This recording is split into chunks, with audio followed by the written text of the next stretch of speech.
Eminent Victorians. By Lytton Strachey. Eminent Victorians. Cardinal Manning. Henry Edward Manning was born in 1807 and died in 1892. His life was extraordinary in many ways, but its interest for the modern inquirer depends mainly upon two considerations: the light which his career throws upon the spirit of his age, and the psychological problems suggested by his inner history.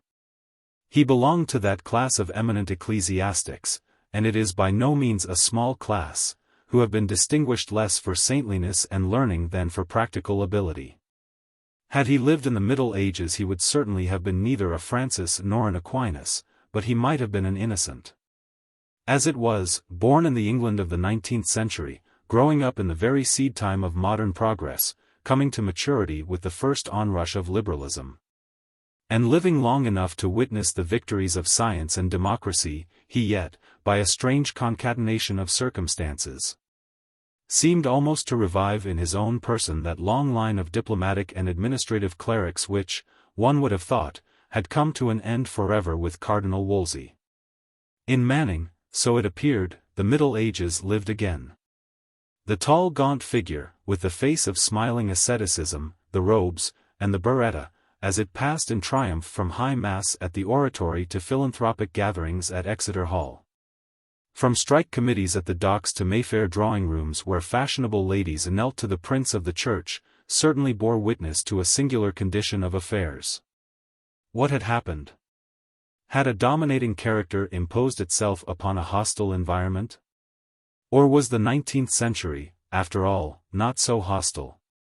Was there something in it, scientific and progressive as it was, which went out to welcome the representative of ancient tradition and uncompromising faith? Had it, perhaps, a place in its heart for such as Manning, a soft place, one might almost say? Or, on the other hand, was it he who had been supple and yielding? He who had won by art what he would never have won by force, and who had managed, so to speak, to be one of the leaders of the procession less through merit than through a superior faculty for gliding adroitly to the front rank? And, in any case, by what odd chances, what shifts and struggles, what combinations of circumstance and character, had this old man come to be where he was?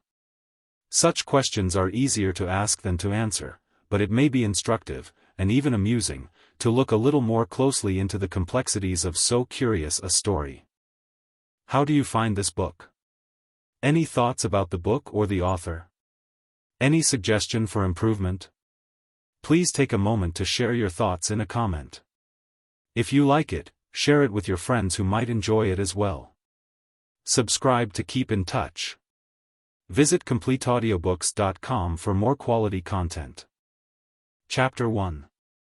Undoubtedly, what is most obviously striking in the history of Manning's career is the persistent strength of his innate characteristics.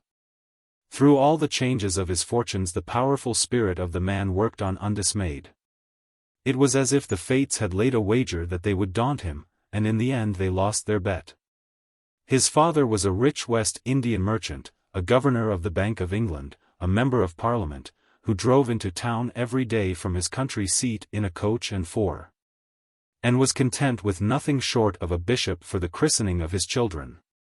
Little Henry, like the rest, had his bishop, but he was obliged to wait for him, for as long as 18 months.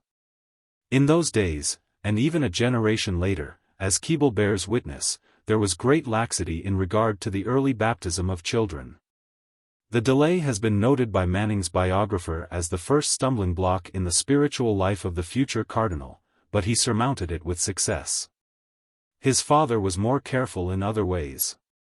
His refinement and delicacy of mind were such, wrote Manning long afterwards, that I never heard out of his mouth a word which might not have been spoken in the presence of the most pure and sensitive, except, he adds, on one occasion.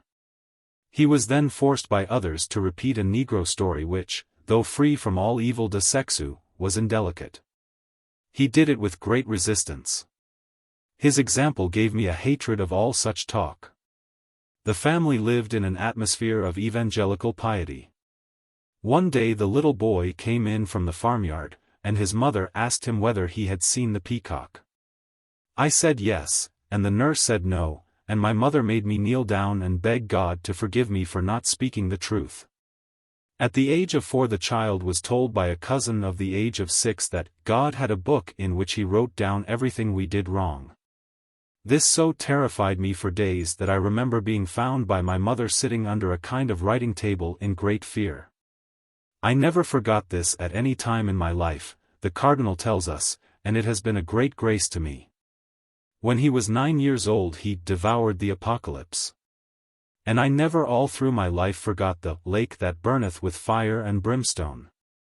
That verse has kept me like an audible voice through all my life, and through worlds of danger in my youth. At Harrow the worlds of danger were already around him, but yet he listened to the audible voice. At school and college I never failed to say my prayers, so far as memory serves me, even for a day. And he underwent another religious experience. He read Paley's Evidences. I took in the whole argument, wrote Manning, when he was over 70, and I thank God that nothing has ever shaken it. Yet on the whole he led the unspiritual life of an ordinary schoolboy. We have glimpses of him as a handsome lad, playing cricket, or strutting about in tasseled Hessian top boots. And on one occasion at least he gave proof of a certain dexterity of conduct which deserved to be remembered. He went out of bounds, and a master, riding by and seeing him on the other side of a field, tied his horse to a gate, and ran after him. The astute youth outran the master, fetched a circle, reached the gate, jumped on to the horse's back and rode off. For this he was very properly chastised, but, of what use was chastisement? No whipping, however severe, could have eradicated from little Henry's mind a quality at least as firmly planted in it as his fear of hell and his belief in the arguments of Paley. It had been his father's wish that Manning should go into the church, but the thought disgusted him. And when he reached Oxford, his tastes, his ambitions, his successes at the Union, all seemed to mark him out for a political career. He was a year junior to Samuel Wilberforce, and a year senior to Gladstone. In those days the Union was the recruiting ground for young politicians. Ministers came down from London to listen to the debates. And a few years later the Duke of Newcastle gave Gladstone a pocket borough on the strength of his speech at the Union against the Reform Bill. To those 3 young men, indeed, the whole world lay open. Were they not rich, well-connected, and endowed with an infinite capacity for making speeches? The event justified the highest expectations of their friends, for the least distinguished of the 3 died a bishop. The only danger lay in another direction. "Watch, my dear Samuel," wrote the elder Wilberforce to his son, "watch with jealousy whether you find yourself unduly solicitous about acquitting yourself. Whether you are too much chagrined when you fail, or are puffed up by your success. Undue solicitude about popular estimation is a weakness against which all real Christians must guard with the utmost jealous watchfulness. The more you can retain the impression of your being surrounded by a cloud of witnesses of the invisible world, to use the scripture phrase, the more you will be armed against this besetting sin." But suddenly it seemed as if such a warning could, after all, have very little relevance to Manning, for, on his leaving Oxford, the brimming cup was dashed from his lips. He was already beginning to dream of himself in the House of Commons, the solitary advocate of some great cause whose triumph was to be eventually brought about by his extraordinary efforts. When his father was declared a bankrupt, and all his hopes of a political career came to an end forever. It was at this time that Manning became intimate with a pious lady, the sister of one of his college friends, whom he used to describe as his spiritual mother. He made her his confidant. And one day, as they walked together in the shrubbery, he revealed the bitterness of the disappointment into which his father's failure had plunged him.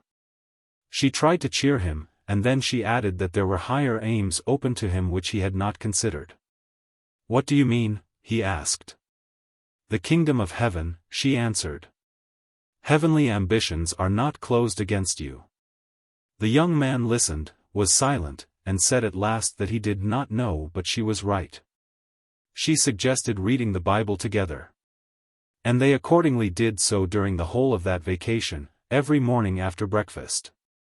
Yet, in spite of these devotional exercises, and in spite of a voluminous correspondence on religious subjects with his spiritual mother, Manning still continued to indulge in secular hopes.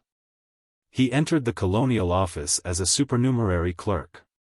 And it was only when the offer of a Merton Fellowship seemed to depend upon his taking orders that his heavenly ambitions began to assume a definite shape. Just then he fell in love with Miss Deffell, whose father would have nothing to say to a young man without prospects, and forbade him the house. It was only too true. What were the prospects of a supernumerary clerk in the colonial office? Manning went to Oxford and took orders. He was elected to the Merton Fellowship, and obtained through the influence of the Wilberforces a curacy in Sussex. At the last moment he almost drew back. "I think the whole step has been too precipitate," he wrote to his brother-in-law. "I have rather allowed the instance of my friends, and the allurements of an agreeable curacy in many respects, to get the better of my sober judgment." His vast ambitions, his dreams of public service, of honors, and of power, was all this to end in a little country curacy, agreeable in many respects? But there was nothing for it. The deed was done, and the fates had apparently succeeded very effectively in getting rid of Manning. All he could do was to make the best of a bad business. Accordingly, in the first place, he decided that he had received a call from God ad veritatem eti ad saipsum, and, in the second, forgetting Miss Deffell, he married his rector's daughter. Within a few months the rector died, and Manning stepped into his shoes, and at least it could be said that the shoes were not uncomfortable. For the next 7 years he fulfilled the functions of a country clergyman. He was energetic and devout, he was polite and handsome, his fame grew in the diocese. At last he began to be spoken of as the probable successor to the old Archdeacon of Chichester. When Mrs. Manning prematurely died, he was at first inconsolable, but he found relief in the distraction of redoubled work.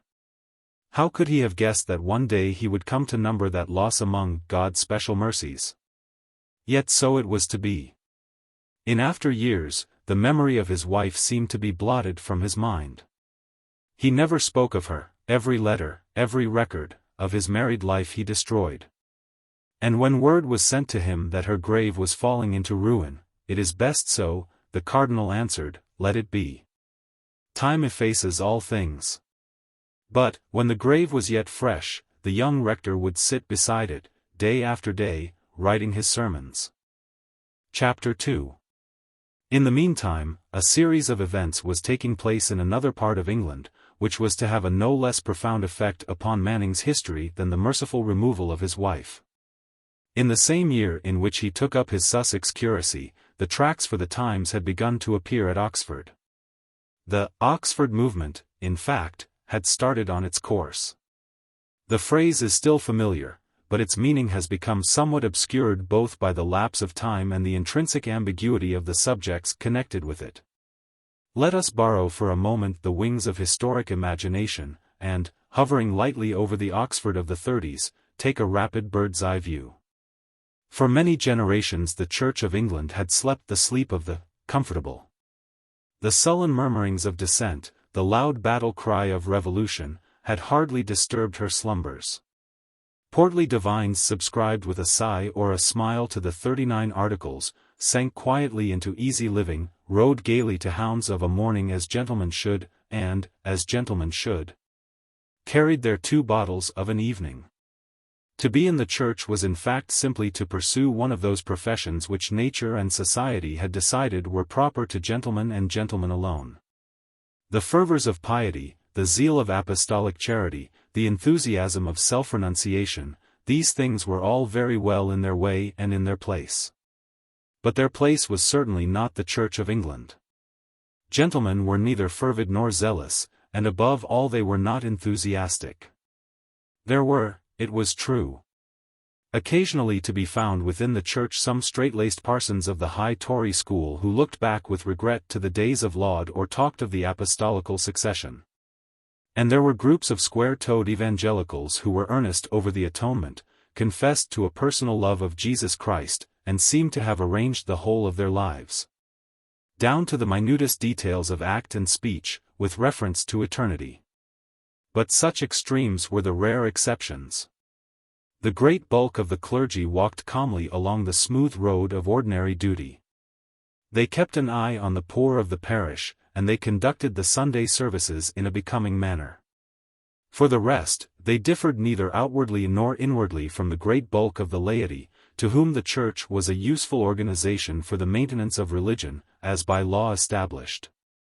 The awakening came at last, however, and it was a rude one. The liberal principles of the French Revolution, checked at first in the terrors of reaction, began to make their way into England. Rationalists lifted up their heads, Bentham and the Mills propounded utilitarianism, the Reform Bill was passed, and there were rumors abroad of disestablishment. Even churchmen seemed to have caught the infection. Dr. Whately was so bold as to assert that, in the interpretation of Scripture, different opinions might be permitted upon matters of doubt. And Dr. Arnold drew up a disquieting scheme for allowing dissenters into the Church, though it is true that he did not go quite so far as to contemplate the admission of Unitarians. At this time, there was living in a country parish, a young clergyman of the name of John Keble. He had gone to Oxford at the age of 15, where, after a successful academic career, he had been made a Fellow of Oriel. He had then returned to his father's parish and taken up the duties of a curate. He had a thorough knowledge of the contents of the prayer book, the ways of a common room, the conjugations of the Greek irregular verbs, and the small jests of a country parsonage. And the defects of his experience in other directions were replaced by a zeal and a piety which were soon to prove themselves equal, and more than equal, to whatever calls might be made upon them. The superabundance of his piety overflowed into verse, and the holy simplicity of the Christian year carried his name into the remotest lodging-houses of England. As for his zeal, however, it needed another outlet. Looking forth upon the doings of his fellow men through his rectory windows in Gloucestershire, Keble felt his whole soul shaken with loathing, anger, and dread. Infidelity was stalking through the land, authority was laughed at, the hideous doctrines of democracy were being openly preached. Worse still, if possible, the Church herself was ignorant and lukewarm, she had forgotten the mysteries of the sacraments, she had lost faith in the apostolical succession. She was no longer interested in the early fathers, and she submitted herself to the control of a secular legislature, the members of which were not even bound to profess belief in the atonement. In the face of such enormities, what could Keble do? He was ready to do anything, but he was a simple and an unambitious man, and his wrath would in all probability have consumed itself unappeased within him had he not chanced to come into contact, at the critical moment, with a spirit more excitable and daring than his own. Hurrell Froude, one of Keble's pupils, was a clever young man to whom had fallen a rather larger share of self-assurance and intolerance than even clever young men usually possess. What was singular about him, however, was not so much his temper as his tastes. The sort of ardor which impels more normal youths to haunt music halls and fall in love with actresses took the form, in Froude's case, of a romantic devotion to the deity and an intense interest in the state of his own soul. He was obsessed by the ideals of saintliness, and convinced of the supreme importance of not eating too much. He kept a diary in which he recorded his delinquencies, and they were many. "I cannot say much for myself today," he writes on September 29, 1826, he was 23 years old. "I did not read the Psalms and second lesson after breakfast, which I had neglected to do before, though I had plenty of time on my hands. Would have liked to be thought adventurous for a scramble I had at the Devil's Bridge. Looked with greediness to see if there was a goose on the table for dinner. And though what I ate was of the plainest sort, and I took no variety, yet even this was partly the effect of accident, and I certainly rather exceeded in quantity. As I was fuzzy and sleepy after dinner, I allowed myself to be disgusted with pomposity," he writes a little later, also smiled at an allusion in the lessons to abstemiousness in eating. "I hope not from pride or vanity, but mistrust, it certainly was unintentional. And again, as to my meals, I can say that I was always careful to see that no one else would take a thing before I served myself. And I believe as to the kind of my food, a bit of cold endings of a dab at breakfast, and a scrap of mackerel at dinner, are the only things that diverged from the strict rule of simplicity. I am obliged to confess, he notes, that in my intercourse with the Supreme Being, I am become more and more sluggish. And then he exclaims, Thine eye trieth my inward parts, and knoweth my thoughts. Oh, that my ways were made so direct that I might keep thy statutes. I will walk in thy commandments when thou hast set my heart at liberty. Such were the preoccupations of this young man. Perhaps they would have been different, if he had had a little less of what Newman describes as his high severe idea of the intrinsic excellence of virginity, but it is useless to speculate. Naturally enough, the fierce and burning zeal of Keble had a profound effect upon his mind. The two became intimate friends, and Froude, eagerly seizing upon the doctrines of the elder man, saw to it that they had as full a measure of controversial notoriety as an Oxford common room could afford. He plunged the metaphysical mysteries of the Holy Catholic Church into the atmosphere of party politics. Surprised doctors of divinity found themselves suddenly faced with strange questions which had never entered their heads before. Was the Church of England, or was it not, a part of the Church Catholic? If it was, were not the reformers of the 16th century renegades? Was not the participation of the body and blood of Christ essential to the maintenance of Christian life and hope in each individual? Were Timothy and Titus bishops? Or were they not? If they were, did it not follow that the power of administering the Holy Eucharist was the attribute of a sacred order founded by Christ himself? Did not the Fathers refer to the tradition of the Church as to something independent of the written word, and sufficient to refute heresy, even alone? Was it not, therefore, God's unwritten word? And did it not demand the same reverence from us as the Scriptures, and for exactly the same reason, because it was his word? The doctors of divinity were aghast at such questions, which seemed to lead they hardly knew whither, and they found it difficult to think of very apposite answers. But Hurrell Froude supplied the answers himself readily enough. All Oxford, all England, should know the truth. The time was out of joint, and he was only too delighted to have been born to set it right. But, after all, something more was needed than even the excitement of Froude combined with the conviction of Keble to ruffle seriously the vast calm waters of Christian thought. And it so happened that that thing was not wanting, it was the genius of John Henry Newman. If Newman had never lived, or if his father, when the gig came round on the fatal morning, still undecided between the two universities, had chanced to turn the horse's head in the direction of Cambridge, who can doubt that the Oxford movement would have flickered out its little flame unobserved in the common room of Oriel? And how different, too, would have been the fate of Newman himself. He was a child of the Romantic Revival, a creature of emotion and of memory, a dreamer whose secret spirit dwelt apart in delectable mountains, an artist whose subtle senses caught, like a shower in the sunshine, the impalpable rainbow of the immaterial world. In other times, under other skies, his days would have been more fortunate. He might have helped to weave the garland of Meleager, or to mix the lapis lazuli of Fra Angelico, or to chase the delicate truth in the shade of an Athenian palestra.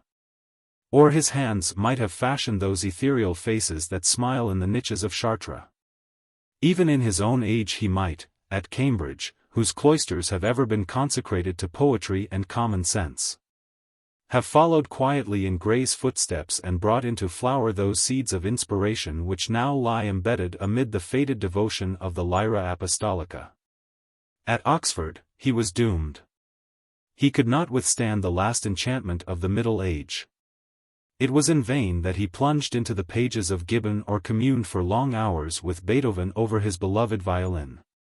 The air was thick with clerical sanctity, heavy with the odors of tradition and the soft warmth of spiritual authority. His friendship with Hurrell Froude did the rest. All that was weakest in him hurried him onward, and all that was strongest in him too. His curious and vaulting imagination began to construct vast philosophical fabrics out of the writings of ancient monks, and to dally with visions of angelic visitations and the efficacy of the oil of St.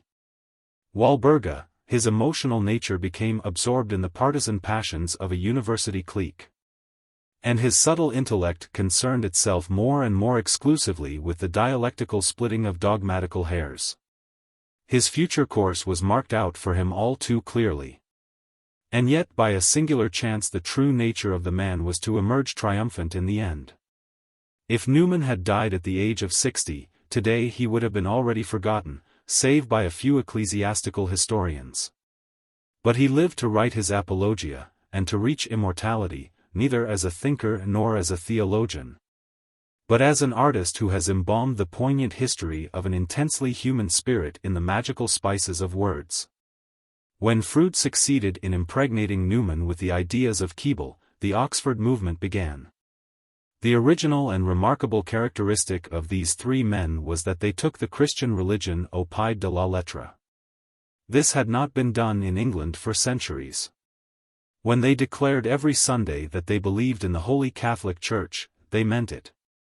When they repeated the Athanasian Creed, they meant it.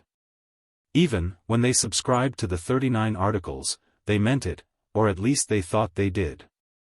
Now such a state of mind was dangerous, more dangerous indeed, than they at first realized.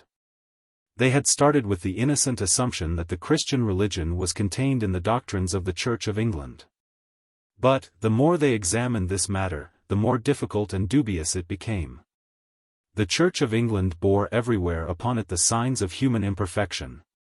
It was the outcome of revolution and of compromise, of the exigencies of politicians and the caprices of princes, of the prejudices of theologians and the necessities of the state.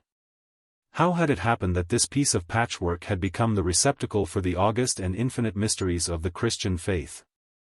This was the problem with which Newman and his friends found themselves confronted. Other men might, and apparently did, see nothing very strange in such a situation.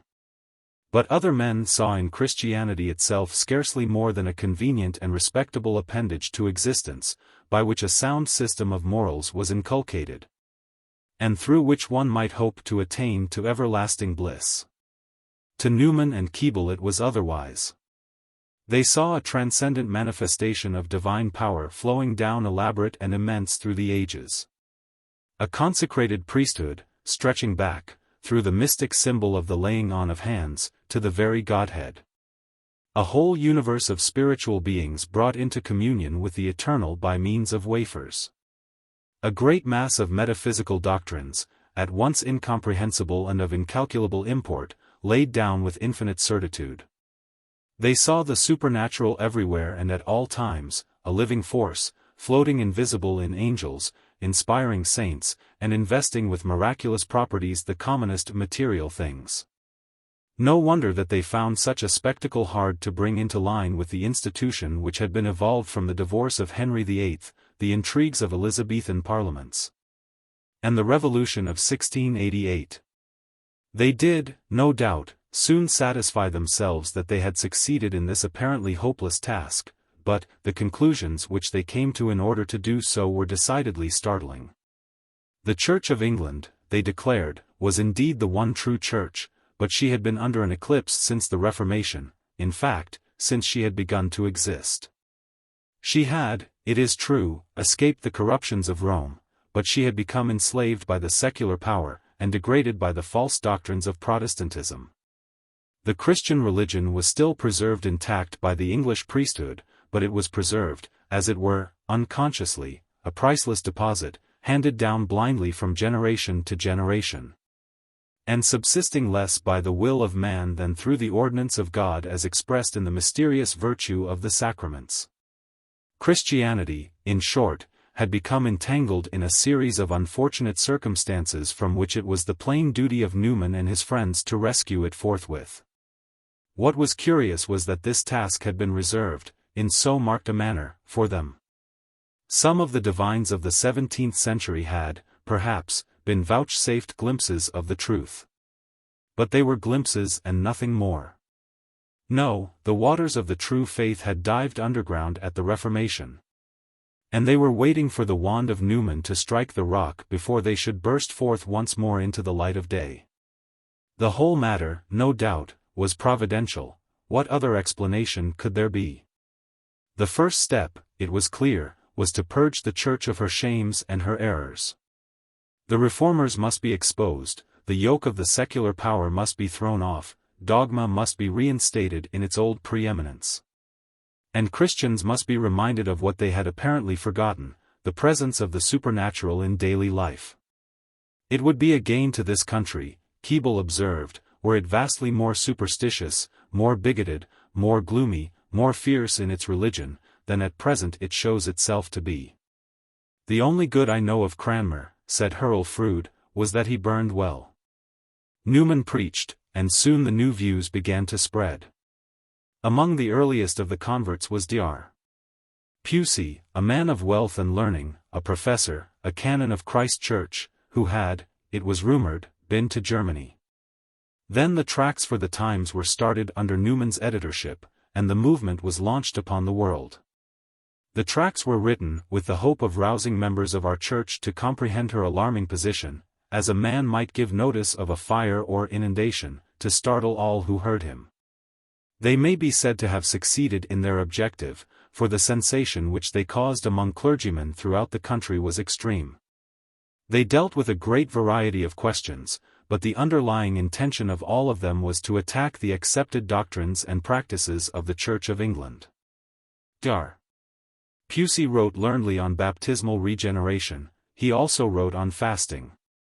His treatment of the latter subject met with considerable disapproval, which surprised the doctor.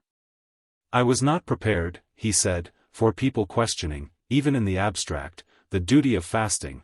I thought serious-minded persons at least supposed they practiced fasting in some way or other. I assumed the duty to be acknowledged and thought it only undervalued. We live and learn, even though we have been to Germany. Other tracts discussed the Holy Catholic Church, the clergy, and the liturgy. One treated of the question whether a clergyman of the Church of England be now bound to have morning and evening prayers daily in his parish church. Another pointed out the indications of a superintending providence in the preservation of the prayer book and in the changes which it has undergone. Another consisted of a collection of Advent sermons on Antichrist. Keble wrote a long and elaborate tract on the mysticism attributed to the early fathers of the Church, in which he expressed his opinions upon a large number of curious matters. According to men's usual way of talking, he wrote, it would be called an accidental circumstance that there were 5 loaves, not more nor less, in the store of our Lord and his disciples wherewith to provide the miraculous feast. But the ancient interpreters treat it as designed and providential, in this surely not erring, and their conjecture is that it represents the sacrifice of the whole world of sense, and especially of the old dispensation, which, being outward and visible, might be called the dispensation of the senses, to the Father of our Lord Jesus Christ, to be a pledge and means of communion with him according to the terms of the new or evangelical law. They arrived at this idea by considering the number 5, the number of the senses, as the mystical opponent of the visible and sensible universe, tau alpha sigma theta eta tau, as distinguished from tau nu omicron eta tau. Origen lays down the rule in express terms. The number 5, he says, frequently, nay almost always, is taken for the 5 senses. In another passage, Keble deals with an even more recondite question. He quotes the teaching of St.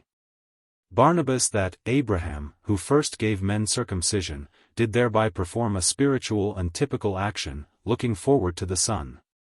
St. Barnabas's argument is as follows: Abraham circumcised of his house men to the number of 318. Why 318? Observe first the 18, then the 300. Of the 2 letters which stand for 18, 10 is represented by I, 8 by H. Thou hast here, says St. Barnabas, the word of Jesus. As for the 300, the cross is represented by tau, and the letter tau represents that number. Unfortunately, however, St. Barnabas's premise was of doubtful validity, as the Rev. Mr. Maitland pointed out, in a pamphlet impugning the conclusions of the tract. The simple fact is, he wrote, that when Abraham pursued Kedorlaomer, he armed his trained servants, born in his own house, 318. When, more than 13, according to the common chronology, 15, years after, he circumcised all the men of his house, born in the house, and bought with money of the stranger, and, in fact, every male who was as much as 8 days old. We are not told what the number amounted to. Shall we suppose, just for the sake of the interpretation, that Abraham's family had so dwindled in the interval as that now all the males of his household, trained men, slaves, and children, equaled only and exactly the number of his warriors 15 years before? The question seems difficult to answer, but Keble had, as a matter of fact, forestalled the argument in the following passage, which had apparently escaped the notice of the Rev. Mr. Maitland. Now whether the facts were really so or not, if it were, it was surely by special providence. That Abraham's household at the time of the circumcision was exactly the same number as before. Still the argument of Saint Barnabas will stand. As thus, circumcision had from the beginning a reference to our Saviour, as in other respects, so in this. That the mystical number, which is the cipher of Jesus crucified, was the number of the first circumcised household in the strength of which Abraham prevailed against the powers of the world. So St. Clement of Alexandria, as cited by Fell. And Keble supports his contention through 10 pages of close print, with references to Aristes, St. Augustine, St. Jerome, and Dr. Whitby. Writings of this kind could not fail in their effect. Pious youths in Oxford were carried away by them, and began to flock around the standard of Newman. Newman himself became a party chief, encouraging, organizing, persuading. His long black figure, swiftly passing through the streets, was pointed at with awe. Crowds flocked to his sermons. His words were repeated from mouth to mouth. Credo in Numanum became a common catchword. Jokes were made about the Church of England, and practices, unknown for centuries, began to be revived. Young men fasted and did penance, recited the hours of the Roman breviary, and confessed their sins to Dr. Pusey. Nor was the movement confined to Oxford. It spread in widening circles through the parishes of England. The dormant devotion of the country was suddenly aroused. The new strange notion of taking Christianity literally was delightful to earnest minds, but it was also alarming. Really to mean every word you said, when you repeated the Athanasian Creed. How wonderful! And what enticing and mysterious vistas burst upon the view. But then, those vistas, where were they leading? Supposing, oh heavens, supposing after all they were to lead to. Chapter 3. In due course, the tracts made their appearance at the remote rectory in Sussex. Manning was some years younger than Newman, and the two men had only met occasionally at the university. But now, through common friends, a closer relationship began to grow up between them. It was only to be expected that Newman should be anxious to enroll the rising young rector among his followers. And, on Manning's side, there were many causes which impelled him to accept the overtures from Oxford. He was a man of a serious and vigorous temperament, to whom it was inevitable that the bold high principles of the movement should strongly appeal. There was also an element in his mind, that element which had terrified him in his childhood with apocalyptic visions, and urged him in his youth to Bible readings after breakfast, which now brought him under the spell of the Oxford theories of sacramental mysticism. And besides, the movement offered another attraction. It imputed an extraordinary, transcendent merit to the profession which Manning himself pursued. The cleric was not as his lay brethren. He was a creature apart, chosen by divine will and sanctified by divine mysteries. It was a relief to find, when one had supposed that one was nothing but a clergyman, that one might, after all, be something else. One might be a priest. Accordingly, Manning shook off his early evangelical convictions, started an active correspondence with Newman, and was soon working for the new cause. He collected quotations, and began to translate the works of Optatus for Dr. Pusey. He wrote an article on Justin for the British Critic, Newman's magazine.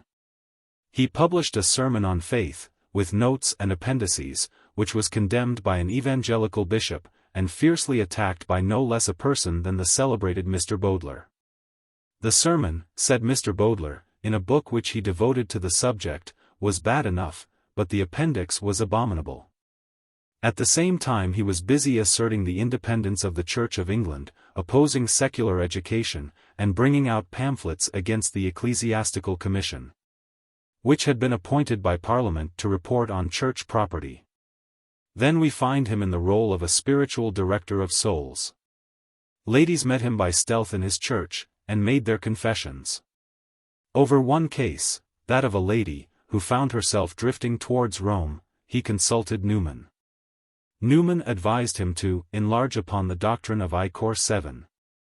Also, I think you must press on her the prospect of benefiting the poor church, through which she has her baptism, by stopping in it. Does she not care for the souls of all around her, steeped and stifled in Protestantism? How will she best care for them by indulging her own feelings in the communion of Rome, or in denying herself, and staying in sackcloth and ashes to do them good? Whether these arguments were successful does not appear. For several years after his wife's death, Manning was occupied with these new activities, while his relations with Newman developed into what was apparently a warm friendship. And now VIII, my dear Manning, we find Newman writing in a letter dated, in Festo S. Car. 1838, as wishes and praise yours affectionately, John H. Newman. But, as time went on, the situation became more complicated. Tractarianism began to arouse the hostility, not only of the evangelical, but of the moderate churchmen, who could not help perceiving in the ever-deepening Catholicism of the Oxford party the dread approaches of Rome. The Record newspaper, an influential evangelical journal, took up the matter and sniffed popery in every direction. It spoke of certain clergymen as tainted. And after that, preferment seemed to pass those clergymen by. The fact that Manning found it wise to conduct his confessional ministrations in secret was in itself highly significant. It was necessary to be careful, and Manning was very careful indeed. The neighboring archdeacon, Mr. Hare, was a Low Churchman. Manning made friends with him, as warmly, it seemed, as he had made friends with Newman. He corresponded with him, asked his advice about the books he should read, and discussed questions of theology. As to Galatians 6 verse 15, we cannot differ. With a man who reads and reasons I can have no controversy, and you do both. Archdeacon Hare was pleased, but soon a rumor reached him, which was, to say the least of it, upsetting. Manning had been removing the high pews from a church in Brighton, and putting in open benches in their place. Everyone knew what that meant. Everyone knew that a high pew was one of the bulwarks of Protestantism, and that an open bench had upon it the taint of Rome. But Manning hastened to explain. My dear friend, he wrote, I did not exchange pews for open benches, but got the pews, the same in number, moved from the nave of the church to the walls of the side aisles, so that the whole church has a regular arrangement of open benches, which, irregularly, existed before. I am not today quite well, so farewell, with much regard, yours ever, H. E. M. Archdeacon Hare was reassured. It was important that he should be, for the Archdeacon of Chichester was growing very old, and Hare's influence might be exceedingly useful when a vacancy occurred. So, indeed, it fell out.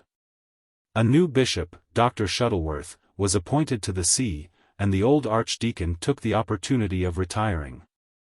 Manning was obviously marked out as his successor, but the new bishop happened to be a Low Churchman, an aggressive Low Churchman, who went so far as to parody the Tractarian fashion of using saints' days for the dating of letters by writing the Palace, Washing Day, at the beginning of his.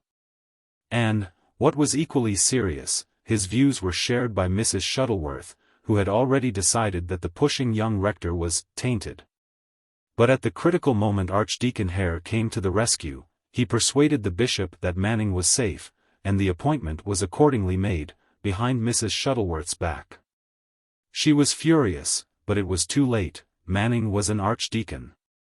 All the lady could do, to indicate her disapprobation, was to put a copy of Mr. Bowdler's book in a conspicuous position on the drawing-room table, when he came to pay his respects at the palace. Among the letters of congratulation which Manning received, was one from Mr. Gladstone, with whom he had remained on terms of close friendship since their days together at Oxford. "I rejoice," Mr. Gladstone wrote, "on your account personally, but more for the sake of the Church. All my brothers-in-law are here and scarcely less delighted than I am. With great glee am I about to write your new address, but the occasion really calls for higher sentiments. And sure am I that you are one of the men to whom it is specially given to develop the solution of that great problem, how all our minor distractions are to be either abandoned, absorbed, or harmonized through the might of the great principle of communion in the body of Christ." Manning was an archdeacon, but he was not yet out of the woods. His relations with the Tractarians had leaked out, and the record was beginning to be suspicious. If Mrs. Shuttleworth's opinion of him were to become general, it would certainly be a grave matter. Nobody could wish to live and die a mere archdeacon. And then, at that very moment, an event occurred which made it imperative to take a definite step, one way or the other. That event was the publication of Tract No. 90.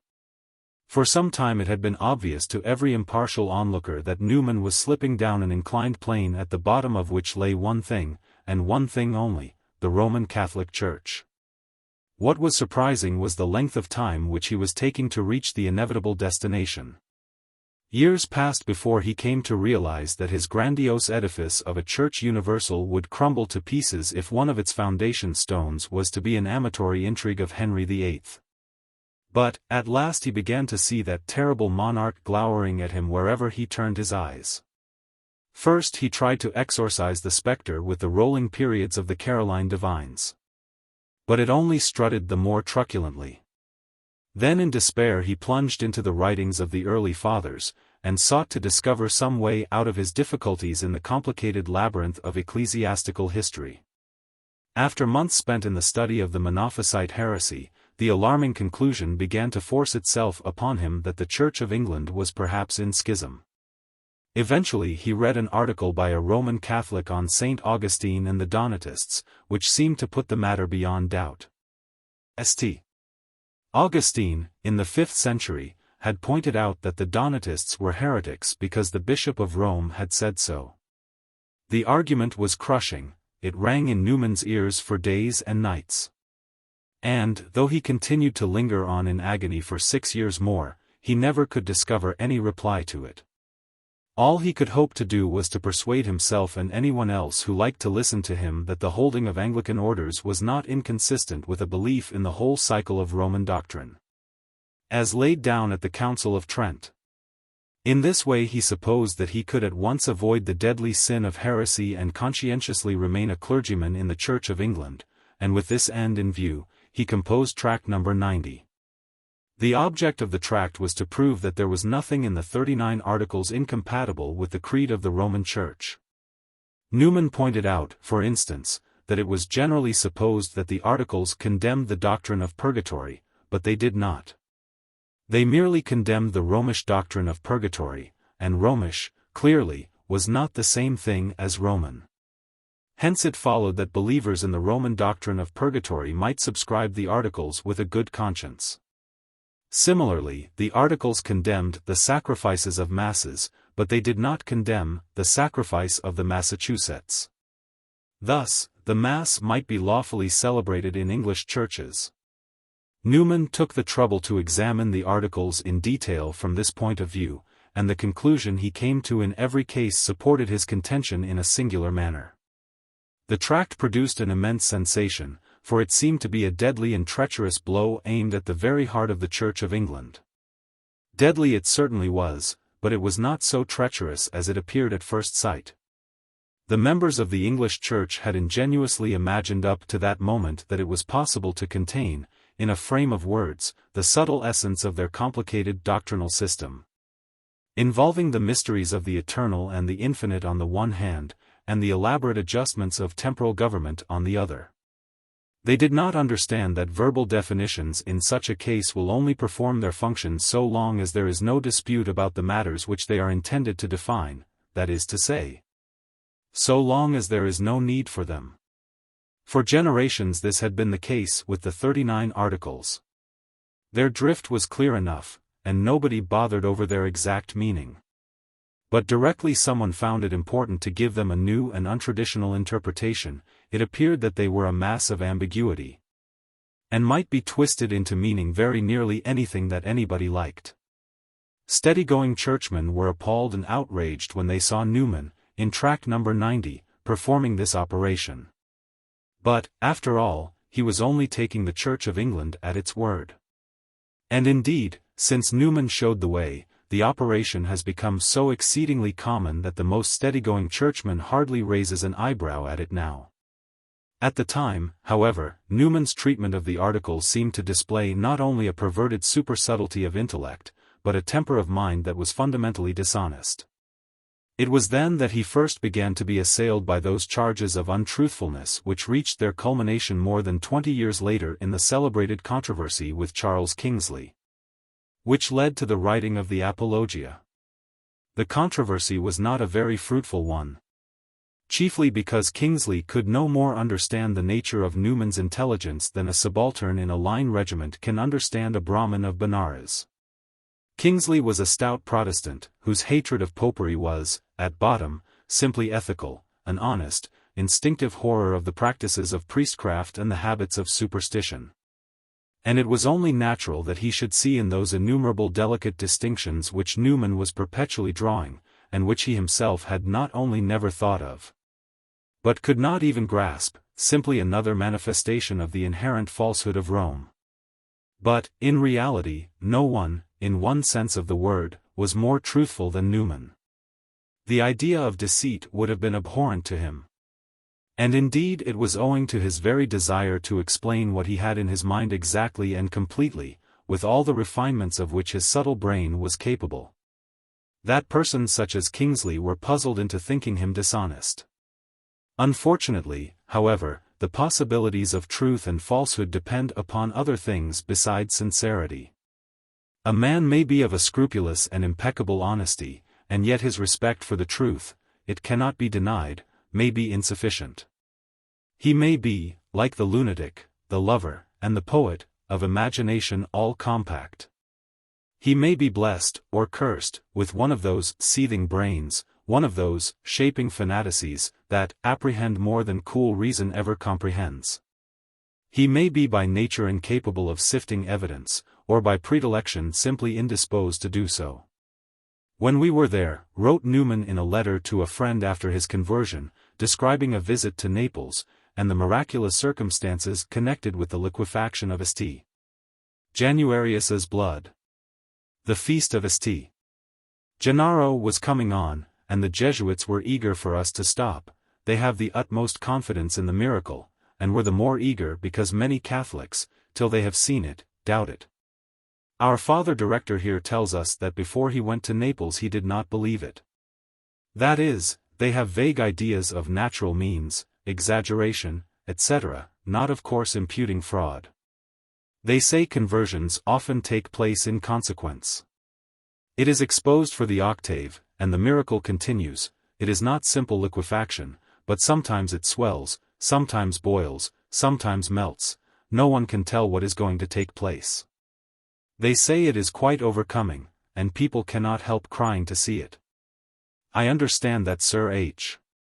Davy attended every day, and it was this extreme variety of the phenomenon which convinced him that nothing physical would account for it. Yet there is this remarkable fact that liquefactions of blood are common at Naples, and, unless it is irreverent to the great author of miracles to be obstinate in the inquiry, the question certainly rises whether there is something in the air. Mind, I don't believe there is, and, speaking humbly, and without having seen it, think it a true miracle, but I am arguing. We saw the blood of Saint Patricia, half liquid, i.e. liquefying, on her feast day. Saint John Baptist's blood sometimes liquefies on the 29th of August, and did when we were at Naples, but we had not time to go to the church. We saw the liquid blood of an Oratorian father, a good man, but not a saint, who died 2 centuries ago, I think. And we saw the liquid blood of De Ponte, the great and holy Jesuit, who, I suppose, was almost a saint. But these instances do not account for liquefaction on certain days, if this is the case. But the most strange phenomenon is what happens at Ravello, a village or town above Amalfi. There is the blood of Saint Pantaleon. It is in a vessel amid the stonework of the altar, it is not touched but on his feast in June it liquefies. And more, there is an excommunication against those who bring portions of the true cross into the church. Why? Because the blood liquefies, whenever it is brought. A person I know, not knowing the prohibition, brought in a portion, and the priest suddenly said, "Who showed the blood, who has got the holy cross about him?" I tell you what was told me by a grave and religious man. It is a curious coincidence that in telling this to our Father Director here, he said, "Why, we have a portion of St. Pantaleon's blood at the Chiesa Nuova, and it is always liquid." After leaving Naples, Newman visited Loreto, and inspected the house of the Holy Family, which, as is known to the faithful, was transported thither, in 3 hops, from Palestine. "I went to Loreto," he wrote, "with a simple faith, believing what I still more believed when I saw it. I have no doubt now. If you ask me why I believe it, it is because everyone believes it at Rome, cautious as they are and skeptical about some other things. I have no antecedent difficulty in the matter.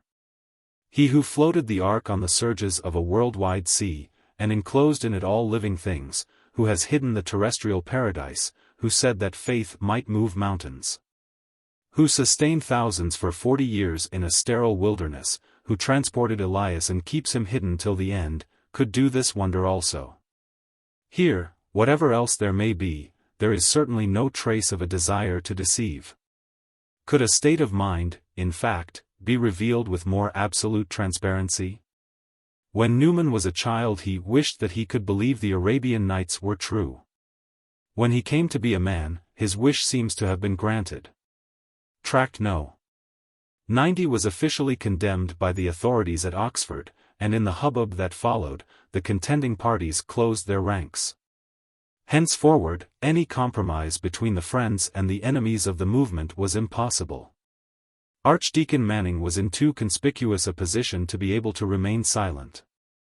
He was obliged to declare himself, and he did not hesitate. In an archidiaconal charge, delivered within a few months of his appointment, he firmly repudiated the Tractarians.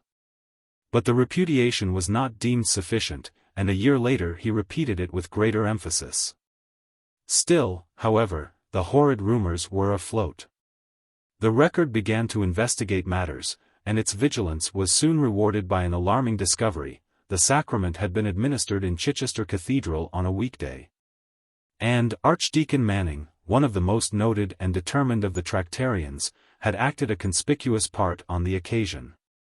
It was clear that the only way of silencing these malevolent whispers was by some public demonstration whose import nobody could doubt.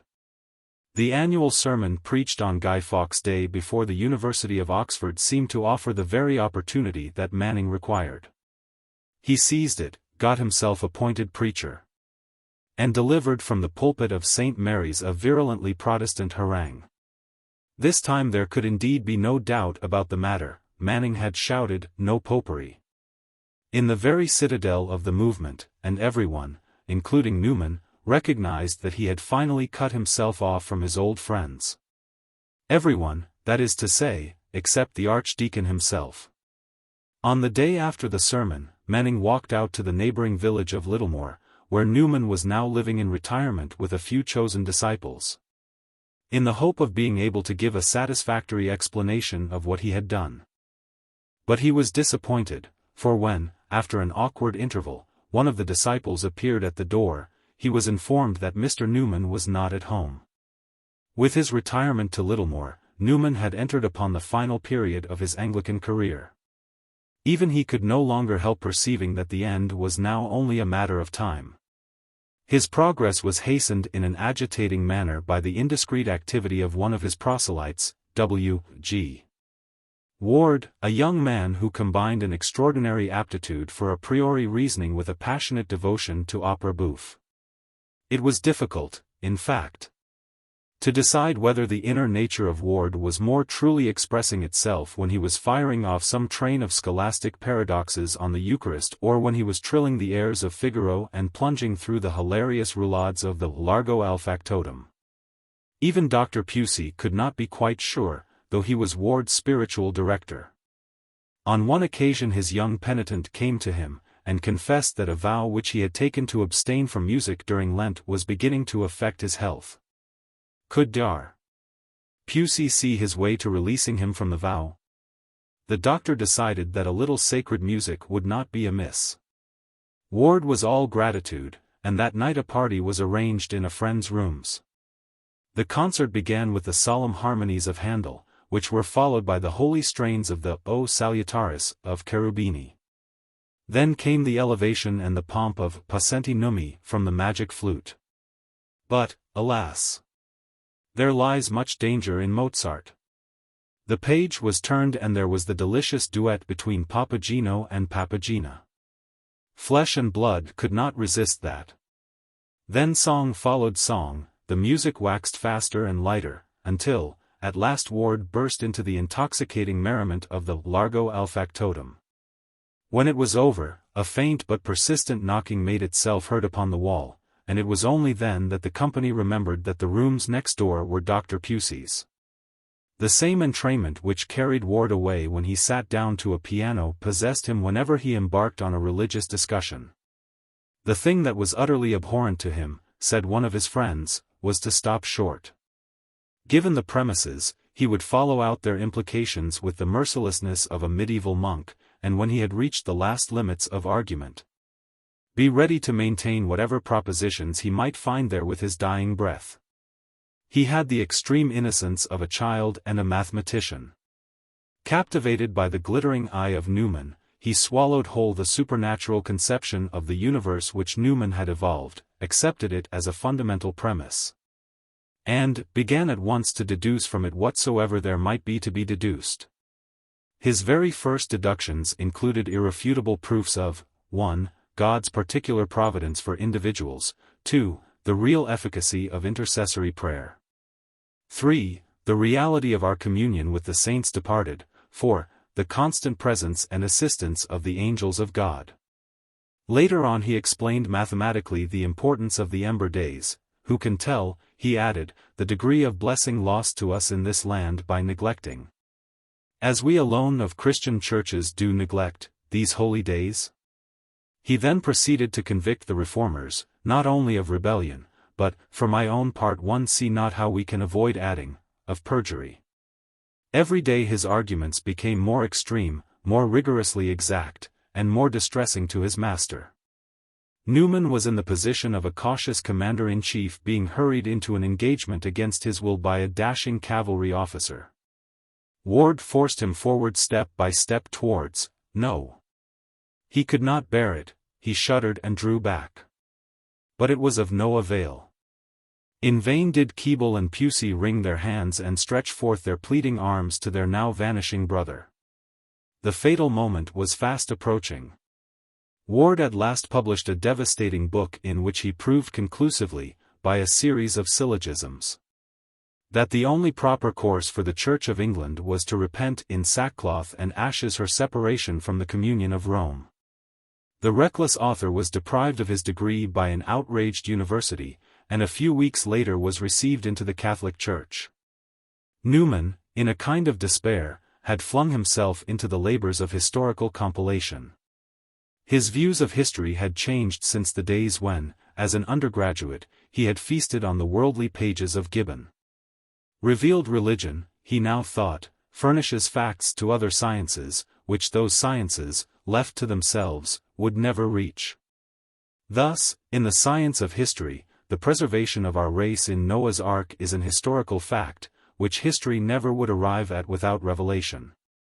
With these principles to guide him, he plunged with his disciples into a prolonged study of the English saints. Biographies soon appeared of Saint Bega, Saint Adamnan, Saint Gundlius, St. Guthlake, Brother Drithilm, Saint Amphibolus, Saint Wystan, Saint Ebba, Saint Neot, Saint Ninian, and Cunibert the Hermit. Their austerities, their virginity, and their miraculous powers were described in detail. The public learned with astonishment that Street Ninian had turned a staff into a tree, that St. German had stopped a cock from crowing, and that a child had been raised from the dead to convert Street Hellier. The series has subsequently been continued by a more modern writer whose relation of the history of the blessed Saint Mael contains, perhaps, even more matter for edification than Newman's biographies. At the time, indeed, those works caused considerable scandal. Clergymen denounced them in pamphlets. St. Cuthbert was described by his biographer as having carried the jealousy of women, characteristic of all the saints, to an extraordinary pitch. An example was given: whenever he held a spiritual conversation with Street Ebba, he was careful to spend the ensuing hours of darkness, in prayer, up to his neck in water. Persons who invent such tales, wrote one indignant commentator, cast very grave and just suspicions on the purity of their own minds. And young persons, who talk and think in this way, are in extreme danger of falling into sinful habits. As to the volumes before us, the authors have, in their fanatical panegyrics of virginity, made use of language downright profane. One of the disciples at Littlemore was James Anthony Froude, the younger brother of Hurrell, and it fell to his lot to be responsible for the biography of Saint Neot. While he was composing it, he began to feel some qualms. Saints who lighted fires with icicles, changed bandits into wolves, and floated across the Irish Channel on altar stones, produced a disturbing effect on his historical conscience. But he had promised his services to Newman, and he determined to carry through the work in the spirit in which he had begun it. He did so. But he thought it proper to add the following sentence by way of conclusion: "This is all, and indeed rather more than all, that is known to men of the blessed Saint Neot. But not more than is known to the angels in heaven." Meanwhile, the English Roman Catholics were growing impatient. Was the great conversion never coming, for which they had prayed so fervently and so long? Dr. Wiseman, at the head of them, was watching and waiting with special eagerness. His hand was held out under the ripening fruit, the delicious morsel seemed to be trembling on its stalk, and yet it did not fall. At last, unable to bear the suspense any longer, he dispatched to Littlemore Father Smith, an old pupil of Newman's, who had lately joined the Roman Communion, with instructions that he should do his best, under cover of a simple visit of friendship, to discover how the land lay. Father Smith was received somewhat coldly, and the conversation ran entirely on topics which had nothing to do with religion. When the company separated before dinner, he was beginning to think that his errand had been useless. But, on their reassembling, he suddenly noticed that Newman had changed his trousers, and that the color of the pair which he was now wearing was grey. At the earliest moment, the emissary rushed back post-haste to Dr. Wiseman. "All is well," he exclaimed, "Newman no longer considers that he is in Anglican orders." "Praise be to God," answered Dr. Wiseman. "But how do you know?" Father Smith described what he had seen. "Oh, is that all? My dear father, how can you be so foolish?" But Father Smith was not to be shaken. "I know the man," he said, "and I know what it means. Newman will come, and he will come soon." And Father Smith was right. A few weeks later, Newman suddenly slipped off to a priest, and all was over. Perhaps he would have hesitated longer still, if he could have foreseen how he was to pass the next 30 years of his unfortunate existence.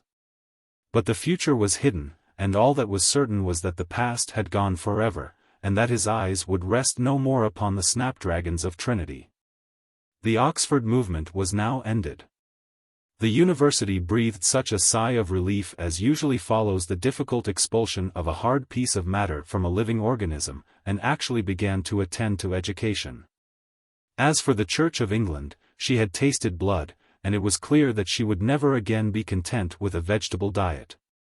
Her clergy, however, maintained their reputation for judicious compromise, for they followed Newman up to the very point beyond which his conclusions were logical, and, while they intoned, confessed, swung incense, and burned candles with the exhilaration of converts, they yet managed to do so with a subtle nuance which showed that they had nothing to do with Rome. various individuals underwent more violent changes. Several had preceded Newman into the Roman fold.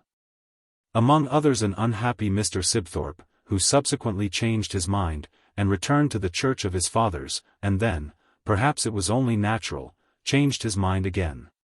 Many more followed Newman, and Dr. Wiseman was particularly pleased by the conversion of a Mr. Morris, who, as he said, was the author of the essay, which won the prize on the best method of proving Christianity to the Hindus. Hurrell Froude had died before Newman had read the fatal article on St. Augustine. But his brother, James Anthony, together with Arthur Clough, the poet, went through an experience which was more distressing in those days than it has since become: they lost their faith.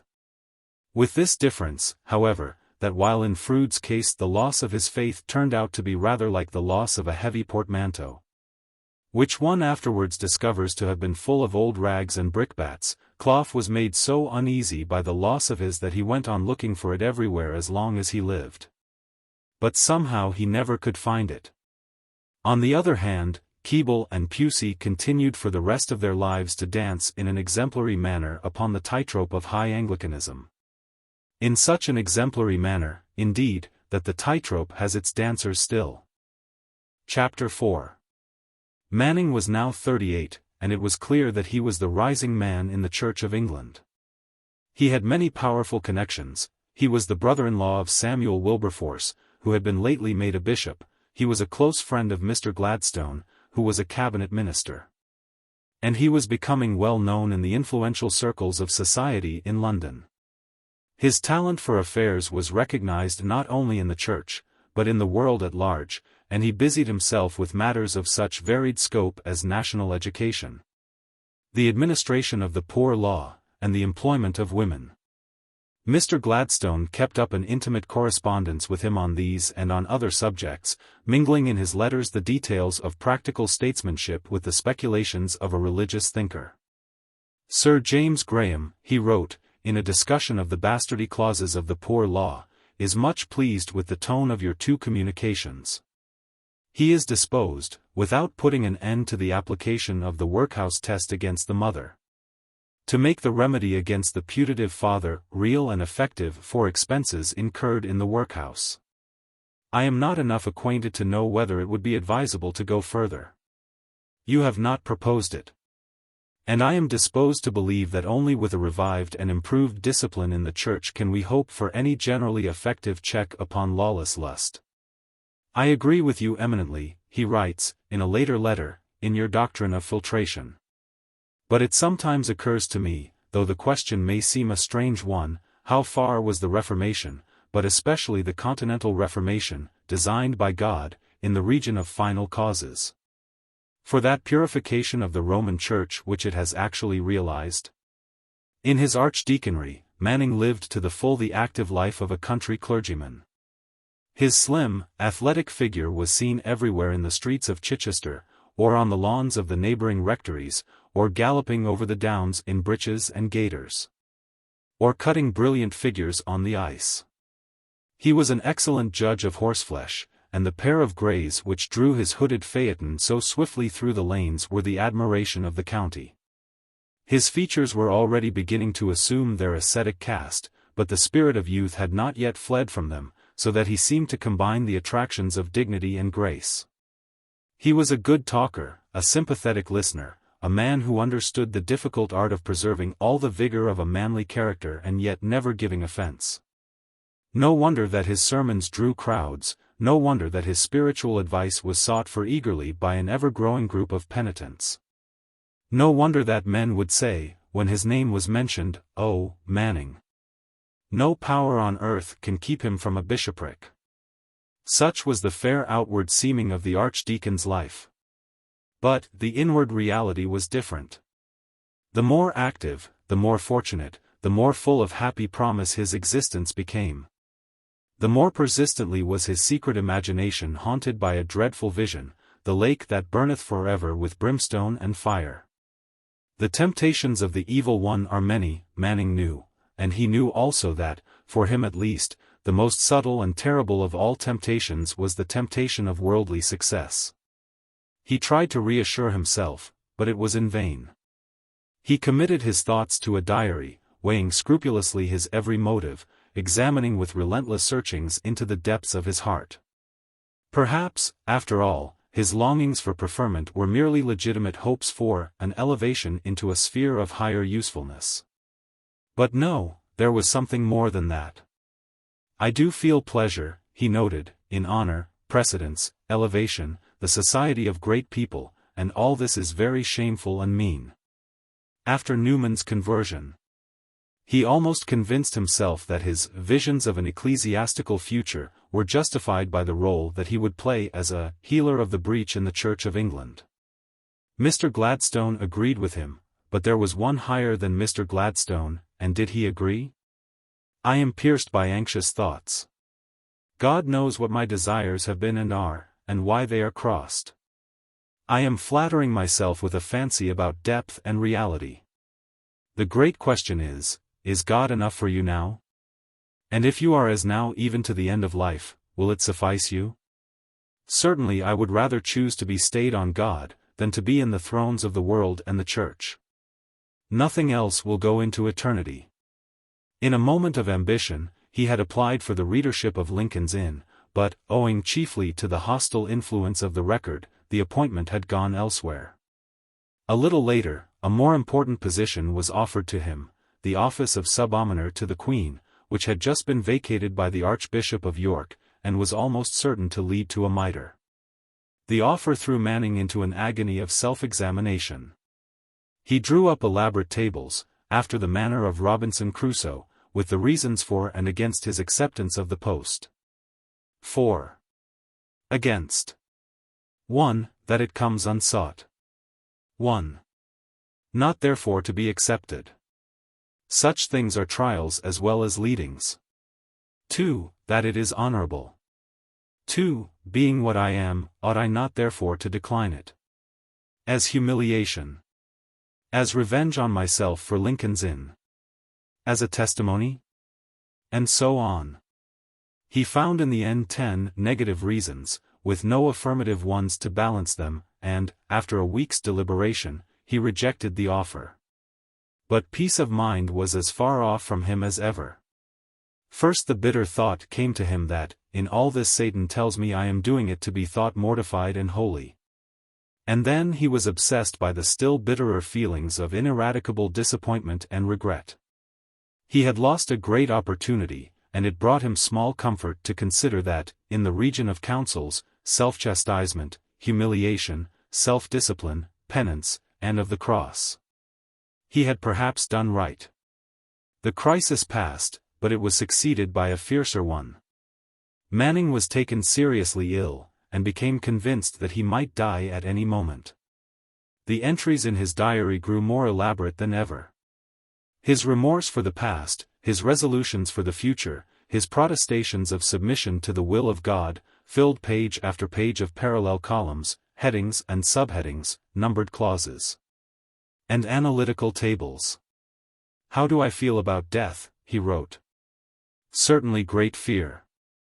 Because of the uncertainty of our state before God. Because of the consciousness of great sins past. Of great sinfulness. Of most shallow repentance. What shall I do? He decided to mortify himself, to read St. Thomas Aquinas, and to make his night prayers 40 instead of 30 minutes.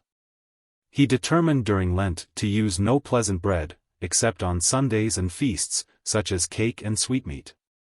But he added the proviso, I do not include plain biscuits.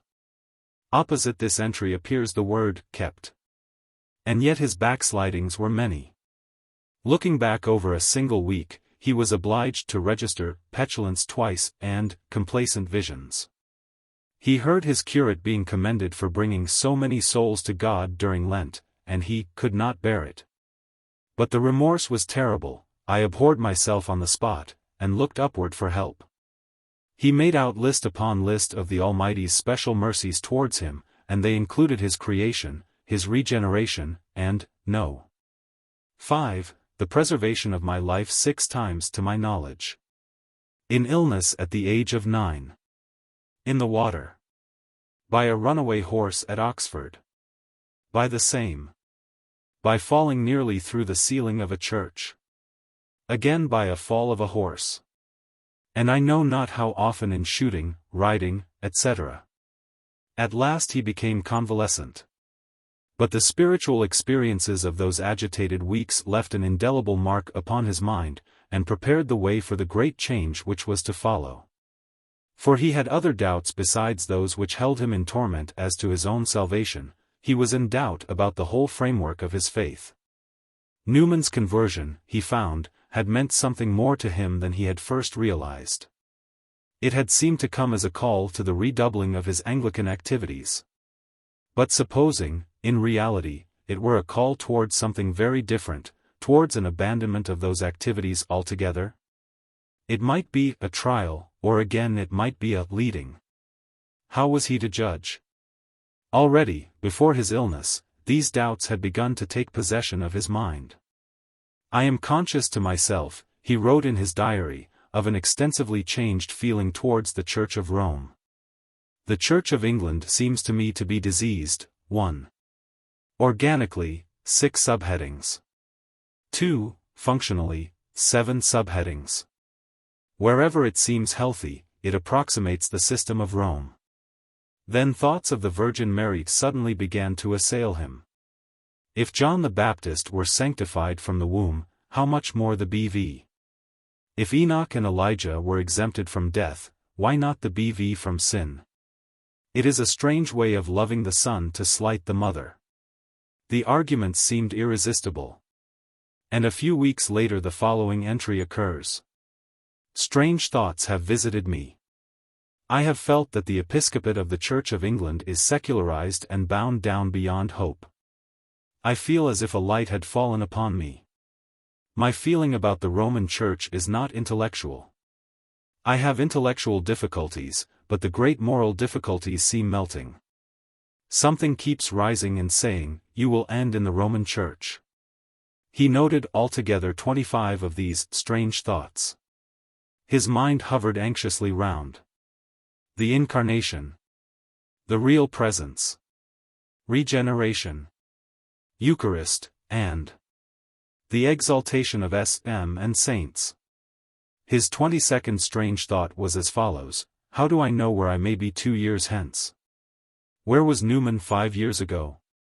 It was significant, but hardly surprising, that, after his illness, Manning should have chosen to recuperate in Rome. He spent several months there, and his diary during the whole of that period is concerned entirely with detailed descriptions of churches, ceremonies, and relics. And with minute accounts of conversations with priests and nuns. There is not a single reference either to the objects of art or to the antiquities of the place, but another omission was still more remarkable. Manning had a long interview with Pius IX, and his only record of it is contained in the bald statement, "Audience today at the Vatican." Precisely what passed on that occasion never transpired. All that is known is that His Holiness expressed considerable surprise on learning from the Archdeacon that the chalice was used in the Anglican Church in the administration of communion. "What?" he exclaimed, "is the same chalice made use of by everyone?" "I remember the pain I felt," said Manning, long afterwards, "at seeing how unknown we were to the Vicar of Jesus Christ. It made me feel our isolation." On his return to England, he took up once more the work in his archdeaconry with what appetite he might. Ravaged by doubt, distracted by speculation, he yet managed to maintain an outward presence of unshaken calm. His only confidant was Robert Wilberforce, to whom, for the next 2 years, he poured forth in a series of letters. Headed "Under the Seal," to indicate that they contained the secrets of the confessional, the whole history of his spiritual perturbations. The irony of his position was singular. For, during the whole of this time, Manning was himself holding back from the Church of Rome a host of hesitating penitents by means of arguments which he was at the very moment denouncing as fallacious to his own confessor. But what else could he do? When he received, for instance, a letter such as the following from an agitated lady, what was he to say? "My dear Father in Christ, I am sure you would pity me and like to help me, if you knew the unhappy, unsettled state my mind is in, and the misery of being entirely, wherever I am, with those who look upon joining the Church of Rome as the most awful fall conceivable to anyone, and are devoid of the smallest comprehension of how any enlightened person can do it. My old evangelical friends, with all my deep, deep love for them, do not succeed in shaking me in the least. My brother has just published a book called Regeneration, which all my friends are reading and highly extolling. It has a very contrary effect to what he would desire on my mind. I can read and understand it all in an altogether different sense, and the facts which he quotes about the articles as drawn up in 1536, and again in 1552, and of the Irish articles of 1615 and 1634. Startle and shake me about the Reformed Church in England far more than anything else, and have done so ever since I first saw them in Mr. Maskell's pamphlet, as quoted from Mr. Dodsworth's. I do hope you have some time and thought to pray for me still. Mr. Galton's letters long ago grew into short formal notes, which hurt me and annoyed me particularly, and I never answered his last, so, literally, I have no one to say things to and get help from.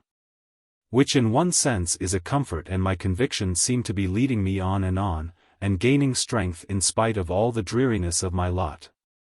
Do you know, I can't help being very anxious and unhappy about poor Sister Harriet. I am afraid of her going out of her mind. She comforts herself by an occasional outpouring of everything to me, and I had a letter this morning. She says Sister May has promised the vicar never to talk to her or allow her to talk on the subject with her, and I doubt whether this can be good for her, because though she has lost her faith, she says, in the Church of England, yet she never thinks of what she could have faith in, and resolutely without inquiring into the question determines not to be a Roman Catholic, so that really, you see, she is allowing her mind to run adrift and yet perfectly powerless. Forgive my troubling you with this letter, and believe me to be always your faithful, grateful and affectionate daughter, Emma Ryle. P.S. I wish I could see you once more so very much. How was Manning, a director of souls, and a clergyman of the Church of England, to reply that in sober truth there was very little to choose between the state of mind of Sister Emma, or even of Sister Harriet, and his own? The dilemma was a grievous one. When a soldier finds himself fighting for a cause in which he has lost faith, it is treachery to stop, and it is treachery to go on. At last, in the seclusion of his library, Manning turned in agony to those old writings which had provided Newman with so much instruction and assistance. Perhaps the Fathers would do something for him as well. He ransacked the pages of Saint Cyprian and Saint Cyril. He went through the complete works of Saint Optatus and Saint Leo. He explored the vast treatises of Tertullian and Justin Martyr. He had a lamp put into his phaeton, so that he might lose no time during his long winter drives. There he sat, searching St. Chrysostom for some mitigation of his anguish, while he sped along between the hedges to distant sufferers, to whom he duly administered the sacraments according to the rites of the English Church. He hurried back to commit to his diary the analysis of his reflections, and to describe, under the mystic formula of secrecy, the intricate workings of his conscience to Robert Wilberforce. But, alas! He was no Newman, and even the 14 folios of St. Augustine himself, strange to say, gave him very little help. The final propulsion was to come from an entirely different quarter.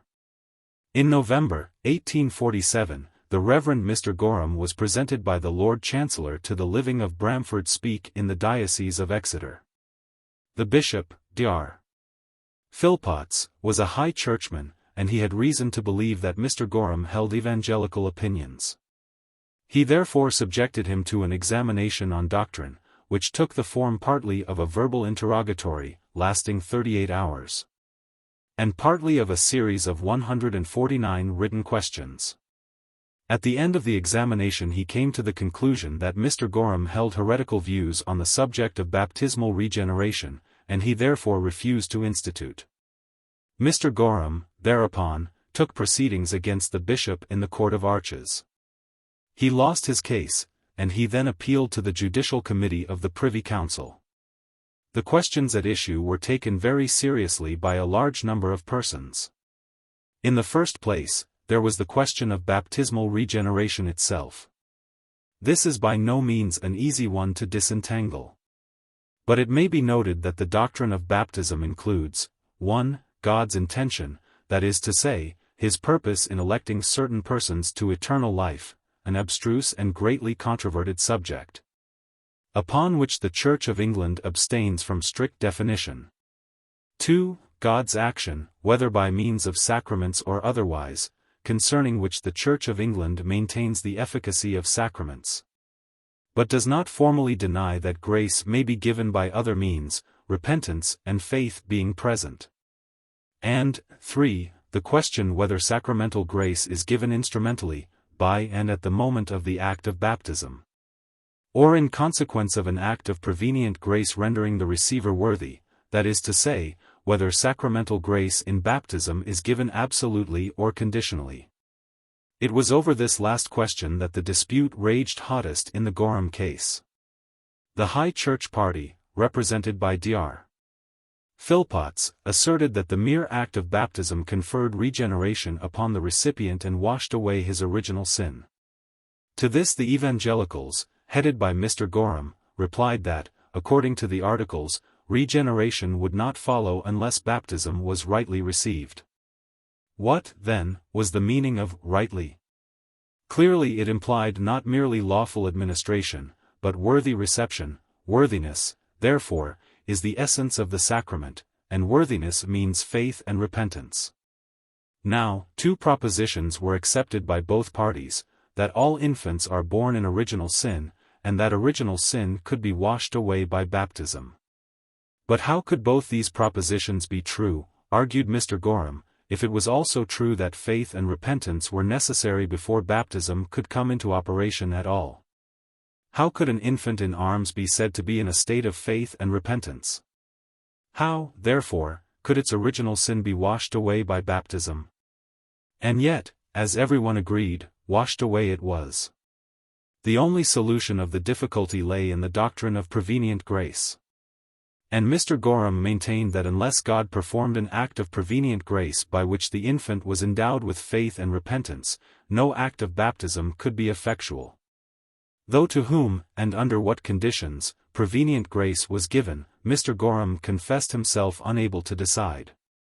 The light thrown by the Bible upon the whole matter seemed somewhat dubious, for whereas the baptism of St. Peter's disciples at Jerusalem and St. Philip's at Samaria was followed by the gift of the Spirit, in the case of Cornelius the sacrament succeeded the gift. St. Paul also was baptized. And as for the language of St. John 3:5, Rom.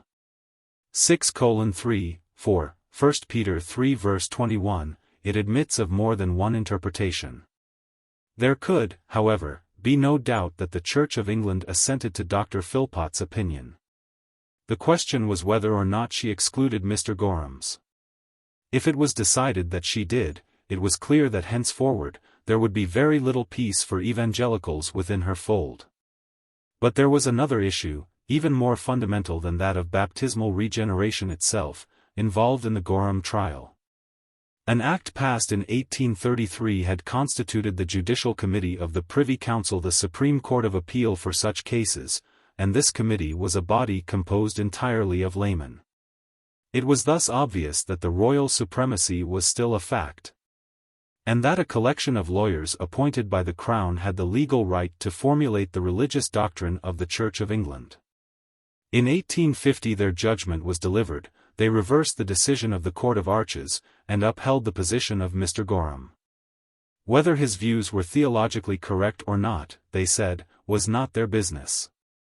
It was their business to decide whether the opinions under consideration were contrary or repugnant to the doctrine of the Church of England as enjoined upon the clergy by its articles, formularies, and rubrics. And they had come to the conclusion that they were not. The judgment still holds good.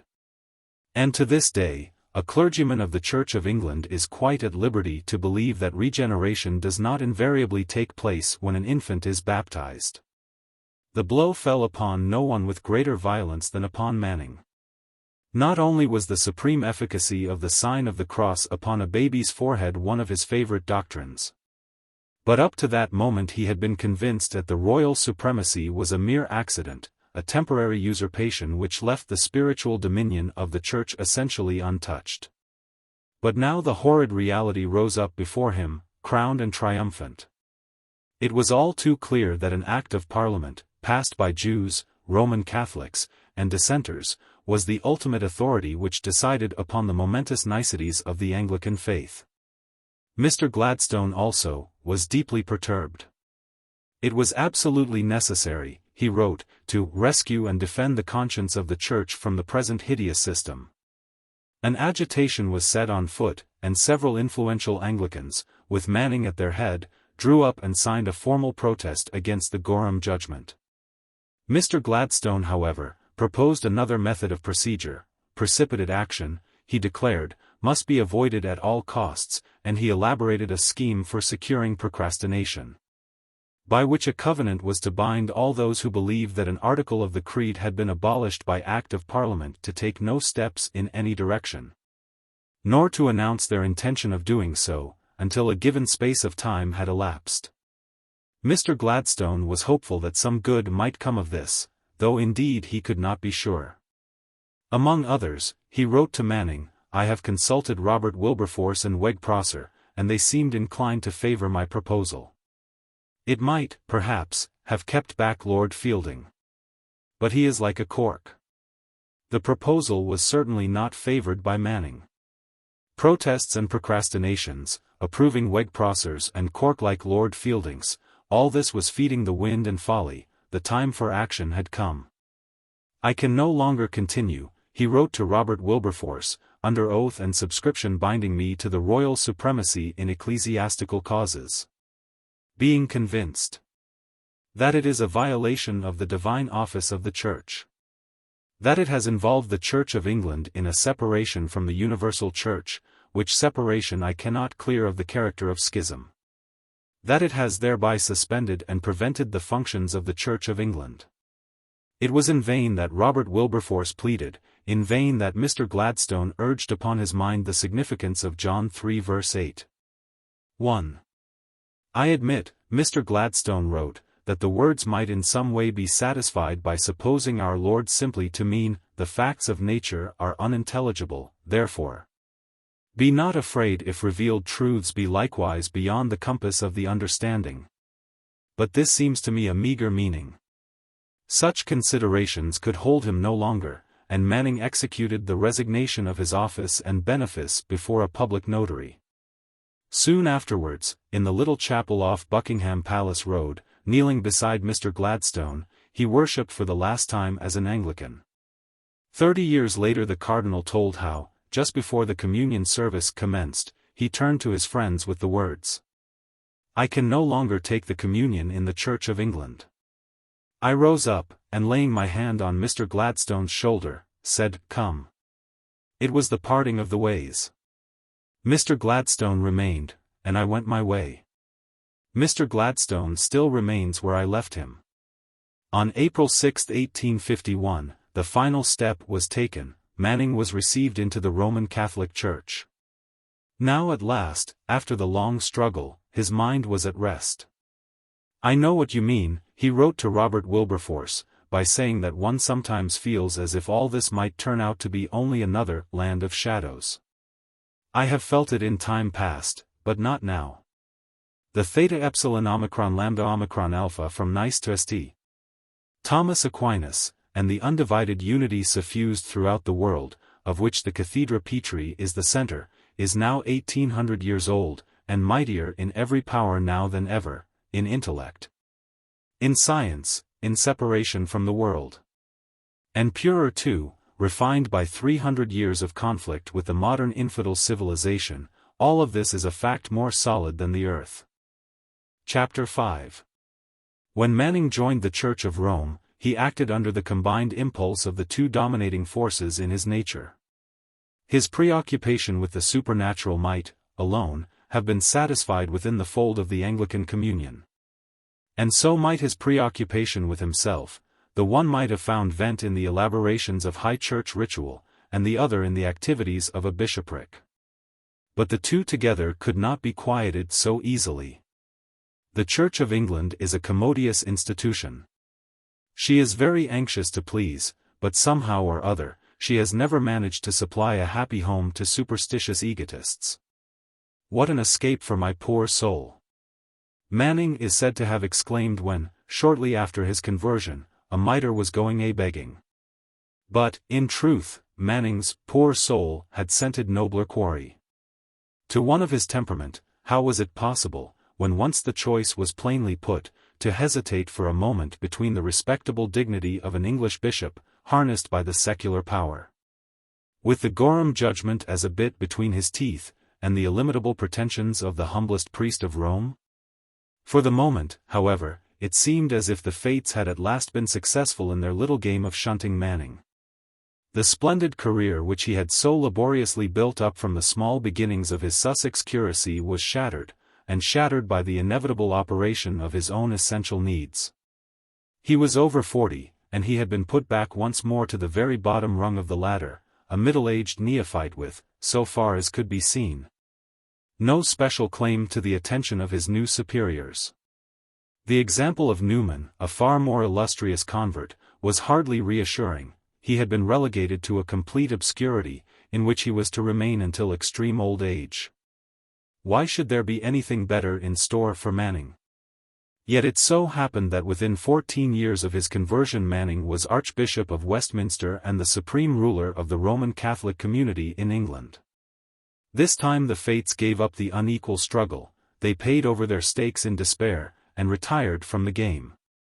Nevertheless, it is difficult to feel quite sure that Manning's plunge was as hazardous as it appeared. Certainly he was not a man who was likely to forget to look before he leaped, nor one who, if he happened to know that there was a mattress spread to receive him, would leap with less conviction.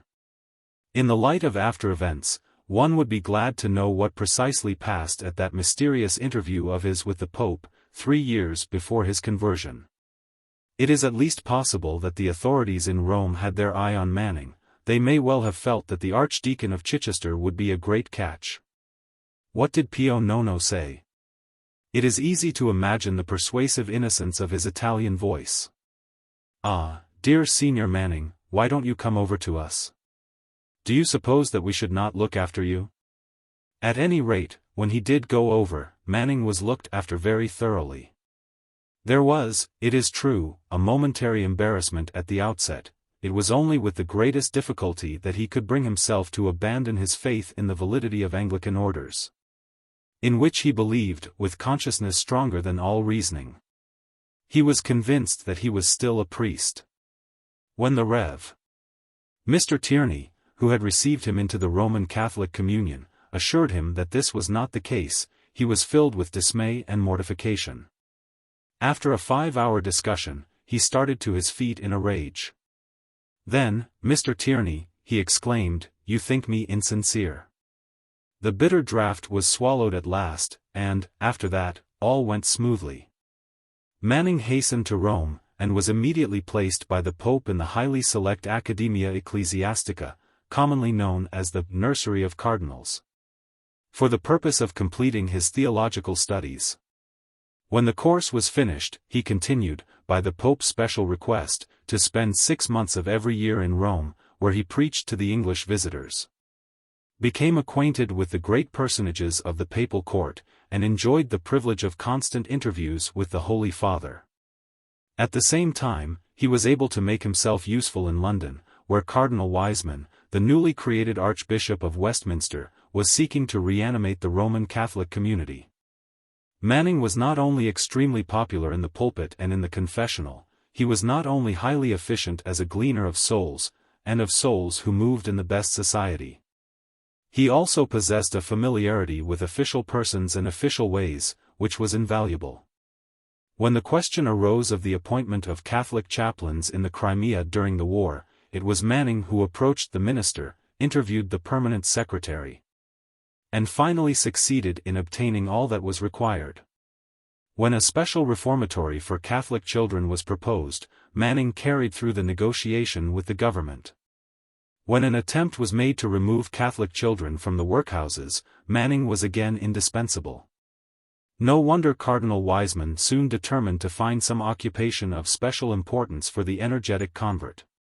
He had long wished to establish a congregation of secular priests in London particularly devoted to his service, and the opportunity for the experiment had clearly now arisen. The Order of the Oblates of St. Charles was founded in Bayswater, and Manning was put at its head. Unfortunately, no portion of the body of St. Charles could be obtained for the new community, but 2 relics of his blood were brought over to Bayswater from Milan. Almost at the same time the Pope signified his appreciation of Manning's efforts by appointing him provost of the chapter of Westminster, a position which placed him at the head of the canons of the diocese. This double promotion was the signal for the outbreak of an extraordinary internal struggle, which raged without intermission for the next 7 years. And was to end only with the accession of Manning to the archbishopric. The condition of the Roman Catholic community in England was at that time a singular one. On the one hand, the old repressive laws of the 17th century had been repealed by liberal legislation. And on the other, a large new body of distinguished converts had entered the Roman Church as a result of the Oxford movement.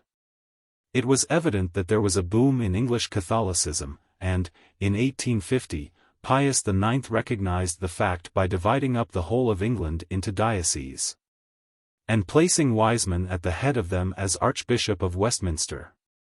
Wiseman's encyclical, dated "From Without the Flaminian Gate," in which he announced the new departure, was greeted in England by a storm of indignation, culminating in the famous and furibund letter of Lord John Russell, then Prime Minister, against the insolence of the papal aggression.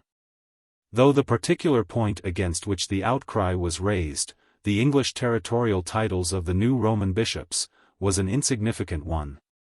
The instinct of Lord John and of the English people was in reality sound enough. Wiseman's installation did mean, in fact, a new move in the papal game. It meant an advance, if not an aggression, a quickening in England of the long-dormant energies of the Roman Church. That Church has never had the reputation of being an institution to be trifled with, and, in those days, the Pope was still ruling as a temporal prince over the fairest provinces of Italy. Surely, if the images of Guy Fawkes had not been garnished, on that 5th of November, with triple crowns, it would have been a very poor compliment to His Holiness. But it was not only the honest Protestants of England who had cause to dread the arrival of the new Cardinal Archbishop. There was a party among the Catholics themselves who viewed his installation with alarm and disgust. The families in which the Catholic tradition had been handed down uninterruptedly since the days of Elizabeth, which had known the pains of exile and of martyrdom, and which clung together an alien and isolated group in the midst of English society, now began to feel that they were, after all, of small moment in the councils of Rome. They had labored through the heat of the day. But now it seemed as if the harvest was to be gathered in by a crowd of converts who were proclaiming on every side as something new and wonderful the truths which the old Catholics, as they came to be called, had not only known, but for which they had suffered for generations. Cardinal Wiseman, it is true, was no convert. He belonged to one of the oldest of the Catholic families. But he had spent most of his life in Rome, he was out of touch with English traditions, and his sympathy with Newman and his followers was only too apparent. One of his first acts as Archbishop was to appoint the convert W. G. Ward, who was not even in holy orders, to be professor of theology at St. Edmund's College, the chief seminary for young priests, in which the ancient traditions of Douay were still flourishing. Ward was an ardent populist, and his appointment indicated clearly enough that in Wiseman's opinion there was too little of the Italian spirit in the English community. The uneasiness of the old Catholics was becoming intense, when they were reassured by Wiseman's appointing as his coadjutor and successor his intimate friend, Dr. Errington, who was created on the occasion Archbishop of Trebizond in partibus infidelium. Not only was Dr. Errington an old Catholic of the most rigid type, he was a man of extreme energy, whose influence was certain to be great. And, in any case, Wiseman was growing old, so that before very long it seemed inevitable that the policy of the diocese would be in proper hands. Such was the position of affairs when, 2 years after Errington's appointment, Manning became head of the Oblates of St. Charles and provost of the chapter of Westminster. The Archbishop of Trebizond had been for some time growing more and more suspicious of Manning's influence, and this sudden elevation appeared to justify his worst fears. But his alarm was turned to fury when he learned that St. Edmund's College, from which he had just succeeded in removing the obnoxious W.G. Ward, was to be placed under the control of the Oblates of St. Charles. The Oblates did not attempt to conceal the fact that one of their principal aims was to introduce the customs of a Roman seminary into England. A grim perspective of espionage and tale-bearing, foreign habits, and Italian devotions opened out before the dismayed eyes of the old Catholics. They determined to resist to the utmost. And it was upon the question of the control of St. Edmund's that the first battle in the long campaign between Errington and Manning was fought. Cardinal Wiseman was now obviously declining towards the grave. A man of vast physique, your immense, an Irish servant used respectfully to call him, of sanguine temperament, of genial disposition, of versatile capacity. He seemed to have engrafted upon the robustness of his English nature the facile, childlike, and expansive qualities of the South. So far from being a Bishop Blougram, as the rumor went, he was, in fact, the very antithesis of that subtle and worldly-wise ecclesiastic. He had innocently looked forward all his life to the reunion of England to the See of Peter, and eventually had come to believe that, in God's hand, he was the instrument destined to bring about this miraculous consummation. Was not the Oxford movement, with its flood of converts, a clear sign of the divine will? Had he not himself been the author of that momentous article on St. Augustine and the Donatists, which had finally convinced Newman that the Church of England was in schism? And then, had he not been able to set afoot a crusade of prayer throughout Catholic Europe for the conversion of England? He awaited the result with eager expectation. And in the meantime he set himself to smooth away the hostility of his countrymen by delivering courses of popular lectures on literature and archaeology. He devoted much time and attention to the ceremonial details of his princely office. His knowledge of rubric and ritual, and of the symbolical significations of vestments, has rarely been equaled. And he took a profound delight in the ordering and the performance of elaborate processions. During one of these functions, an unexpected difficulty arose. The master of ceremonies suddenly gave the word for a halt, and, on being asked the reason, replied that he had been instructed that moment by special revelation to stop the procession. The Cardinal, however, was not at a loss.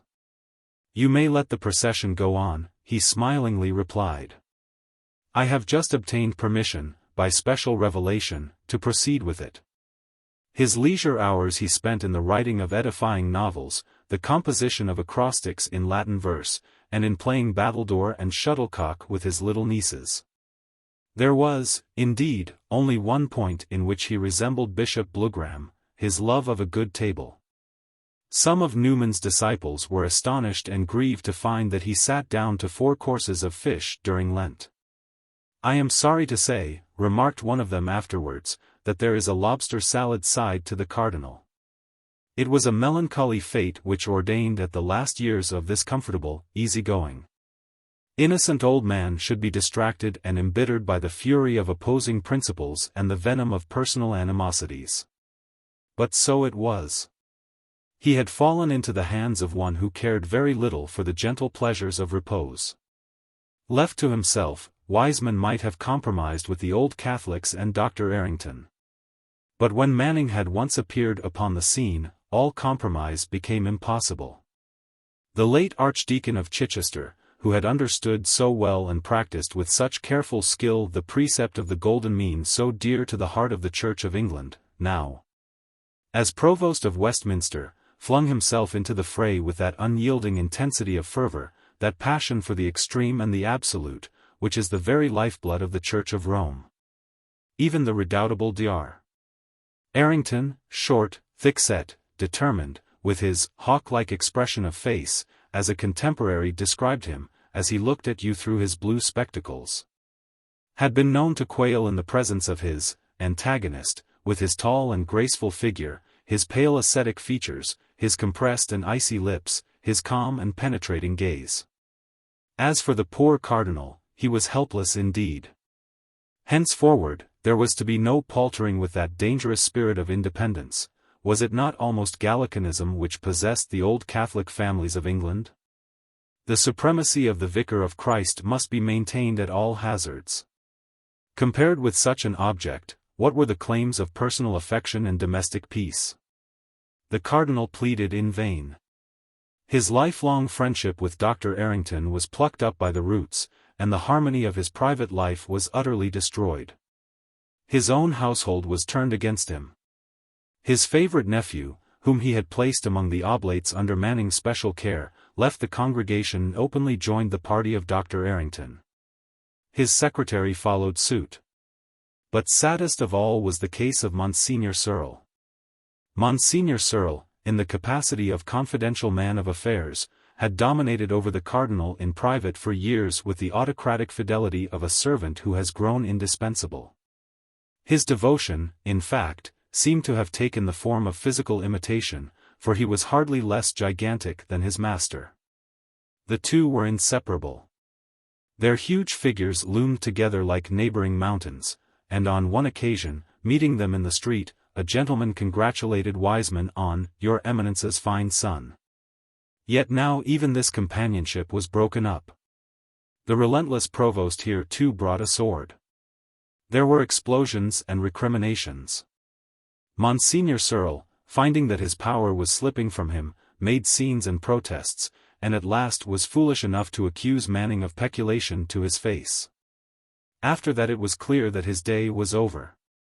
He was forced to slink snarling into the background, while the cardinal shuddered through all his immensity, and wished many times that he were already dead. Yet, he was not altogether without his consolations. Manning took care to see to that.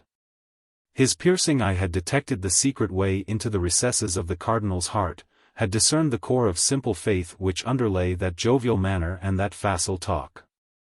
Others were content to laugh and chatter and transact their business. Manning was more artistic.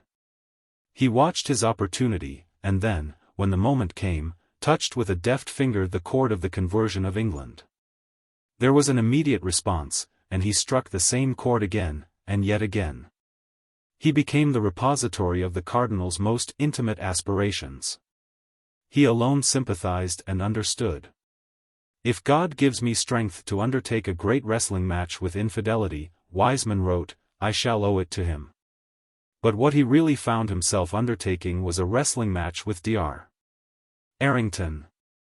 The struggle over St. Edmund's College grew more and more acute. There were high words in the chapter, where Monsignor Searle led the assault against the provost, and carried a resolution declaring that the oblates of St. Charles had intruded themselves illegally into the seminary. The cardinal quashed the proceedings of the chapter, whereupon, the chapter appealed to Rome. Dr. Errington, carried away by the fury of the controversy, then appeared as the avowed opponent of the provost and the cardinal. With his own hand he drew up a document justifying the appeal of the chapter to Rome by canon law and the decrees of the Council of Trent. Wiseman was deeply pained. "My own coadjutor," he exclaimed, "is acting as solicitor against me in a lawsuit." There was a rush to Rome, where, for several ensuing years, the hostile English parties were to wage a furious battle in the antechambers of the Vatican. But the dispute over the oblates now sank into insignificance beside the rage of contention which centered round a new and far more deadly question, for the position of Dr. Errington himself was at stake. The cardinal, in spite of illness, indolence, and the ties of friendship, had been brought at last to an extraordinary step. He was petitioning the Pope for nothing less than the deprivation and removal of the Archbishop of Trebizond. The precise details of what followed are doubtful. It is only possible to discern with clearness, amid a vast cloud of official documents and unofficial correspondences in English, Italian, and Latin, of papal decrees and voluminous scripture, of confidential reports of episcopal whispers and the secret agitations of cardinals, the form of Manning, restless and indomitable, scouring like a stormy petrel the angry ocean of debate. Wiseman, dilatory, unbusinesslike, and infirm, was ready enough to leave the conduct of affairs in his hands. Nor was it long before Manning saw where the key of the whole position lay. As in the old days, at Chichester, he had secured the goodwill of Bishop Shuttleworth by cultivating the friendship of Archdeacon Hare, so now, on this vaster scale of operations. His sagacity led him swiftly and unerringly up the little winding staircase in the Vatican and through the humble door which opened into the cabinet of Monsignor Talbot, the private secretary of the Pope. Monsignor Talbot was a priest who embodied in a singular manner, if not the highest, at least the most persistent traditions of the Roman Curia. He was a master of various arts which the practice of ages has brought to perfection under the friendly shadow of the triple tiara. He could mingle together astuteness and holiness without any difficulty, he could make innuendos as naturally as an ordinary man makes statements of fact. He could apply flattery with so unsparing a hand that even princes of the Church found it sufficient. And, on occasion, he could wring the changes of torture on a human soul with a tact which called forth universal approbation. With such accomplishments, it could hardly be expected that Monsignor Talbot should be remarkable either for a delicate sense of conscientiousness or for an extreme refinement of feeling. But then it was not for those qualities that Manning was in search when he went up the winding stair. He was looking for the man who had the ear of Pio Nono, and, on the other side of the low-arched door, he found him. Then he put forth all his efforts, his success was complete. And an alliance began which was destined to have the profoundest effect upon Manning's career, and was only dissolved when, many years later, Monsignor Talbot was unfortunately obliged to exchange his apartment in the Vatican for a private lunatic asylum at Passy. It was determined that the coalition should be ratified by the ruin of Dr. Errington. When the moment of crisis was seen to be approaching, Wiseman was summoned to Rome, where he began to draw up an immense scrittera containing his statement of the case. For months past, the redoubtable energies of the Archbishop of Trebizond had been absorbed in a similar task. Folio was being piled upon folio, when a sudden blow threatened to put an end to the whole proceeding in a summary manner. The Cardinal was seized by violent illness, and appeared to be upon his deathbed. Manning thought for a moment that his labors had been in vain and that all was lost. But the Cardinal recovered. Monsignor Talbot used his influence as he alone knew how, and a papal decree was issued by which Dr. Errington was liberated from the coadjutorship of Westminster, together with the right of succession to the see. It was a supreme act of authority, a colpo di stato di dominio, as the Pope himself said, and the blow to the Old Catholics was correspondingly severe. They found themselves deprived at one fell swoop both of the influence of their most energetic supporter and of the certainty of coming into power at Wiseman's death. And in the meantime, Manning was redoubling his energies at Bayswater. Though his oblates had been checked over St. Edmund's, there was still no lack of work for them to do. There were missions to be carried on, schools to be managed, funds to be collected. Several new churches were built, a community of most edifying nuns of the Third Order of St. Francis was established, and £30,000, raised from Manning's private resources and from those of his friends, was spent in 3 years. "I hate that man," one of the old Catholics exclaimed, "he is such a forward piece." The words were reported to Manning, who shrugged his shoulders. "Poor man," he said, "what is he made of? Does he suppose, in his foolishness, that after working day and night for 20 years in heresy and schism, on becoming a Catholic, I should sit in an easy chair and fold my hands all the rest of my life?" But his secret thoughts were of a different cast. "I am conscious of a desire," he wrote in his diary, "to be in such a position, 1, as I had in times past. 2, as my present circumstances imply, 3, as my friends think me fit for, and 4, as I feel my own faculties tend to. But, God being my helper, I will not seek it by the lifting of a finger or the speaking of a word." So Manning wrote, and thought, and prayed. But what are words, and thoughts, and even prayers, to the mysterious and relentless powers of circumstance and character? Cardinal Wiseman was slowly dying. The tiller of the church was slipping from his feeble hand, and Manning was beside him, the one man with the energy, the ability, the courage, and the conviction to steer the ship upon her course. More than that, there was the sinister figure of a Dr. Errington crouching close at hand, ready to seize the helm and make straight, who could doubt it, for the rocks. In such a situation the voice of self-abnegation must needs grow still and small indeed. Yet it spoke on, for it was one of the paradoxes in Manning's soul that that voice was never silent. Whatever else he was not unscrupulous. Rather, his scruples deepened with his desires, and he could satisfy his most exorbitant ambitions in a profundity of self-abasement. And so now he vowed to heaven that he would seek nothing, no, not by the lifting of a finger or the speaking of a word. But, if something came to him, he had vowed not to seek. He had not vowed not to take. Might it not be his plain duty to take? Might it not be the will of God? Something, of course, did come to him, though it seemed for a moment that it would elude his grasp. Wiseman died, and there ensued in Rome a crisis of extraordinary intensity. Since the creation of the hierarchy, Monsignor Talbot wrote, "It is the greatest moment for the Church that I have yet seen." It was the duty of the chapter of Westminster to nominate 3 candidates for succession to the archbishopric. They made one last effort, and had the temerity to place upon the list, besides the names of 2 old Catholic bishops, that of Dr. Errington. It was a fatal blunder. Pius IX was furious. The chapter had committed an insulta al Papa, he exclaimed, striking his breast 3 times in his rage. It was the chapter that did it, said Manning, afterwards. But even after the chapter's indiscretion, the fatal decision hung in the balance for weeks. The great point of anxiety with me, wrote Monsignor Talbot to Manning, is whether a congregation will be held, or whether the Holy Father will perform a pontifical act. He himself is doubting.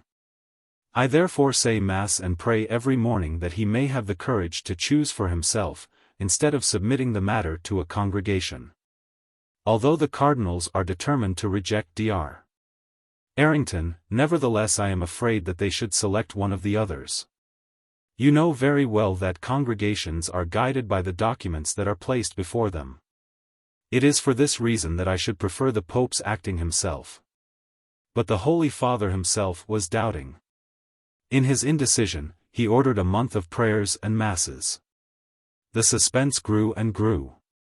Everything seemed against Manning. The whole English episcopate was opposed to him, he had quarrelled with the chapter, he was a convert of but few years' standing. Even the congregated cardinals did not venture to suggest the appointment of such a man. But suddenly, the Holy Father's doubts came to an end.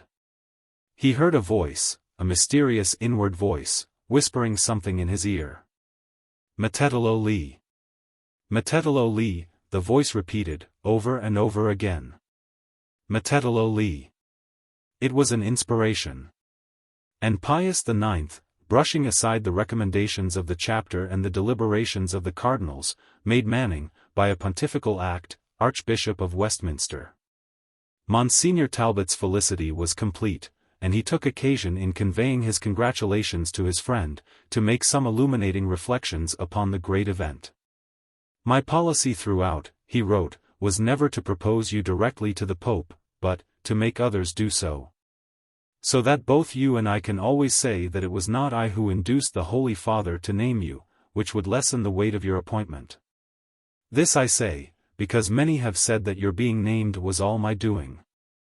I do not say that the Pope did not know that I thought you the only man eligible, as I took care to tell him over and over again what was against all the other candidates, and in consequence, he was almost driven into naming you. After he had named you, the Holy Father said to me, "What a diplomatist you are, to make what you wished come to pass." Nevertheless, concluded Monsignor Talbot, I believe your appointment was specially directed by the Holy Ghost. Manning himself was apparently of the same opinion. My dear child, he wrote to a lady penitent, I have in these last 3 weeks felt as if our Lord had called me by name. Everything else has passed out of my mind. The firm belief that I have long had that the Holy Father is the most supernatural person I have ever seen has given me this feeling more deeply still.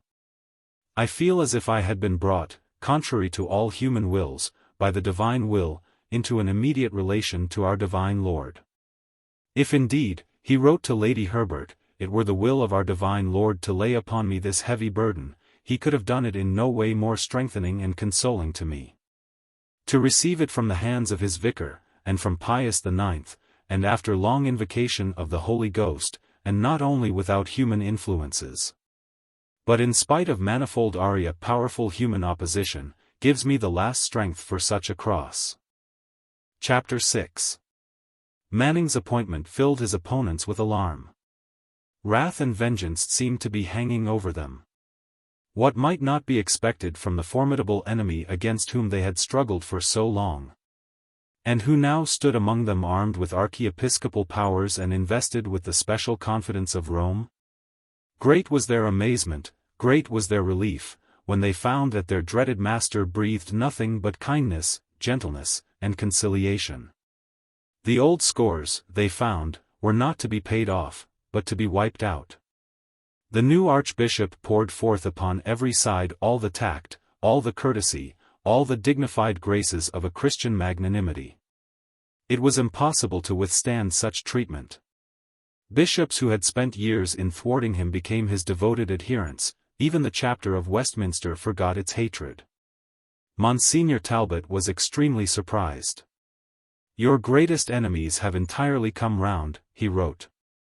"I received the other day a panegyric of you from Searle.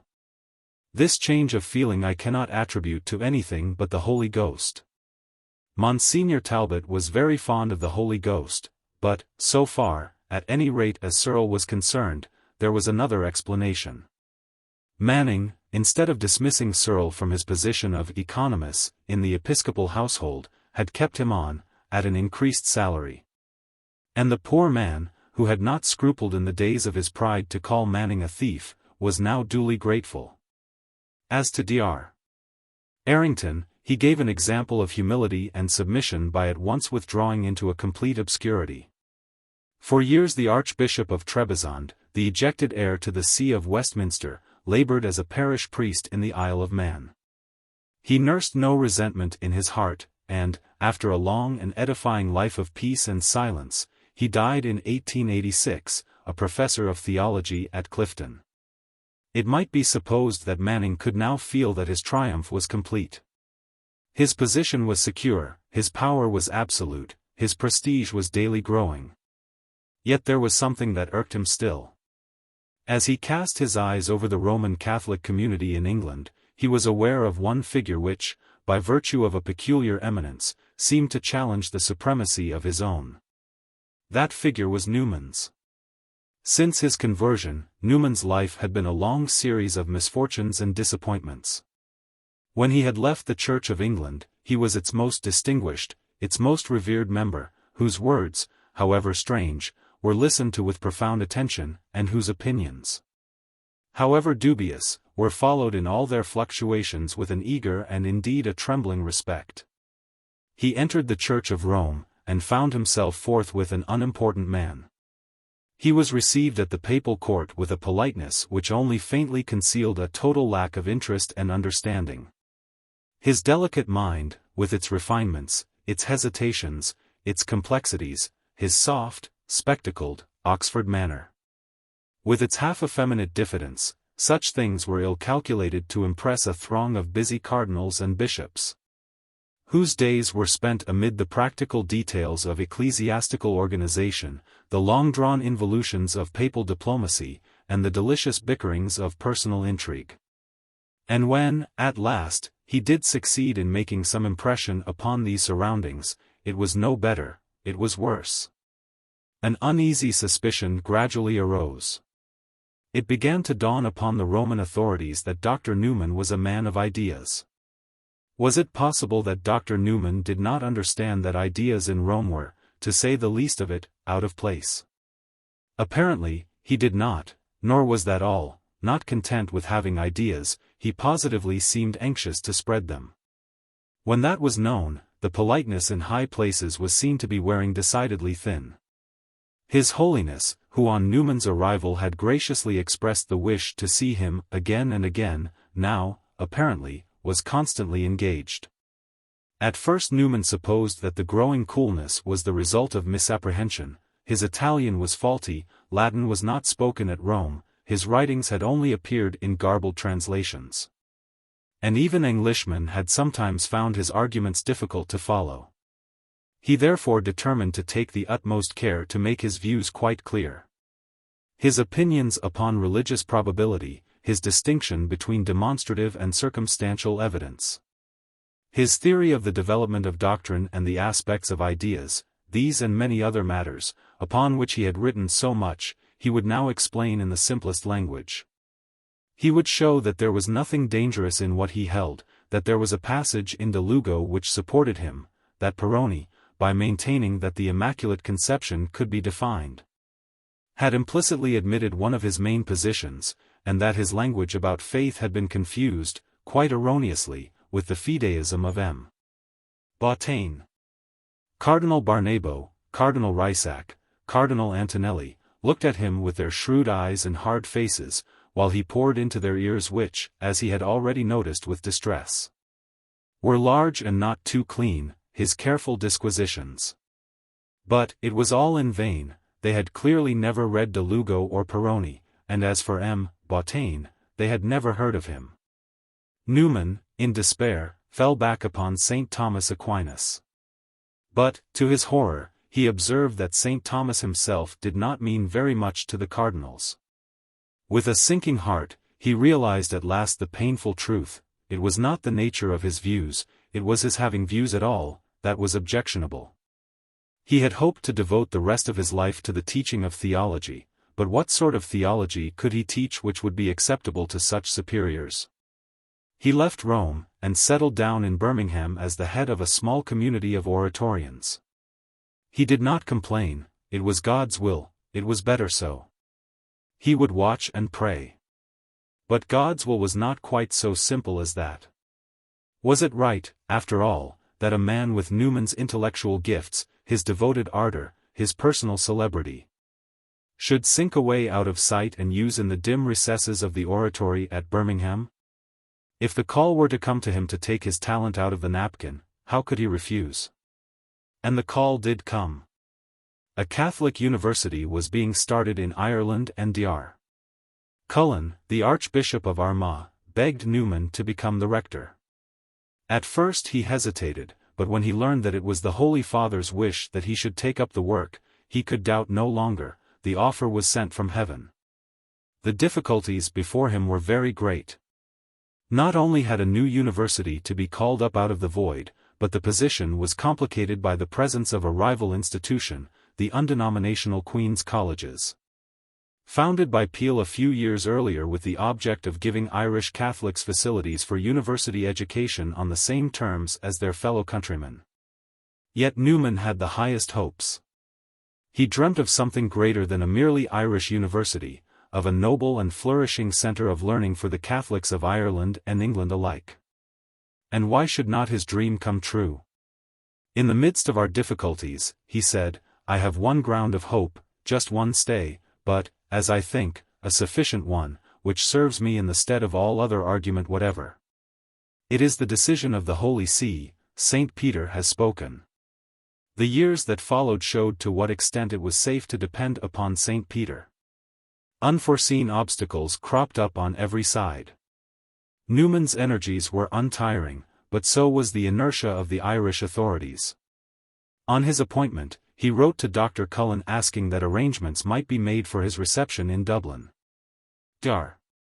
Cullen did not reply.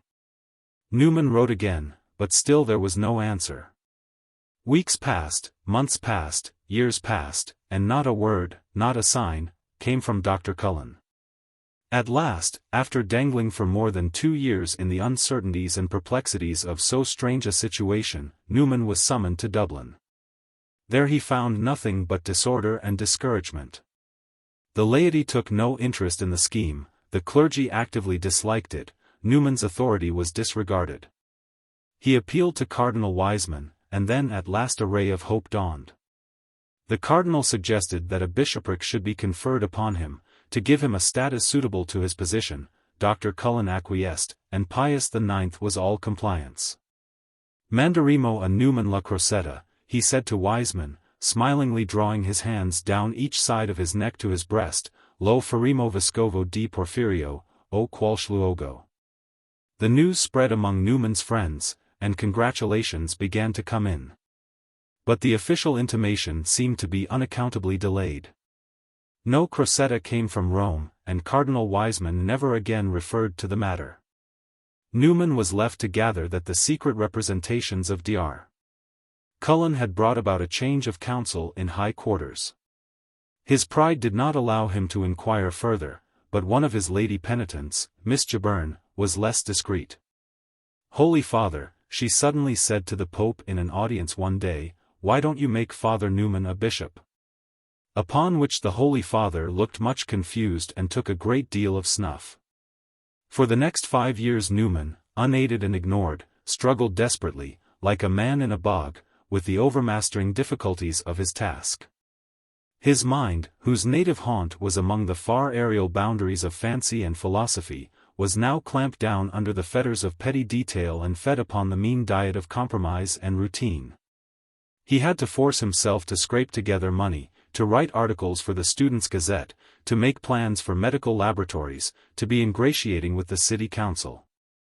He was obliged to spend months traveling through the remote regions of Ireland in the company of extraordinary ecclesiastics and barbarous squireens. He was a thoroughbred harnessed to a four-wheeled cab, and he knew it.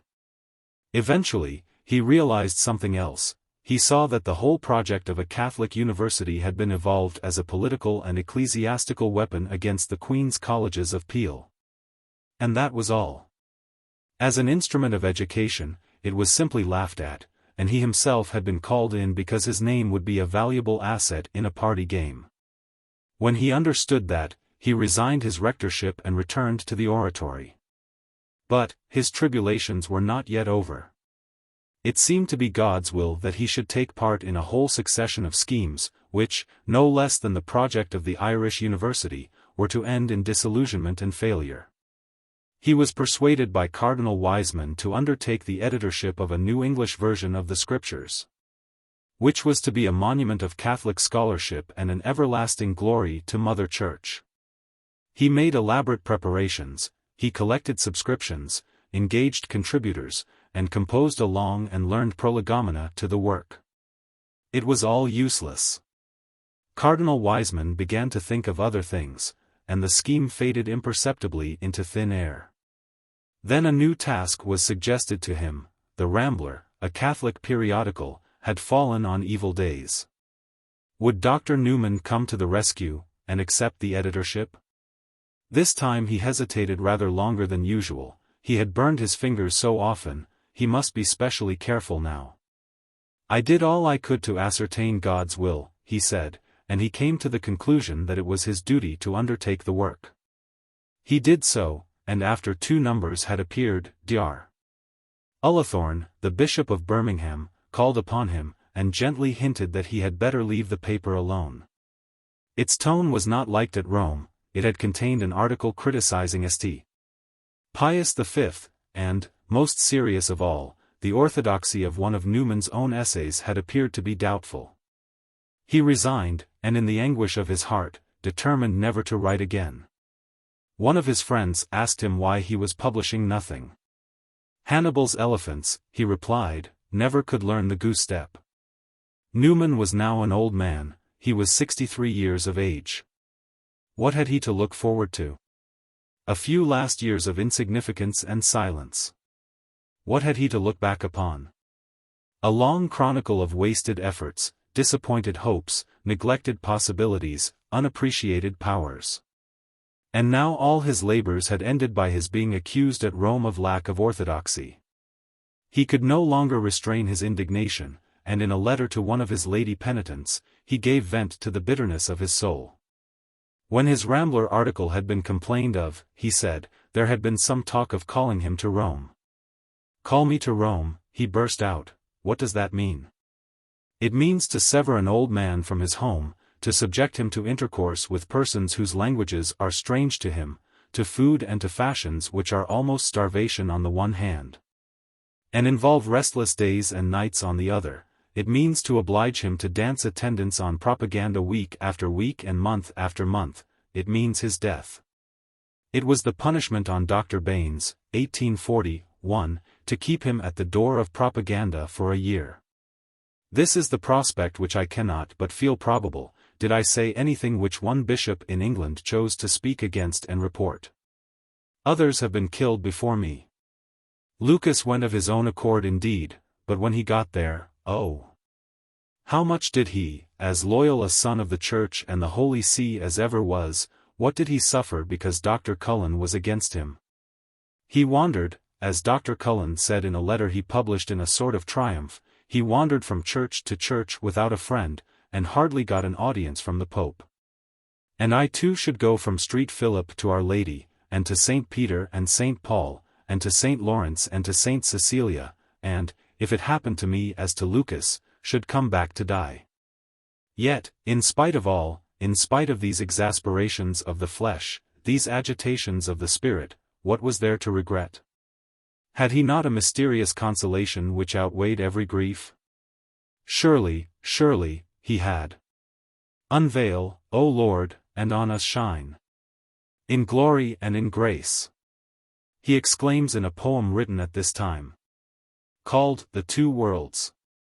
This gaudy world grows pale before the beauty of thy face.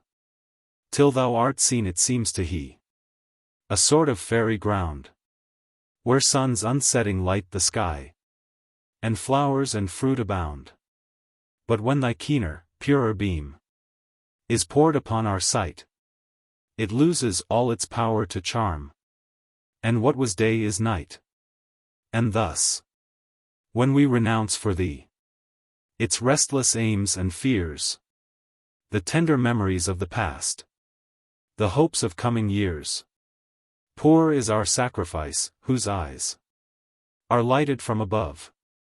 We offer what we cannot keep, what we have ceased to love. Such were Newman's thoughts when an unexpected event occurred which produced a profound effect upon his life. Charles Kingsley attacked his good faith, and the good faith of Catholics in general, in a magazine article. Newman protested, and Kingsley rejoined in an irate pamphlet. Newman's reply was the Apologia pro vita sua, which he wrote in 7 weeks, sometimes working 22 hours at a stretch, constantly in tears, and constantly crying out with distress. The success of the book, with its transparent candor, its controversial brilliance, the sweep and passion of its rhetoric, the depth of its personal feeling, was immediate and overwhelming. It was recognized at once as a classic, not only by Catholics, but by the whole English world. From every side expressions of admiration, gratitude, and devotion poured in. It was impossible for one so sensitive as Newman to the opinions of other people to resist the happy influence of such an unlooked-for, such an enormous triumph. The cloud of his dejection began to lift, et l'espoir malgré lui est glisse dans son cœur.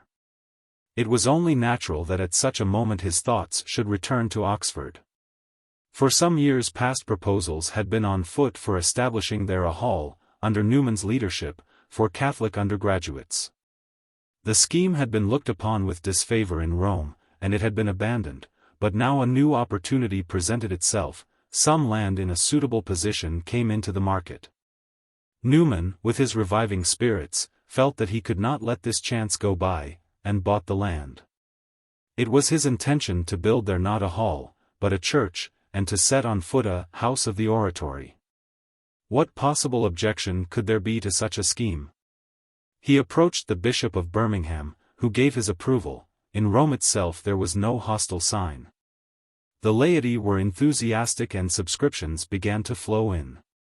Was it possible that all was well at last? Was it conceivable that the strange and weary pilgrimage of so many years should end at length in quietude, if not in happiness, where it had begun? It so happened that it was at this very time that Manning was appointed to the See of Westminster. The destinies of the two men, which had run parallel to one another in so strange a fashion and for so many years, were now for a moment suddenly to converge.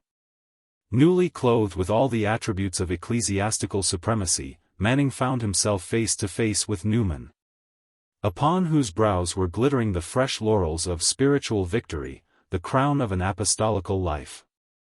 It was the meeting of the eagle and the dove. What followed showed, more clearly perhaps than any other incident in his career, the stuff that Manning was made of.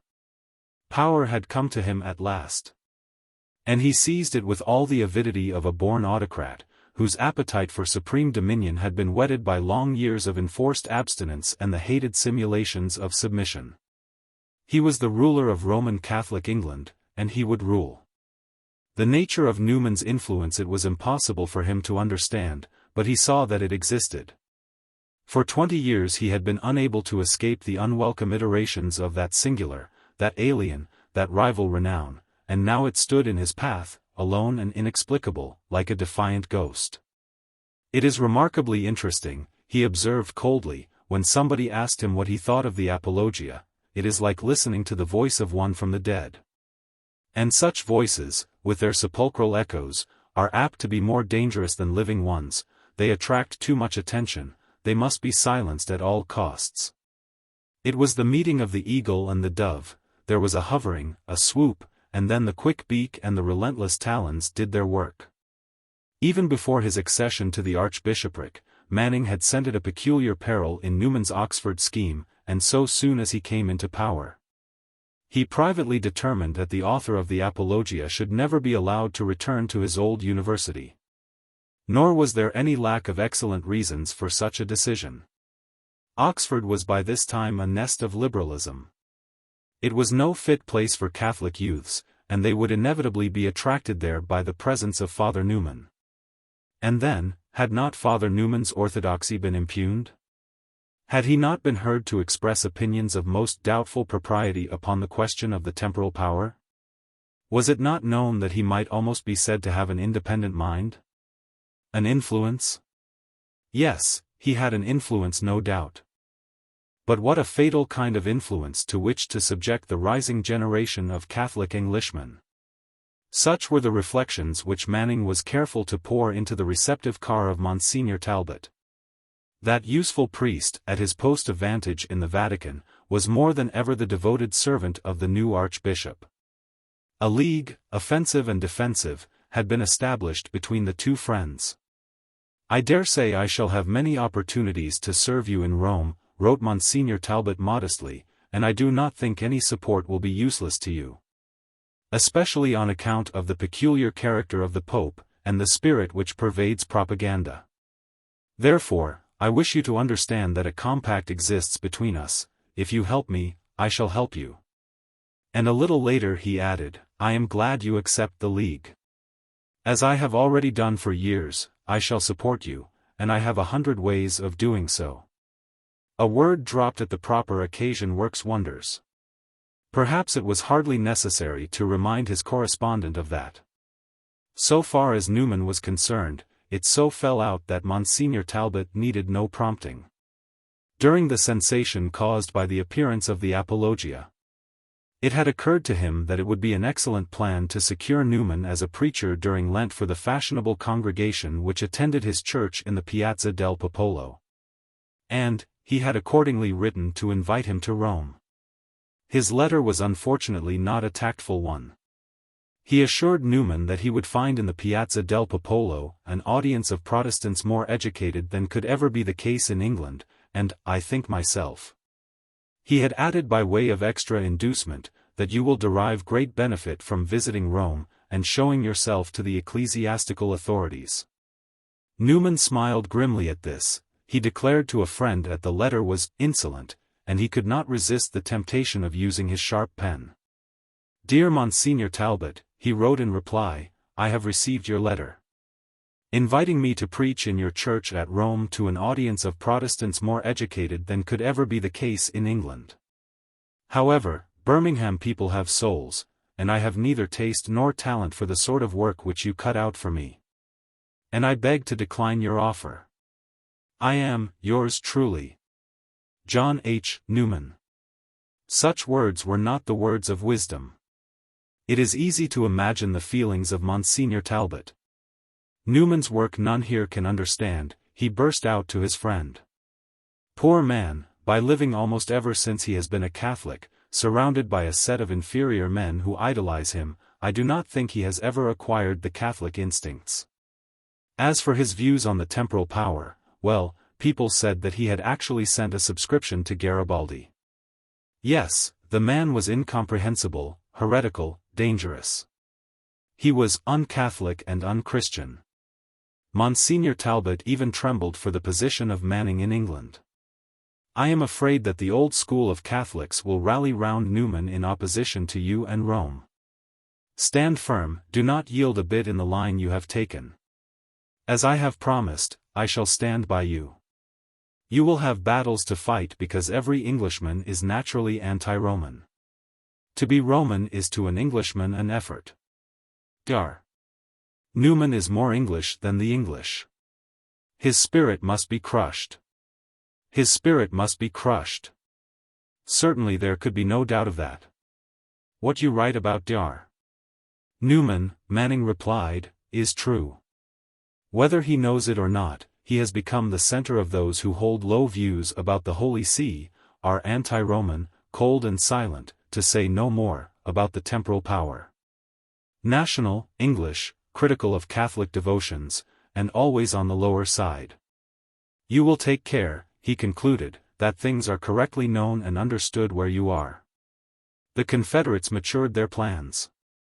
While Newman was making his arrangements for the Oxford Oratory, Cardinal Reisac visited London. Cardinal Reisac has just left, wrote Manning to Monsignor Talbot, he has seen and understands all that is going on in England. But Newman had no suspicions. It was true that persistent rumors of his unorthodoxy and his anti-Roman leanings had begun to float about, and these rumors had been traced to Rome. But what were rumors? Then, too, Newman found out that Cardinal Reisac had been to Oxford without his knowledge, and had inspected the land for the oratory. That seemed odd.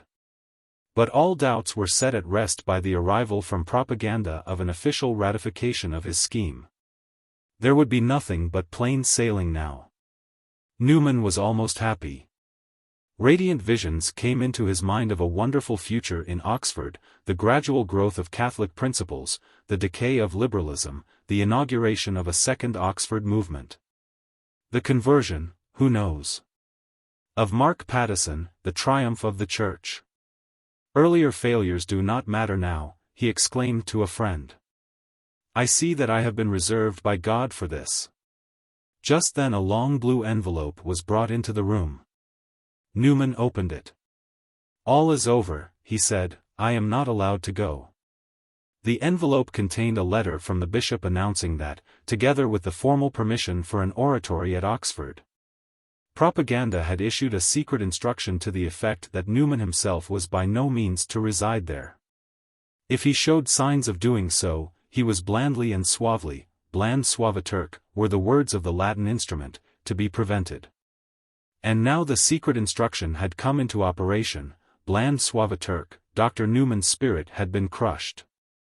His friends made some gallant efforts to retrieve the situation. But, it was in vain. Father St.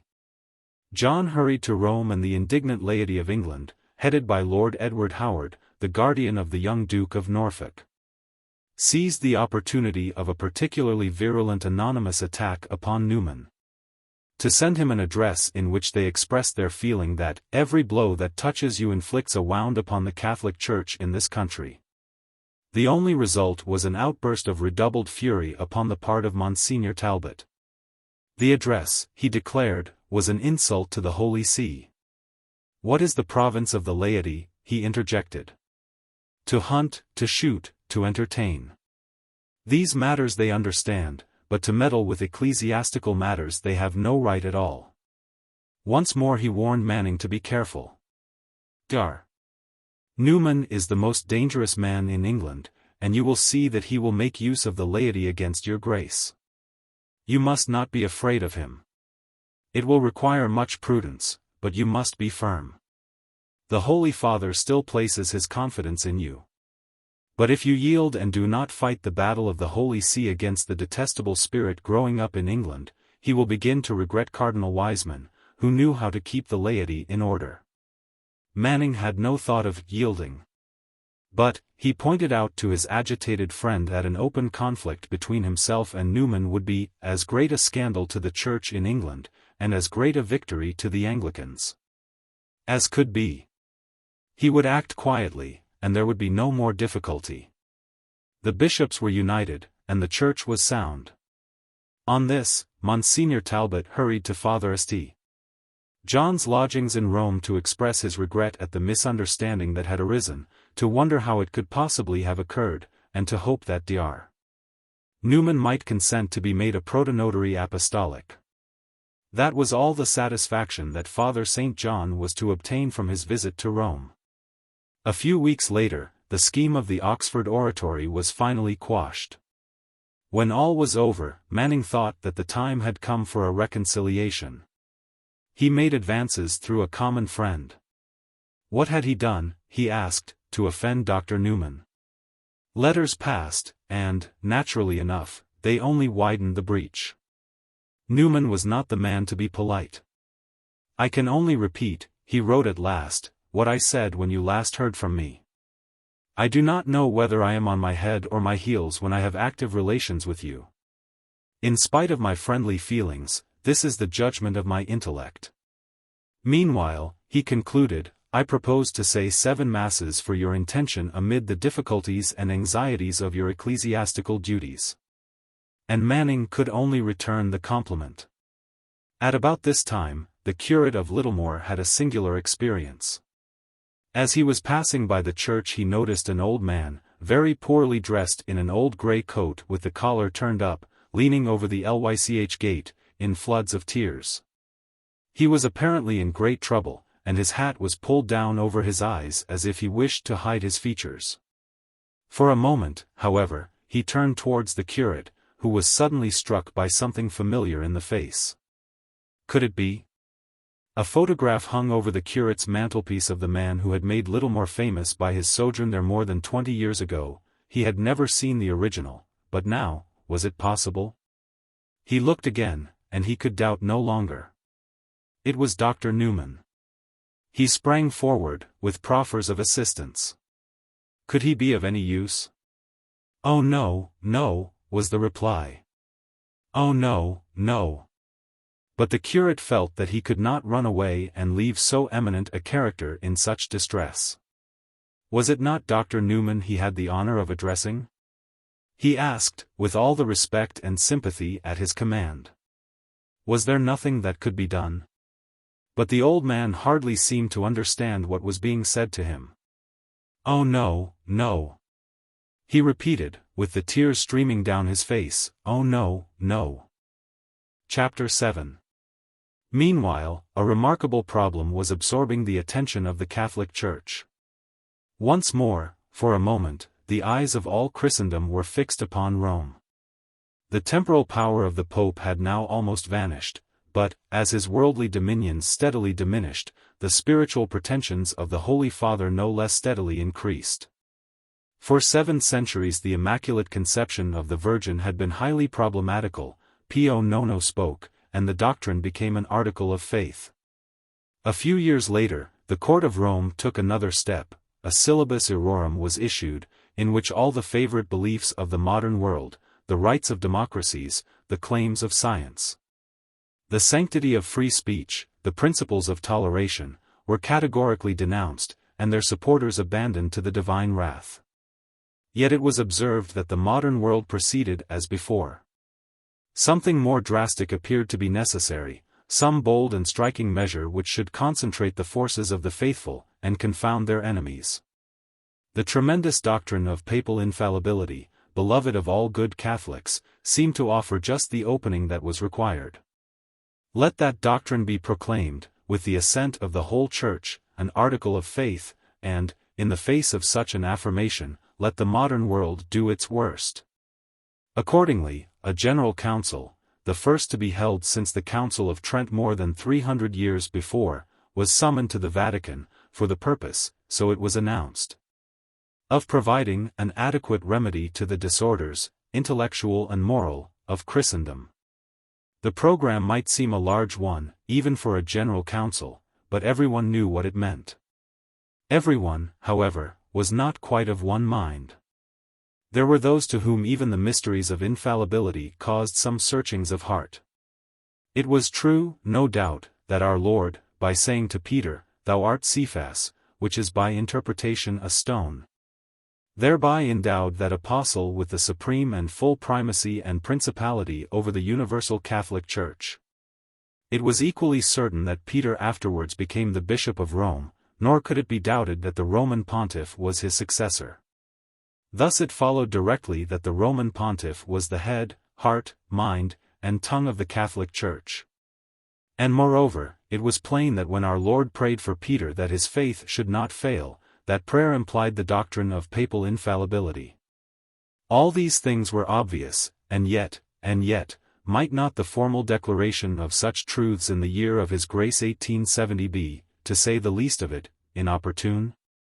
Might it not come as an offense, as a scandal even, to those unacquainted with the niceties of Catholic dogma? Such were the uneasy reflections of grave and learned ecclesiastics and theologians in England, France, and Germany. Newman was more than usually upset, Monsignor Dupanloup was disgusted, and Dr. Dollinger prepared himself for resistance. It was clear that there would be a disaffected minority at the council. Catholic apologists have often argued that the Pope's claim to infallibility implies no more than the necessary claim of every ruler, of every government, to the right of supreme command. In England, for instance, the estates of the realm exercise an absolute authority in secular matters. No one questions this authority, no one suggests that it is absurd or exorbitant. In other words, by general consent the estates of the realm are, within their sphere, infallible. Why, therefore, should the Pope, within his sphere, the sphere of the Catholic Church, be denied a similar infallibility? If there is nothing monstrous in an Act of Parliament laying down what all men shall do, why should there be anything monstrous in a papal encyclical laying down what all men shall believe? The argument is simple, in fact, it is too simple, for it takes for granted the very question which is in dispute. Is there indeed no radical and essential distinction between supremacy and infallibility? Between the right of a borough council to regulate the traffic and the right of the Vicar of Christ to decide upon the qualifications for everlasting bliss? There is one distinction, at any rate, which is palpable: the decisions of a supreme authority can be altered, those of an infallible authority cannot. A borough council may change its traffic regulations at the next meeting. But the Vicar of Christ, when in certain circumstances and with certain precautions, he has once spoken, has expressed, for all the ages, a part of the immutable, absolute and eternal truth. It is this that makes the papal pretensions so extraordinary and so enormous. It is also this that gives them their charm. Catholic apologists, when they try to tone down those pretensions and to explain them away, forget that it is in their very exorbitance that their fascination lies. If the Pope were indeed nothing more than a magnified borough councillor, we should hardly have heard so much of him. It is not because he satisfies the reason, but because he astounds it, that men abase themselves before the Vicar of Christ. And certainly the doctrine of papal infallibility presents to the reason a sufficiency of stumbling blocks. In the 14th century, for instance, the following case arose. John XXII asserted in his bull, Cum inter non nullos, that the doctrine of the poverty of Christ was heretical. Now, according to the light of reason, one of two things must follow from this: either John XXII was himself a heretic, or he was no pope. For his predecessor, Nicholas III, had asserted in his bull Exiat Seminat that the doctrine of the poverty of Christ was the true doctrine, the denial of which was heresy. Thus if John XXII was right, Nicholas III was a heretic, and in that case Nicholas's nominations of cardinals were void, and the conclave which elected John was illegal, so that John was no pope. His nominations of cardinals were void, and the whole papal succession vitiated. On the other hand, if John was wrong, well, he was a heretic, and the same inconvenient results followed. And, in either case, what becomes of papal infallibility? But such crude and fundamental questions as these were not likely to trouble the council. The discordant minority took another line. Infallibility they admitted readily enough, the infallibility, that is to say, of the Church. What they shrank from was the pronouncement that this infallibility was concentrated in the Bishop of Rome. They would not actually deny that, as a matter of fact, it was so concentrated. But to declare that it was, to make the belief that it was an article of faith, what could be more? It was their favorite expression, more inopportune. In truth, the Gallican spirit still lingered among them. At heart, they hated the autocracy of Rome, the domination of the centralized Italian organization over the whole vast body of the Church. They secretly hankered, even at this late hour, after some form of constitutional government. And they knew that the last faint vestige of such a dream would vanish utterly with the declaration of the infallibility of the Pope. It did not occur to them, apparently, that a constitutional Catholicism might be a contradiction in terms, and that the Catholic Church, without the absolute dominion of the Pope, might resemble the play of Hamlet without the Prince of Denmark. Pius IX himself was troubled by doubts. "Before I was Pope," he observed, "I believed in papal infallibility, now I feel it." As for Manning, his certainty was no less complete than his master's. Apart from the Holy Ghost, his appointment to the See of Westminster had been due to Pio IX's shrewd appreciation of the fact that he was the one man in England upon whose fidelity the Roman government could absolutely rely. The voice which kept repeating Metetalo Li, in His Holiness's ear, whether or not it was inspired by God, was certainly inspired by political sagacity. For now Manning was to show that he was not unworthy of the trust which had been reposed in him. He flew to Rome in a whirlwind of papal enthusiasm. On the way, in Paris, he stopped for a moment to interview those two great props of French respectability, M. Guizot and M. Thiers. Both were careful not to commit themselves, but both were exceedingly polite. "I am awaiting your counsel," said M. Guizot, with great anxiety. "It is the last great moral power and may restore the peace of Europe." M. Thiers delivered a brief harangue in favor of the principles of the Revolution, which, he declared, were the very marrow of all Frenchmen. Yet, he added, he had always supported the temporal power of the Pope. "Mais, M. Thiers," said Manning, "vous êtes effectivement croyant." "En Dieu," replied M. Thiers. The Rome which Manning reached towards the close of 1869 was still the Rome which, for so many centuries, had been the proud and visible apex, the palpitating heart, the sacred sanctuary of the most extraordinary mingling of spiritual and earthly powers that the world has ever known. The Pope now, it is true, ruled over little more than the city itself, the patrimony of St. Peter, and he ruled there less by the grace of God than by the goodwill of Napoleon III. Yet he was still a sovereign prince, and Rome was still the capital of the Papal State. She was not yet the capital of Italy. The last hour of this strange dominion had almost struck. As if she knew that her doom was upon her, the eternal city arrayed herself to meet it in all her glory. The whole world seemed to be gathered together within her walls.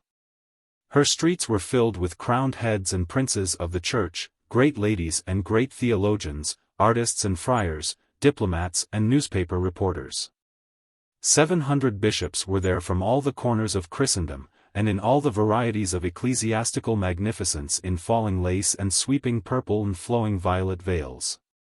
Zouaves stood in the colonnade of St. Peter's, and papal troops were on the Quirinal. Cardinals passed, hatted and robed, in their enormous carriage of state, like mysterious painted idols. Then there was a sudden hush, the crowd grew thicker and expectation filled the air. Yes. It was he. He was coming. The Holy Father. But first there appeared, mounted on a white mule and clothed in a magenta mantle, a grave dignitary bearing aloft a silver cross. The golden coach followed, drawn by 6 horses gorgeously caparisoned, and within, the smiling white-haired Pio IX, scattering his benedictions, while the multitude fell upon its knees as one man. Such were the daily spectacles of colored pomp and of antique solemnity, which so long as the sun was shining, at any rate, dazzled the onlooker into a happy forgetfulness of the reverse side of the papal dispensation, the nauseating filth of the highways, the cattle stabled in the palaces of the great, and the fever flitting through the ghastly tenements of the poor. In St. Peter's, the north transept had been screened off, rows of wooden seats had been erected covered with Brussels carpet. And upon these seats sat each crowned with a white mitre, the 700 bishops in council. Here all day long rolled forth, in sonorous Latin, the interminable periods of episcopal oratory. But it was not here that the issue of the council was determined. The assembled fathers might talk till the marbles of St. Peter's themselves grew weary of the reverberations. The fate of the church was decided in a very different manner, by little knots of influential persons meeting quietly of a morning in the back room of some inconspicuous lodging-house.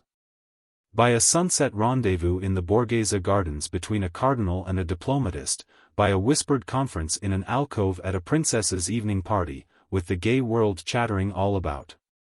And, of course, on such momentous occasions as these, Manning was in his element. None knew those difficult ropes better than he, none used them with a more serviceable and yet discreet alacrity. In every juncture he had the right word, or the right silence. His influence ramified in all directions, from the Pope's audience chamber to the English cabinet.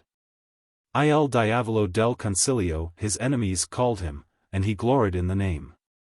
The real crux of the position was less ecclesiastical than diplomatic. The papal court, with its huge majority of Italian bishops, could make sure enough, when it came to the point, of carrying its wishes through the council. What was far more dubious was the attitude of the foreign governments, especially those of France and England. The French government dreaded a schism among its Catholic subjects. It disliked the prospect of an extension of the influence of the Pope over the mass of the population of France. And, since the very existence of the last remnant of the Pope's temporal power depended upon the French army, it was able to apply considerable pressure upon the Vatican. The interests of England were less directly involved, but it happened that at this moment Mr. Gladstone was Prime Minister. And Mr. Gladstone entertained strong views upon the infallibility of the Pope. His opinions upon the subject were in part the outcome of his friendship with Lord Acton, a historian to whom learning and judgment had not been granted in equal proportions, and who, after years of incredible and indeed well-nigh mythical research, had come to the conclusion that the Pope could err. In this Mr. Gladstone entirely concurred, though he did not share the rest of his friend's theological opinions. For Lord Acton, while straining at the gnat of infallibility, had swallowed the camel of the Roman Catholic faith. Que diable a-t-il faire dans cette galère? One cannot help asking, as one watched that laborious and scrupulous scholar, that lifelong enthusiast for liberty, that almost hysterical reviler of priesthood and persecution, trailing his learning so discrepantly along the dusty Roman way. But, there are some who know how to wear their Rome with a difference, and Lord Acton was one of these. Whether the effect of these affirmations upon Lord Clarendon was as great as Manning supposed is somewhat doubtful. But it is at any rate certain that Mr. Gladstone failed to carry the cabinet with him. And, when at last a proposal was definitely made that the English government should invite the powers of Europe to intervene at the Vatican, it was rejected. Manning always believed that this was the direct result of Mr. Russell's dispatches, which had acted as an antidote to the poison of Lord Acton's letters, and thus carried the day. If that was so, the discretion of biographers has not yet entirely lifted the veil from these proceedings. Manning had assuredly performed no small service for his cause. Yet his modesty would not allow him to assume for himself a credit which, after all, was due elsewhere. And when he told the story of those days, he would add, with more than wonted seriousness, it was by the divine will that the designs of his enemies were frustrated.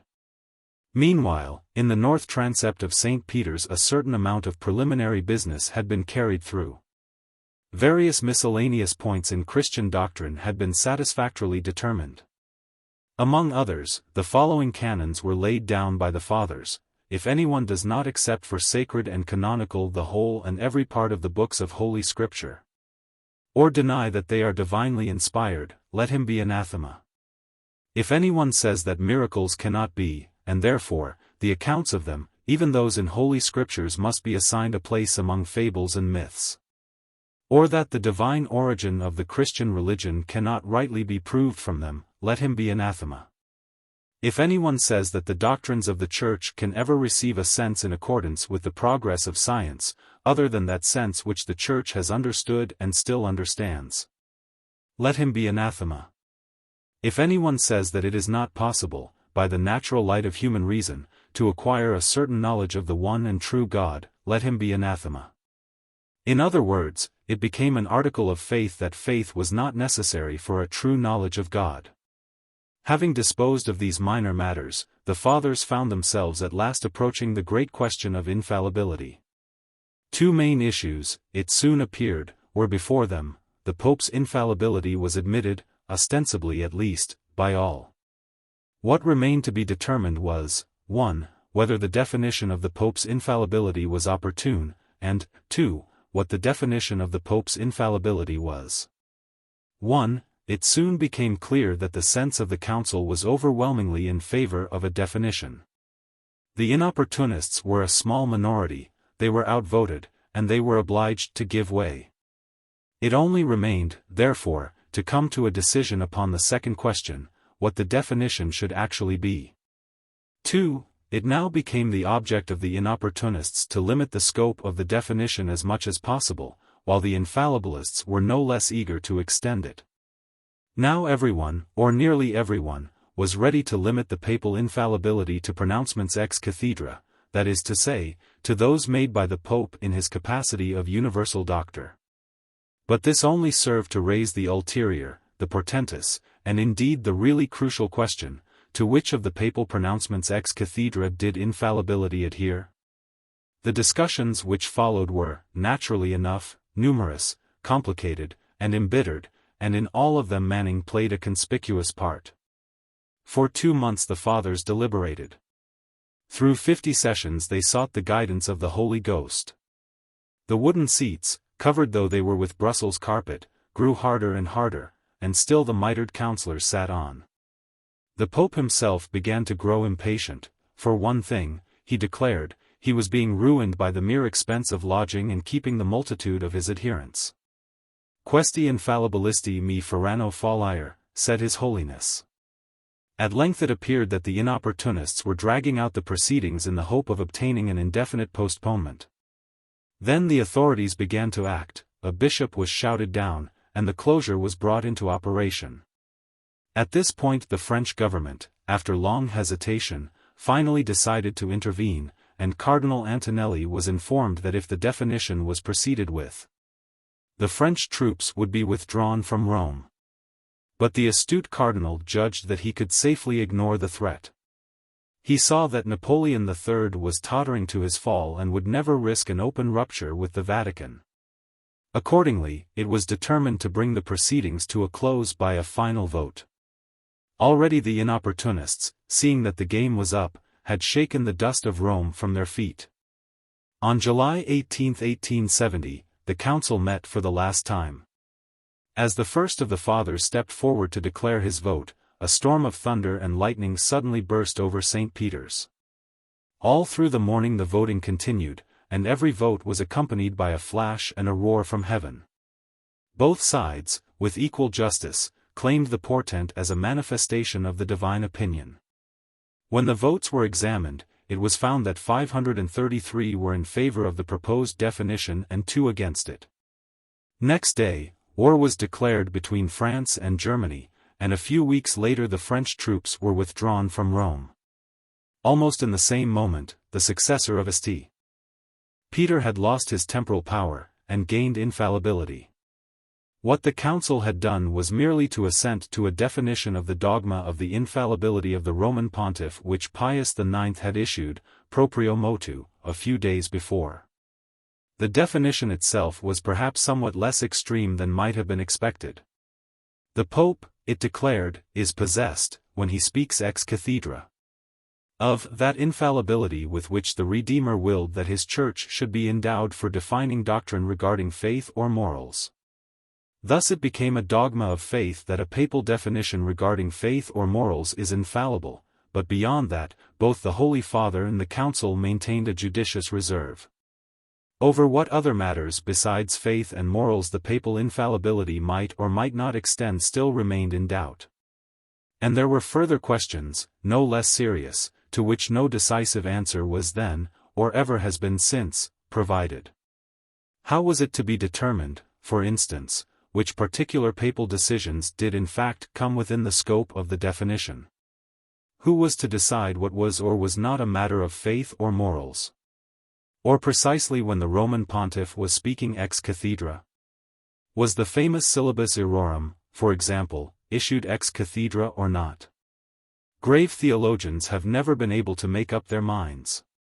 Yet to admit doubts in such matters as these is surely dangerous. In duty to our supreme pastoral office, proclaimed the Sovereign Pontiff, by the bowels of Christ we earnestly entreat all Christ's faithful people.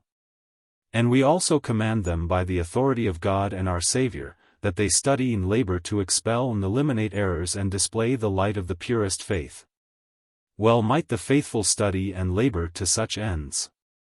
For, while the offense remained ambiguous, there was no ambiguity about the penalty. One hair's breadth from the unknown path of truth, one shadow of impurity in the mysterious light of faith, and there shall be anathema. Anathema. Anathema. When the framers of such edicts called upon the bowels of Christ to justify them, might they not have done well to have paused a little? And to have called to mind the counsel of another sovereign ruler, though a heretic, Oliver Cromwell? Bethink ye, in the bowels of Christ, that ye may be mistaken. One of the secondary results of the council was the excommunication of Dr. Dollinger, and a few more of the most uncompromising of the inopportunists. Among these, however, Lord Acton was not included. Nobody ever discovered why. Was it because he was too important for the Holy See to care to interfere with him? Or was it because he was not important enough? Another ulterior consequence was the appearance of a pamphlet by Mr. Gladstone, entitled Vaticanism, in which the awful implications involved in the declaration of infallibility were laid before the British public. How was it possible, Mr. Gladstone asked, with all the fulminating accompaniments of his most agitated rhetoric, to depend henceforward upon the civil allegiance of Roman Catholics? To this question the words of Cardinal Antonelli to the Austrian ambassador might have seemed a sufficient reply. There is a great difference, said His Eminence, between theory and practice. No one will ever prevent the Church from proclaiming the great principles upon which its divine fabric is based. But, as regards the application of those sacred laws, the Church, imitating the example of its divine founder, is inclined to take into consideration the natural weaknesses of mankind. And, in any case, it was hard to see how the system of faith, which had enabled Pope Gregory XIII to effect, by the hands of English Catholics, a whole series of attempts to murder Queen Elizabeth, can have been rendered a much more dangerous engine of disloyalty by the definition of 1870. But such considerations failed to reassure Mr. Gladstone. The British public was of a like mind, and 145,000 copies of the pamphlet were sold within 2 months. Various replies appeared, and Manning was not behindhand. His share in the controversy led to a curious personal encounter. His conversion had come as a great shock to Mr. Gladstone. Manning had breathed no word of its approach to his old and intimate friend, and when the news reached him, it seemed almost an act of personal injury. I felt, Mr. Gladstone said, as if Manning had murdered my mother by mistake. For 12 years the two men did not meet, after which they occasionally saw each other and renewed their correspondence. This was the condition of affairs when Mr. Gladstone published his pamphlet. As soon as it appeared, Manning wrote a letter to the New York Herald, contradicting its conclusions and declaring that its publication was the first event that has overcast a friendship of 45 years. Mr. Gladstone replied to this letter in a second pamphlet. At the close of his theological arguments, he added the following passage. I feel it necessary, in concluding this answer, to state that Archbishop Manning has fallen into most serious inaccuracy in his letter of November 10, wherein he describes my expostulation as the first event which has overcast a friendship of 45 years. I allude to the subject with regret, and without entering into details. Manning replied in a private letter. My dear Gladstone, he wrote, you say that I am in error in stating that your former pamphlet is the first act which has overcast our friendship. If you refer to my act in 1851 in submitting to the Catholic Church, by which we were separated for some 12 years, I can understand it. If you refer to any other act either on your part or mine, I am not conscious of it, and would desire to know what it may be. My act in 1851 may have overcast your friendship for me. It did not overcast my friendship for you, as I think the last years have shown. You will not, I hope, think me oversensitive in asking for this explanation. Believe me, yours affectionately, Latin Cross H.E.M. My dear Archbishop Manning, Mr. Gladstone answered, it did, I confess, seem to me an astonishing error to state in public that a friendship had not been overcast for 45 years until now, which your letter declares has been suspended as to all action for 12. I wonder, too, at your forgetting that during the 45 years I had been charged by you with doing the work of the Antichrist in regard to the temporal power of the Pope. Our differences, my dear Archbishop, are indeed profound. We refer them, I suppose, in humble silence to a higher power. You assured me once of your prayers at all and at the most solemn time. I received that assurance with gratitude, and still cherish it. As and when they move upwards, there is a meeting point for those whom a chasm separates below. I remain always, affectionately yours, W. E. Gladstone. Speaking of this correspondence in after years, Cardinal Manning said, from the way in which Mr. Gladstone alluded to the overcasting of our friendship, people might have thought that I had picked his pocket. Chapter 8. In 1875, Manning's labors received their final reward. He was made a cardinal. His long and strange career, with its high hopes, its bitter disappointments, its struggles, its renunciations, had come at last to fruition in a princedom of the Church. Ask in faith and in perfect confidence, he himself once wrote, and God will give us what we ask. You may say, but do you mean that he will give us the very thing? That, God has not said. God has said that he will give you whatsoever you ask, but the form in which it will come, and the time in which he will give it, he keeps in his own power. Sometimes our prayers are answered in the very things which we put from us. Sometimes it may be a chastisement, or a loss, or a visitation against which our hearts rise, and we seem to see that God has not only forgotten us, but has begun to deal with us in severity. Those very things are the answers to our prayers. He knows what we desire, and he gives us the things for which we ask, but in the form which his own divine wisdom sees to be best. There was one to whom Manning's elevation would no doubt have given a peculiar satisfaction, his old friend Monsignor Talbot. But this was not to be. That industrious worker in the cause of Rome had been removed some years previously to a sequestered home at Papacy, whose padded walls were impervious to the rumors of the outer world. Pius IX had been much afflicted by this unfortunate event. He had not been able to resign himself to the loss of his secretary, and he had given orders that Monsignor Talbot's apartment in the Vatican should be preserved precisely as he had left it, in case of his return. But Monsignor Talbot never returned. Manning's feelings upon the subject appear to have been less tender than the Pope's. In all his letters, in all his papers, in all his biographical memoranda, not a word of allusion is to be found to the misfortune, nor to the death, of the most loyal of his adherents. Monsignor Talbot's name disappears suddenly and forever, like a stone cast into the waters. Manning was now an old man, and his outward form had assumed that appearance of austere asceticism which is, perhaps, the one thing immediately suggested by his name to the ordinary Englishman. The spare and stately form, the head, massive, emaciated, terrible, with the great nose, the glittering eyes, and the mouth drawn back and compressed into the grim rigidities of age. Self-mortification and authority, such is the vision that still lingers in the public mind, the vision which, actual and palpable like some embodied memory of the Middle Ages, used to pass and repass, less than a generation since, through the streets of London. For the activities of this extraordinary figure were great and varied.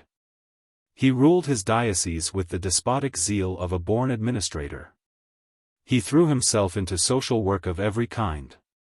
He organized charities, he lectured on temperance, he delivered innumerable sermons, he produced an unending series of devotional books. And he brooked no brother near the throne. Newman languished in Birmingham, and even the Jesuits trembled and obeyed. Nor was it only among his own community that his energy and his experience found scope. He gradually came to play an important part in public affairs, upon questions of labor, poverty, and education. He sat on royal commissions and corresponded with cabinet ministers. At last, no philanthropic meeting at the Guildhall was considered complete without the presence of Cardinal Manning. A special degree of precedence was accorded to him. Though the rank of a cardinal archbishop is officially unknown in England, his name appeared in public documents, as a token, it must be supposed, of personal consideration, above the names of peers and bishops, and immediately below that of the Prince of Wales. In his private life he was secluded. The ambiguities of his social position, and his desire to maintain intact the peculiar eminence of his office, combined to hold him aloof from the ordinary gatherings of society. Though on the rare occasions of his appearance among fashionable and exalted persons, he carried all before him. His favorite haunt was the Athenaeum Club, where he sat scanning the newspapers, or conversing with the old friends of former days. He was a member, too, of that distinguished body, the Metaphysical Society, which met once a month during the palmy years of the 70s to discuss, in strict privacy, the fundamental problems of the destiny of man. After a comfortable dinner at the Grosvenor Hotel, the Society, which included Professor Huxley and Professor Tyndall, Mr. John Morley and Sir James Stephen, the Duke of Argyll, Lord Tennyson, and Dean Church, would gather around to hear and discuss a paper read by one of the members upon such questions as, "What is death? Is God unknowable, or the nature of the moral principle?"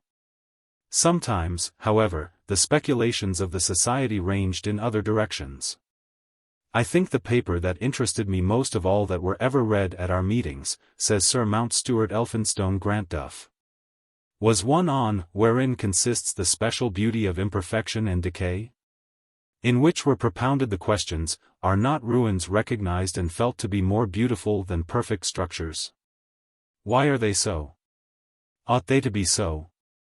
Unfortunately, however, the answers given to these questions by the Metaphysical Society have not been recorded for the instruction of mankind. Manning read several papers, and Professor Huxley and Mr. John Morley listened with attention while he expressed his views upon the soul before and after death, or explained why it is that legitimate authority is an evidence of truth. Yet, somehow or other, His Eminence never felt quite at ease in these assemblies. He was more at home with audiences of a different kind. And we must look in other directions for the free and full manifestation of his speculative gifts. In a series of lectures, for instance, delivered in 1861, it was the first year of the unification of Italy, upon the present crisis of the Holy See, tested by prophecy, we catch some glimpses of the kind of problems which were truly congenial to his mind. In the following pages, he said, "I have endeavored, but for so great a subject most insufficiently, to show that what is passing in our times is the prelude of the anti-Christian period of the final dethronement of Christendom, and of the restoration of society without God in the world. My intention is," he continued, "to examine the present relation of the Church to the civil powers of the world by the light of a prophecy recorded by St. Paul. This prophecy, 2 Thess. 2:3:11, is concerned with the coming of the Antichrist, and the greater part of the lectures is devoted to a minute examination of this subject. There is no passage in Scripture, Manning pointed out, relating to the coming of Christ more explicit and express than those foretelling Antichrist. It therefore behoved the faithful to consider the matter more fully than they are wont to do. In the first place, Antichrist is a person. To deny the personality of Antichrist is to deny the plain testimony of Holy Scripture. And we must remember that, it is a law of Holy Scripture that when persons are prophesied of, persons appear. Again, there was every reason to believe that Antichrist, when he did appear, would turn out to be a Jew. Such was the opinion of Saint Irenaeus, St. Jerome, and of the author of the work De Consummation Mundi, ascribed to Saint Hippolytus, and of a writer of a commentary on the Epistle to the Thessalonians, ascribed to St. Ambrose, of many others, who said that he will be of the tribe of Dan, as, for instance, Saint Gregory the Great, Theodoret, Aretas of Caesarea, and many more. Such also is the opinion of Bellarmine, who calls it certain. Lessius affirms that the Fathers, with unanimous consent, teach as undoubted that Antichrist will be a Jew. Ribera repeats the same opinion, and adds that Aretas, Saint Bede, Hamo, St. Anselm, and Rupert affirm that for this reason the tribe of Dan is not numbered among those who are sealed in the Apocalypse. Now, I think no one can consider the dispersion and providential preservation of the Jews among all the nations of the world and the indestructible vitality of their race without believing that they are reserved for some future action of His judgment and grace. And this is foretold again and again in the New Testament. Our Lord, continued Manning, widening the sweep of his speculations, has said of these latter times, there shall arise false Christs and false prophets, insomuch as to deceive even the elect. That is, they shall not be deceived. But those who have lost faith in the Incarnation, such as humanitarians, rationalists, and pantheists, may well be deceived by any person of great political power and success. Who should restore the Jews to their own land, and people Jerusalem once more with the sons of the patriarchs. And, there is nothing in the political aspect of the world which renders such a combination impossible. Indeed, the state of Syria, and the tide of European diplomacy, which is continually moving eastward, render such an event within a reasonable probability. Then Manning threw out a bold suggestion.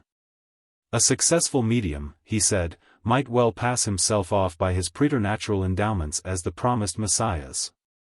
Manning went on to discuss the course of events which would lead to the final catastrophe. But this subject, he confessed, deals with agencies so transcendent and mysterious, that all I shall venture to do will be to sketch in outline what the broad and luminous prophecies, especially of the Book of Daniel and the Apocalypse, set forth without attempting to enter into minute details, which can only be interpreted by the event. While applauding his modesty, we need follow Manning no further in his commentary upon those broad and luminous works, except to observe that the apostasy of the city of Rome from the Vicar of Christ and its destruction by the Antichrist was, in his opinion, certain. Nor was he without authority for this belief. For it was held by Malvenda, who writes expressly on the subject, and who, besides, states as the opinion of Ribera, Gaspar Melis, Vigas, Suarez, Bellarmine, and Bozius that Rome shall apostatize from the faith. Chapter 9. The death of Pius IX brought to Manning a last flattering testimony of the confidence with which he was regarded at the court of Rome. In one of the private consultations preceding the conclave, a cardinal suggested that Manning should succeed to the papacy. He replied that he was unfit for the position, because it was essential for the interests of the Holy See that the next pope should be an Italian. The suggestion was pressed, but Manning held firm. Thus it happened that the triple tiara seemed to come, for a moment, within the grasp of the late Archdeacon of Chichester, and the cautious hand refrained. Leo XIII was elected, and there was a great change in the policy of the Vatican. Liberalism became the order of the day. And now at last the opportunity seemed ripe for an act which, in the opinion of the majority of English Catholics, had long been due, the bestowal of some mark of recognition from the Holy See upon the labors and the sanctity of Father Newman. It was felt that a cardinal's hat was the one fitting reward for such a life, and accordingly the Duke of Norfolk, representing the Catholic laity of England, visited Manning and suggested that he should forward the proposal to the Vatican. Manning agreed, and then there followed a curious series of incidents, the last encounter in the jarring lives of those two men. A letter was drawn up by Manning for the eye of the Pope, embodying the Duke of Norfolk's proposal, but there was an unaccountable delay in the transmission of this letter. Months passed, and it had not reached the Holy Father. The whole matter would, perhaps, have dropped out of sight and been forgotten, in a way which had become customary when honors for Newman were concerned, had not the Duke of Norfolk himself, when he was next in Rome, ventured to recommend to Leo XIII that Dr. Newman should be made a cardinal. His Holiness welcomed the proposal, but, he said, he could do nothing until he knew the views of Cardinal Manning. Thereupon, the Duke of Norfolk wrote to Manning, explaining what had occurred. Shortly afterwards, Manning's letter of recommendation, after a delay of 6 months, reached the Pope, and the offer of a cardinalate was immediately dispatched to Newman. But the affair was not yet over. The offer had been made, would it be accepted? There was one difficulty in the way. Newman was now an infirm old man of 78. And it is a rule that all cardinals who are not also diocesan bishops or archbishops reside, as a matter of course, at Rome. The change would have been impossible for one of his years, for one, too, whose whole life was now bound up with the oratory at Birmingham. But, of course, there was nothing to prevent His Holiness from making an exception in Newman's case, and allowing him to end his days in England. Yet how was Newman himself to suggest this? The offer of the hat had come to him as an almost miraculous token of renewed confidence, of ultimate reconciliation. The old, long, bitter estrangement was ended at last. "The cloud is lifted from me forever," he exclaimed when the news reached him. It would be melancholy indeed if the cup were now to be once more dashed from his lips and he was obliged to refuse the signal honor. In his perplexity he went to the Bishop of Birmingham and explained the whole situation. The bishop assured him that all would be well. That he himself would communicate with the authorities, and put the facts of the case before them. Accordingly, while Newman wrote formally refusing the hat, on the ground of his unwillingness to leave the oratory, the bishop wrote 2 letters to Manning, one official and one private, in which the following passages occurred. Dr. Newman has far too humble and delicate a mind to dream of thinking or saying anything which would look like hinting at any kind of terms with the Sovereign Pontiff. I think, however, that I ought to express my own sense of what Dr. Newman's dispositions are, and that it will be expected of me. I am thoroughly confident that nothing stands in the way of his most grateful acceptance. Except what he tells me greatly distresses him, namely, the having to leave the oratory at a critical period of its existence, and the impossibility of his beginning a new life at his advanced age. And in his private letter the bishop said, Dr. Newman is very much aged, and softened with age and the trials he has had, especially the loss of his 2 brethren, St. John and Caswall. He can never refer to these losses without weeping and becoming speechless for a time. He is very much affected by the Pope's kindness and would, I know, like to receive the great honor offered him. But feels the whole difficulty at his age of changing his life or having to leave the oratory, which I am sure he could not do. If the Holy Father thinks well to confer on him the dignity, leaving him where he is, I know how immensely he would be gratified. And you will know how generally the conferring on him the cardinalate will be applauded. These 2 letters, together with Newman's refusal, reached Manning as he was on the point of starting for Rome. After he had left England, the following statement appeared in the Times. Pope Leo XIII has intimated his desire to raise Dr. Newman to the rank of cardinal, but with expressions of deep respect for the Holy See, Dr. Newman has excused himself from accepting the purple. When Newman's eyes fell upon the announcement, he realized at once that a secret and powerful force was working against him. He trembled, as he had so often trembled before. And certainly the danger was not imaginary. In the ordinary course of things, how could such a paragraph have been inserted without his authority? And consequently, did it not convey to the world, not only an absolute refusal which he had never intended, but a wish on his part to emphasize publicly his rejection of the proffered honor? Did it not imply that he had lightly declined a proposal for which in reality he was deeply thankful? And when the fatal paragraph was read in Rome, might it not actually lead to the offer of the cardinalate being finally withheld? In great agitation, Newman appealed to the Duke of Norfolk. As to the statement, he wrote, of my refusing a cardinal's hat, which is in the papers, you must not believe it, for this reason. Of course, it implies that an offer has been made me. And I have sent an answer to it. Now I have ever understood that it is a point of propriety and honor to consider such communications sacred. This statement, therefore, cannot come from me.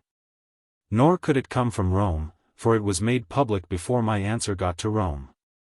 It could only come, then, from someone who not only read my letter, but, instead of leaving to the Pope to interpret it, took upon himself to put an interpretation upon it, and published that interpretation to the world. A private letter, addressed to Roman authorities, is interpreted on its way and published in the English papers. How is it possible that anyone can have done this? The crushing indictment pointed straight at Manning. And it was true.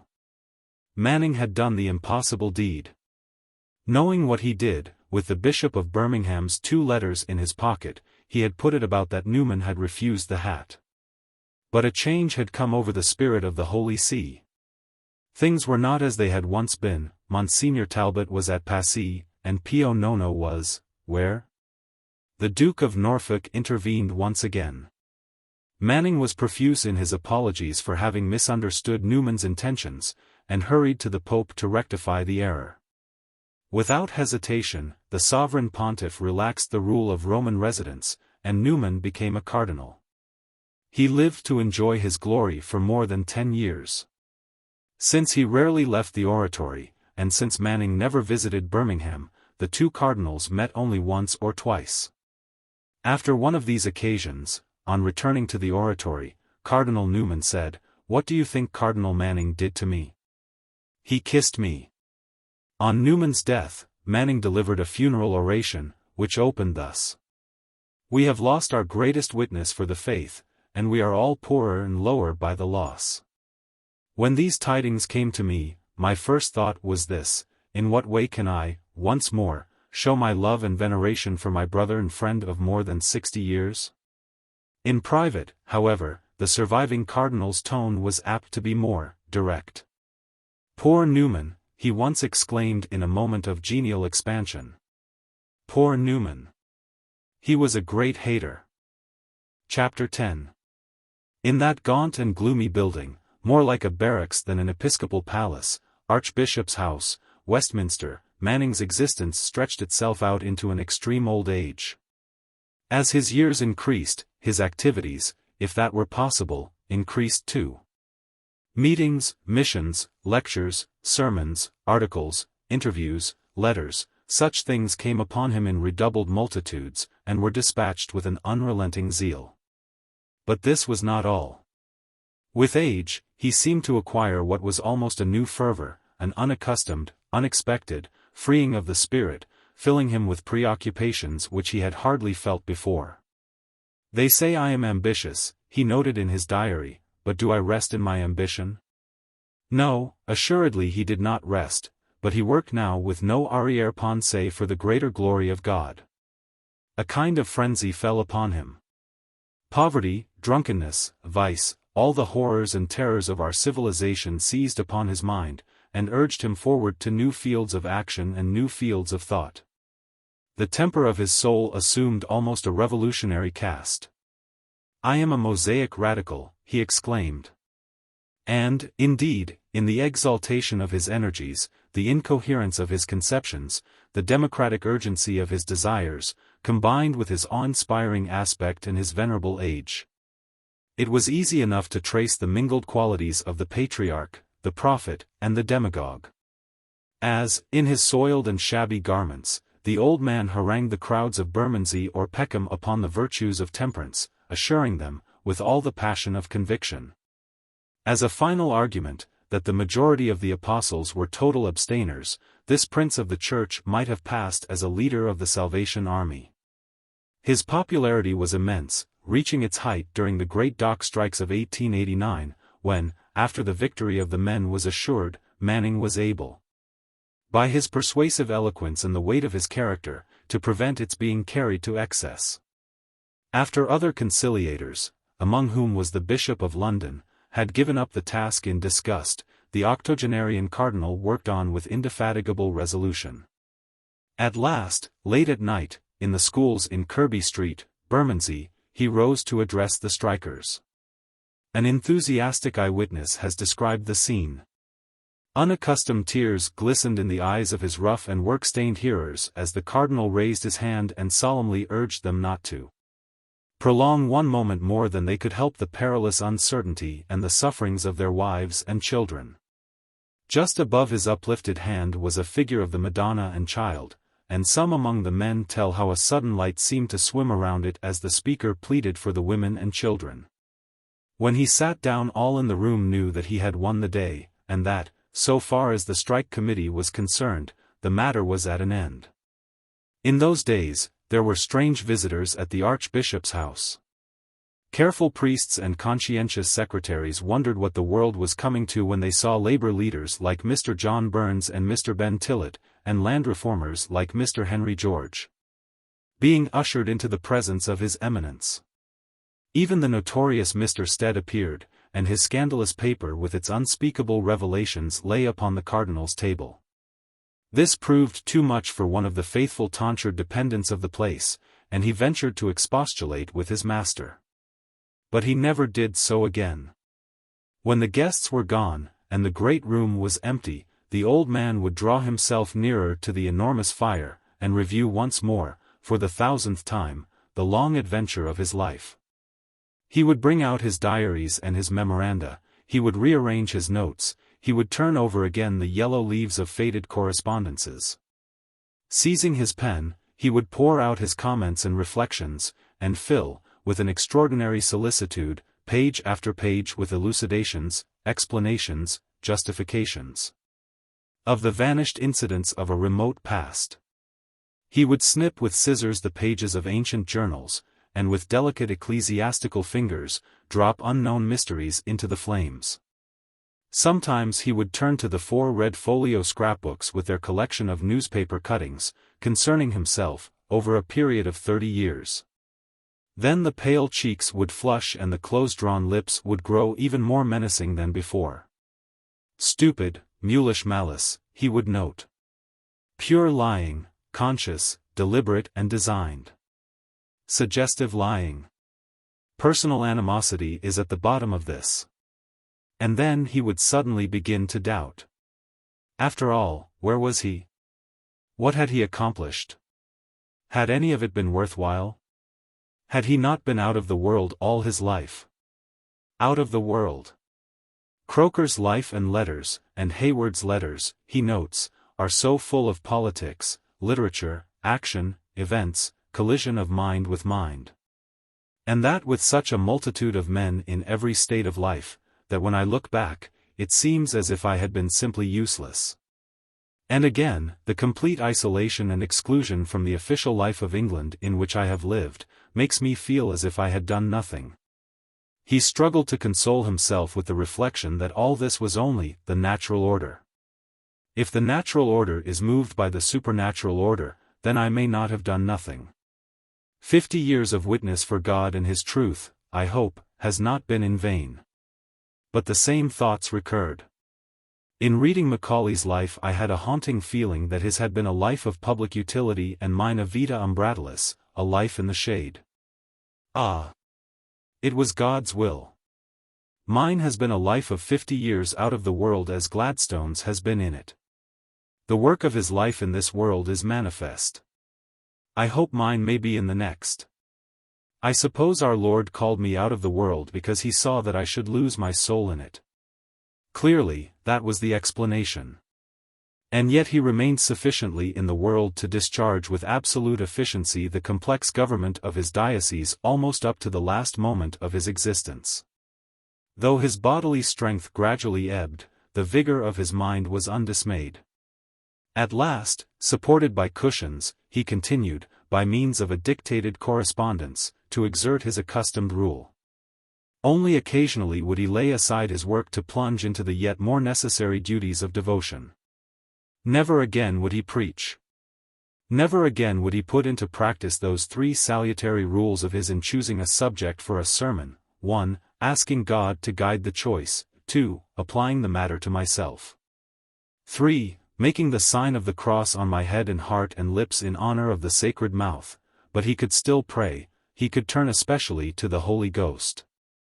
A very simple but devout person, he wrote in one of his latest memoranda, asked me why in my first volume of sermons I said so little about the Holy Ghost. I was not aware of it. But I found it to be true. I at once resolved that I would make a reparation every day of my life to the Holy Ghost. This I have never failed to do to this day. To this I owe the light and faith which brought me into the true fold. I bought all the books I could about the Holy Ghost. I worked out the truths about his personality, his presence, and his office.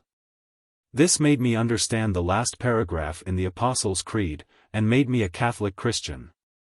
So, though death came slowly, struggling step by step with that bold and tenacious spirit, when he did come at last, the Cardinal was ready. Robed in his archiepiscopal vestments, his rochet, his girdle, and his mozzetta, with the scarlet biretta on his head, and the pectoral cross upon his breast, he made his solemn profession of faith in the Holy Roman Church. A crowd of lesser dignitaries, each in the garments of his office, attended the ceremonial. The Bishop of Salford held up the pontificale and the Bishop of Amycla bore the wax taper. The Provost of Westminster, on his knees, read aloud the profession of faith, surrounded by the canons of the diocese. Towards those who gathered about him, the dying man was still able to show some signs of recognition, and even, perhaps, of affection. Yet it seemed that his chief preoccupation, up to the very end, was with his obedience to the rules prescribed by the divine authority. "I am glad to have been able to do everything in due order," were among his last words. Si fort qu'on soit, says one of the profoundest of the observers of the human heart, on peut éprouver le besoin de s'incliner devant quelqu'un ou quelque chose. S'incliner devant Dieu, c'est toujours le moins humiliant. Manning died on January 14, 1892, in the 85th year of his age. A few days later Mr. Gladstone took occasion, in a letter to a friend, to refer to his relations with the late Cardinal. Manning's conversion was, he said, altogether the severest blow that ever befell me. In a late letter the Cardinal termed it a quarrel, but in my reply I told him it was not a quarrel, but a death, and that was the truth. Since then there have been vicissitudes. But I am quite certain that to the last his personal feelings never changed, and I believe also that he kept a promise made in 1851, to remember me before God at the most solemn moments. A promise which I greatly valued. The whole subject is to me at once of extreme interest and of considerable restraint. His reluctance to die, concluded Mr. Gladstone, may be explained by an intense anxiety to complete unfulfilled service. The funeral was the occasion of a popular demonstration such as has rarely been witnessed in the streets of London. The route of the procession was lined by vast crowds of working people, whose imaginations, in some instinctive manner, had been touched. Many who had hardly seen him declared that in Cardinal Manning they had lost their best friend. Was it the magnetic vigor of the dead man's spirit that moved them? Or was it his valiant disregard of common custom and those conventional reserves and poor punctilios which are wont to hem about the great? Or was it something untamable in his glances and in his gestures? Or was it, perhaps, the mysterious glamour lingering about him, of the antique organization of Rome? For whatever cause, the mind of the people had been impressed, and yet, after all, the impression was more acute than lasting. The Cardinal's memory is a dim thing today. And he who descends into the crypt of that cathedral which Manning never lived to see, will observe, in the quiet niche with the sepulchral monument, that the dust lies thick on the strange, the incongruous, the almost impossible object which, with its elaborations of dependent tassels, hangs down from the dim vault like some forlorn and forgotten trophy, the hat. Bibliography. E. S. Purcell. Life of Cardinal Manning. A. W. Hutton. Cardinal Manning. J. E. C. Bodley. Cardinal Manning and Other Essays. F. W. Cornish. The English Church in the 19th Century. Dean Church. The Oxford Movement. Sir J. T. Coleridge. Memoir of the Reverend John Keble. Hurrell Froude. Remains. Cardinal Newman. Letters and Correspondence in the English Church. Apologia pro vita sua. Wilfred Ward. Life of Cardinal Newman. W. G. Ward and the Oxford Movement. W. G. Ward and the Catholic Revival. Life of Cardinal Wiseman. H. P. Lytton. Life of E. B. Pusey. Tracts for the Times, by members of the University of Oxford. Lord Morley. Life of Gladstone. Lives of the Saints, edited by J. H. Newman. Herbert Paul. Life of J. Froude. Mark Pattison. Autobiography. T. Mosley. Letters from Rome on the occasion of the Ecumenical Council. Lord Acton. Letters. H. L. Smith and V. Nash. The Story of the Dockers' Strike. Florence Nightingale. Chapter 1. Everyone knows the popular conception of Florence Nightingale. The saintly, self-sacrificing woman, the delicate maiden of high degree who threw aside the pleasures of a life of ease to succor the afflicted. The lady with the lamp, gliding through the horrors of the hospital at Scutari, and consecrating with the radiance of her goodness the dying soldier's couch. The vision is familiar to all, but the truth was different. The Miss Nightingale of fact was not as facile as fancy painted her. She worked in another fashion and towards another end. She moved under the stress of an impetus which finds no place in the popular imagination. A demon possessed her. Now demons, whatever else they may be, are full of interest. And so it happens that in the real Miss Nightingale there was more that was interesting than in the legendary one, there was also less that was agreeable. Her family was extremely well-to-do, and connected by marriage with a spreading circle of other well-to-do families. There was a large country house in Derbyshire. There was another in the New Forest, there were Mayfair rooms for the London season and all its finest parties. There were tours on the continent with even more than the usual number of Italian operas and of glimpses at the celebrities of Paris. Brought up among such advantages, it was only natural to suppose that Florence would show a proper appreciation of them by doing her duty in that state of life unto which it had pleased God to call her, in other words, by marrying. After a fitting number of dances and dinner parties, an eligible gentleman, and living happily ever afterwards. Her sister, her cousins, all the young ladies of her acquaintance, were either getting ready to do this or had already done it. It was inconceivable that Florence should dream of anything else. Yet dream she did. Ah! To do her duty in that state of life unto which it had pleased God to call her. Assuredly, she would not be behindhand in doing her duty. But unto what state of life had it pleased God to call her? That was the question. God's calls are many, and they are strange. Unto what state of life had it pleased him to call Charlotte Corday, or Elizabeth of Hungary? What was that secret voice in her ear, if it was not a call? Why had she felt, from her earliest years, those mysterious promptings towards, she hardly knew what, but certainly towards something very different from anything around her? Why, as a child in the nursery, when her sister had shown a healthy pleasure in tearing her dolls to pieces, had she shown an almost morbid one in sewing them up again? Why was she driven now to minister to the poor in their cottages, to watch by sickbeds, to put her dog's wounded paw into elaborate splints as if it was a human being? Why was her head filled with queer imaginations of the country house at Embley turned, by some enchantment, into a hospital, with herself as matron moving about among the beds. Why was even her vision of heaven itself filled with suffering patients to whom she was being useful? So she dreamed and wondered, and, taking out her diary, she poured into it the agitations of her soul. And then the bell rang, and it was time to go and dress for dinner. As the years passed, a restlessness began to grow upon her. She was unhappy, and at last she knew it. Mrs. Nightingale, too, began to notice that there was something wrong. It was very odd. What could be the matter with dear Flo? Mr. Nightingale suggested that a husband might be advisable, but the curious thing was that she seemed to take no interest in husbands. And with her attractions, and her accomplishments, too. There was nothing in the world to prevent her making a really brilliant match. But no.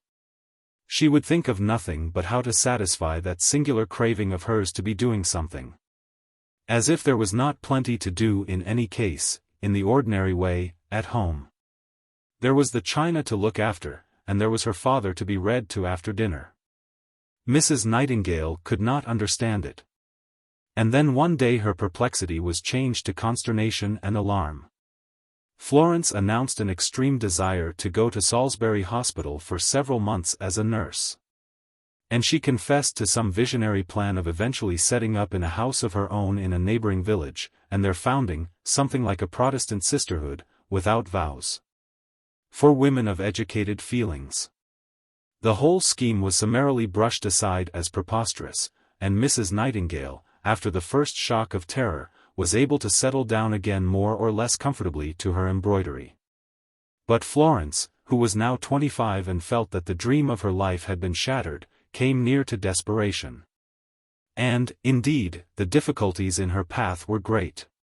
For not only was it an almost unimaginable thing in those days for a woman of means to make her own way in the world and to live in independence.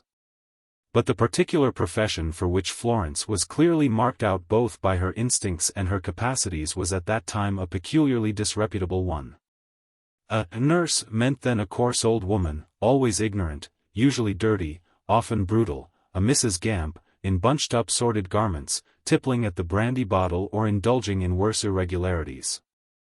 The nurses in the hospitals were especially notorious for immoral conduct. Sobriety was almost unknown among them, and they could hardly be trusted to carry out the simplest medical duties. Certainly, things have changed since those days, and that they have changed is due, far more than to any other human being, to Miss Nightingale herself. It is not to be wondered at that her parents should have shuddered at the notion of their daughter devoting her life to such an occupation. It was as if, she herself said afterwards, I had wanted to be a kitchen maid. Yet the want, absurd and impracticable as it was, not only remained fixed immovably in her heart, but grew in intensity day by day. Her wretchedness deepened into a morbid melancholy. Everything about her was vile, and she herself, it was clear, to have deserved such misery, was even viler than her surroundings. Yes, she had sinned, standing before God's judgment seat. No one, she declared, has so grieved the Holy Spirit, of that she was quite certain. It was in vain that she prayed to be delivered from vanity and hypocrisy, and she could not bear to smile or to be gay, because she hated God to hear her laugh. As if she had not repented of her sin.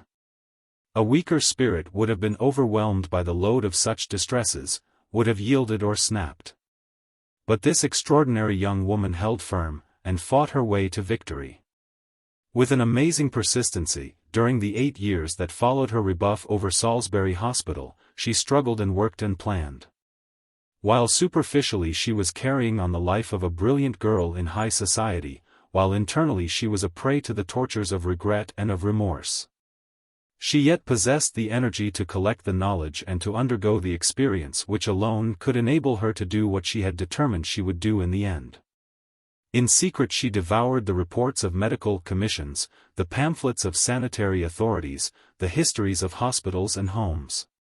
She spent the intervals of the London season in ragged schools and workhouses. When she went abroad with her family, she used her spare time so well that there was hardly a great hospital in Europe with which she was not acquainted. Hardly a great city whose slums she had not passed through. She managed to spend some days in a convent school in Rome, and some weeks as a sœur de charité in Paris. Then, while her mother and sister were taking the waters at Carlsbad, she succeeded in slipping off to a nursing institution at Kaiserswerth, where she remained for more than 3 months.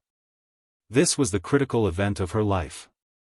The experience which she gained as a nurse at Kaiserswerth formed the foundation of all her future action and finally fixed her in her career. But one other trial awaited her. The allurements of the world she had brushed aside with disdain and loathing. She had resisted the subtler temptation which, in her weariness, had sometimes come upon her, of devoting her baffled energies to art or literature. The last ordeal appeared in the shape of a desirable young man. Hitherto, her lovers had been nothing to her but an added burden and a mockery, but now, for a moment, she wavered. A new feeling swept over her, a feeling which she had never known before, which she was never to know again. The most powerful and the profoundest of all the instincts of humanity laid claim upon her. But it rose before her, that instinct, arrayed, how could it be otherwise? In the inevitable habiliments of a Victorian marriage, and she had the strength to stamp it underfoot. I have an intellectual nature which requires satisfaction, she noted, and that would find it in him. I have a passionate nature which requires satisfaction, and that would find it in him. I have a moral, an active nature which requires satisfaction, and that would not find it in his life. Sometimes I think that I will satisfy my passionate nature at all events. But no, she knew in her heart that it could not be. To be nailed to a continuation and exaggeration of my present life, to put it out of my power ever to be able to seize the chance of forming for myself a true and rich life, that would be a suicide.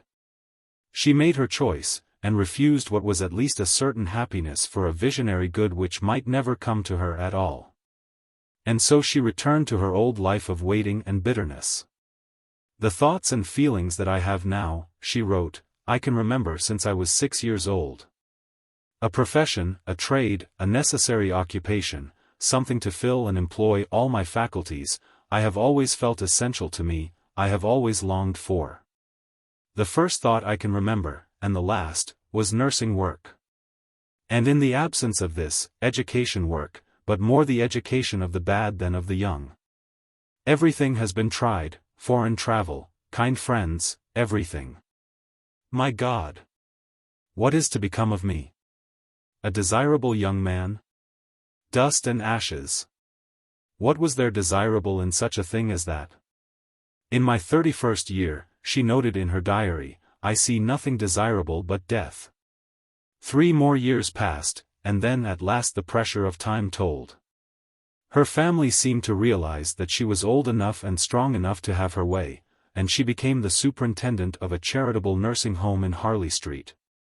She had gained her independence, though it was in a meager sphere enough, and her mother was still not quite resigned. Surely Florence might at least spend the summer in the country. At times, indeed, among her intimates, Mrs. Nightingale almost wept. We are ducks, she said with tears in her eyes, who have hatched a wild swan. But the poor lady was wrong. It was not a swan that they had hatched, it was an eagle. Chapter 2. Miss Nightingale had been a year in her nursing home in Harley Street, when fate knocked at the door. The Crimean War broke out, the Battle of the Alma was fought. And the terrible condition of our military hospitals at Scutari began to be known in England. It sometimes happens that the plans of Providence are a little difficult to follow, but on this occasion all was plain, there was a perfect coordination of events. For years Miss Nightingale had been getting ready. At last she was prepared, experienced, free, mature, yet still young. She was 34, desirous to serve, accustomed to command. At that precise moment the desperate need of a great nation came. And she was there to satisfy it. If the war had fallen a few years earlier, she would have lacked the knowledge, perhaps even the power, for such a work. A few years later and she would, no doubt, have been fixed in the routine of some absorbing task, and moreover, she would have been growing old. Nor was it only the coincidence of time that was remarkable. It so fell out that Sidney Herbert was at the War Office and in the cabinet. And Sidney Herbert was an intimate friend of Miss Nightingale's, convinced, from personal experience in charitable work, of her supreme capacity. After such premises, it seems hardly more than a matter of course that her letter, in which she offered her services for the East, and Sidney Herbert's letter, in which he asked for them, should actually have crossed in the post. Thus it all happened, without a hitch. The appointment was made, and even Mrs. Nightingale, overawed by the magnitude of the venture, could only approve. A pair of faithful friends offered themselves as personal attendants, 38 nurses were collected. And within a week of the crossing of the letters, Miss Nightingale, amid a great burst of popular enthusiasm, left for Constantinople. Among the numerous letters which she received on her departure was one from Dr. Manning, who at that time was working in comparative obscurity as a Catholic priest in Bayswater. "God will keep you," he wrote, "and my prayer for you will be that your one object of worship, pattern of imitation, and source of consolation and strength, may be the Sacred Heart of our Divine Lord." To what extent Dr. Manning's prayer was answered must remain a matter of doubt, but this much is certain, that if ever a prayer was needed, it was needed then for Florence Nightingale. For dark as had been the picture of the state of affairs at Scutari, revealed to the English public in the dispatches of the Times correspondent, and in a multitude of private letters, yet the reality turned out to be darker still. What had occurred was, in brief, the complete breakdown of our medical arrangements at the seat of war. The origins of this awful failure were complex and manifold. They stretched back through long years of peace and carelessness in England. They could be traced through endless ramifications of administrative incapacity, from the inherent faults of confused systems, to the petty bunglings of minor officials. From the inevitable ignorance of cabinet ministers, to the fatal exactitudes of narrow routine. In the inquiries which followed, it was clearly shown that the evil was in reality that worst of all evils, one which has been caused by nothing in particular and for which no one in particular is to blame. The whole organization of the war machine was incompetent and out of date. The old Duke had sat for a generation at the Horse Guards repressing innovations with an iron hand. There was an extraordinary overlapping of authorities and an almost incredible shifting of responsibilities to and fro. As for such a notion as the creation and the maintenance of a really adequate medical service for the army, in that atmosphere of aged chaos, how could it have entered anybody's head? Before the war, the easygoing officials at Westminster were naturally persuaded that all was well, or at least as well as could be expected. When someone, for instance, actually had the temerity to suggest the formation of a corps of army nurses, he was at once laughed out of court. When the war had begun, the gallant British officers in control of affairs had other things to think about than the petty details of medical organization. Who had bothered with such trifles in the peninsula? And surely, on that occasion, we had done pretty well. Thus, the most obvious precautions were neglected, and the most necessary preparations were put off from day to day. The principal medical officer of the army, Dr. Hall, was summoned from India at a moment's notice, and was unable to visit England before taking up his duties at the front. And it was not until after the Battle of the Alma, when we had been at war for many months, that we acquired hospital accommodations at Scutari for more than 1,000 men. Errors, follies, and vices on the part of individuals there doubtless were. But, in the general reckoning, they were of small account, insignificant symptoms of the deep disease of the body politic, to the enormous calamity of administrative collapse. Miss Nightingale arrived at Scutari, a suburb of Constantinople, on the Asiatic side of the Bosphorus, on November 4, 1854. It was 10 days after the Battle of Balaclava, and the day before the Battle of Inkerman. The organization of the hospitals, which had already given way under the stress of the Battle of the Alma, was now to be subjected to the further pressure which these two desperate and bloody engagements implied. Great detachments of wounded were already beginning to pour in. The men, after receiving such summary treatment as could be given them at the smaller hospitals in the Crimea itself, were forthwith shipped in batches of 200 across the Black Sea to Scutari.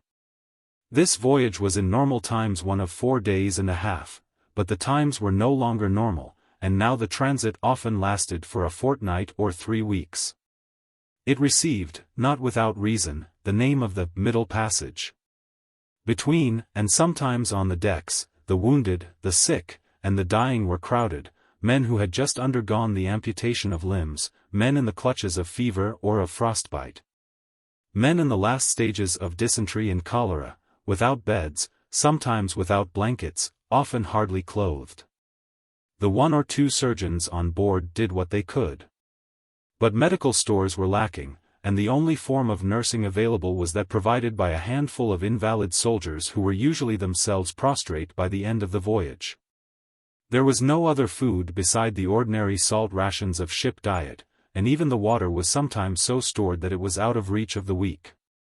For many months, the average of deaths during these voyages was 74 in 1,000, the corpses were shot out into the waters, and who shall say that they were the most unfortunate? At Scutari, the landing stage, constructed with all the perverseness of Oriental ingenuity, could only be approached with great difficulty, and, in rough weather, not at all. When it was reached, what remained of the men in the ships had first to be disembarked, and then conveyed up a steep slope of 1/4 of a mile to the nearest of the hospitals. The most serious cases might be put upon stretchers, for there were far too few for all. The rest were carried or dragged up the hill by such convalescent soldiers as could be got together, who were not too obviously infirm for the work. At last the journey was accomplished. Slowly, one by one, living or dying, the wounded were carried up into the hospital. And in the hospital what did they find? Lasciate ogni speranza, voi ch entrate, the delusive doors bore no such inscription, and yet behind them hell yawned. Want, neglect, confusion, misery, in every shape and in every degree of intensity, filled the endless corridors and the vast apartments of the gigantic barrack house, which, without forethought or preparation, had been hurriedly set aside as the chief shelter for the victims of the war. The very building itself was radically defective. Huge sewers underlay it, and cesspools loaded with filth wafted their poison into the upper rooms. The floors were in so rotten a condition that many of them could not be scrubbed, the walls were thick with dirt, incredible multitudes of vermin swarmed everywhere. And, enormous as the building was, it was yet too small. It contained 4 miles of beds, crushed together so close that there was but just room to pass between them. Under such conditions, the most elaborate system of ventilation might well have been at fault, but here there was no ventilation. The stench was indescribable. "I have been well acquainted," said Miss Nightingale, "with the dwellings of the worst parts of most of the great cities in Europe, but have never been in any atmosphere which I could compare with that of the Barrack Hospital at night. The structural defects were equalled by the deficiencies in the commonest objects of hospital use. There were not enough bedsteads. The sheets were of canvas, and so coarse that the wounded men recoiled from them, begging to be left in their blankets. There was no bedroom furniture of any kind, and empty beer bottles were used for candlesticks. There were no basins, no towels, no soap, no brooms, no mops, no trays, no plates. There were neither slippers nor scissors, neither shoe brushes or blacking, there were no knives or forks or spoons. The supply of fuel was constantly deficient. The cooking arrangements were preposterously inadequate, and the laundry was a farce. As for purely medical materials, the tale was no better. Stretchers, splints, bandages, all were lacking. And so were the most ordinary drugs. To replace such wants, to struggle against such difficulties, there was a handful of men overburdened by the strain of ceaseless work, bound down by the traditions of official routine, and enfeebled either by old age or inexperience or sheer incompetence. They had proved utterly unequal to their task. The principal doctor was lost in the imbecilities of a senile optimism. The wretched official whose business it was to provide for the wants of the hospital was tied fast hand and foot by red tape. A few of the younger doctors struggled valiantly, but what could they do? Unprepared, disorganized, with such help only as they could find among the miserable band of convalescent soldiers drafted off to tend their sick comrades, they were faced with disease, mutilation, and death in all their most appalling forms, crowded multitudinously about them in an ever-increasing mass. They were like men in a shipwreck, fighting, not for safety, but for the next moment's bare existence, to gain, by yet another frenzied effort, some brief respite from the waters of destruction. In these surroundings, those who had been long inured to scenes of human suffering, surgeons with a worldwide knowledge of agonies, soldiers familiar with fields of carnage, missionaries with remembrances of famine and of plague, yet found a depth of horror which they had never known before. There were moments, there were places, in the Baroque hospital at Scutari, where the strongest hand was struck with trembling, and the boldest eye would turn away its gaze. Miss Nightingale came, and she, at any rate, in that inferno, did not abandon hope. For one thing, she brought material succor. Before she left London she had consulted Dr. Andrew Smith, the head of the Army Medical Board, as to whether it would be useful to take out stores of any kind to Scutari, and Dr. Andrew Smith had told her that nothing was needed. Even Sidney Herbert had given her similar assurances. Possibly, owing to an oversight, there might have been some delay in the delivery of the medical stores, which, he said, had been sent out from England, in profusion. But 4 days would have remedied this. She preferred to trust her own instincts, and at Marseilles purchased a large quantity of miscellaneous provisions, which were of the utmost use at Scutari. She came, too, amply provided with money. In all, during her stay in the East, about £7,000 reached her from private sources. And, in addition, she was able to avail herself of another valuable means of help. At the same time as herself, Mr. MacDonald, of the Times, had arrived at Scutari, charged with the duty of administering the large sums of money collected through the agency of that newspaper in aid of the sick and wounded. And Mr. MacDonald had the sense to see that the best use he could make of the Times Fund was to put it at the disposal of Miss Nightingale. "I cannot conceive," wrote an eyewitness, "as I now calmly look back on the first 3 weeks after the arrival of the wounded from Inkerman, how it could have been possible to have avoided a state of things too disastrous to contemplate, had not Miss Nightingale been there, with the means placed at her disposal by Mr. MacDonald." But the official view was different. What was the public service to admit, by accepting outside charity, that it was unable to discharge its own duties without the assistance of private and irregular benevolence? Never.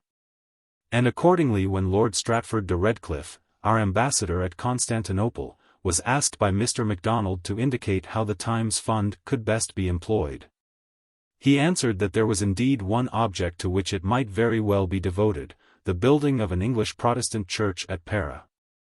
Mr. MacDonald did not waste further time with Lord Stratford, and immediately joined forces with Miss Nightingale. But, with such a frame of mind in the highest quarters, it is easy to imagine the kind of disgust and alarm with which the sudden intrusion of a band of amateurs and females must have filled the minds of the ordinary officer and the ordinary military surgeon. They could not understand it. What had women to do with war? Honest colonels relieved their spleen by the cracking of heavy jokes about the bird, while poor Dr. Hall, a rough terrier of a man, who had worried his way to the top of his profession, was struck speechless with astonishment, and at last observed that Miss Nightingale's appointment was extremely droll. Her position was, indeed, an official one, but it was hardly the easier for that. In the hospitals it was her duty to provide the services of herself and her nurses when they were asked for by the doctors, and not until then. At first some of the surgeons would have nothing to say to her, and, though she was welcomed by others, the majority were hostile and suspicious. But gradually she gained ground. Her goodwill could not be denied, and her capacity could not be disregarded. With consummate tact, with all the gentleness of supreme strength, she managed at last to impose her personality upon the susceptible, overwrought, discouraged, and helpless group of men in authority who surrounded her. She stood firm, she was a rock in the angry ocean, with her alone was safety, comfort, life. And so it was that hope dawned at Scutari. The reign of chaos and old night began to dwindle. Order came upon the scene, and common sense, and forethought, and decision, radiating out from the little room off the great gallery in the Baroque hospital where, day and night, the lady superintendent was at her task. Progress might be slow, but it was sure. The first sign of a great change came with the appearance of some of those necessary objects with which the hospitals had been unprovided for months. The sick men began to enjoy the use of towels and soap, knives and forks, combs and toothbrushes. Dar. Hall might snort when he heard of it, asking, with a growl, what a soldier wanted with a toothbrush, but the good work went on.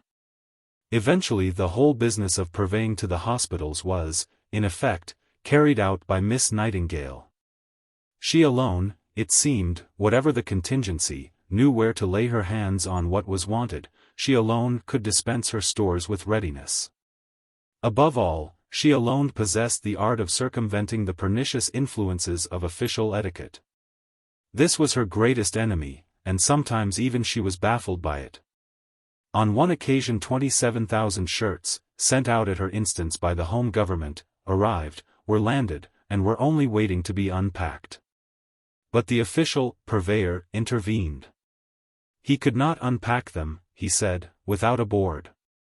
Miss Nightingale pleaded in vain, the sick and wounded lay half-naked shivering for want of clothing. And 3 weeks elapsed before the board released the shirts. A little later, however, on a similar occasion, Miss Nightingale felt that she could assert her own authority. She ordered a government consignment to be forcibly opened while the miserable purveyor stood by, wringing his hands in departmental agony. Vast quantities of valuable stores sent from England lay, she found, engulfed in the bottomless abyss of the Turkish customs house. Other shiploads, buried beneath munitions of war destined for Balaclava, passed Scutari without a sign, and thus hospital materials were sometimes carried to and fro 3 times over the Black Sea before they reached their destination. The whole system was clearly at fault. And Miss Nightingale suggested to the home authorities that a government storehouse should be instituted at Scutari for the reception and distribution of the consignments. 6 months after her arrival this was done. In the meantime, she had reorganized the kitchens and the laundries in the hospitals. The ill-cooked hunks of meat, vilely served at irregular intervals, which had hitherto been the only diet for the sick men, were replaced by punctual meals, well-prepared and appetizing. While strengthening extra foods, soups and wines and jellies, preposterous luxuries, snarled Dr. Hall, were distributed to those who needed them. One thing, however, she could not effect. The separation of the bones from the meat was no part of official cookery. The rule was that the food must be divided into equal portions, and if some of the portions were all bone, well, every man must take his chance.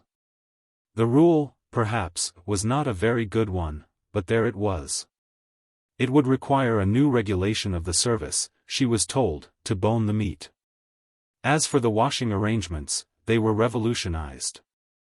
Up to the time of Miss Nightingale's arrival, the number of shirts the authorities had succeeded in washing was 7. The hospital bedding, she found, was washed in cold water. She took a Turkish house, had boilers installed, and employed soldiers' wives to do the laundry work.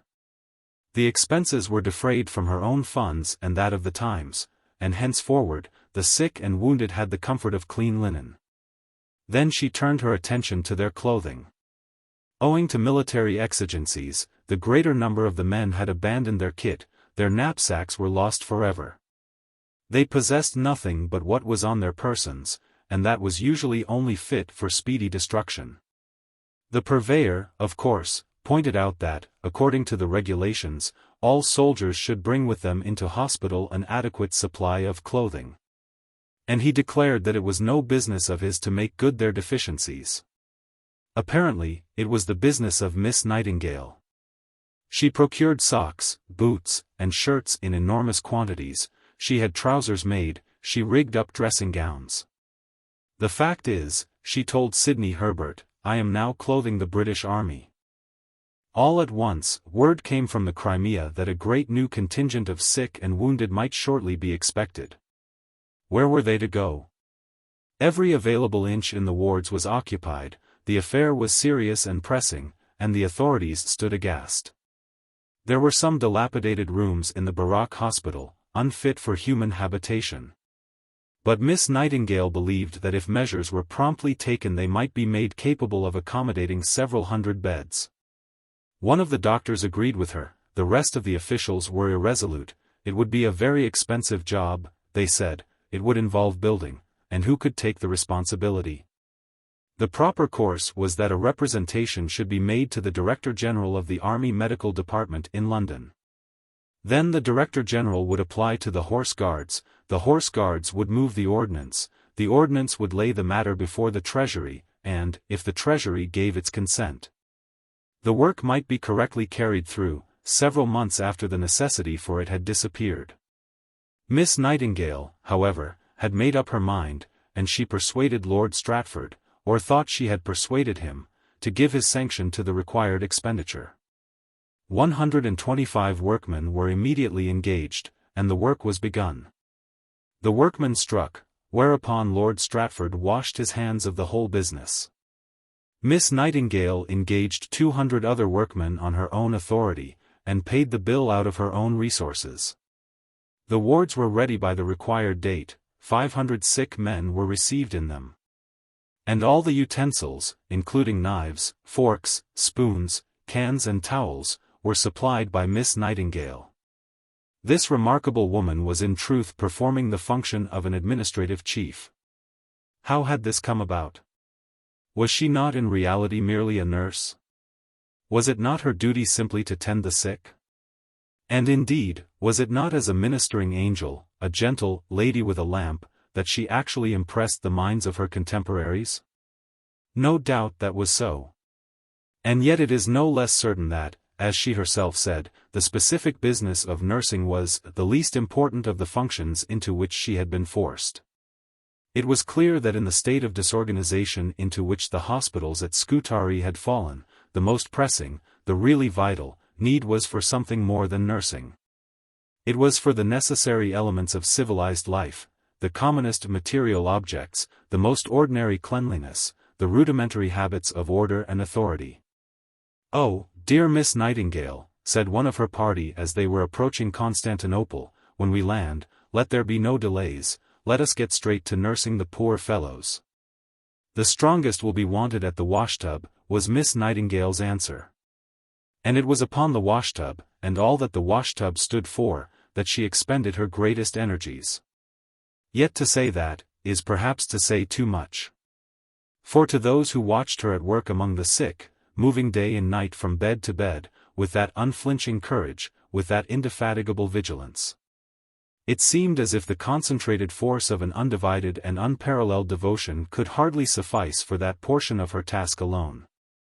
Wherever, in those vast wards, suffering was at its worst and the need for help was greatest, there, as if by magic, was Miss Nightingale. Her superhuman equanimity would, at the moment of some ghastly operation, nerve the victim to endure, and almost to hope. Her sympathy would assuage the pangs of dying and bring back to those still living something of the forgotten charm of life. Over and over again her untiring efforts rescued those whom the surgeons had abandoned as beyond the possibility of cure. Her mere presence brought with it a strange influence. A passionate idolatry spread among the men, they kissed her shadow as it passed. They did more. "Before she came," said a soldier, "there was cussin' and swearin', but after that it was as holy as a church." The most cherished privilege of the fighting man was abandoned for the sake of Miss Nightingale. In those lowest sinks of human misery, as she herself put it, she never heard the use of one expression which could distress a gentlewoman. She was heroic. And these were the humble tributes paid by those of grosser mold to that high quality. Certainly, she was heroic. Yet her heroism was not of that simple sort so dear to the readers of novels and the compilers of hagiologies, the romantic sentimental heroism with which mankind loves to invest its chosen darlings. It was made of sterner stuff. To the wounded soldier on his couch of agony, she might well appear in the guise of a gracious angel of mercy. But the military surgeons, and the orderlies, and her own nurses, and the purveyor, and Dr. Hall, and, even Lord Stratford himself, could tell a different story. It was not by gentle sweetness and womanly self-abnegation that she had brought order out of chaos in the Scutari hospitals, that, from her own resources, she had clothed the British Army. That she had spread her dominion over the serried and reluctant powers of the official world. It was by strict method, by stern discipline, by rigid attention to detail, by ceaseless labor, and by the fixed determination of an indomitable will. Beneath her cool and calm demeanor lurked fierce and passionate fires. As she passed through the wards in her plain dress, so quiet, so unassuming, she struck the casual observer simply as the pattern of a perfect lady. But the keener eye perceived something more than that, the serenity of high deliberation in the scope of the capacious brow, the sign of power in the dominating curve of the thin nose. And the traces of a harsh and dangerous temper, something peevish, something mocking, and yet something precise, in the small and delicate mouth. There was humor in the face, but the curious watcher might wonder whether it was humor of a very pleasant kind. Might ask himself, even as he heard the laughter and marked the jokes with which she cheered the spirits of her patients, what sort of sardonic merriment this same lady might not give vent to in the privacy of her chamber. As for her voice, it was true of it, even more than of her countenance, that it had that in it one must fain call master. Those clear tones were in no need of emphasis. I never heard her raise her voice, said one of her companions. Only when she had spoken, it seemed as if nothing could follow but obedience. Once, when she had given some direction, a doctor ventured to remark that the thing could not be done.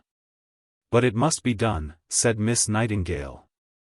A chance bystander, who heard the words, never forgot through all his life the irresistible authority of them. And they were spoken quietly, very quietly indeed. Late at night, when the long miles of beds lay wrapped in darkness, Miss Nightingale would sit at work in her little room, over her correspondence. It was one of the most formidable of all her duties. There were hundreds of letters to be written to the friends and relations of soldiers. There was the enormous mass of official documents to be dealt with, there were her own private letters to be answered. And, most important of all, there was the composition of her long and confidential reports to Sidney Herbert. These were by no means official communications. Her soul, pent up all day in the restraint and reserve of a vast responsibility, now at last poured itself out in these letters with all its natural vehemence. Like a swollen torrent through an open sluice. Here, at least, she did not mince matters. Here she painted in her darkest colors the hideous scenes which surrounded her. Here she tore away remorselessly the last veils still shrouding the abominable truth. Then she would fill pages with recommendations and suggestions, with criticisms of the minutest details of organization, with elaborate calculations of contingencies. With exhaustive analyses and statistical statements piled up in breathless eagerness one on the top of the other. And then her pen, in the virulence of its volubility, would rush on to the discussion of individuals, to the denunciation of an incompetent surgeon or the ridicule of a self-sufficient nurse. Her sarcasm searched the ranks of the officials with the deadly and unsparing precision of a machine gun. Her nicknames were terrible. She respected no one, Lord Stratford, Lord Raglan, Lady Stratford, Dr. Andrew Smith, Dr. Hall, the Commissary General, the Purveyor, she fulminated against them all. The intolerable futility of mankind obsessed her like a nightmare, and she gnashed her teeth against it. I do well to be angry, was the burden of her cry. How many just men were there at Scutari? How many who cared at all for the sick, or had done anything for their relief? Were there 10? Were there 5? Was there even 1? She could not be sure. At one time, during several weeks, her vituperations descended upon the head of Sidney Herbert himself. He had misinterpreted her wishes, he had traversed her positive instructions, and it was not until he had admitted his error and apologized in abject terms that he was allowed again into favor. While this misunderstanding was at its height, an aristocratic young gentleman arrived at Scutari with a recommendation from the minister. He had come out from England filled with a romantic desire to render homage to the angelic heroine of his dreams. He had, he said, cast aside his life of ease and luxury. He would devote his days and nights to the service of that gentle lady, he would perform the most menial offices, he would fag for her, he would be her footman, and feel requited by a single smile. A single smile, indeed, he had, but it was of an unexpected kind. Miss Nightingale at first refused to see him, and then, when she consented, believing that he was an emissary sent by Sidney Herbert to put her in the wrong over their dispute. She took notes of her conversation with him, and insisted on his signing them at the end of it. The young gentleman returned to England by the next ship. This quarrel with Sidney Herbert was, however, an exceptional incident. Alike by him, and by Lord Panmure, his successor at the War Office, she was firmly supported. And the fact that during the whole of her stay at Scutari she had the home government at her back, was her trump card in her dealings with the hospital authorities. Nor was it only the government that was behind her, public opinion in England early recognized the high importance of her mission. And its enthusiastic appreciation of her work soon reached an extraordinary height. The Queen herself was deeply moved. She made repeated inquiries as to the welfare of Miss Nightingale. She asked to see her accounts of the wounded, and made her the intermediary between the throne and the troops. "Let Mrs. Herbert know," she wrote to the War Minister, "that I wish Miss Nightingale and the ladies would tell these poor noble, wounded, and sick men that no one takes a warmer interest or feels more for their sufferings or admires their courage and heroism more than their Queen. Day and night she thinks of her beloved troops. So does the Prince. Beg Mrs. Herbert to communicate these my words to those ladies, as I know that our sympathy is much valued by these noble fellows." The letter was read aloud in the wards by the chaplain. "It is a very feeling letter," said the men. And so the months passed, and that fell winter which had begun with Inkerman and had dragged itself out through the long agony of the investment of Sebastopol, at last was over. In May, 1855, after 6 months of labor, Miss Nightingale could look with something like satisfaction at the condition of the Scutari hospitals. Had they done nothing more than survive the terrible strain which had been put upon them, it would have been a matter for congratulation. But they had done much more than that, they had marvelously improved. The confusion and the pressure in the wards had come to an end, order reigned in them, and cleanliness. The supplies were bountiful and prompt, important sanitary works had been carried out. One simple comparison of figures was enough to reveal the extraordinary change. The rate of mortality among the cases treated had fallen from 42% to 22 per 1,000. But still, the indefatigable lady was not satisfied. The main problem had been solved, the physical needs of the men had been provided for, their mental and spiritual needs remained. She set up and furnished reading rooms and recreation rooms. She started classes and lectures. Officers were amazed to see her treating their men as if they were human beings, and assured her that she would only end by spoiling the brutes. But that was not Miss Nightingale's opinion, and she was justified. The private soldier began to drink less and even, though that seemed impossible, to save his pay. Miss Nightingale became a banker for the army, receiving and sending home large sums of money every month. At last, reluctantly, the government followed suit, and established machinery of its own for the remission of money. Lord Panmure, however, remained skeptical. "It will do no good," he pronounced. "The British soldier is not a remitting animal." But, in fact, during the next 6 months £71,000 was sent home. Amid all these activities, Miss Nightingale took up the further task of inspecting the hospitals in the Crimea itself. The labor was extreme, and the conditions of life were almost intolerable.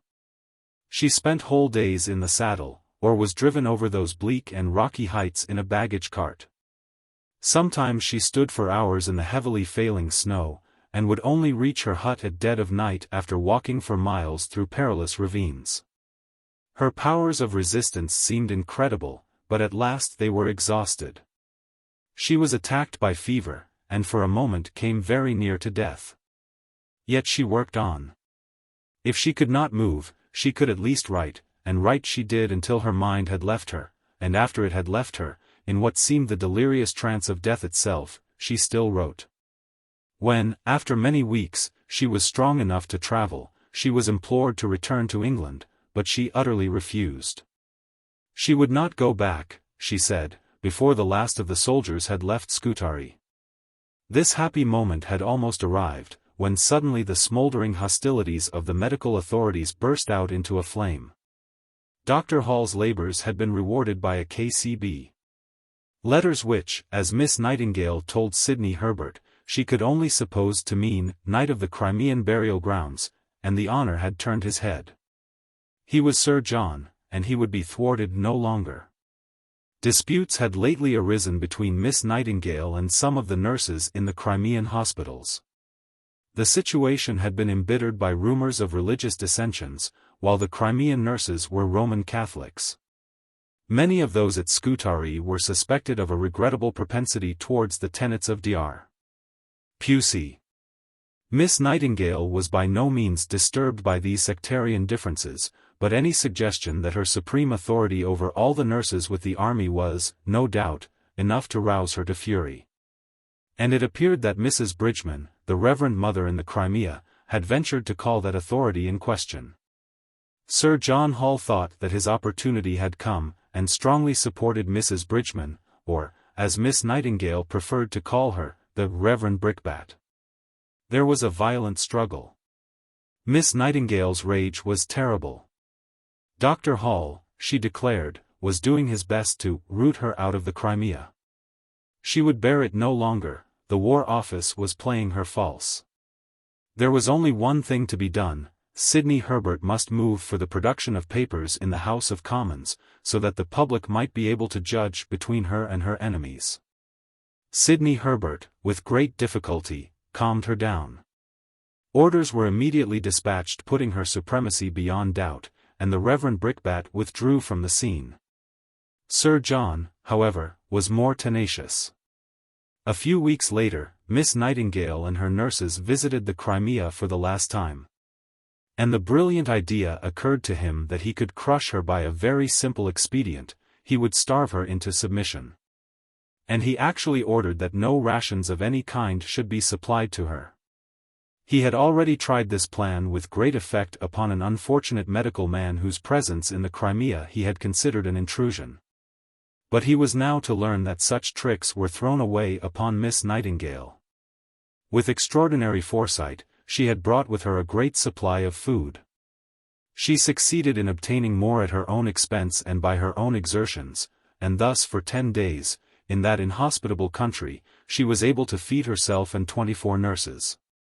Eventually, the military authorities intervened in her favor, and Sir John had to confess that he was beaten. It was not until July, 1856, 4 months after the declaration of peace, that Miss Nightingale left Scutari for England. Her reputation was now enormous, and the enthusiasm of the public was unbounded. The royal approbation was expressed by the gift of a brooch, accompanied by a private letter. "You are, I know, well aware," wrote Her Majesty, "of the high sense I entertain of the Christian devotion which you have displayed during this great and bloody war. And I need hardly repeat to you how warm my admiration is for your services, which are fully equal to those of my dear and brave soldiers, whose sufferings you have had the privilege of alleviating in so merciful a manner. I am, however, anxious of marking my feelings in a manner which I trust will be agreeable to you, and therefore, send you with this letter a brooch, the form and emblems of which commemorate your great and blessed work, and which I hope you will wear as a mark of the high approbation of your sovereign. It will be a very great satisfaction to me," Her Majesty added, "to make the acquaintance of one who has set so bright an example to our sex." The brooch, which was designed by the Prince Consort, bore a St. George's cross in red enamel, and the royal cipher surmounted by diamonds. The whole was encircled by the inscription, "Blessed are the merciful." Chapter 3. The name of Florence Nightingale lives in the memory of the world by virtue of the lurid and heroic adventure of the Crimea. Had she died, as she nearly did, upon her return to England, her reputation would hardly have been different. Her legend would have come down to us almost as we know it today, that gentle vision of female virtue which first took shape before the adoring eyes of the sick soldiers at Scutari. Yet, as a matter of fact, she lived for more than half a century after the Crimean War. And during the greater part of that long period, all the energy and all the devotion of her extraordinary nature were working at their highest pitch. What she accomplished in those years of unknown labor could, indeed, hardly have been more glorious than her Crimean triumphs, but it was certainly more important. The true history was far stranger even than the myth. In Miss Nightingale's own eyes the adventure of the Crimea was a mere incident, scarcely more than a useful stepping stone in her career. It was the fulcrum with which she hoped to move the world, but it was only the fulcrum. For more than a generation she was to sit in secret, working her lever, and her real life began at the very moment when, in the popular imagination, it had ended. She arrived in England in a shattered state of health. The hardships and the ceaseless effort of the last 2 years had undermined her nervous system, her heart was pronounced to be affected. She suffered constantly from fainting fits and terrible attacks of utter physical prostration. The doctors declared that one thing alone would save her, a complete and prolonged rest. But that was also the one thing with which she would have nothing to do. She had never been in the habit of resting, why should she begin now? Now, when her opportunity had come at last. Now, when the iron was hot, and it was time to strike? No, she had work to do, and, come what might, she would do it. The doctors protested in vain her family lamented and entreated.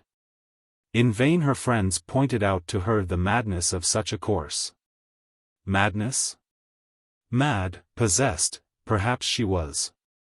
A demoniac frenzy had seized upon her. As she lay upon her sofa, gasping, she devoured blue books, dictated letters, and, in the intervals of her palpitations, cracked her febrile jokes. For months at a stretch she never left her bed. For years she was in daily expectation of death. But she would not rest.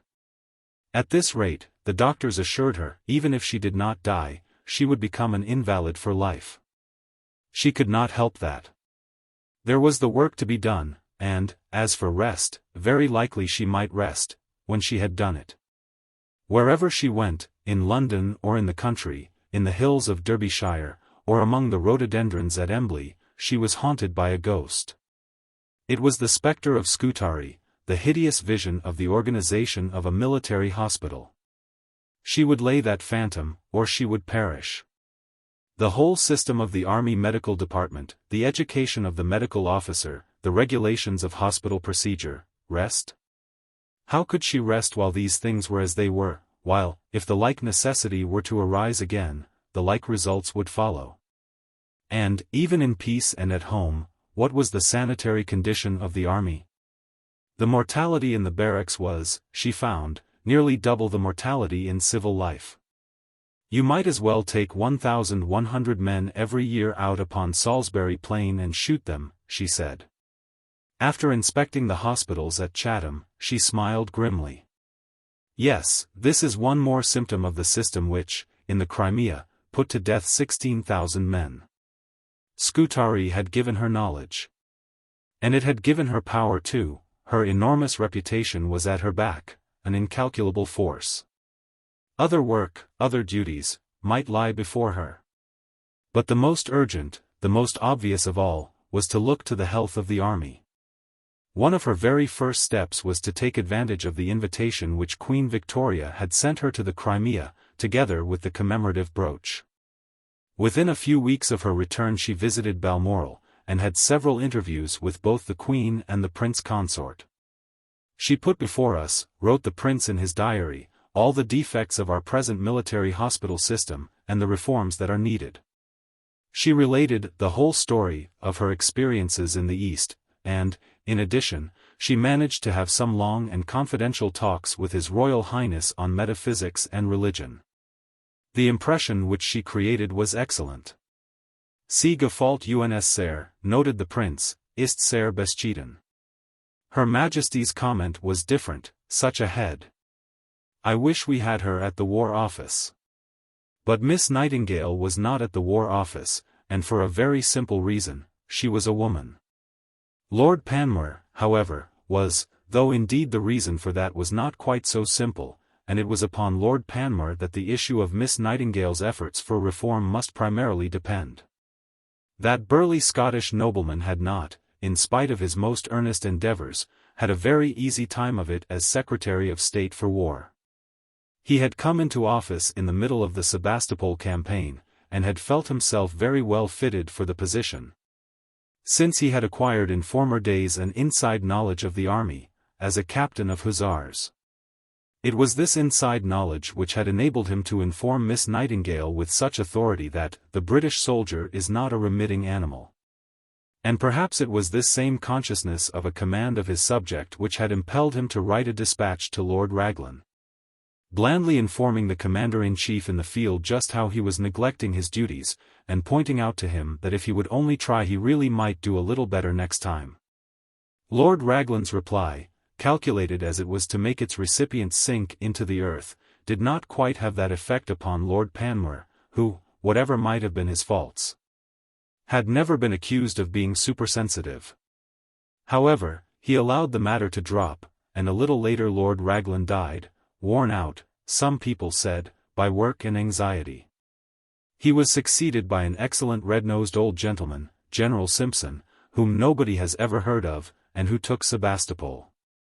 But Lord Panmure's relations with him were hardly more satisfactory than his relations with Lord Raglan.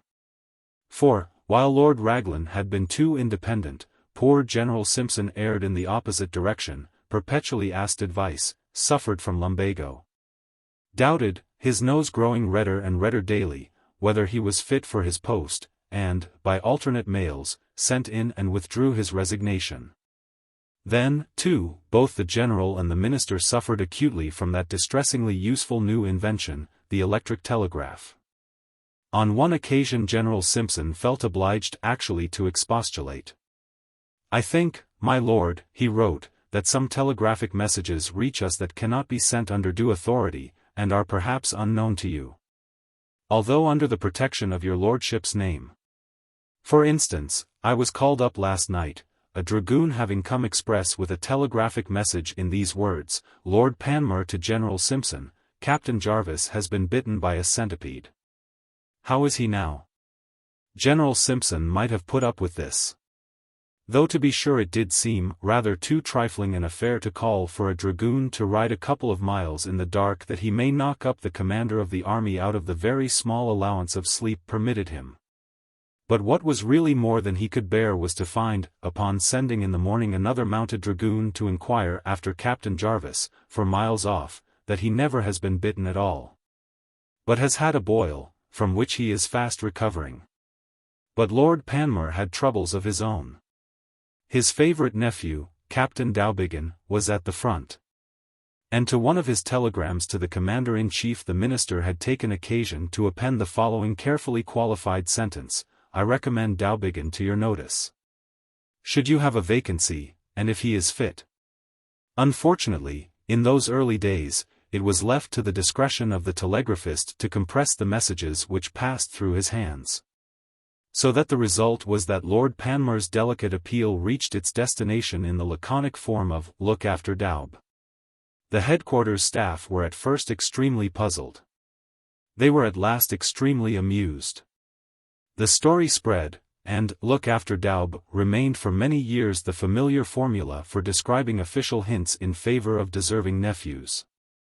And now that all this was over, now that Sebastopol had been, somehow or another, taken, now that peace was, somehow or another, made, now that the troubles of office might surely be expected to be at an end at last, here was Miss Nightingale breaking in upon the scene with her talk about the state of the hospitals and the necessity for sanitary reform. It was most irksome.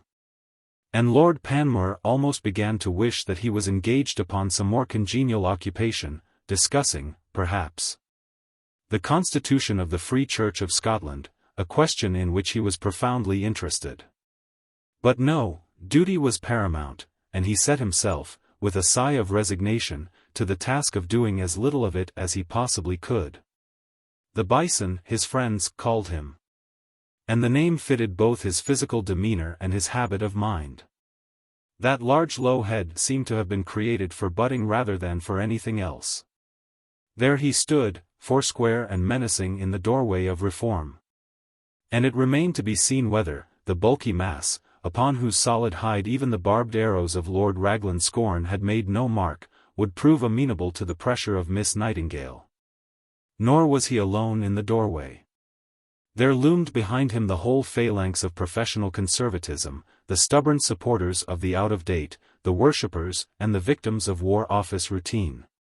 Among these it was only natural that Dr. Andrew Smith, the head of the Army Medical Department, should have been preeminent. Dr. Andrew Smith, who had assured Miss Nightingale before she left England that nothing was wanted at Scutari. Such were her opponents, but she too was not without allies.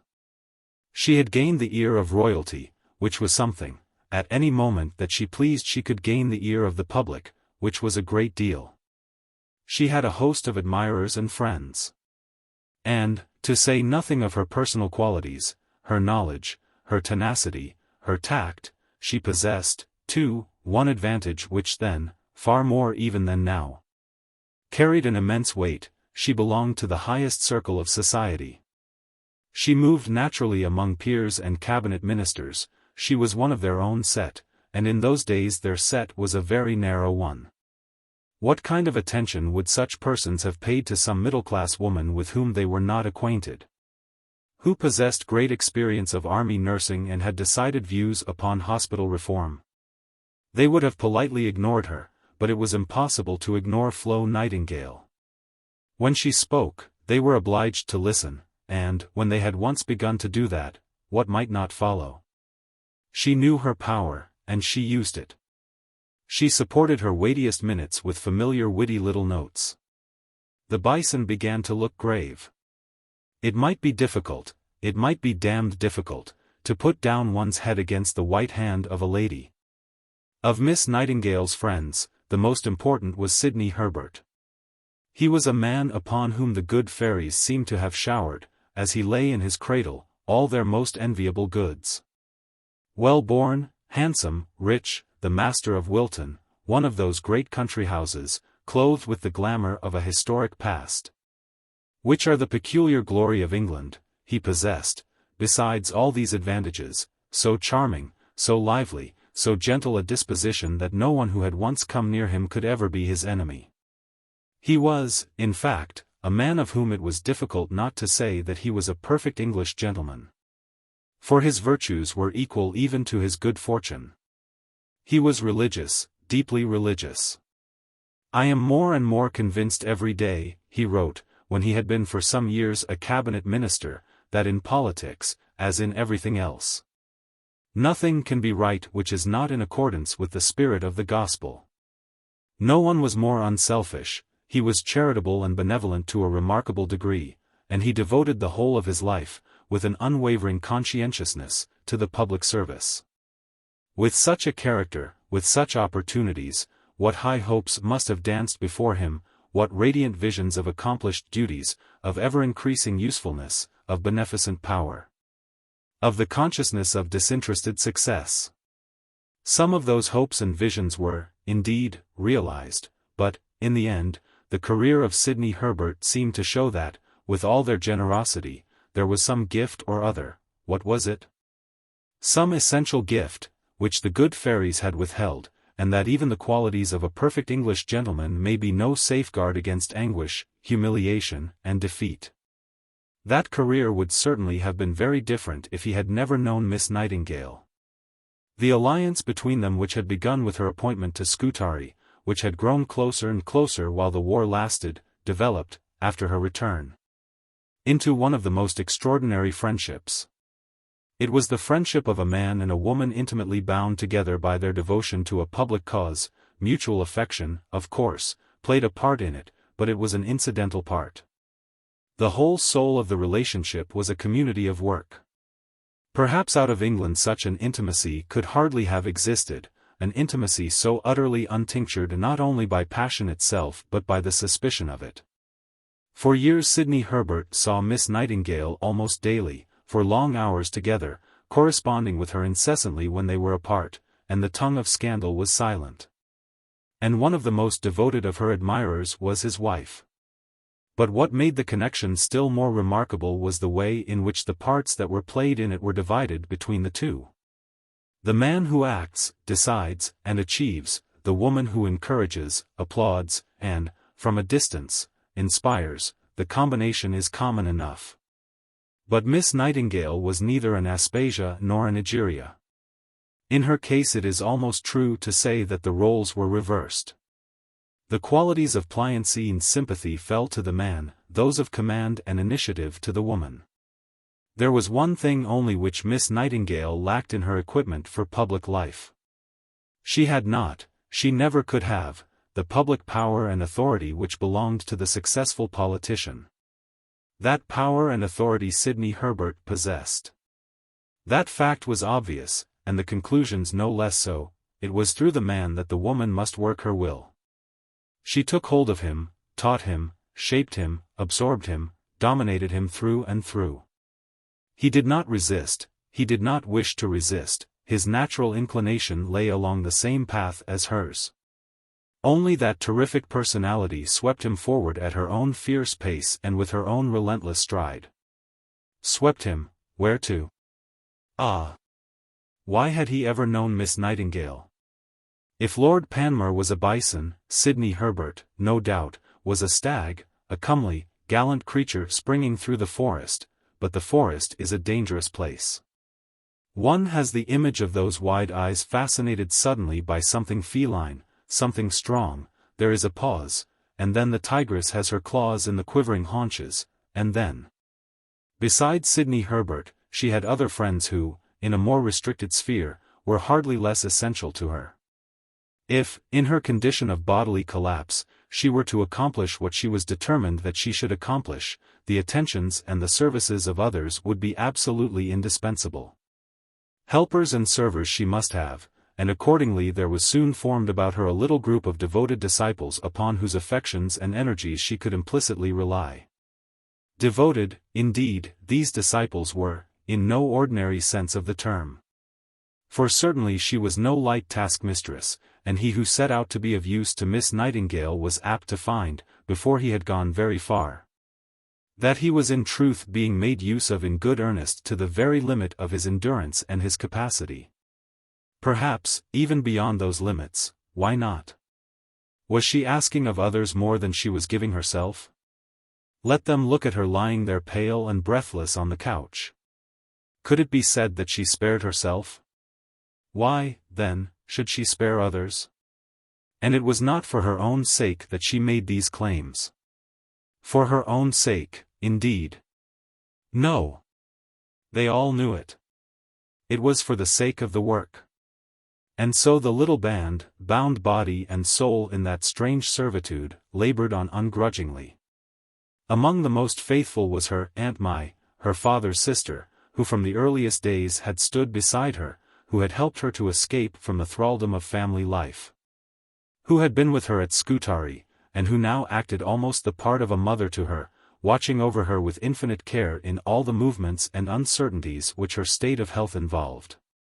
Another constant attendant was her brother-in-law, Sir Harry Verney, whom she found particularly valuable in parliamentary affairs. Arthur Clough, the poet, also a connection by marriage, she used in other ways. Ever since he had lost his faith at the time of the Oxford movement, Clough had passed his life in a condition of considerable uneasiness, which was increased rather than diminished by the practice of poetry. Unable to decide upon the purpose of an existence whose savour had fled together with his belief in the resurrection, his spirits lowered still further by ill health. And his income not all that it should be, he had determined to seek the solution of his difficulties in the United States of America. But, even there, the solution was not forthcoming. And, when, a little later, he was offered a post in a government department at home, he accepted it, came to live in London, and immediately fell under the influence of Miss Nightingale. Though the purpose of existence might be still uncertain and its nature still unsavory, here, at any rate, under the eye of this inspired woman, was something real. Something earnest. His only doubt was, could he be of any use? Certainly he could. There were a great number of miscellaneous little jobs which there was nobody handy to do. For instance, when Miss Nightingale was travelling, there were the railway tickets to be taken, and there were proof sheets to be corrected. And then there were parcels to be done up in brown paper, and carried to the post. Certainly he could be useful. And so, upon such occupations as these, Arthur Clough was set to work. This that I see, is not all, he comforted himself by reflecting, and this that I do is but little, nevertheless it is good, though there is better than it. As time went on, her cabinet, as she called it, grew larger. Officials with whom her work brought her into touch and who sympathized with her objects, were pressed into her service. And old friends of the Crimean days gathered around her when they returned to England. Among these the most indefatigable was Dr. Sutherland, a sanitary expert, who for more than 30 years acted as her confidential private secretary, and surrendered to her purposes literally the whole of his life. Thus sustained and assisted, thus slaved for and adored, she prepared to beard the bison. Two facts soon emerged, and all that followed turned upon them. It became clear, in the first place, that that imposing mass was not immovable, and, in the second, that its movement, when it did move, would be exceeding slow. The bison was no match for the lady. It was in vain that he put down his head and planted his feet in the earth, he could not withstand her, the white hand forced him back. But the process was an extraordinarily gradual one. Dr. Andrew Smith and all his War Office phalanx stood behind, blocking the way. The poor bison groaned inwardly, and cast a wistful eye towards the happy pastures of the Free Church of Scotland. Then slowly, with infinite reluctance, step by step, he retreated, disputing every inch of the ground. The first great measure, which, supported as it was by the Queen, the Cabinet, and the united opinion of the country, it was impossible to resist, was the appointment of a royal commission to report upon the health of the army.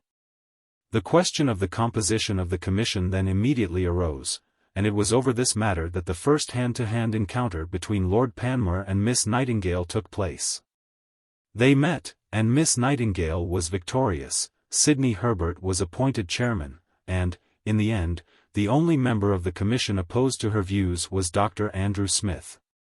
During the interview, Miss Nightingale made an important discovery. She found that the bison was bullyable, the hide was the hide of a Mexican buffalo. But the spirit was the spirit of an Alderney calf. And there was one thing above all others which the huge creature dreaded, an appeal to public opinion. The faintest hint of such a terrible eventuality made his heart dissolve within him. He would agree to anything, he would cut short his grouse shooting, he would make a speech in the House of Lords, he would even overrule Dr. Andrew Smith, rather than that. Miss Nightingale held the fearful threat in reserve. She would speak out what she knew, she would publish the truth to the whole world, and let the whole world judge between them. With supreme skill, she kept this sword of Damocles poised above the bison's head, and more than once she was actually on the point of really dropping it, for his recalcitrancy grew and grew. The personnel of the commission once determined upon, there was a struggle, which lasted for 6 months, over the nature of its powers.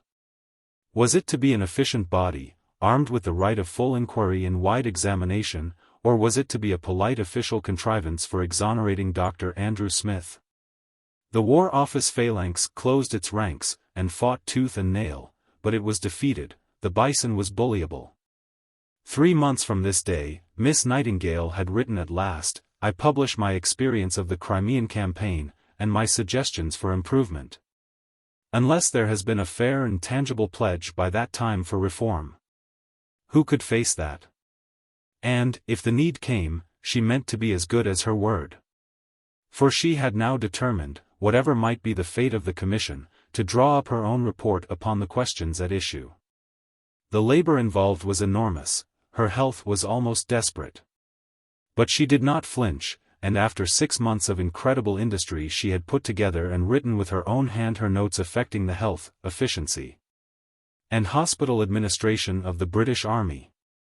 This extraordinary composition, filling more than 800 closely printed pages, laying down vast principles of far-reaching reform, discussing the minutest details of a multitude of controversial subjects, containing an enormous mass of information of the most varied kinds, military, statistical, sanitary, architectural, was never given to the public, for the need never came. But it formed the basis of the report of the Royal Commission, and it remains to this day the leading authority on the medical administration of armies. Before it had been completed, the struggle over the powers of the Commission had been brought to a victorious close.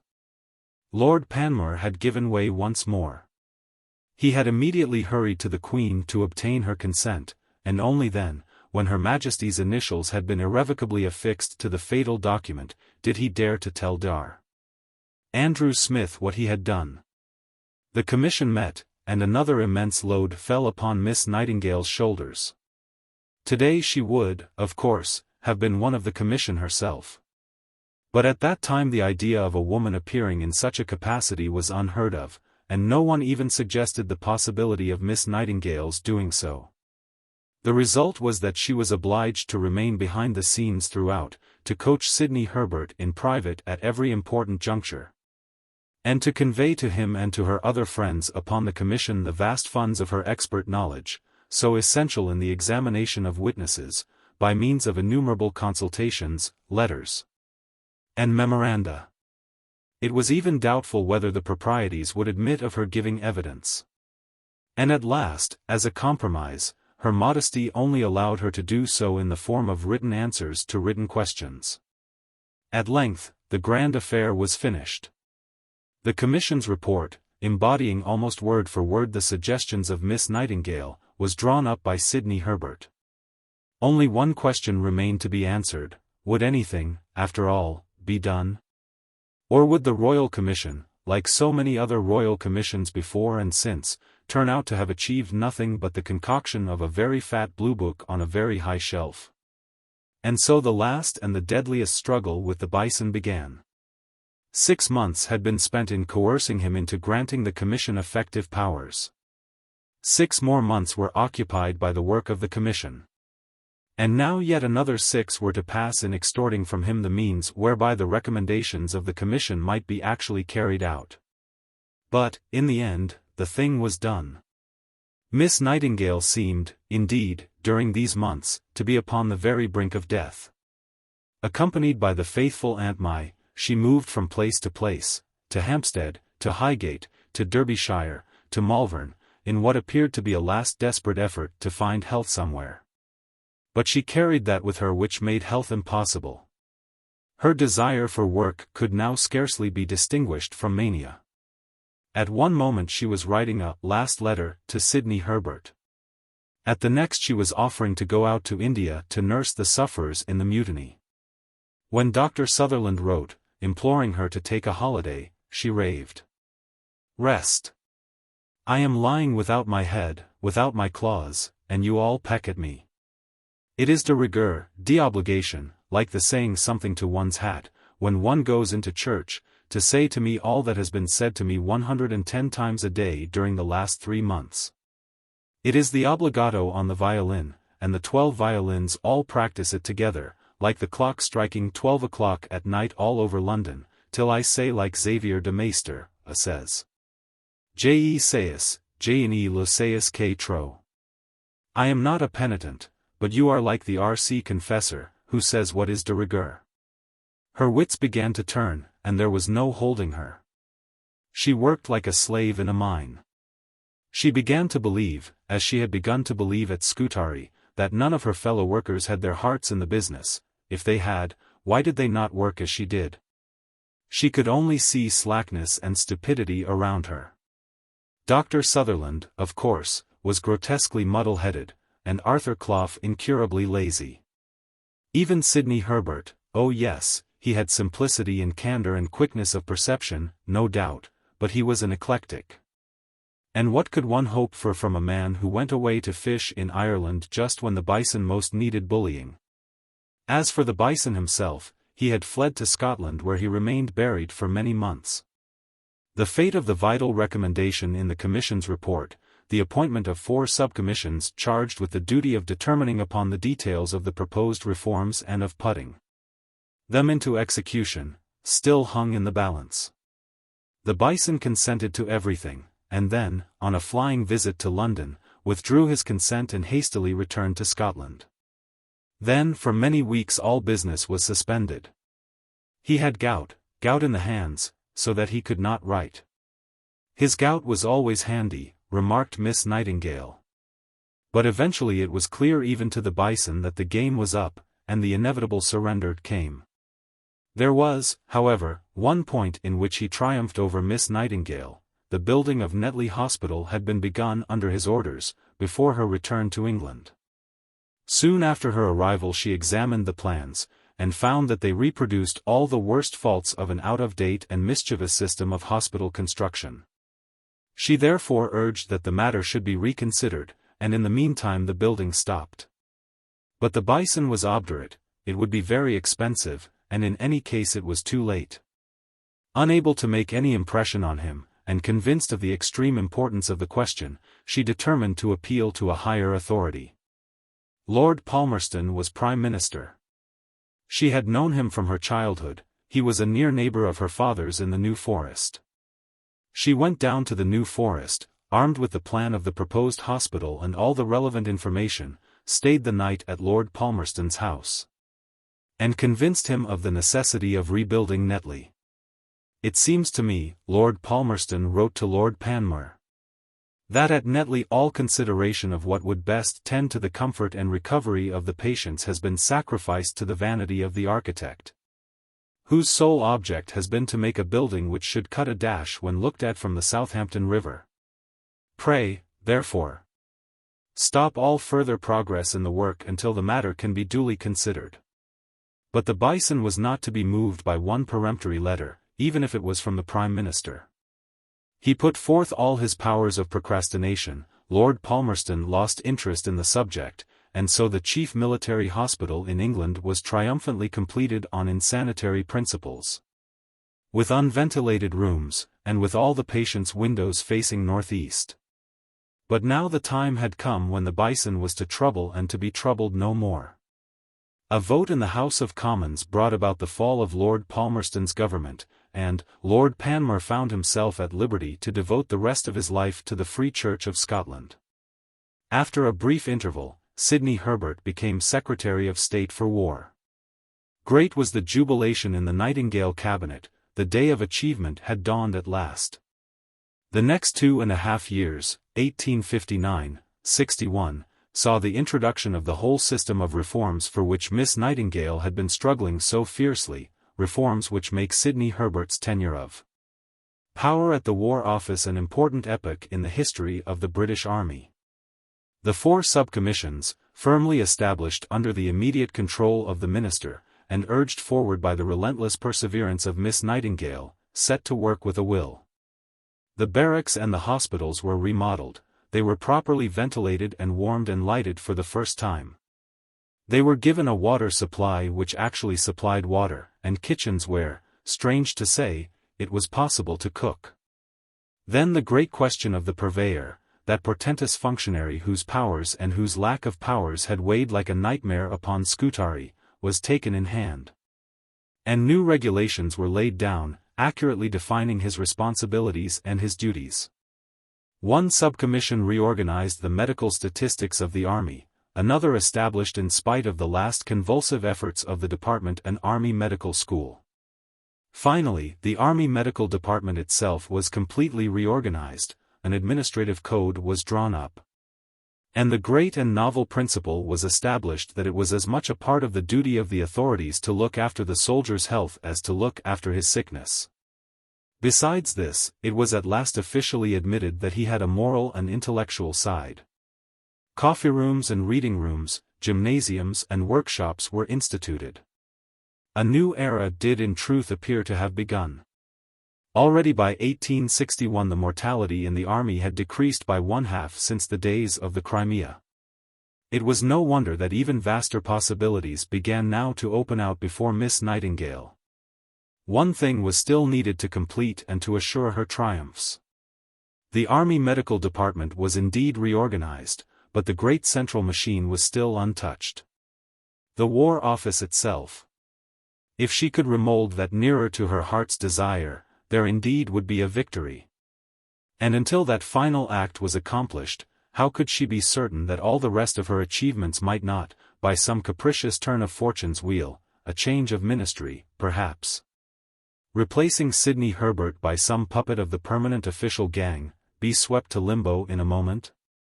Meanwhile, still ravenous for yet more and more work, her activities had branched out into new directions. The army in India claimed her attention. A sanitary commission, appointed at her suggestion, and working under her auspices, did for our troops there what the 4 sub-commissions were doing for those at home.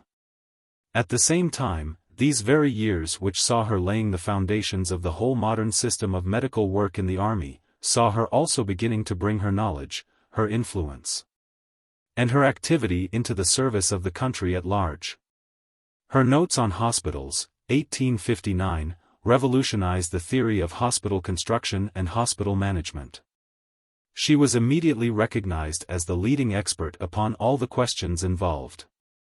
Her advice flowed unceasingly and in all directions, so that there is no great hospital today which does not bear upon it the impress of her mind. Nor was this all. With the opening of the Nightingale Training School for Nurses at St. Thomas's Hospital, 1860, she became the founder of modern nursing. But a terrible crisis was now fast approaching. Sidney Herbert had consented to undertake the root and branch reform of the War Office. He had sallied forth into that tropical jungle of festooned obstructiveness, of intertwisted irresponsibilities, of crouching prejudices, of abuses grown stiff and rigid with antiquity, which for so many years to come was destined to lure reforming ministers to their doom. The War Office, said Miss Nightingale, is a very slow office, an enormously expensive office, and one in which the minister's intentions can be entirely negated by all his subdepartments, and those of each of the subdepartments by every other. It was true, and of course, at the first rumor of a change, the old phalanx of reaction was bristling with its accustomed spears. At its head stood no longer Dr. Andrew Smith, who, some time since, had followed the bison into outer darkness, but a yet more formidable figure, the permanent Under-Secretary himself.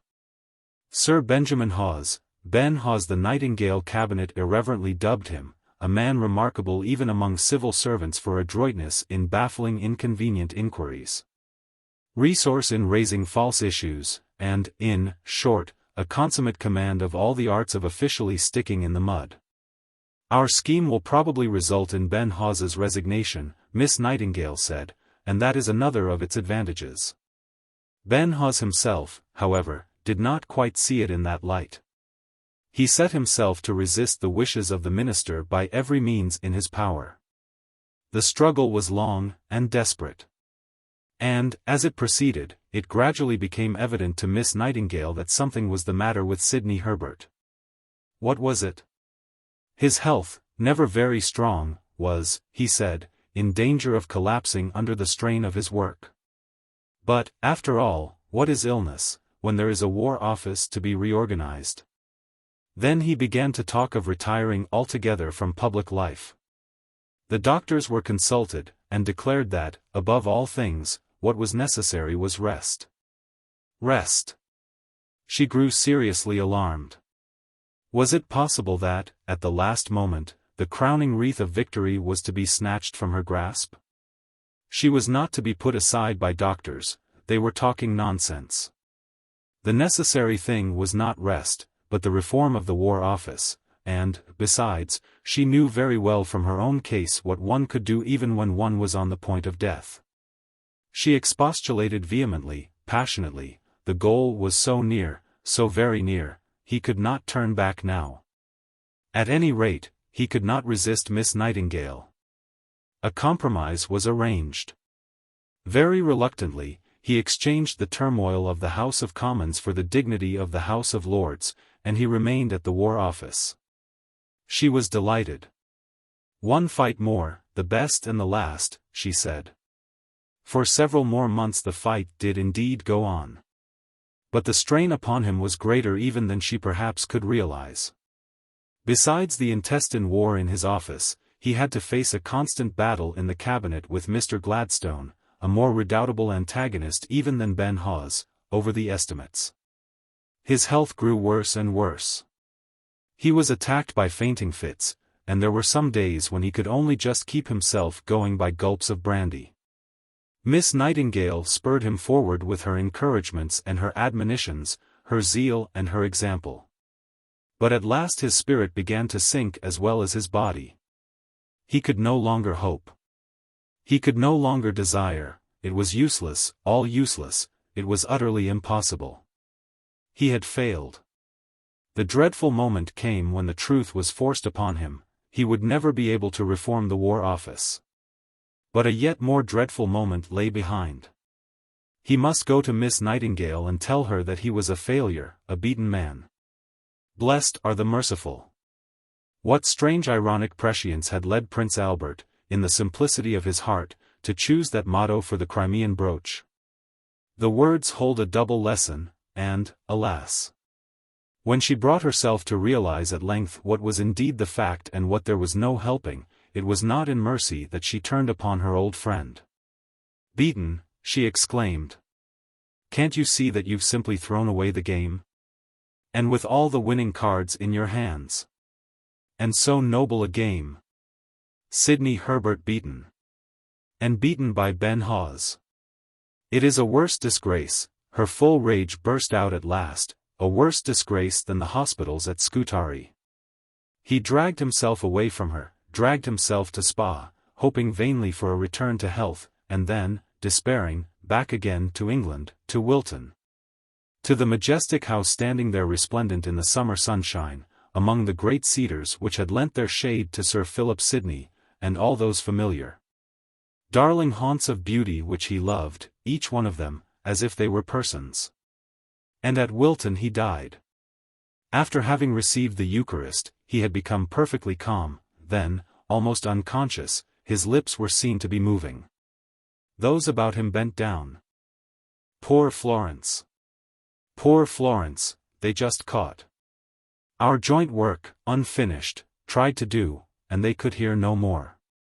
When the onward rush of a powerful spirit sweeps a weaker one to its destruction, the commonplaces of the moral judgment are better left unmade. If Miss Nightingale had been less ruthless, Sidney Herbert would not have perished, but then, she would not have been Miss Nightingale. The force that created was the force that destroyed. It was her demon that was responsible. When the fatal news reached her, she was overcome by agony. In the revulsion of her feelings, she made a worship of the dead man's memory. And the facile instrument which had broken in her hand she spoke of forever after as her master. Then, almost at the same moment, another blow fell on her.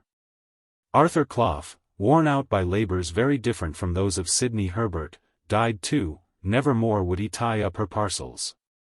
And yet a third disaster followed.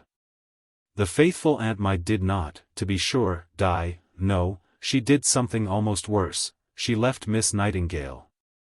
She was growing old, and she felt that she had closer and more imperative duties with her own family. Her niece could hardly forgive her. She poured out, in one of her enormous letters, a passionate diatribe upon the faithlessness, the lack of sympathy, the stupidity, the ineptitude of women. Her doctrines had taken no hold among them. She had never known one who had appris à apprendre. She could not even get a woman secretary. They don't know the names of the cabinet ministers, they don't know which of the churches has bishops and which not. As for the spirit of self-sacrifice, well, Sidney Herbert and Arthur Clough were men, and they indeed had shown their devotion, but women. She would mount 3 widows' caps for a sign. The first 2 would be for Clough and for her master, but the third, the biggest widow's cap of all, would be for Aunt Mai. She did well to be angry, she was deserted in her hour of need. And after all, could she be sure that even the male sex was so impeccable? There was Dr. Sutherland, bungling as usual. Perhaps even he intended to go off one of these days, too? She gave him a look, and he shivered in his shoes. No, she grinned sardonically, she would always have Dr. Sutherland. And then she reflected that there was one thing more that she would always have, her work. Chapter 4. Sidney Herbert's death finally put an end to Miss Nightingale's dream of a reformed War Office. For a moment, indeed, in the first agony of her disappointment, she had wildly clutched at a straw. She had written to M. Gladstone to beg him to take up the burden of Sidney Herbert's work. And Mr. Gladstone had replied with a sympathetic account of the funeral. Succeeding Secretaries of State managed between them to undo a good deal of what had been accomplished, but they could not undo it all. And for 10 years more, 1862-72, Miss Nightingale remained a potent influence at the War Office. After that, her direct connection with the army came to an end, and her energies began to turn more and more completely towards more general objects. Her work upon hospital reform assumed enormous proportions. She was able to improve the conditions in infirmaries and workhouses. And one of her most remarkable papers forestalls the recommendations of the Poor Law Commission of 1909. Her training school for nurses, with all that it involved in initiative, control, responsibility, and combat, would have been enough in itself to have absorbed the whole efforts of at least 2 lives of ordinary vigor. And at the same time her work in connection with India, which had begun with the Sanitary Commission on the Indian Army, spread and ramified in a multitude of directions. Her tentacles reached the India Office and succeeded in establishing a hold even upon those slippery high places. For many years it was de rigueur for the newly appointed Viceroy, before he left England, to pay a visit to Miss Nightingale. After much hesitation, she had settled down in a small house in South Street, where she remained for the rest of her life. That life was a very long one. The dying woman reached her 91st year. Her ill health gradually diminished, the crises of extreme danger became less frequent, and at last altogether ceased. She remained an invalid, but an invalid of a curious character, an invalid who was too weak to walk downstairs and who worked far harder than most cabinet ministers. Her illness, whatever it may have been, was certainly not inconvenient. It involved seclusion. And an extraordinary, an unparalleled seclusion was, it might almost have been said, the mainspring of Miss Nightingale's life. Lying on her sofa in the little upper room in South Street, she combined the intense vitality of a dominating woman of the world with the mysterious and romantic quality of a myth. She was a legend in her lifetime, and she knew it.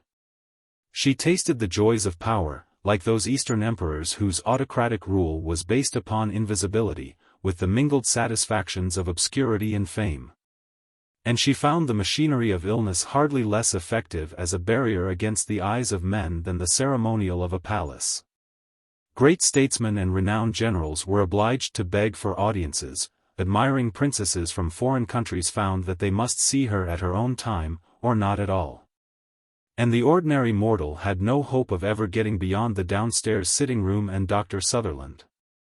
For that indefatigable disciple did, indeed, never desert her. He might be impatient, he might be restless, but he remained. His incurable looseness of thought, for so she termed it, continued at her service to the end. Once, it is true, he had actually ventured to take a holiday, but he was recalled, and he did not repeat the experiment. He was wanted downstairs.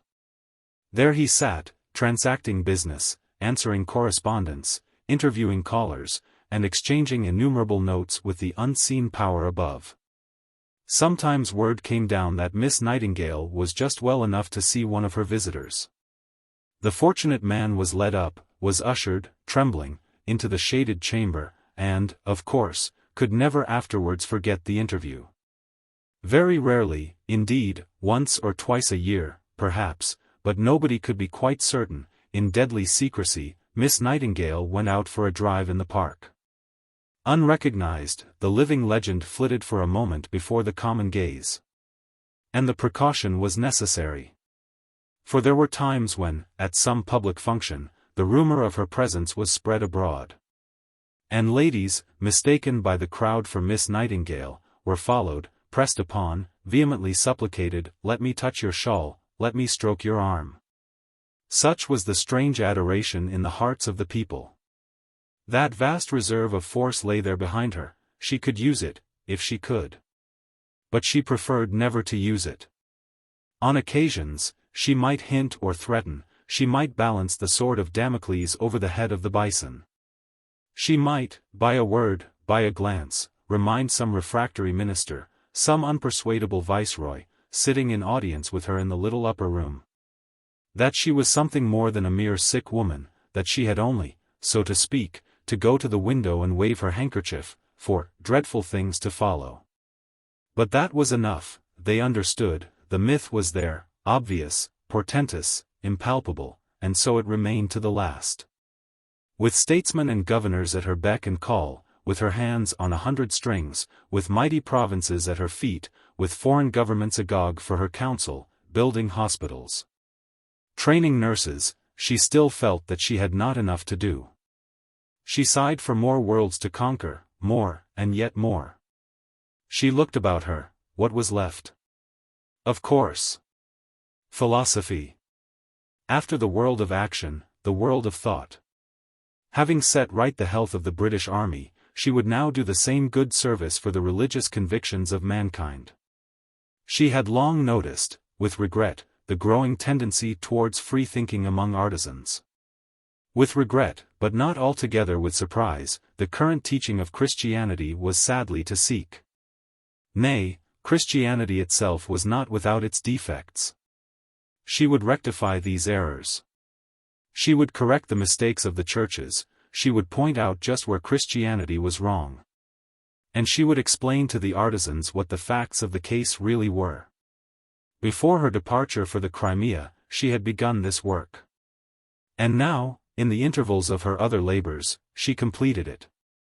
Her Suggestions for Thought to the Searchers After Truth Among the Artisans of England, 1860, unravels, in the course of 3 portly volumes, the difficulties hitherto, curiously enough, unsolved, connected with such matters as belief in God, the plan of creation, the origin of evil, the future life, necessity and free will, law, and the nature of morality. The origin of evil, in particular, held no perplexities for Miss Nightingale.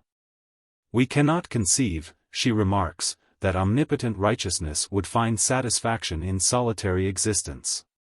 This being so, the only question remaining to be asked is, what beings should we then conceive that God would create? Now, he cannot create perfect beings, since, essentially, perfection is one. If he did so, he would only be adding to himself.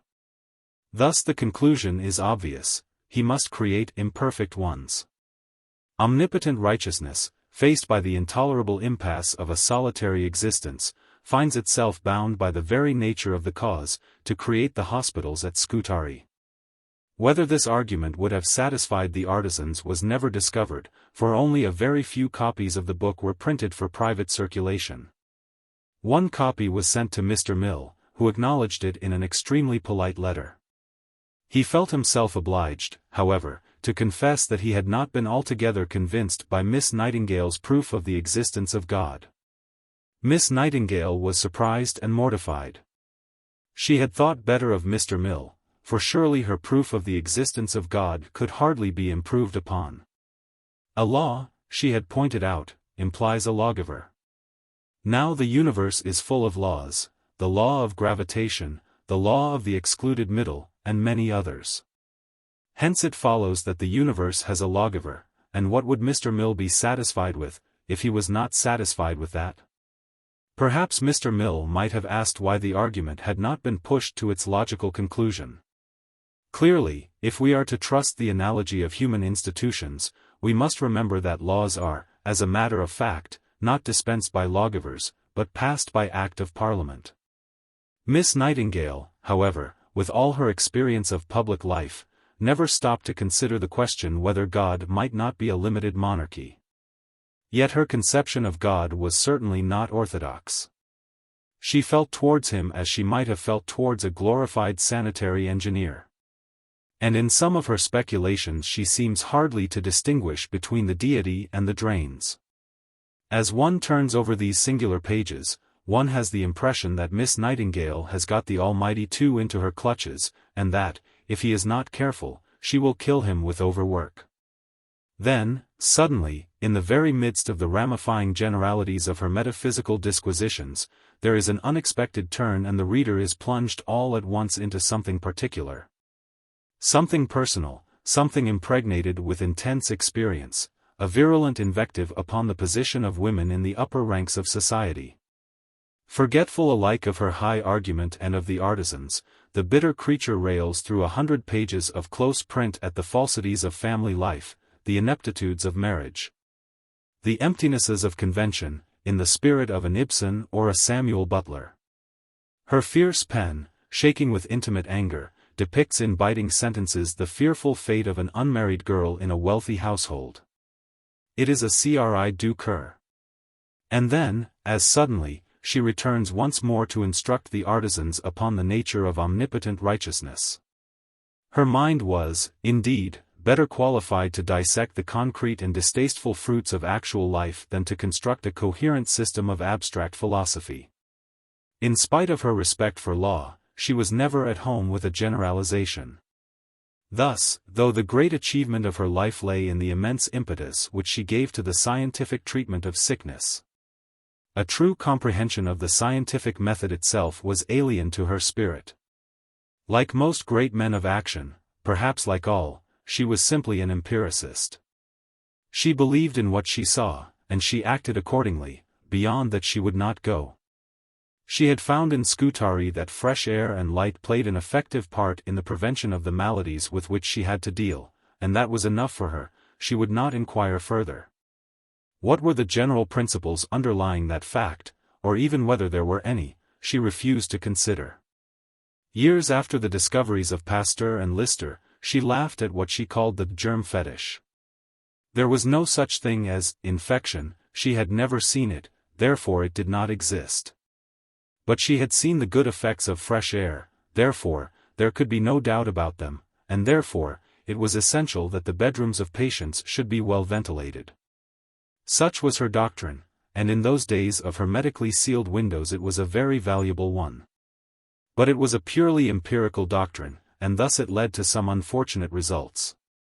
When, for instance, her influence in India was at its height, she issued orders that all hospital windows should be invariably kept open. The authorities, who knew what an open window in the hot weather meant, protested, but in vain. Miss Nightingale was incredulous.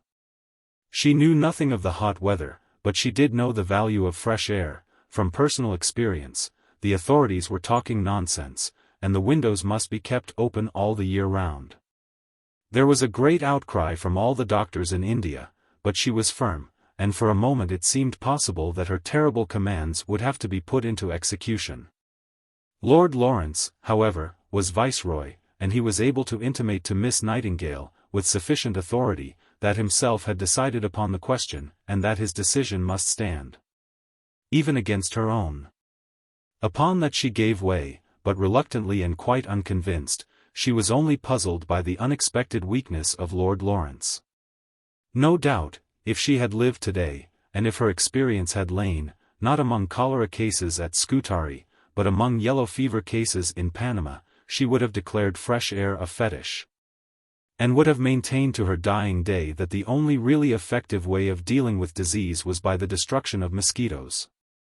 Yet her mind, so positive, so realistic, so ultra-practical, had its singular revulsions, its mysterious moods of mysticism and of doubt.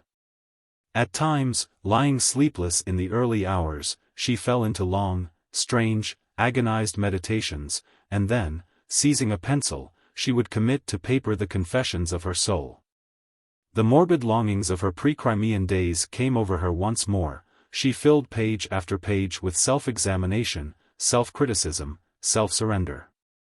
"O Father," she wrote, "I submit, I resign myself, I accept with all my heart, this stretching out of thy hand to save me. Oh, how vain it is, the vanity of vanities, to live in men's thoughts instead of God's." She was lonely, she was miserable. "Thou knowest that through all these horrible 20 years, I have been supported by the belief that I was working with thee who would bring everyone, even our poor nurses, to perfection, and yet. After all, what was the result? Had not even she been an unprofitable servant?" One night, waking suddenly, she saw, in the dim light of the night lamp, tenebrous shapes upon the wall. The past rushed back upon her.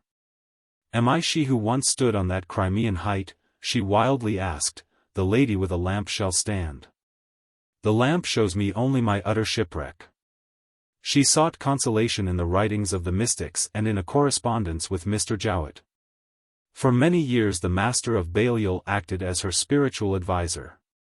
He discussed with her in a series of enormous letters the problems of religion and philosophy.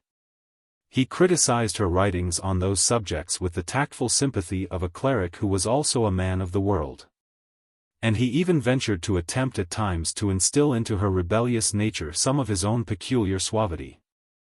"I sometimes think," he told her, "that you ought seriously to consider how your work may be carried on, not with less energy, but in a calmer spirit. I am not blaming the past. But I want the peace of God to settle on the future." He recommended her to spend her time no longer in conflicts with government offices, and to take up some literary work.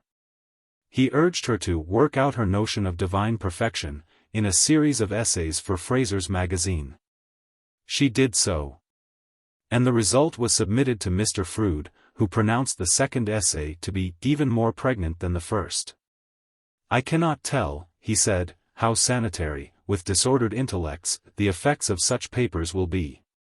Mr. Carlyle, indeed, used different language, and some remarks of his about a lost lamb bleeding on the mountains, having been unfortunately repeated to Miss Nightingale, required all Mr. Jowett's suavity to keep the peace. In a letter of 14 sheets, he turned her attention from this painful topic towards a discussion of quietism. "I don't see why," said the Master of Balliol, "active life might not become a sort of passive life too." And then, he added, "I sometimes fancy there are possibilities of human character much greater than have been realized." She found such sentiments helpful, underlining them in blue pencil. And, in return, she assisted her friend with a long series of elaborate comments upon the dialogues of Plato, most of which he embodied in the second edition of his translation. Gradually her interest became more personal. She told him never to work again after midnight, and he obeyed her. Then she helped him to draw up a special form of daily service for the college chapel, with selections from the Psalms under the heads of God the Lord, God the Judge, God the Father, and God the Friend, though, indeed, this project was never realized. For the Bishop of Oxford disallowed the alterations, exercising his legal powers, on the advice of Sir Travers Twiss. Their relations became intimate. The spirit of the 23rd Psalm and the spirit of the 19th Psalm should be united in our lives, Mr. Jowett said. Eventually, she asked him to do her a singular favor. Would he, knowing what he did of her religious views, come to London and administer to her the Holy Sacrament? He did not hesitate, and afterwards declared that he would always regard the occasion as a solemn event in his life. He was devoted to her, though the precise nature of his feelings towards her never quite transpired. Her feelings towards him were more mixed. At first, he was that great and good man, that true saint, Mr. Jowett, but, as time went on, some gall was mingled with the balm, the acrimony of her nature asserted itself. She felt that she gave more sympathy than she received, she was exhausted, and she was annoyed by his conversation. Her tongue, one day, could not refrain from shooting out at him. "He comes to me, and he talks to me," she said, "as if I were someone else." Chapter 5. At one time she had almost decided to end her life in retirement as a patient at St. Thomas's Hospital. But partly owing to the persuasions of Mr. Jowett, she changed her mind. For 45 years she remained in South Street, and in South Street she died. As old age approached, though her influence with the official world gradually diminished, her activities seemed to remain as intense and widespread as before. When hospitals were to be built, when schemes of sanitary reform were in agitation, when wars broke out, she was still the advisor of all Europe. Still, with a characteristic self-assurance, she watched from her Mayfair bedroom over the welfare of India. Still, with an indefatigable enthusiasm, she pushed forward the work, which, perhaps, was nearer to her heart, more completely her own, than all the rest, the training of nurses. In her moments of deepest depression, when her greatest achievements seemed to lose their luster, she thought of her nurses, and was comforted. The ways of God, she found, were strange indeed.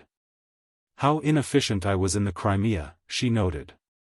Yet he has raised up from it trained nursing. At other times, she was better satisfied. Looking back, she was amazed by the enormous change which, since her early days, had come over the whole treatment of illness, the whole conception of public and domestic health, a change in which she knew she had played her part. One of her Indian admirers, the Aga Khan, came to visit her. She expatiated on the marvelous advances she had lived to see in the management of hospitals, in drainage, in ventilation, in sanitary work of every kind. There was a pause. And then, "Do you think you are improving?" asked the Aga Khan. She was a little taken aback, and said, "What do you mean by improving?" He replied, "Believing more in God." She saw that he had a view of God which was different from hers. "A most interesting man," she noted after the interview, "but you could never teach him sanitation." When old age actually came, something curious happened. Destiny, having waited very patiently, played a queer trick on Miss Nightingale. The benevolence and public spirit of that long life had only been equalled by its acerbity. Her virtue had dwelt in hardness, and she had poured forth her unstinted usefulness with a bitter smile upon her lips. And now the sarcastic years brought the proud woman her punishment. She was not to die as she had lived. The sting was to be taken out of her, she was to be made soft, she was to be reduced to compliance and complacency. The change came gradually, but at last it was unmistakable. The terrible commander who had driven Sidney Herbert to his death, to whom Mr. Jowett had applied the words of Homer, mu omicron tau omicron nu mu epsilon mu alpha iota alpha, raging insatiably, now accepted small compliments with gratitude. And indulged in sentimental friendships with young girls. The author of Notes on Nursing, that classical compendium of the besetting sins of the sisterhood, drawn up with the detailed acrimony, the vindictive relish of a Swift, now spent long hours in composing sympathetic addresses to probationers, whom she petted and wept over in turn. And, at the same time, there appeared a corresponding alteration in her physical mood. The thin, angular woman, with her haughty eye and her acrid mouth, had vanished. And in her place was the rounded, bulky form of a fat old lady, smiling all day long. Then something else became visible. The brain which had been steeled at Scutari was indeed, literally, growing soft. Senility, an ever more and more amiable senility, descended.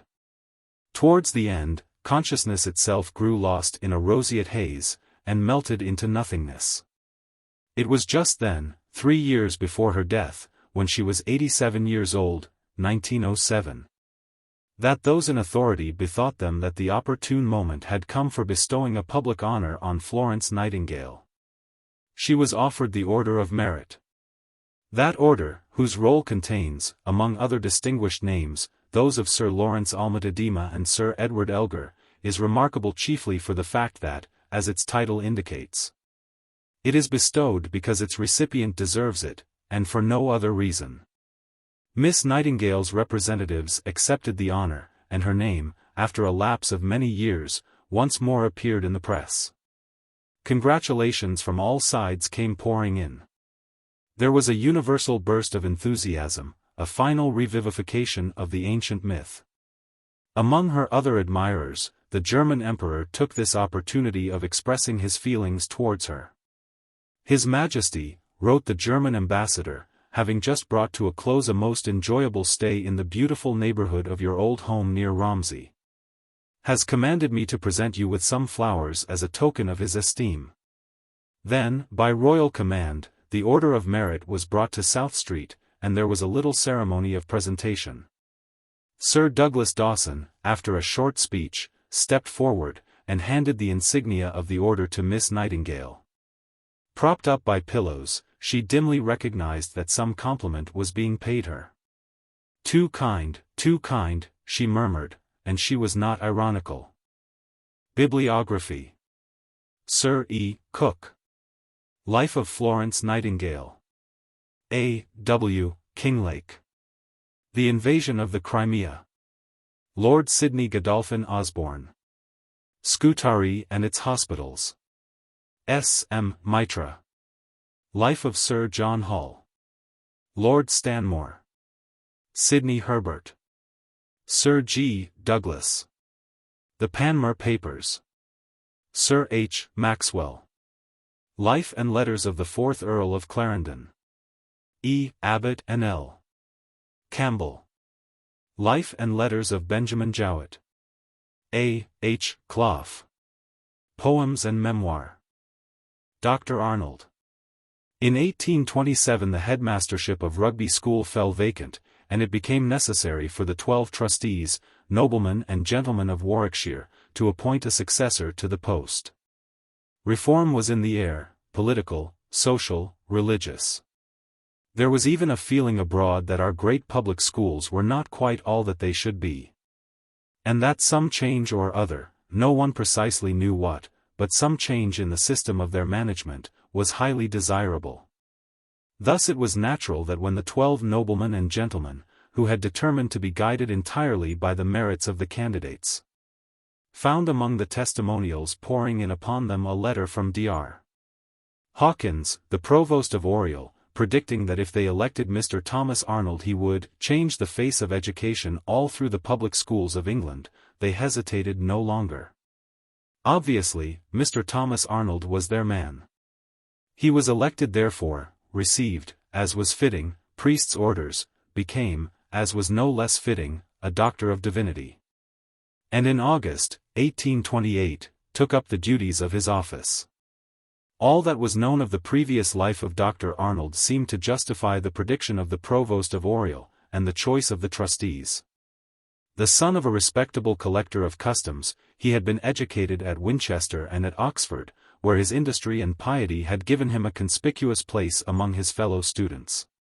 It is true that, as a schoolboy, a certain pompousness in the style of his letters home suggested to the more clear-sighted among his relatives the possibility that young Thomas might grow up into a prig.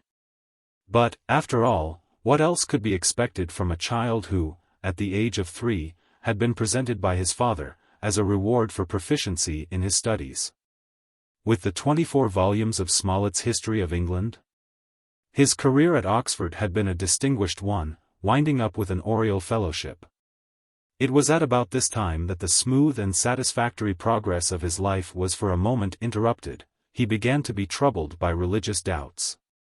These doubts, as we learn from one of his contemporaries, who afterwards became Mr. Justice Coleridge, were not low nor rationalistic in their tendency, according to the bad sense of that term. There was no indisposition in him to believe merely because the article transcended his reason. He doubted the proof and the interpretation of the textual authority. In his perturbation, Arnold consulted Keble, who was at that time one of his closest friends, and a fellow of the same college. The subject of these distressing thoughts, Keble wrote to Coleridge, is that most awful one, on which all very inquisitive reasoning minds are, I believe, most liable to such temptations, I mean, the doctrine of the Blessed Trinity. Do not start, my dear Coleridge. I do not believe that Arnold has any serious scruples of the understanding about it, but it is a defect of his mind that he cannot get rid of a certain feeling of objections. What was to be done? Keble's advice was peremptory. Arnold was bid to pause in his inquiries, to pray earnestly for help and light from above, and turn himself more strongly than ever to the practical duties of a holy life. He did so, and the result was all that could be wished. He soon found himself blessed with perfect peace of mind, and a settled conviction. One other difficulty, and one only, we hear of at this point in his life. His dislike of early rising amounted, we are told, almost to a constitutional infirmity. This weakness too he overcame, yet not quite so successfully as his doubts upon the doctrine of the Trinity.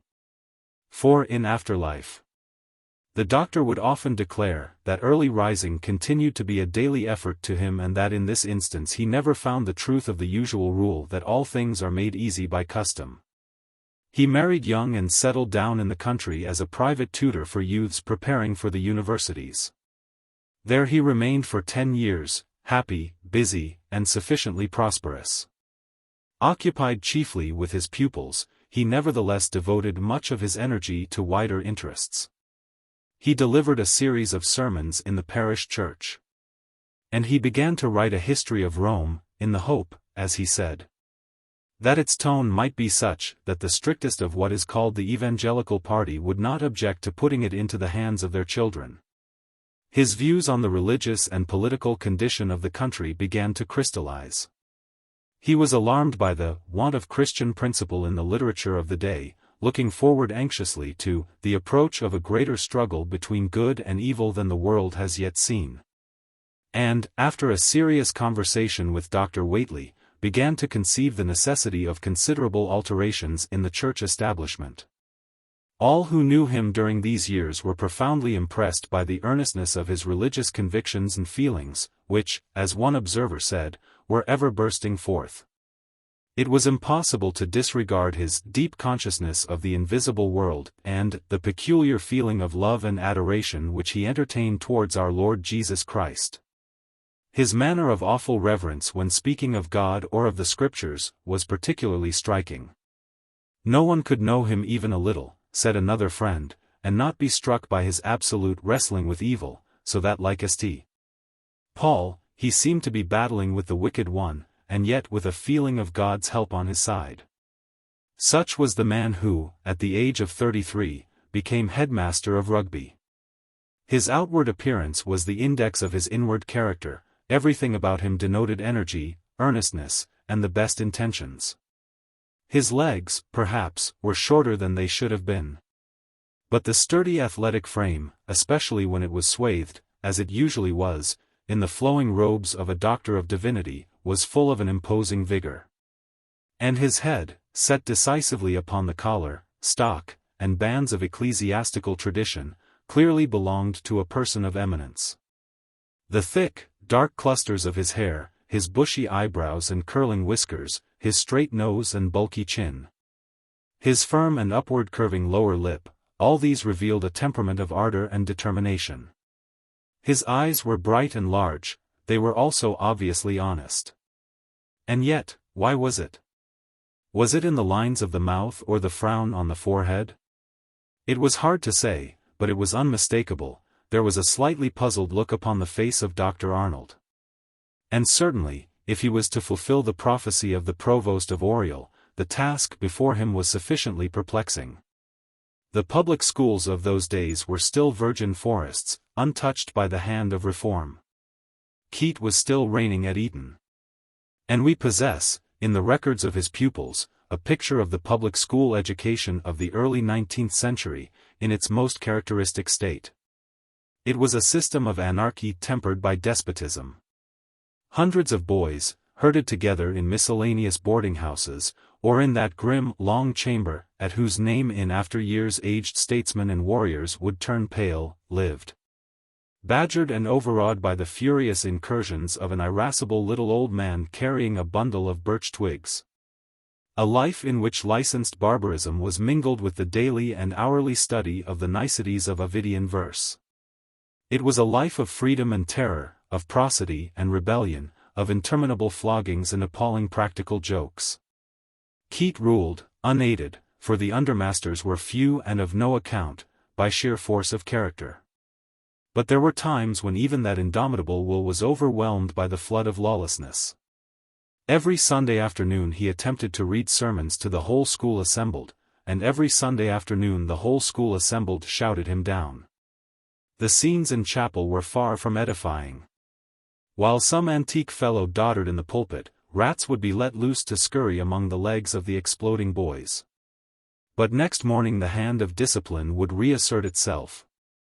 And the savage ritual of the whipping block would remind a batch of whimpering children that, though sins against man and God might be forgiven them, a false quantity could only be expiated in tears and blood.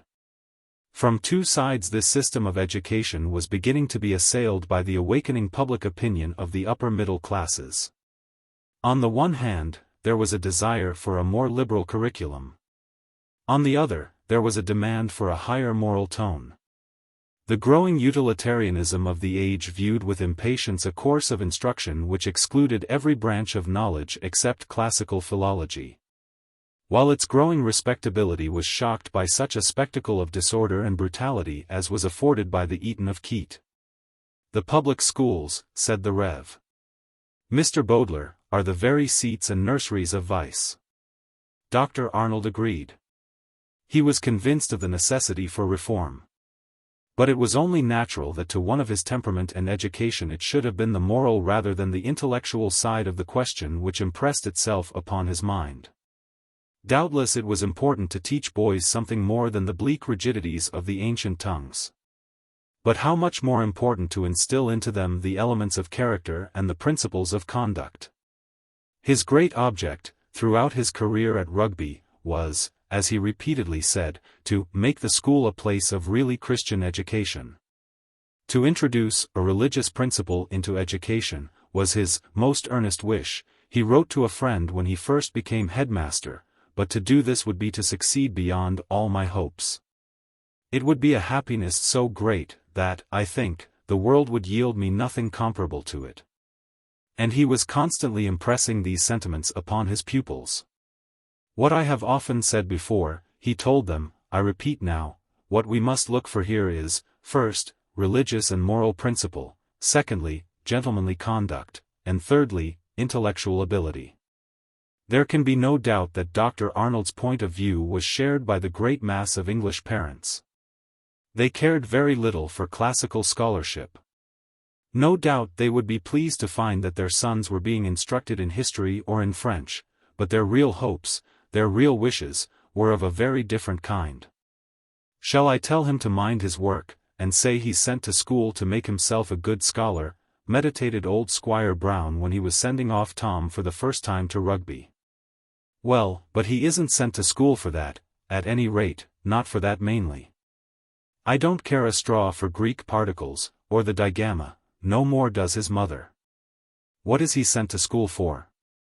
If he'll only turn out a brave, helpful, truth-telling Englishman, and a Christian, that's all I want. That was all, and it was that Dr. Arnold set himself to accomplish. But how was he to achieve his end? Was he to improve the character of his pupils by gradually spreading around them an atmosphere of cultivation and intelligence? By bringing them into close and friendly contact with civilized men, and even, perhaps, with civilized women? By introducing into the life of his school all that he could of the humane, enlightened, and progressive elements in the life of the community? On the whole, he thought not. Such considerations left him cold, and he preferred to be guided by the general laws of Providence. It only remained to discover what those general laws were. He consulted the Old Testament, and could doubt no longer. He would apply to his scholars, as he himself explained to them in one of his sermons, the principle which seemed to him to have been adopted in the training of the childhood of the human race itself.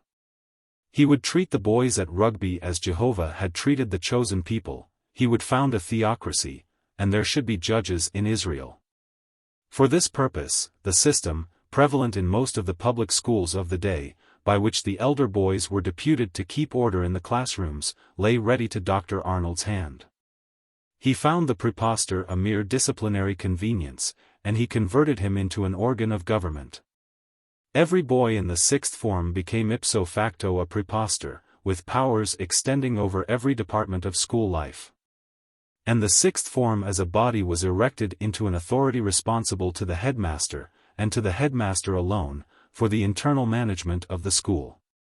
This was the means by which Dr. Arnold hoped to turn Rugby into a place of really Christian education. The boys were to work out their own salvation, like the human race.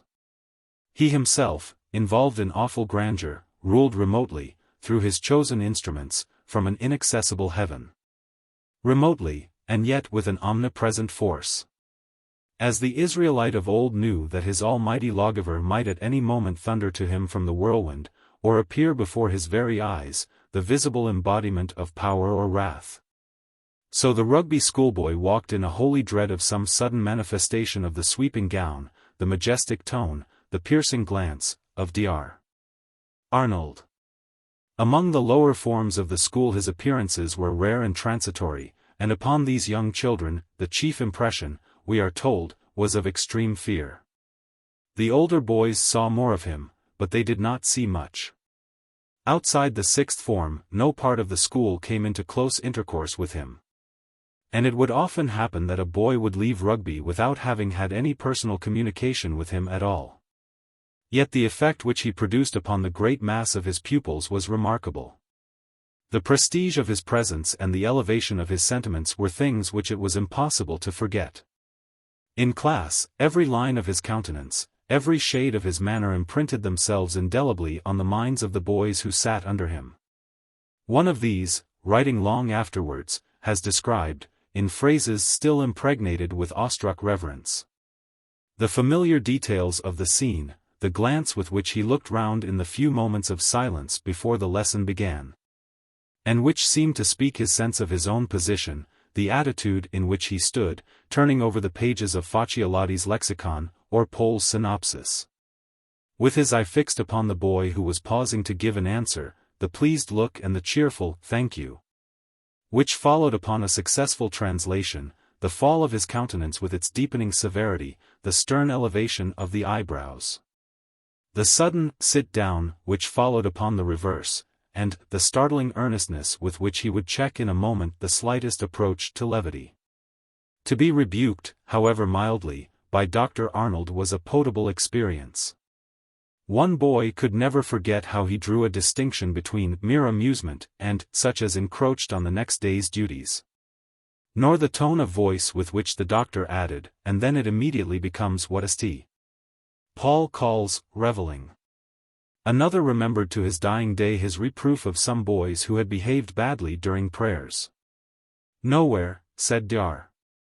Arnold, "nowhere is Satan's work more evidently manifest than in turning holy things to ridicule."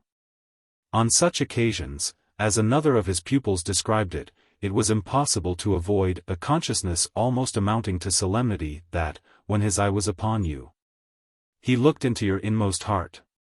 With the boys in the sixth form, and with them alone, the severe formality of his demeanor was to some degree relaxed. It was his wish, in his relations with the preposters, to allow the master to be occasionally merged in the friend. From time to time, he chatted with them in a familiar manner. Once a term he asked them to dinner, and during the summer holidays he invited them, in rotation, to stay with him in Westmoreland. It was obvious that the primitive methods of discipline which had reached their apogee under the dominion of Keate were altogether incompatible with Dr. Arnold's view of the functions of a headmaster and the proper governance of a public school. Clearly, it was not for such as he to demean himself by bellowing and cuffing, by losing his temper once an hour, and by wreaking his vengeance with indiscriminate flagellations. Order must be kept in other ways. The worst boys were publicly expelled, many were silently removed, and, when Dr. Arnold considered that a flogging was necessary, he administered it with gravity. For he had no theoretical objection to corporal punishment. On the contrary, he supported it, as was his wont, by an appeal to general principles. There is, he said, an essential inferiority in a boy as compared with a man. And hence, where there is no equality, the exercise of superiority implied in personal chastisement, inevitably followed. He was particularly disgusted by the view that personal correction, as he phrased it, was an insult or a degradation to the boy upon whom it was inflicted.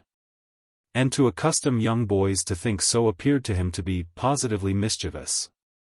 At an age, he wrote, when it is almost impossible to find a true, manly sense of the degradation of guilt or faults. Where is the wisdom of encouraging a fantastic sense of the degradation of personal correction? What can be more false, or more adverse to the simplicity, sobriety, and humbleness of mind which are the best ornaments of youth, and offer the best promise of a noble manhood? One had not to look far, he added, for the fruits of such a system. In Paris, during the Revolution of 1830, an officer observed a boy of 12 insulting the soldiers, and, though the action was then raging, merely struck him with the flat part of his sword, as the fit chastisement for boyish impertinence. But the boy had been taught to consider his person sacred, and that a blow was a deadly insult.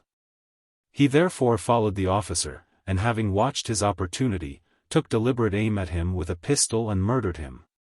Such were the alarming results of insufficient whipping. Dr.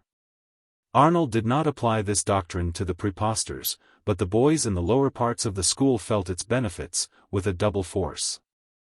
The sixth form was not only excused from chastisement.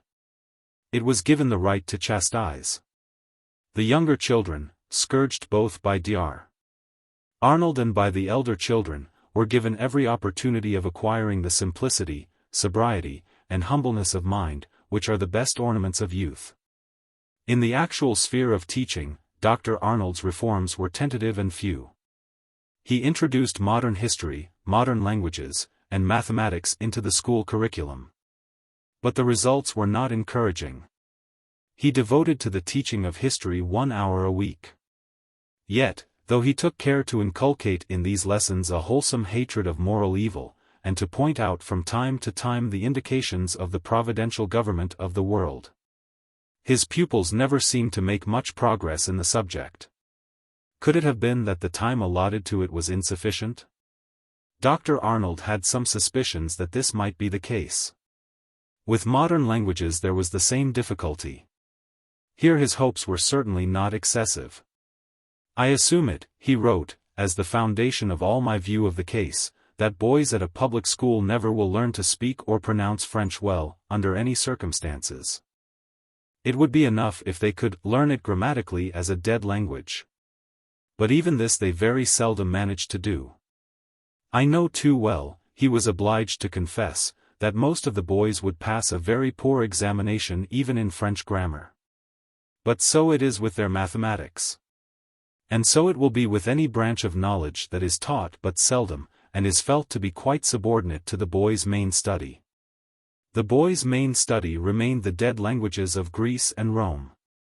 That the classics should form the basis of all teaching was an axiom with Dr. Arnold. The study of language, he said, seems to me as if it was given for the very purpose of forming the human mind in youth. And the Greek and Latin languages seem the very instruments by which this is to be effected. Certainly, there was something providential about it, from the point of view of the teacher as well as of the taught. If Greek and Latin had not been given, in that convenient manner, Dr. Arnold, who had spent his life in acquiring those languages, might have discovered that he had acquired them in vain.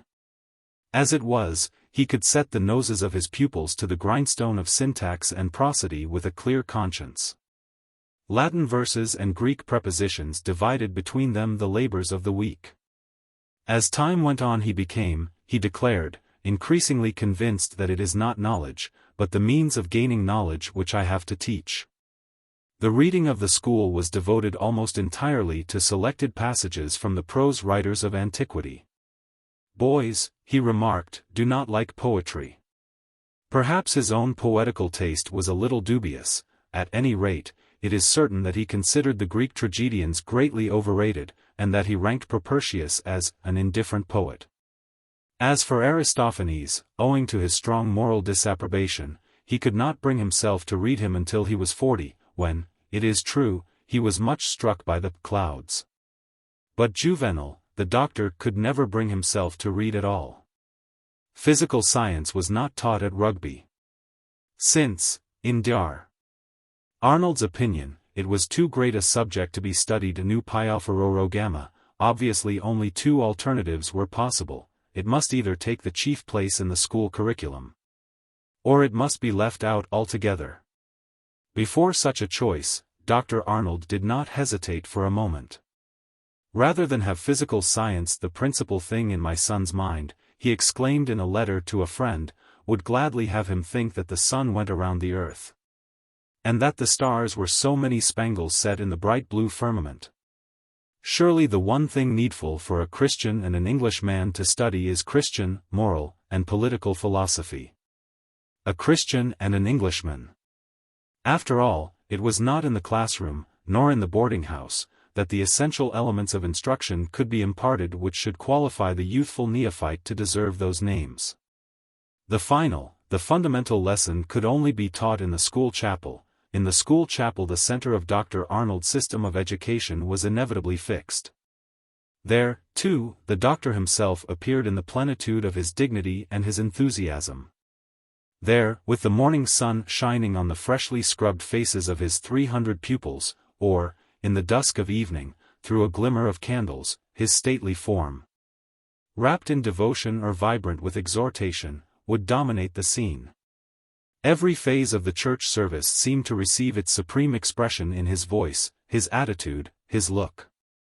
During the Te Deum, his whole countenance would light up, and he read the Psalms with such conviction that boys would often declare, after hearing him, that they understood them now for the first time. It was his opinion that the creeds in public worship ought to be used as triumphant hymns of thanksgiving, and, in accordance with this view, although unfortunately he possessed no natural gift for music, he regularly joined in the chanting of the Nicene Creed with a visible animation and a peculiar fervor, which it was impossible to forget. The communion service he regarded as a direct and special counterpoise to that false communion and false companionship, which, as he often observed, was a great source of mischief in the school.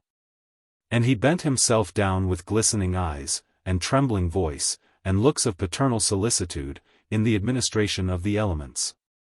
Nor was it only the different sections of the liturgy, but the very divisions of the ecclesiastical year that reflected themselves in his demeanor. The most careless observer, we are told, could not fail to be struck by the triumphant exultation of his whole manner on Easter Sunday, though it needed a more familiar eye to discern the subtleties in his bearing which were produced by the approach or advent, and the solemn thoughts which it awakened of the advance of human life, the progress of the human race, and the condition of the Church of England. At the end of the evening service, the culminating moment of the week had come. The doctor delivered his sermon. It was not until then, as all who had known him agreed, it was not until one had heard and seen him in the pulpit, that one could fully realize what it was to be face to face with Dr. Arnold. The whole character of the man, so we are assured, stood at last revealed. His congregation sat in fixed attention, with the exception of the younger boys, whose thoughts occasionally wandered, while he propounded the general principles both of his own conduct and that of the Almighty, or indicated the bearing of the incidents of Jewish history in the 6th century BC upon the conduct of English schoolboys in 1830. Then, more than ever, his deep consciousness of the invisible world became evident. Then, more than ever, he seemed to be battling with the wicked one. For his sermons ran on the eternal themes of the darkness of evil, the craft of the tempter, the punishment of obliquity. And he justified the persistence with which he dwelt upon these painful subjects by an appeal to a general principle: the spirit of Elijah, he said, must ever precede the spirit of Christ. The impression produced upon the boys was remarkable. It was noticed that even the most careless would sometimes, during the course of the week, refer almost involuntarily to the sermon of the past Sunday, as a condemnation of what they were doing. Others were heard to wonder how it was that the doctor's preaching, to which they had attended at the time so assiduously, seemed, after all, to have such a small effect upon what they did. An old gentleman, recalling those vanished hours, tried to recapture in words his state of mind as he sat in the darkened chapel, while Dr. Arnold's sermons, with their high-toned exhortations, their grave and somber messages of incalculable import, clothed, like Dr. Arnold's body in its gown and bands, in the traditional stiffness of a formal phraseology, reverberated through his adolescent ears. "I used," he said, "to listen to those sermons from first to last with a kind of awe." His success was not limited to his pupils and immediate auditors. The sermons were collected into 5 large volumes. They were the first of their kind, and they were received with admiration by a wide circle of pious readers. Queen Victoria herself possessed a copy in which several passages were marked in pencil, by the royal hand. Dr. Arnold's energies were by no means exhausted by his duties at Rugby. He became known not merely as a headmaster, but as a public man. He held decided opinions upon a large number of topics. And he enunciated them, based as they were almost invariably upon general principles, in pamphlets, in prefaces, and in magazine articles, with an impressive self-confidence.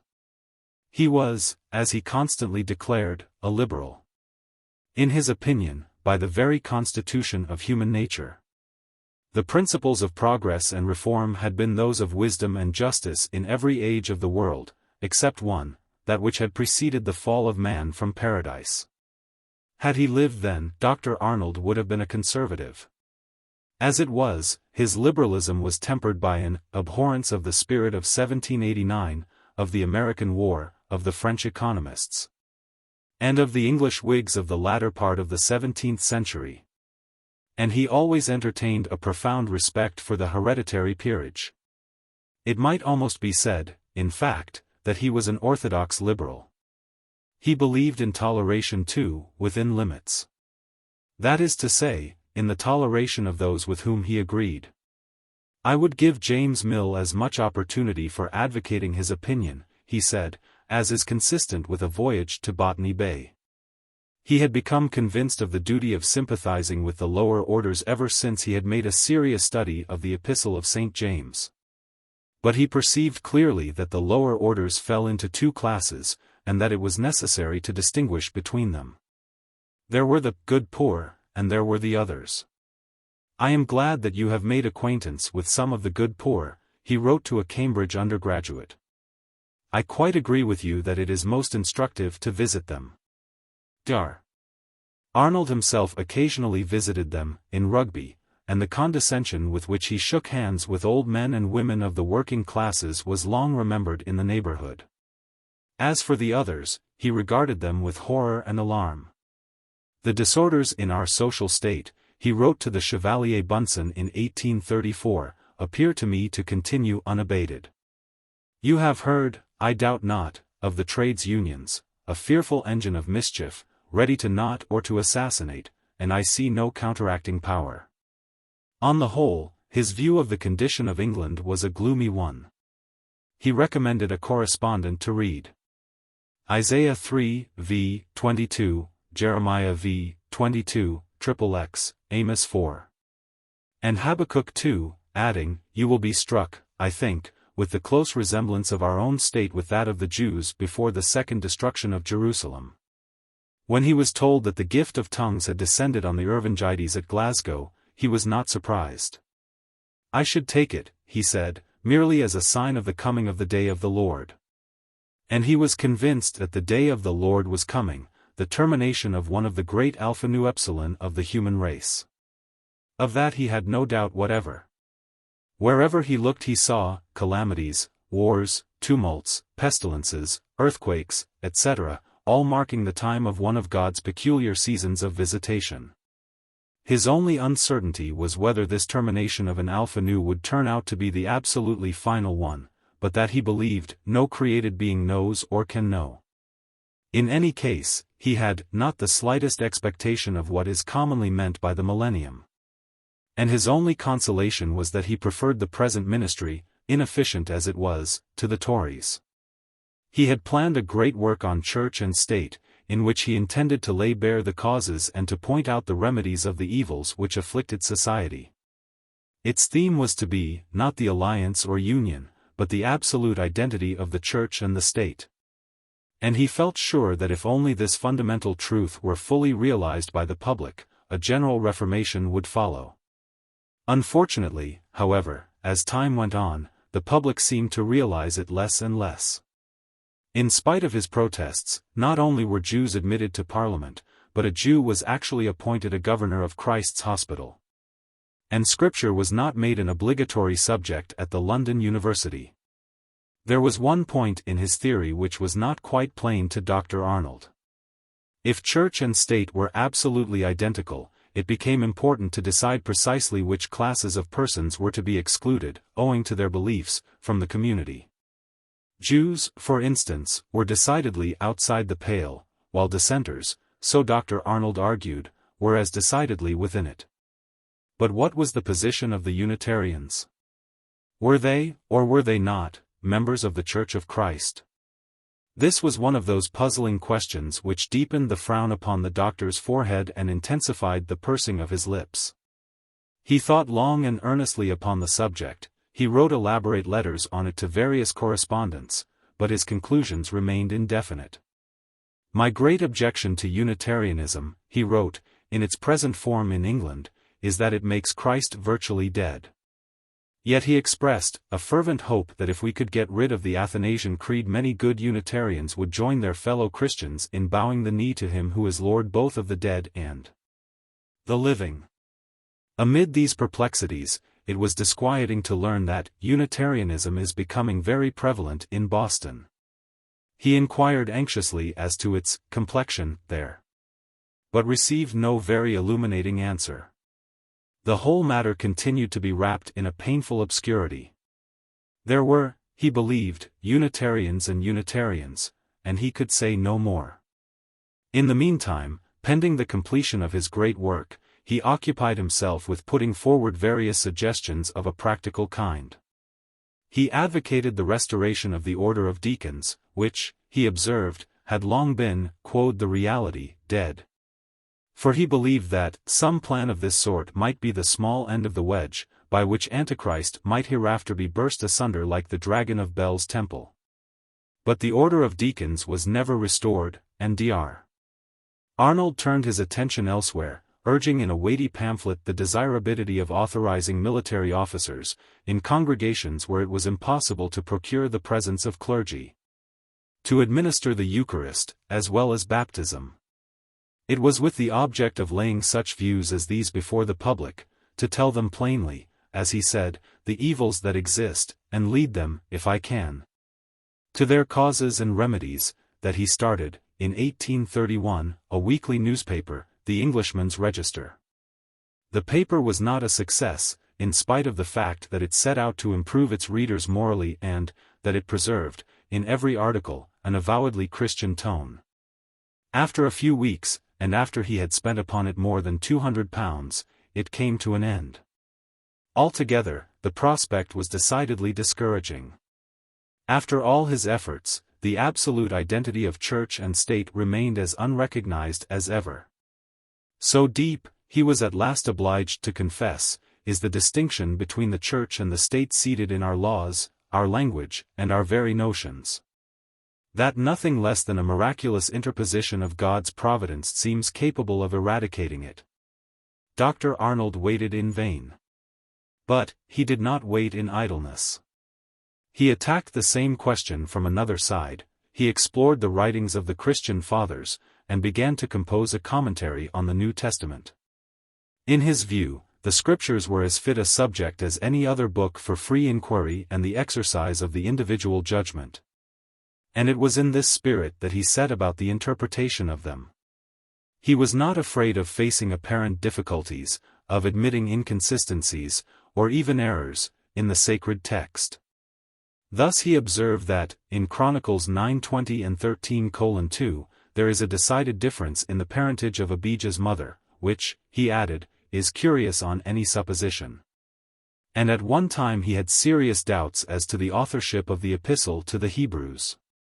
But he was able, on various problematical points, to suggest interesting solutions.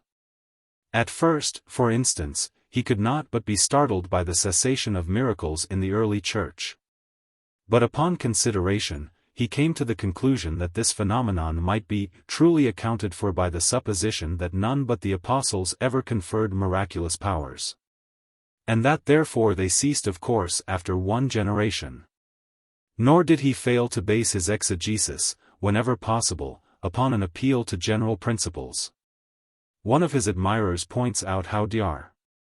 Arnold vindicated God's command to Abraham to sacrifice his son and to the Jews to exterminate the nations of Canaan, by explaining the principles on which these commands were given, and their reference to the moral state of those to whom they were addressed, thereby educing light out of darkness, unraveling the thread of God's religious education of the human race, and holding up God's marvelous counsels to the devout wonder and meditation of the thoughtful believer.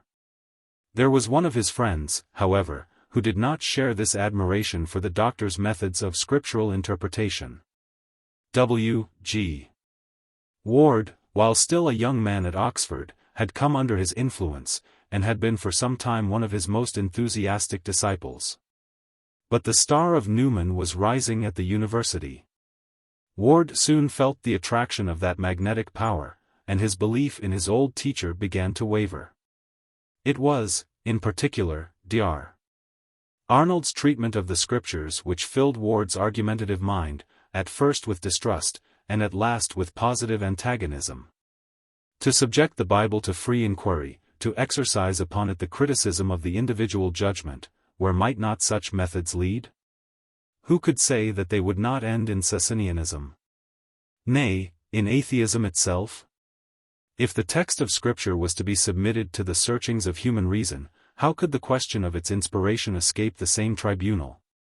And the proofs of revelation, and even of the existence of God? What human faculty was capable of deciding upon such enormous questions? And would not the logical result be a condition of universal doubt? On a very moderate computation, Ward argued, 5 times the amount of a man's natural life might qualify a person endowed with extraordinary genius to have some faint notion, though even this we doubt, on which side truth lies. It was not that he had the slightest doubt of Dr. Arnold's orthodoxy. Dr. Arnold, whose piety was universally recognized, Dr. Arnold, who had held up to scorn and execration Strauss's Leben Jesu without reading it. What Ward complained of was the doctor's lack of logic, not his lack of faith. Could he not see that if he really carried out his own principles to a logical conclusion he would eventually find himself, precisely, in the arms of Strauss? The young man, whose personal friendship remained unshaken, determined upon an interview, and went down to Rugby primed with first principles, syllogisms, and dilemmas. Finding that the headmaster was busy in school, he spent the afternoon reading novels on the sofa in the drawing-room.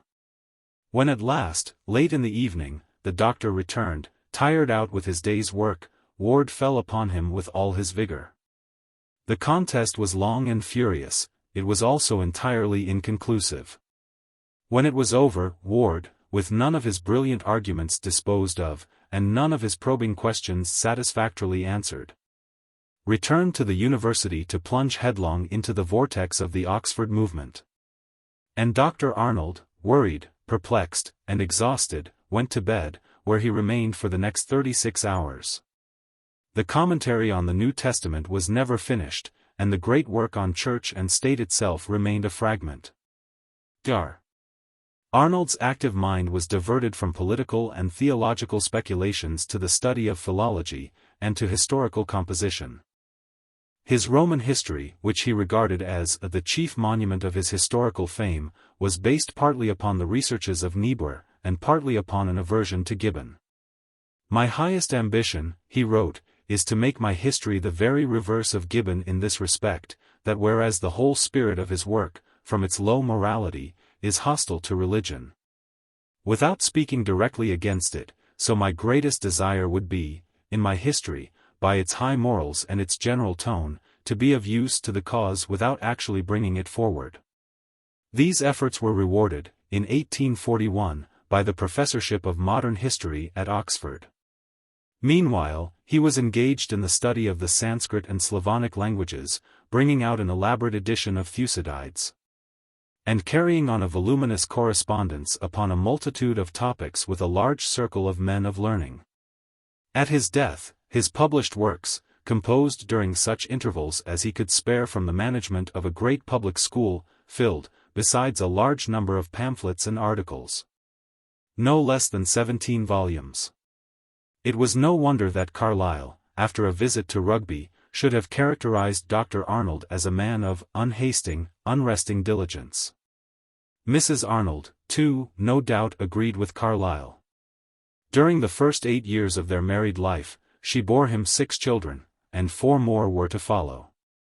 In this large and growing domestic circle his hours of relaxation were spent. There those who had only known him in his professional capacity were surprised to find him displaying the tenderness and jocosity of a parent. The dignified and stern headmaster was actually seen to dandle infants and to caracole upon the hearthrug on all fours. Yet, we are told, the sense of his authority as a father was never lost in his playfulness as a companion. On more serious occasions, the voice of the spiritual teacher sometimes made itself heard. An intimate friend described how, on a comparison having been made in his family circle, which seemed to place St. Paul above St. John, the tears rushed to the doctor's eyes, and how, repeating one of the verses from St. John, he begged that the comparison might never again be made. The longer holidays were spent in Westmoreland, where, rambling with his offspring among the mountains, gathering wild flowers, and pointing out the beauties of nature, Dr. Arnold enjoyed, as he himself would often say, an almost awful happiness. Music he did not appreciate, though he occasionally desired his eldest boy, Matthew, to sing him the confirmation hymn of Dr. Hines, to which he had become endeared, owing to its use in Rugby Chapel. But his lack of ear was, he considered, amply recompensed by his love of flowers. "They are my music," he declared. Yet, in such a matter, he was careful to refrain from an excess of feeling, such as, in his opinion, marked the famous lines of Wordsworth. "To me the meanest flower that blows can give thoughts that do often lie too deep for tears." He found the sentiment morbid. Life, he said, is not long enough to take such intense interest in objects in themselves so little. As for the animal world, his feelings towards it were of a very different cast. "The whole subject," he said, "of the brute creation is to me one of such painful mystery, that I dare not approach it." The Unitarians themselves were a less distressing thought. Once or twice he found time to visit the continent, and the letters and journals recording in minute detail his reflections and impressions in France or Italy show us that Dr. Arnold preserved, in spite of the distractions of foreign scenes and foreign manners, his accustomed habits of mind. Taking very little interest in works of art, he was occasionally moved by the beauty of natural objects, but his principal preoccupation remained with the moral aspects of things. From this point of view, he found much to reprehend in the conduct of his own countrymen. "I fear," he wrote, "that our countrymen who live abroad are not in the best possible moral state, however much they may do in science or literature." And this was unfortunate, because a thorough English gentleman, Christian, manly, and enlightened, is more, I believe, than Guizot or Sismondi could comprehend. It is a finer specimen of human nature than any other country, I believe, could furnish. Nevertheless, our travelers would imitate foreign customs without discrimination, as in the absurd habit of not eating fish with a knife, borrowed from the French, who do it because they have no knives fit for use. Places, no less than people, aroused similar reflections. By Pompeii, Dr. Arnold was not particularly impressed. "There is only," he observed, "the same sort of interest with which one would see the ruins of Sodom and Gomorrah, but indeed there is less. One is not authorized to ascribe so solemn a character to the destruction of Pompeii." The Lake of Como moved him more profoundly. As he gazed upon the overwhelming beauty around him, he thought of moral evil, and was appalled by the contrast. "May the sense of moral evil," he prayed, "be as strong in me as my delight in external beauty, for in a deep sense of moral evil, more perhaps than in anything else, abides a saving knowledge of God." His prayer was answered. Dr. Arnold was never in any danger of losing his sense of moral evil. If the landscapes of Italy only served to remind him of it, how could he forget it among the boys at Rugby School? The daily sight of so many young creatures in the hands of the evil one filled him with agitated grief. When the spring and activity of youth, he wrote, is altogether unsanctified by anything pure and elevated in its desires, it becomes a spectacle that is as dizzying and almost more morally distressing than the shouts and gambols of a set of lunatics. One thing struck him as particularly strange. It is very startling, he said, to see so much of sin combined with so little of sorrow. The naughtiest boys positively seemed to enjoy themselves most. There were moments when he almost lost faith in his whole system of education, when he began to doubt whether some far more radical reforms than any he had attempted might not be necessary. Before the multitude of children under his charge, shouting and gambling, and yet plunged all the while deep in moral evil, could ever be transformed into a set of Christian gentlemen. But then he remembered his general principles, the conduct of Jehovah with the chosen people, and the childhood of the human race. No, it was for him to make himself, as one of his pupils afterwards described him, in the words of Bacon, kin to God in spirit. He would rule the school majestically from on high. He would deliver a series of sermons analyzing the 6 vices, by which great schools were corrupted, and changed from the likeness of God's temple to that of a den of thieves. He would exhort, he would denounce, he would sweep through the corridors, he would turn the pages of Facciolati's lexicon more imposingly than ever. And the rest he would leave to the preposters in the 6th form. Upon the boys in the 6th form, indeed, a strange burden would seem to have fallen. Dr. Arnold himself was very well aware of this.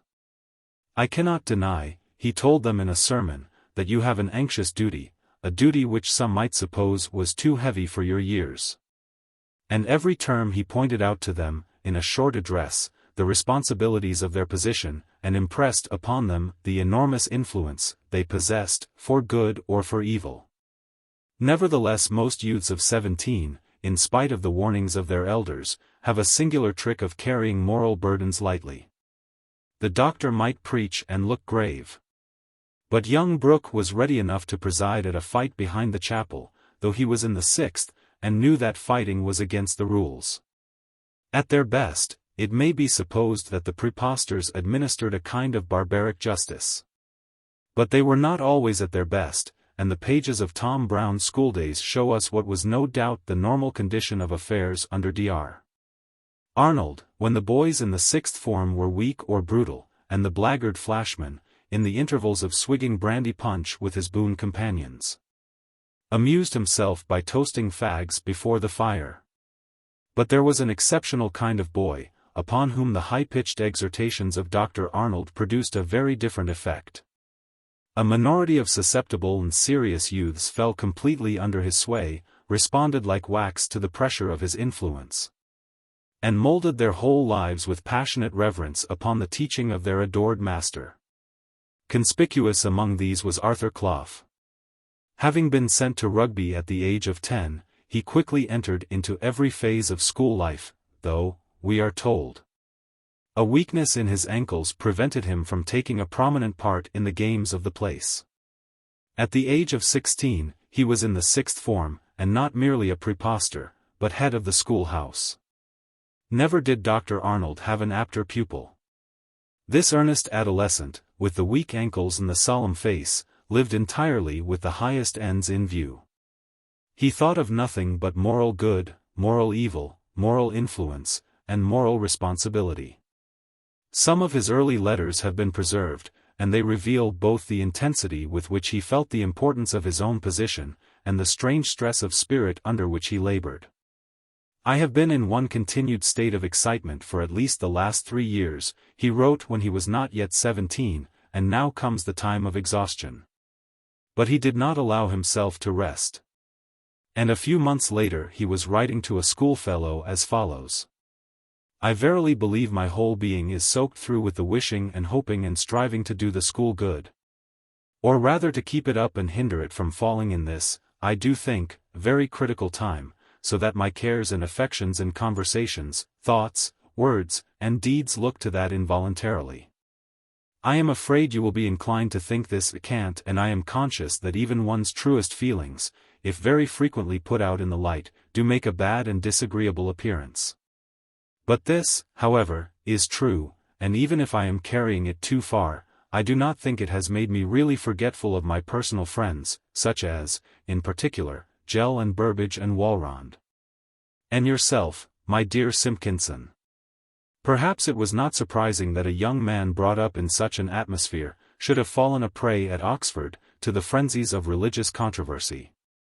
That he should have been driven almost out of his wits by the ratiocinations of W. G. Ward, that he should have lost his faith. That he should have spent the rest of his existence lamenting that loss, both in prose and verse.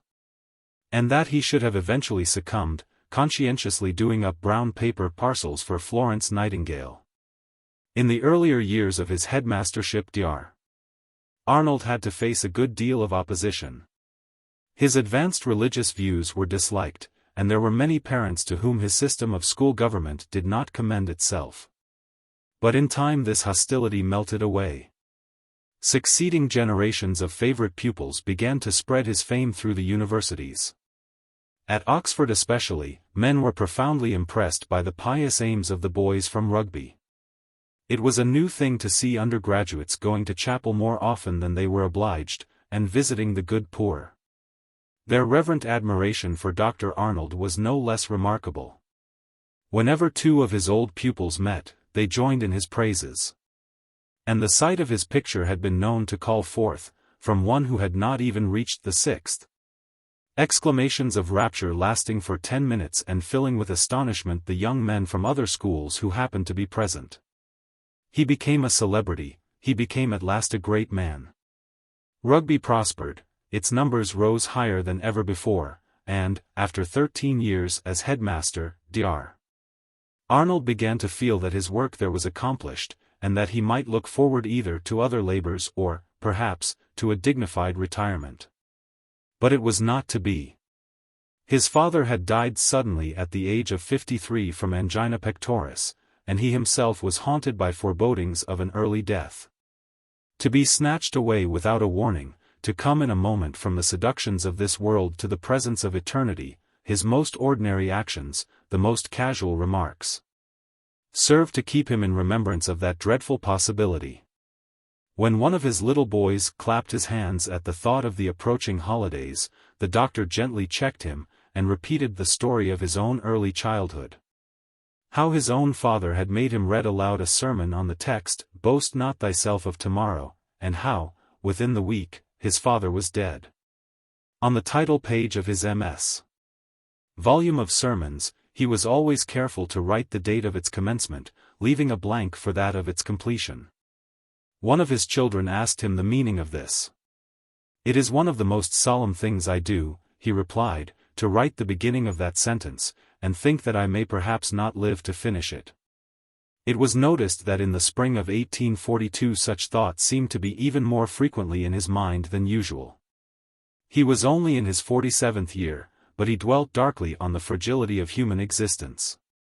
Towards the end of May, he began to keep a diary, a private memorandum of his intimate communings with the Almighty. Here, evening after evening, in the traditional language of religious devotion, he humbled himself before God, prayed for strength and purity, and threw himself upon the mercy of the Most High. Another day and another month succeed, he wrote on May 31, "May God keep my mind and heart fixed on him, and cleanse me from all sin. I would wish to keep a watch over my tongue. As to vehement speaking and censuring of others, I would desire to remember my latter end to which I am approaching. May God keep me in the hour of death, through Jesus Christ, and preserve me from every fear, as well as from presumption." On June 2 he wrote, "Again the day is over and I am going to rest. O Lord, preserve me this night, and strengthen me to bear whatever thou shalt see fit to lay on me, whether pain, sickness, danger, or distress."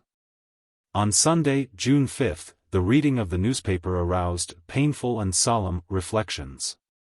So much of sin and so much of suffering in the world, as are there displayed. And no one seems able to remedy either. And then the thought of my own private life, so full of comforts, is very startling. He was puzzled. But he concluded with a prayer, "May I be kept humble and zealous, and may God give me grace to labor in my generation for the good of my brethren and for his glory." The end of the term was approaching, and to all appearance the doctor was in excellent spirits.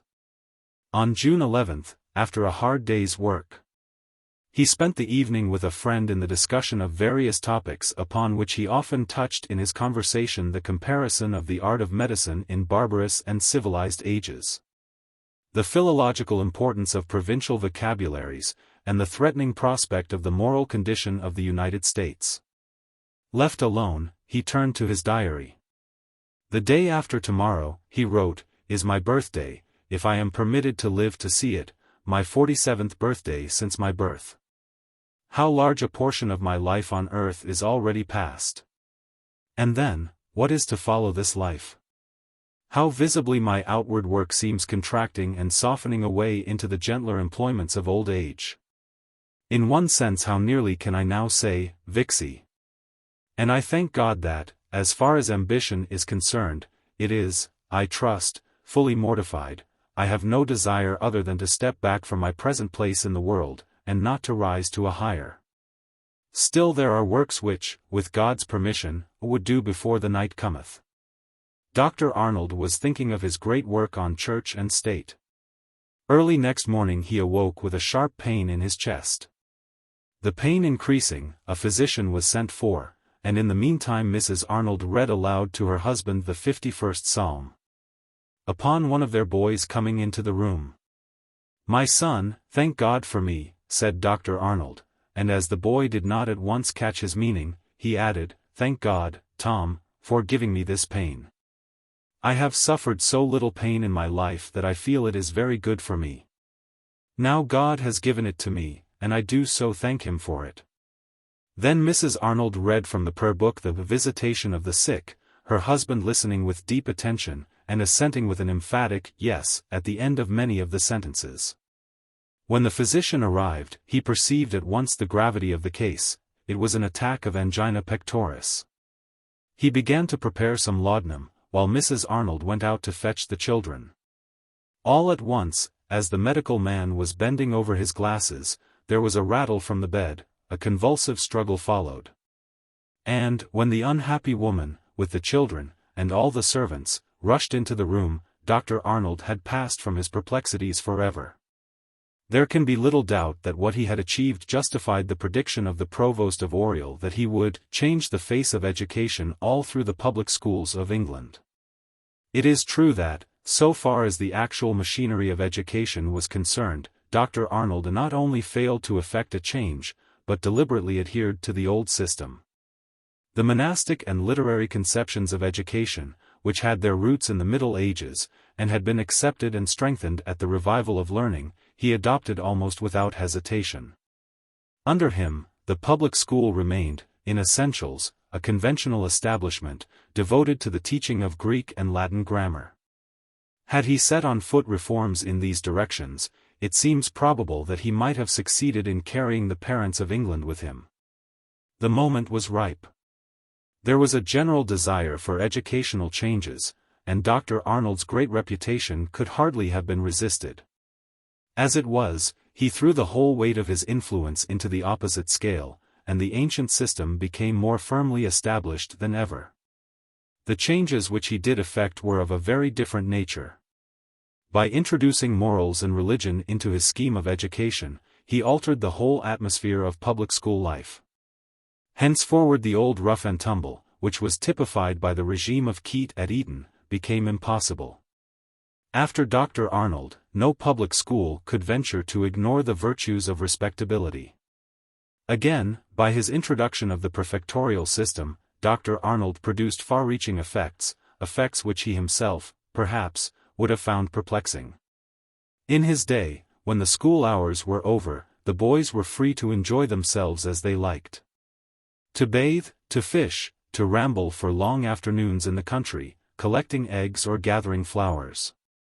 The taste of the boys at this period, writes an old Rugbeian who had been under Arnold, leaned strongly towards flowers. The words have an odd look today. The modern reader of Tom Brown's Schooldays searches in vain for any reference to compulsory games, house colors, or cricket averages. In those days, when boys played games, they played them for pleasure. But in those days the prefectorial system, the system which hands over the life of a school to an oligarchy of a dozen youths of 17, was still in its infancy, and had not yet borne its fruit. Teachers and prophets have strange after-histories, and that of Dr. Arnold has been no exception. The earnest enthusiast who strove to make his pupils Christian gentlemen and who governed his school according to the principles of the Old Testament, has proved to be the founder of the worship of athletics and the worship of good form. Upon those two poles our public schools have turned for so long that we have almost come to believe that such is their essential nature. And that an English public schoolboy who wears the wrong clothes and takes no interest in football, is a contradiction in terms. Yet it was not so before Dr. Arnold. Will it always be so after him? We shall see. Bibliography. Dean Stanley. Life and Correspondence of Dr. Arnold. Thomas Hughes. Tom Brown's Schooldays. Sir H. Maxwell Lyte. History of Eton College. Wilfred Ward. W. G. Ward and the Oxford Movement. H. Clough. Letters. An Old Rugbyian. Recollections of Rugby. Thomas Arnold. Passages in a Wandering Life. The End of General Gordon. During the year 1883 a solitary English gentleman was to be seen, wandering, with a thick book under his arm, in the neighborhood of Jerusalem. His unassuming figure, short and slight, with its half-gliding, half-tripping motion, gave him a boyish aspect, which contrasted, oddly, but not unpleasantly, with the touch of grey on his hair and whiskers. There was the same contrast, enigmatic and attractive, between the sunburnt brick-red complexion, the hue of the seasoned traveler, and the large blue eyes, with their look of almost childish sincerity. To the friendly inquirer, he would explain, in a low, soft, and very distinct voice, that he was engaged in elucidating 4 questions: the site of the crucifixion, the line of division between the tribes of Benjamin and Judah, the identification of Gideon, and the position of the Garden of Eden. He was also, he would add, most anxious to discover the spot where the ark first touched ground, after the subsidence of the flood. He believed, indeed, that he had solved that problem, as a reference to some passages in the book which he was carrying would show. This singular person was General Gordon, and his book was the Holy Bible. In such complete retirement from the world and the ways of men, it might have seemed that a life of inordinate activity had found at last a longed-for, final peacefulness. For month after month, for an entire year, the general lingered by the banks of the Jordan. But then the enchantment was suddenly broken. Once more adventure claimed him. He plunged into the whirl of high affairs. His fate was mingled with the frenzies of empire and the doom of peoples. And it was not in peace and rest, but in ruin and horror, that he reached his end. The circumstances of that tragic history, so famous, so bitterly debated, so often and so controversially described, remain full of suggestion for the curious examiner of the past. There emerges from those obscure, unhappy records an interest, not merely political and historical, but human and dramatic. One catches a vision of strange characters, moved by mysterious impulses, interacting in queer complication, and hurrying at last, so it almost seems, like creatures in a puppet show to a predestined catastrophe. The characters, too, have a charm of their own. They are curiously English. What other nation on the face of the earth could have produced Mr. Gladstone and Sir Evelyn Baring and Lord Hartington and General Gordon? Alike in their emphasis and their lack of emphasis, in their eccentricity and their conventionality, in their matter-of-factness and their romance. These 4 figures seem to embody the mingling contradictions of the English spirit. As for the mise-en-scene, it is perfectly appropriate. But first, let us glance at the earlier adventures of the hero of the piece. Charles George Gordon was born in 1833. His father, of Highland and military descent, was himself a lieutenant general. His mother came of a family of merchants, distinguished for their sea voyages into remote regions of the globe. As a boy, Charlie was remarkable for his high spirits, pluck, and love of mischief.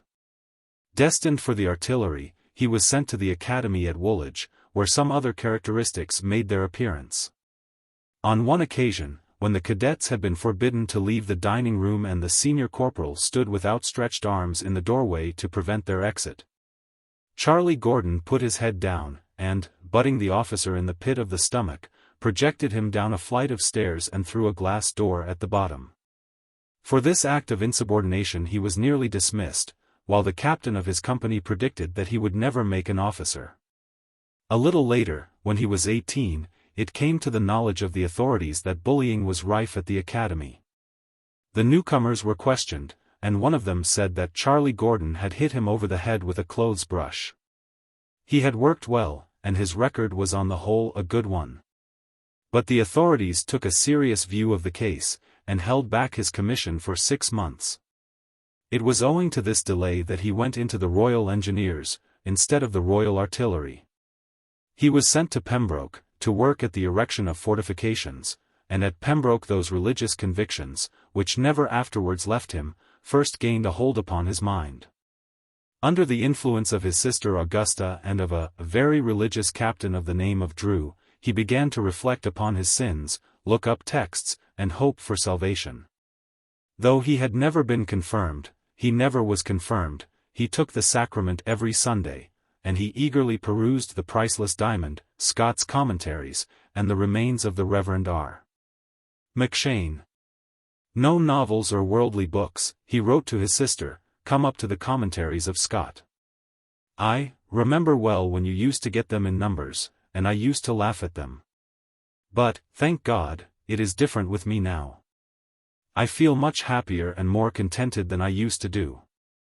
I did not like Pembroke, but now I would not wish for any prettier place. I have got a horse and gig, and Drew and myself drive all about the country. I hope my dear father and mother think of eternal things. Dearest Augusta, pray for me, I beg of you. He was 21, the Crimean War broke out, and before the year was over, he had managed to get himself transferred to Balaclava. During the siege of Sebastopol he behaved with conspicuous gallantry. Upon the declaration of peace, he was sent to Bessarabia to assist in determining the frontier between Russia and Turkey, in accordance with the Treaty of Paris. And upon this duty he was occupied for nearly 2 years. Not long after his return home, in 1860, war was declared upon China. Captain Gordon was dispatched to the scene of operations, but the fighting was over before he arrived. Nevertheless, he was to remain for the next 4 years in China, where he was to lay the foundations of extraordinary renown. Though he was too late to take part in the capture of the Taku forts, he was in time to witness the destruction of the Summer Palace at Peking, the act by which Lord Elgin, in the name of European civilization, took vengeance upon the barbarism of the East. The war was over, but the British army remained in the country, until the payment of an indemnity by the Chinese government was completed. A camp was formed at Tientsin, and Gordon was occupied in setting up huts for the troops. While he was thus engaged, he had a slight attack of smallpox. I am glad to say, he told his sister, that this disease has brought me back to my Saviour, and I trust in future to be a better Christian than I have been hitherto. Curiously enough, a similar circumstance had, more than 20 years earlier, brought about a singular succession of events which were now upon the point of opening the way to Gordon's first great adventure. In 1837, a village schoolmaster near Canton had been attacked by illness, and, as in the case of Gordon, illness had been followed by a religious revulsion. Hong Shu-tsuan, for such was his name, saw visions, went into ecstasies, and entered into relations with the deity. Shortly afterwards, he fell in with a Methodist missionary from America, who instructed him in the Christian religion. The new doctrine, working upon the mystical ferment already in Hong's mind, produced a remarkable result. He was, he declared, the prophet of God, he was the Son of God. He was Tien Wang, the celestial king, he was the younger brother of Jesus. The times were propitious, and proselytes soon gathered around him. Having conceived a grudge against the government, owing to his failure in an examination, Hong gave a political turn to his teaching, which soon developed into a propaganda of rebellion against the rule of the Manchus and the Mandarins. The authorities took fright, attempted to suppress Hong by force, and failed. The movement spread. By 1850 the rebels were overrunning the populous and flourishing delta of the Yangtze-Kiang, and had become a formidable force. In 1853 they captured Nanking, which was henceforth their capital. The Tian Wang established himself in a splendid palace, and proclaimed his new evangel. His theogony included the wife of God, or the celestial mother, the wife of Jesus, or the celestial daughter-in-law, and a sister of Jesus, whom he married to one of his lieutenants, who thus became the celestial son-in-law. The Holy Ghost, however, was eliminated. His mission was to root out demons and Manchus from the face of the earth, and to establish Taiping, the reign of eternal peace. In the meantime, retiring into the depths of his palace, he left the further conduct of earthly operations to his lieutenants, upon whom he bestowed the title of Wangs, kings, while he himself, surrounded by 30 wives and 100 concubines, devoted his energies to the spiritual side of his mission. The Taiping Rebellion, as it came to be called, had now reached its furthest extent. The rebels were even able to occupy, for more than a year, the semi-European city of Shanghai. But then the tide turned. The latent forces of the empire gradually asserted themselves. The rebels lost ground, their armies were defeated, and in 1859 Nanking itself was besieged, and the celestial king trembled in his palace. The end seemed to be at hand, when there was a sudden twist of fortune's wheel. The War of 1860, the invasion of China by European armies, their march into the interior, and their occupation of Peking, not only saved the rebels from destruction, but allowed them to recover the greater part of what they had lost. Once more they seized upon the provinces of the Delta, once more they menaced Shanghai. It was clear that the imperial army was incompetent, and the Shanghai merchants determined to provide for their own safety as best they could. They accordingly got together a body of troops, partly Chinese and partly European, and under European officers, to which they entrusted the defense of the town. This small force, which, after a few preliminary successes, received from the Chinese government the title of the ever-victorious army, was able to hold the rebels at bay, but it could do no more. For 2 years Shanghai was in constant danger.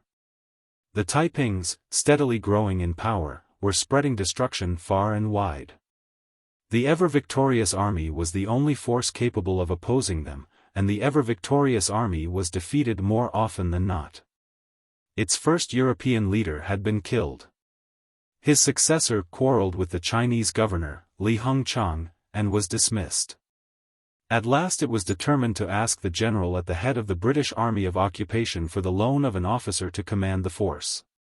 The English, who had been at first inclined to favor the Taipings, on religious grounds, were now convinced, on practical grounds, of the necessity of suppressing them. It was in these circumstances that, early in 1863, the command of the ever-victorious army was offered to Gordon. He accepted it, received the title of general from the Chinese authorities, and entered forthwith upon his new task. He was just 30. In 18 months, he told Li Hongchang, the business would be finished, and he was as good as his word. The difficulties before him were very great. A vast tract of country was in the possession of the rebels, an area, at the lowest estimate, of 14,000 square miles with a population of 20 million. For centuries this low-lying plain of the Yangtze Delta, rich in silk and tea, fertilized by elaborate irrigation, and covered with great walled cities, had been one of the most flourishing districts in China. Though it was now being rapidly ruined by the depredations of the Taipings, its strategic strength was obviously enormous. Gordon, however, with the eye of a born general, perceived that he could convert the very feature of the country which, on the face of it, most favored an army on the defense, its complicated geographical system of interlacing roads and waterways, canals, lakes and rivers, into a means of offensive warfare. The force at his disposal was small, but it was mobile.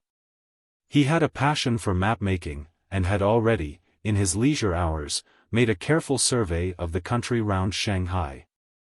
He was thus able to execute a series of maneuvers which proved fatal to the enemy. By swift marches and countermarches, by sudden attacks and surprises. Above all, by the dispatch of armed steamboats up the circuitous waterways into positions from which they could fall upon the enemy in reverse, he was able gradually to force back the rebels. To cut them off piecemeal in the field, and to seize upon their cities. But, brilliant as these operations were, Gordon's military genius showed itself no less unmistakably in other directions. The ever-victorious army, recruited from the riffraff of Shanghai, was an ill-disciplined, ill-organized body of about 3,000 men, constantly on the verge of mutiny. Supporting itself on plunder, and, at the slightest provocation, melting into thin air. Gordon, by sheer force of character, established over this incoherent mass of ruffians an extraordinary ascendancy.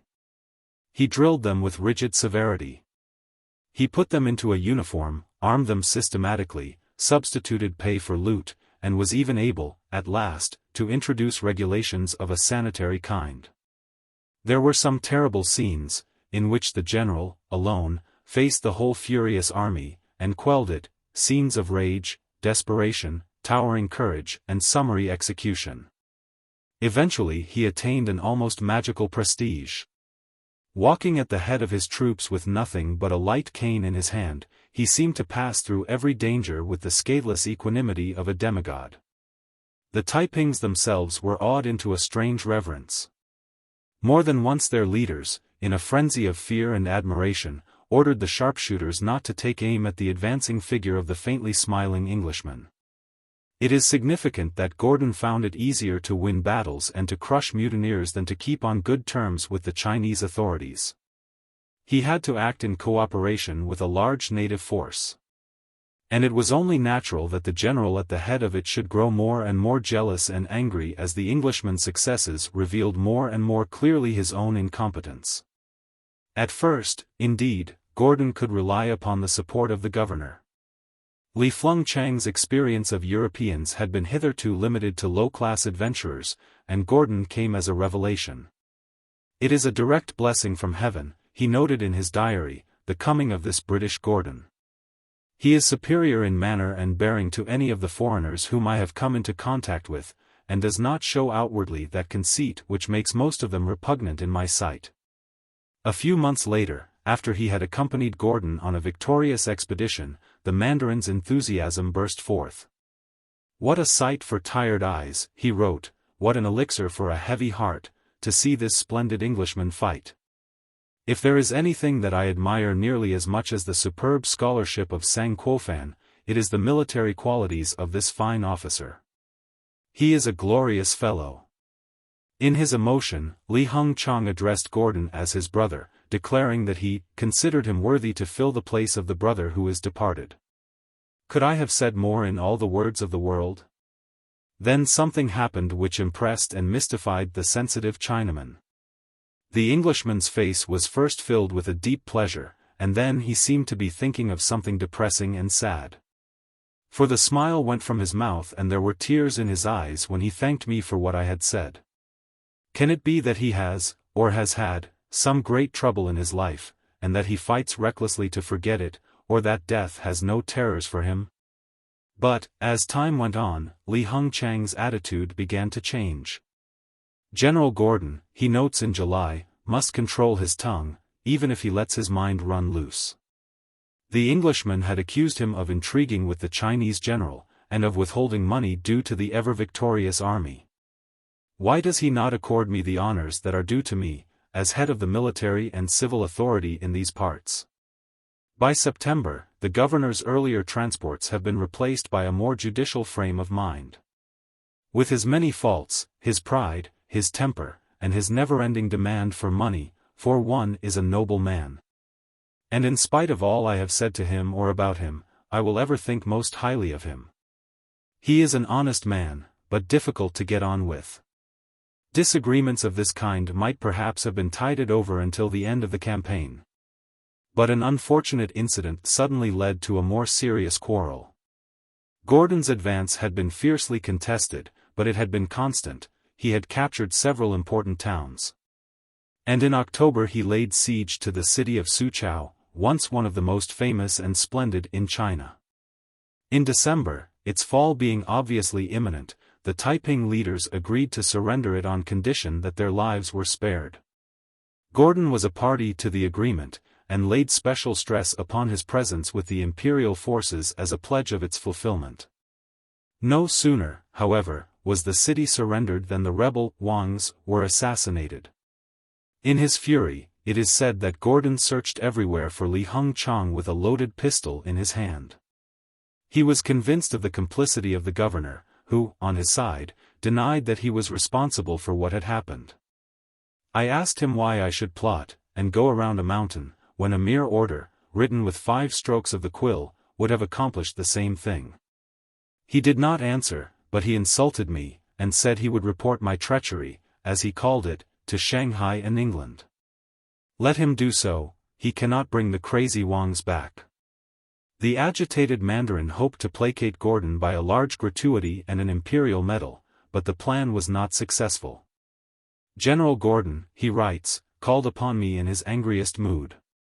He repeated his former speeches about the Wangs. I did not attempt to argue with him. He refused the 10,000 taels, which I had ready for him, and, with an oath, said that he did not want the throne's medal. This is showing the greatest disrespect. Gordon resigned his command, and it was only with the utmost reluctance that he agreed at last to resume it. An arduous and terrible series of operations followed, but they were successful, and by June, 1864, the ever-victorious army, having accomplished its task, was disbanded. The imperial forces now closed round Nanking. The last hopes of the Tian Wang had vanished. In the recesses of his seraglio, the celestial king, judging that the time had come for the conclusion of his mission, swallowed gold leaf until he ascended to heaven. In July, Nanking was taken, the remaining chiefs were executed, and the rebellion was at an end. The Chinese government gave Gordon the highest rank in its military hierarchy, and invested him with the yellow jacket and the peacock's feather. He rejected an enormous offer of money. But he could not refuse a great gold medal, specially struck in his honor by order of the emperor. At the end of the year he returned to England, where the conqueror of the Taipings was made a companion of the bath. That the English authorities should have seen fit to recognize Gordon's services by the reward usually reserved for industrious clerks was typical of their attitude towards him until the very end of his career. Perhaps if he had been ready to make the most of the wave of popularity which greeted him on his return, if he had advertised his fame and, amid high circles, played the part of Chinese Gordon in a becoming manner, the results would have been different. But he was by nature farouche, his soul revolted against dinner parties and stiff shirts, and the presence of ladies, especially of fashionable ladies, filled him with uneasiness. He had, besides, a deeper dread of the world's contaminations. And so, when he was appointed to Gravesend to supervise the erection of a system of forts at the mouth of the Thames, he remained there quietly for 6 years, and at last was almost forgotten. The forts, which were extremely expensive and quite useless, occupied his working hours. His leisure he devoted to acts of charity and to religious contemplation. The neighborhood was a poverty-stricken one, and the kind colonel, with his tripping step and simple manner, was soon a familiar figure in it, chatting with the seamen, taking provisions to starving families, or visiting some bedridden old woman to light her fire. He was particularly fond of boys. Ragged street Arabs and rough sailor lads crowded about him. They were made free of his house and garden, they visited him in the evenings for lessons and advice. He helped them, found them employment, corresponded with them when they went out into the world. They were, he said, his Wangs. It was only by a singular austerity of living that he was able to afford such a variety of charitable expenses. The easy luxuries of his class and station were unknown to him, his clothes verged upon the shabby. And his frugal meals were eaten at a table with a drawer, into which the loaf and plate were quickly swept at the approach of his poor visitors. Special occasions demanded special sacrifices. When, during the Lancashire famine, a public subscription was opened, finding that he had no ready money, he remembered his Chinese medal, and, after effacing the inscription, dispatched it as an anonymous gift. Except for his boys and his paupers, he lived alone. In his solitude, he ruminated upon the mysteries of the universe. And those religious tendencies, which had already shown themselves, now became a fixed and dominating factor in his life. His reading was confined almost entirely to the Bible. But the Bible he read and reread with an untiring, unending assiduity. There, he was convinced, all truth was to be found, and he was equally convinced that he could find it. The doubts of philosophers, the investigations of commentators, the smiles of men of the world, the dogmas of churches, such things meant nothing to the colonel. Two facts alone were evident: there was the Bible, and there was himself, and all that remained to be done was for him to discover what were the Bible's instructions, and to act accordingly. In order to make this discovery it was only necessary for him to read the Bible over and over again, and therefore, for the rest of his life, he did so. The faith that he evolved was mystical and fatalistic, it was also highly unconventional. His creed, based upon the narrow foundations of Jewish scripture, eked out occasionally by some English evangelical manual, was yet wide enough to ignore every doctrinal difference, and even, at moments, to transcend the bounds of Christianity itself. The just man was he who submitted to the will of God, and the will of God, inscrutable and absolute, could be served aright only by those who turned away from earthly desires and temporal temptations, to rest themselves wholeheartedly upon the indwelling Spirit. Human beings were the transitory embodiments of souls who had existed through an infinite past, and would continue to exist through an infinite future. The world was vanity. The flesh was dust and ashes. A man, Gordon wrote to his sister, who knows not the secret, who has not the indwelling of God revealed to him, is like this. He takes the promises and curses as addressed to him as one man, and will not hear of there being any birth before his natural birth, in any existence except with the body he is in. The man to whom the secret, the indwelling of God, is revealed is like this. He applies the promises to one and the curses to the other, if disobedient, which he must be, except the soul is enabled by God to rule. He then sees he is not of this world. For when he speaks of himself he quite disregards the body his soul lives in, which is earthly. Such conceptions are familiar enough in the history of religious thought, they are those of the hermit and the fakir. And it might have been expected that, when once they had taken hold upon his mind, Gordon would have been content to lay aside the activities of his profession, and would have relapsed at last into the complete retirement of holy meditation. But there were other elements in his nature which urged him towards a very different course. He was no simple quietist. He was an English gentleman, an officer, a man of energy and action, a lover of danger and the audacities that defeat danger. A passionate creature, flowing over with the self-assertiveness of independent judgment and the arbitrary temper of command. Whatever he might find in his pocket Bible, it was not for such as he to dream out his days in devout obscurity. But, conveniently enough, he found nothing in his pocket Bible indicating that he should. What he did find was that the will of God was inscrutable and absolute. That it was man's duty to follow where God's hand led. And, if God's hand led towards violent excitements and extraordinary vicissitudes, that it was not only futile, it was impious to turn another way. Fatalism is always apt to be a double-edged philosophy. For while, on the one hand, it reveals the minutest occurrences as the immutable result of a rigid chain of infinitely predestined causes, on the other, it invests the wildest incoherences of conduct or of circumstance with the sanctity of eternal law. And Gordon's fatalism was no exception. The same doctrine that led him to dally with omens, to search for prophetic texts, and to append, in brackets, the apotropaic initials DV. After every statement in his letters implying futurity, led him also to envisage his moods and his desires, his passing reckless whims and his deep unconscious instincts, as the mysterious manifestations of the indwelling God. That there was danger lurking in such a creed he was very well aware. The grosser temptations of the world, money and the vulgar attributes of power, had, indeed, no charms for him.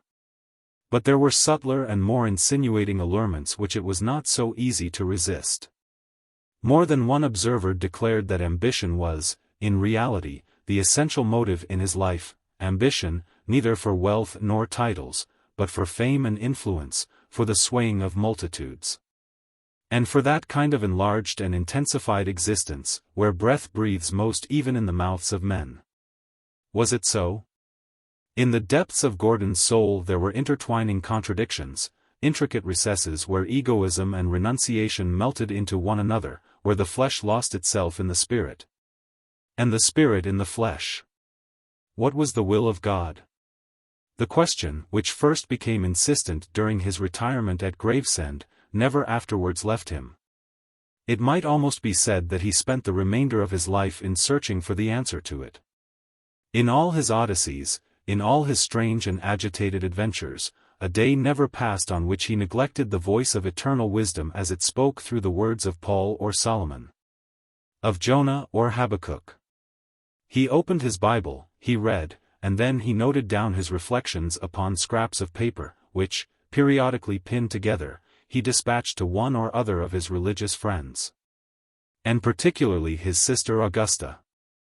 The published extracts from these voluminous outpourings lay bare the inner history of Gordon's spirit, and reveal the pious visionary of Gravesend in the restless hero of 3 continents. His seclusion came to an end in a distinctly providential manner. In accordance with a stipulation in the Treaty of Paris, an international commission had been appointed to improve the navigation of the Danube.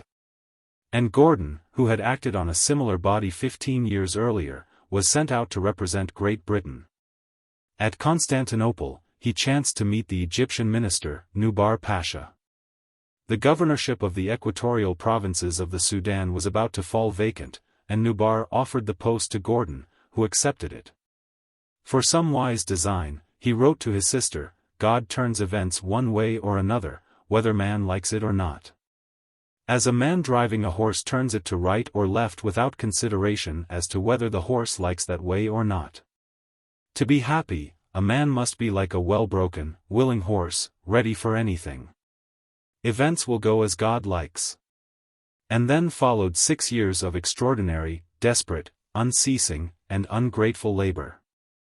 The unexplored and pestilential region of Equatoria, stretching southwards to the Great Lakes and the sources of the Nile, had been annexed to Egypt by the Khedive Ismail, who, while he squandered his millions on Parisian ballet dancers, dreamt strange dreams of glory and empire.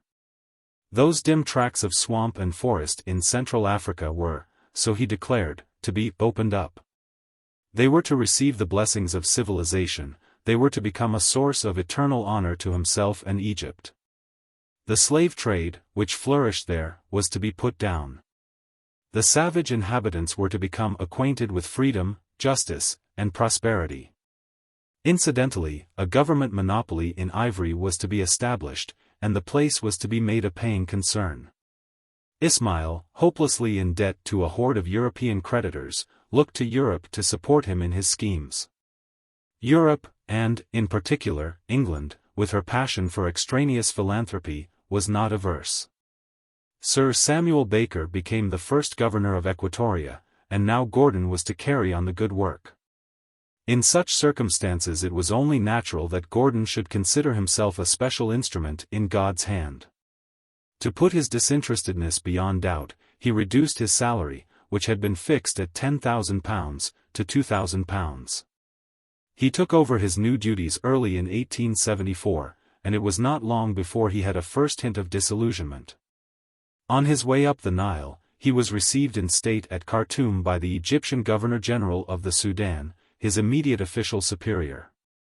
The function ended in a prolonged banquet, followed by a mixed ballet of soldiers and completely naked young women, who danced in a circle, beat time with their feet, and accompanied their gestures with a curious sound of clucking. At last the Austrian consul, overcome by the exhilaration of the scene, flung himself in a frenzy among the dancers. The Governor-General, shouting with delight, seemed about to follow suit, when Gordon abruptly left the room, and the party broke up in confusion. When, 1,500 miles to the southward, Gordon reached the seat of his government, and the desolation of the tropics closed over him, the agonizing nature of his task stood fully revealed. For the next 3 years he struggled with enormous difficulties, with the confused and horrible country, the appalling climate, the maddening insects and the loathsome diseases. The indifference of subordinates and superiors, the savagery of the slave traders, and the hatred of the inhabitants. One by one the small company of his European staff succumbed. With a few hundred Egyptian soldiers he had to suppress insurrections, make roads, establish fortified posts, and enforce the government monopoly of ivory. All this he accomplished. He even succeeded in sending enough money to Cairo to pay for the expenses of the expedition. But a deep gloom had fallen upon his spirit. When, after a series of incredible obstacles had been overcome, a steamer was launched upon the unexplored Albert Nyanza, he turned his back upon the lake, leaving the glory of its navigation to his Italian lieutenant, Gessi. "I wish," he wrote, "to give a practical proof of what I think regarding the inordinate praise which is given to an explorer." Among his distresses and self-mortifications, he loathed the thought of all such honors, and remembered the attentions of English society with a snarl. "When, D.V., I get home, I do not dine out. My reminiscences of these lands will not be more pleasant to me than the China ones. What I shall have done, will be what I have done. Men think giving dinners is conferring a favor on you. Why not give dinners to those who need them?" No. His heart was set upon a very different object. To each is allotted a distinct work, to each a destined goal, to some the seat at the right hand or left hand of the Savior. It was not his to give, it was already given, Matthew 20 verse 23. Again, Judas went to his own place, Acts 1 verse 25. It is difficult for the flesh to accept, "Ye are dead, ye have naught to do with the world." How difficult for anyone to be circumcised from the world, to be as indifferent to its pleasures, its sorrows, and its comforts as a corpse is. That is to know the resurrection. But the Holy Bible was not his only solace. For now, under the parching African sun, we catch glimpses, for the first time, of Gordon's hand stretching out towards stimulants of a more material quality. For months together, we are told, he would drink nothing but pure water, and then, water that was not so pure. In his fits of melancholy, he would shut himself up in his tent for days at a time, with a hatchet and a flag placed at the door to indicate that he was not to be disturbed for any reason whatever. Until at last the cloud would lift, the signals would be removed, and the governor would reappear, brisk and cheerful. During one of these retirements, there was grave danger of a native attack upon the camp. Colonel Long, the chief of staff, ventured, after some hesitation, to ignore the flag and hatchet, and to enter the forbidden tent. He found Gordon seated at a table, upon which were an open Bible and an open bottle of brandy. Long explained the circumstances, but could obtain no answer beyond the abrupt words, "You are commander of the camp," and was obliged to retire, nonplussed. To deal with the situation as best he could. On the following morning, Gordon, cleanly shaven, and in the full-dress uniform of the Royal Engineers, entered Long's hut with his usual tripping step, exclaiming, "Old fellow! Now don't be angry with me. I was very low last night. Let's have a good breakfast, a little B&S. Do you feel up to it?" And, with these veering moods and dangerous restoratives, there came an intensification of the queer and violent elements in the temper of the man. His eccentricities grew upon him. He found it more and more uncomfortable to follow the ordinary course. Official routine was an agony to him. His caustic and satirical humor expressed itself in a style that astounded government departments. While he jibed at his superiors, his subordinates learned to dread the explosions of his wrath. There were moments when his passion became utterly ungovernable. And the gentle soldier of God, who had spent the day in quoting texts for the edification of his sister, would slap the face of his Arab aide-de-camp in a sudden access of fury. Or set upon his Alsatian servant and kick him until he screamed.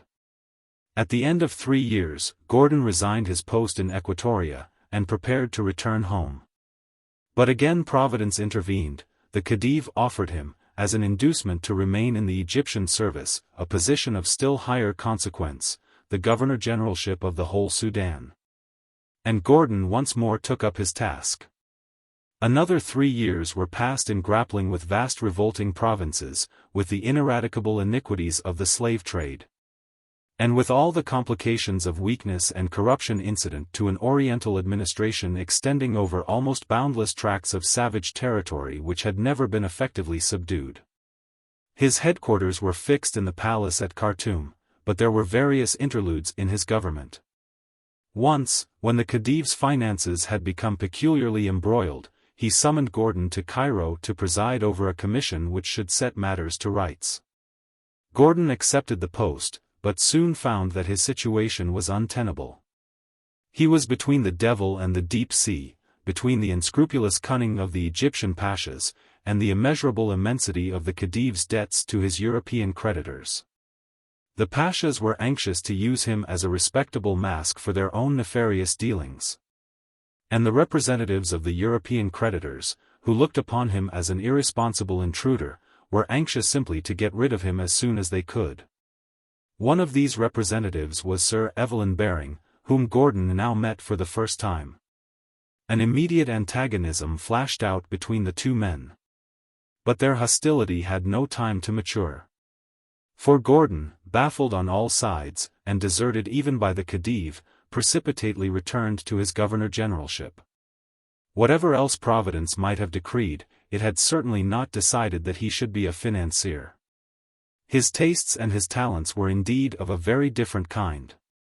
In his absence, a rebellion had broken out in Darfur, one of the vast outlying provinces of his government, where a native chieftain, Zobeir, had erected, on a basis of slave traffic, a dangerous military power. Zobeir himself had been lured to Cairo, where he was detained in a state of semi-captivity, but his son, Suleiman, ruled in his stead, and was now defying the Governor-General.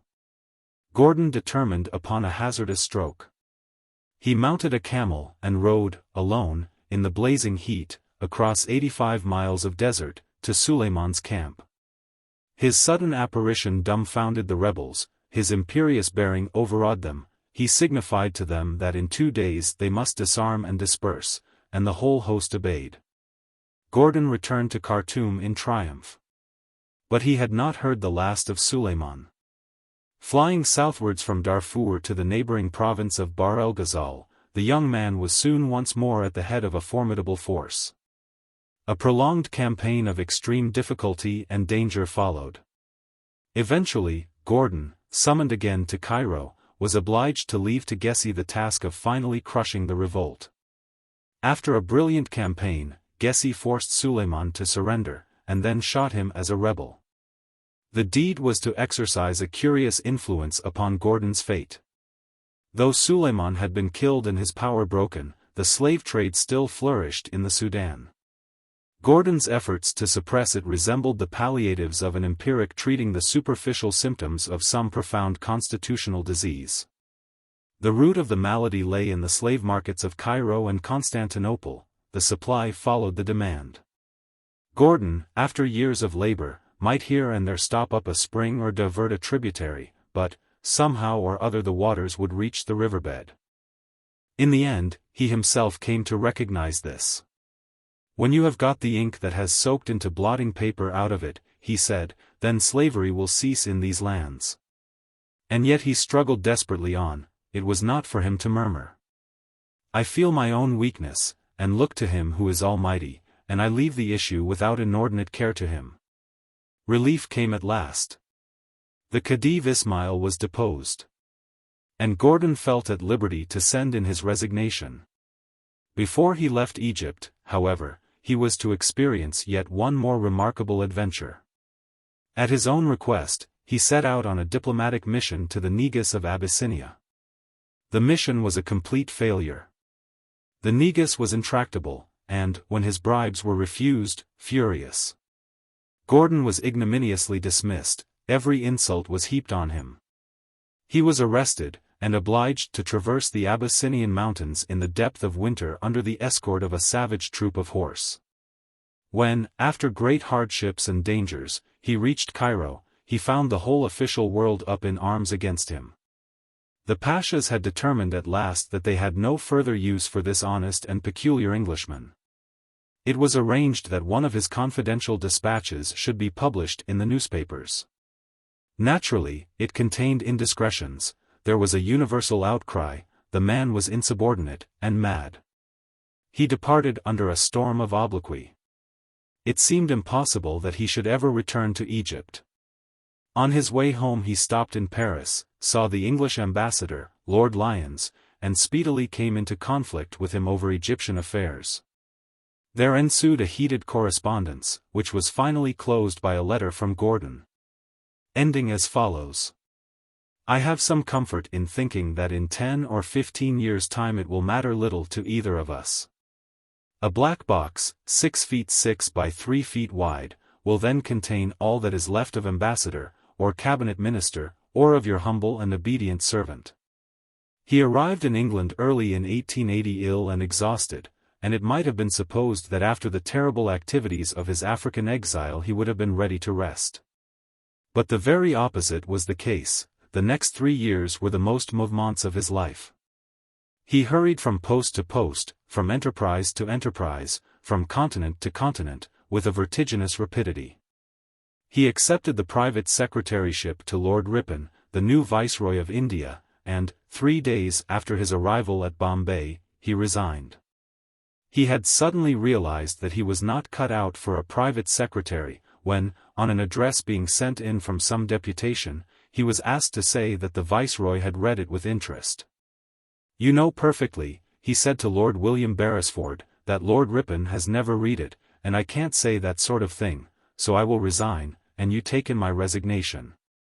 He confessed to Lord William that the world was not big enough for him, that there was no king or country big enough. And then he added, hitting him on the shoulder, yes, that is flesh, that is what I hate, and what makes me wish to die. 2 days later, he was off for Peking. Everyone will say I am mad, were his last words to Lord William Beresford, but you say I am not. The position in China was critical, war with Russia appeared to be imminent. And Gordon had been appealed to in order to use his influence on the side of peace.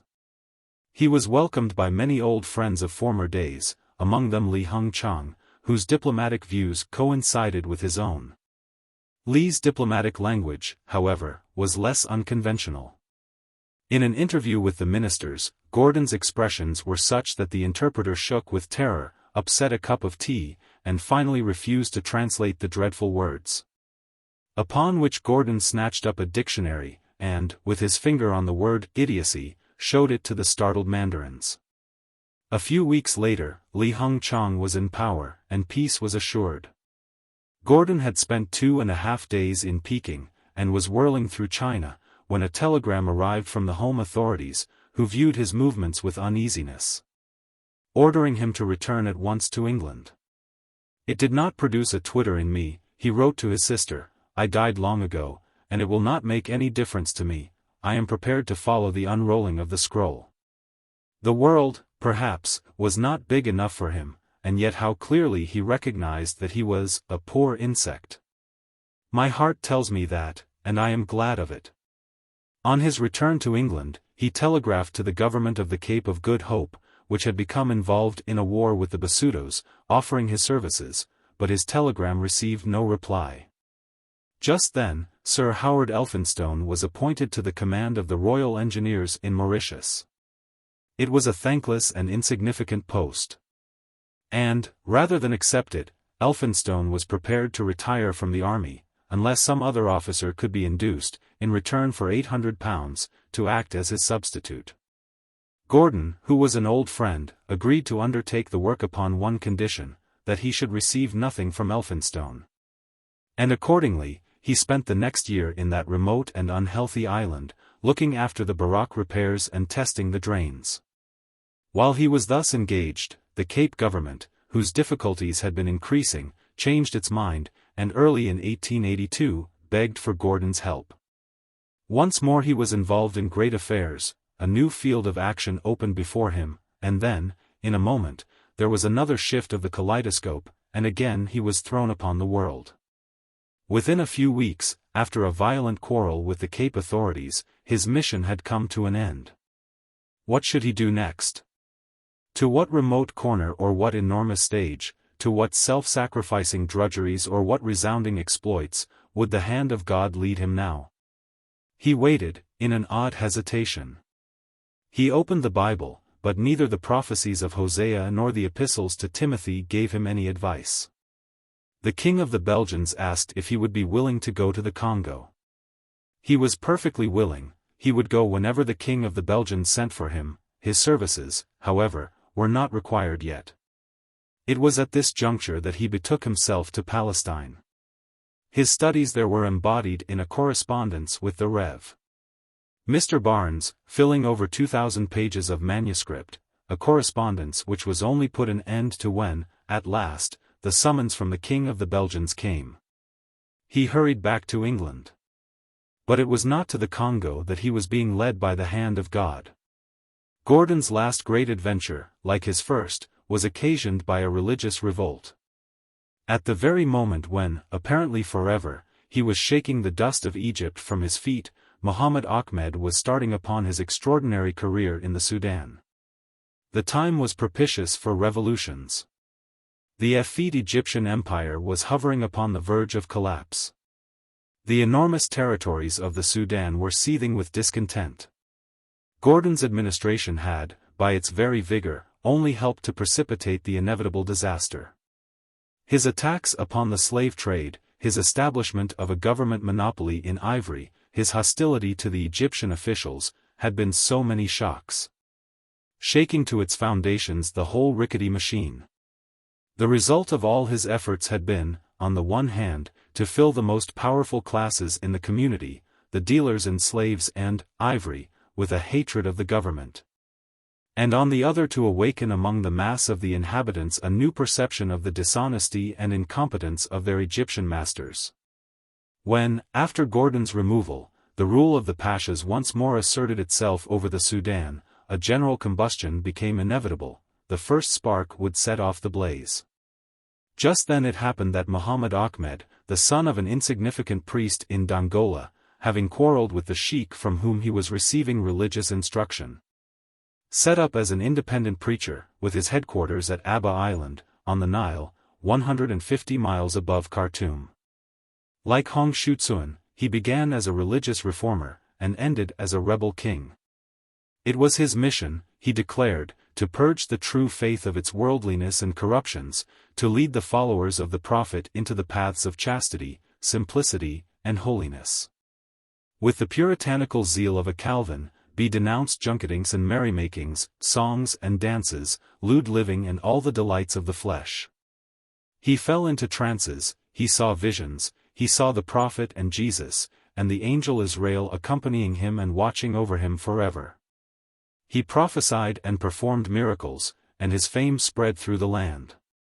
There is an ancient tradition in the Mohammedan world, telling of a mysterious being, the last in succession of the 12 holy imams, who, untouched by death and withdrawn into the recesses of a mountain, was destined, at the appointed hour, to come forth again among men. His title was the Mahdi, the guide. Some believed that he would be the forerunner of the Messiah, others believed that he would be Christ himself. Already various Mahdis had made their appearance.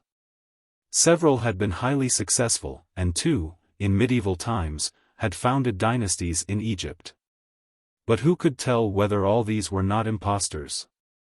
Might not the 12th Imam be still waiting, in mystical concealment, ready to emerge, at any moment, at the bidding of God? There were signs by which the true Mahdi might be recognized, unmistakable signs, if one could but read them aright. He must be of the family of the Prophet. He must possess miraculous powers of no common kind, and his person must be overflowing with a peculiar sanctity. The pious dwellers beside those distant waters, where holy men by dint of a constant repetition of one of the 99 names of God, secured the protection of guardian angels. And where groups of devotees, shaking their heads with a violence which would unseat the reason of less athletic worshippers, attained to an extraordinary beatitude. Heard with awe of the young preacher whose saintliness was almost more than mortal and whose miracles brought amazement to the mind. Was he not also of the family of the prophet? He himself had said so, and who would disbelieve the holy man? When he appeared in person, every doubt was swept away. There was a strange splendor in his presence, an overpowering passion in the torrent of his speech. Great was the wickedness of the people, and great was their punishment. Surely their miseries were a visible sign of the wrath of the Lord. They had sinned, and the cruel tax-gatherers had come among them, and the corrupt governors, and all the oppressions of the Egyptians. Yet these things, too, should have an end. The Lord would raise up his chosen deliverer, the hearts of the people would be purified, and their enemies would be laid low. The accursed Egyptian would be driven from the land. Let the faithful take heart and make ready. How soon might not the long predestined hour strike, when the 12th Imam, the guide, the Mahdi, would reveal himself to the world. In that hour, the righteous would triumph and the guilty be laid low forever. Such was the teaching of Muhammad Ahmed. A band of enthusiastic disciples gathered round him, eagerly waiting for the revelation which would crown their hopes. At last, the moment came. One evening, at Abba Island, taking aside the foremost of his followers, the master whispered the portentous news. He was the Mahdi. The Egyptian governor-general at Khartoum, hearing that a religious movement was afoot, grew disquieted, and dispatched an emissary to Abba Island to summon the impostor to his presence. The emissary was courteously received. Muhammad Ahmed, he said, must come at once to Khartoum. Must, exclaimed the Mahdi, starting to his feet, with a strange look in his eyes. The look was so strange that the emissary thought it advisable to cut short the interview and to return to Khartoum empty-handed. Thereupon, the governor-general sent 200 soldiers to seize the audacious rebel by force.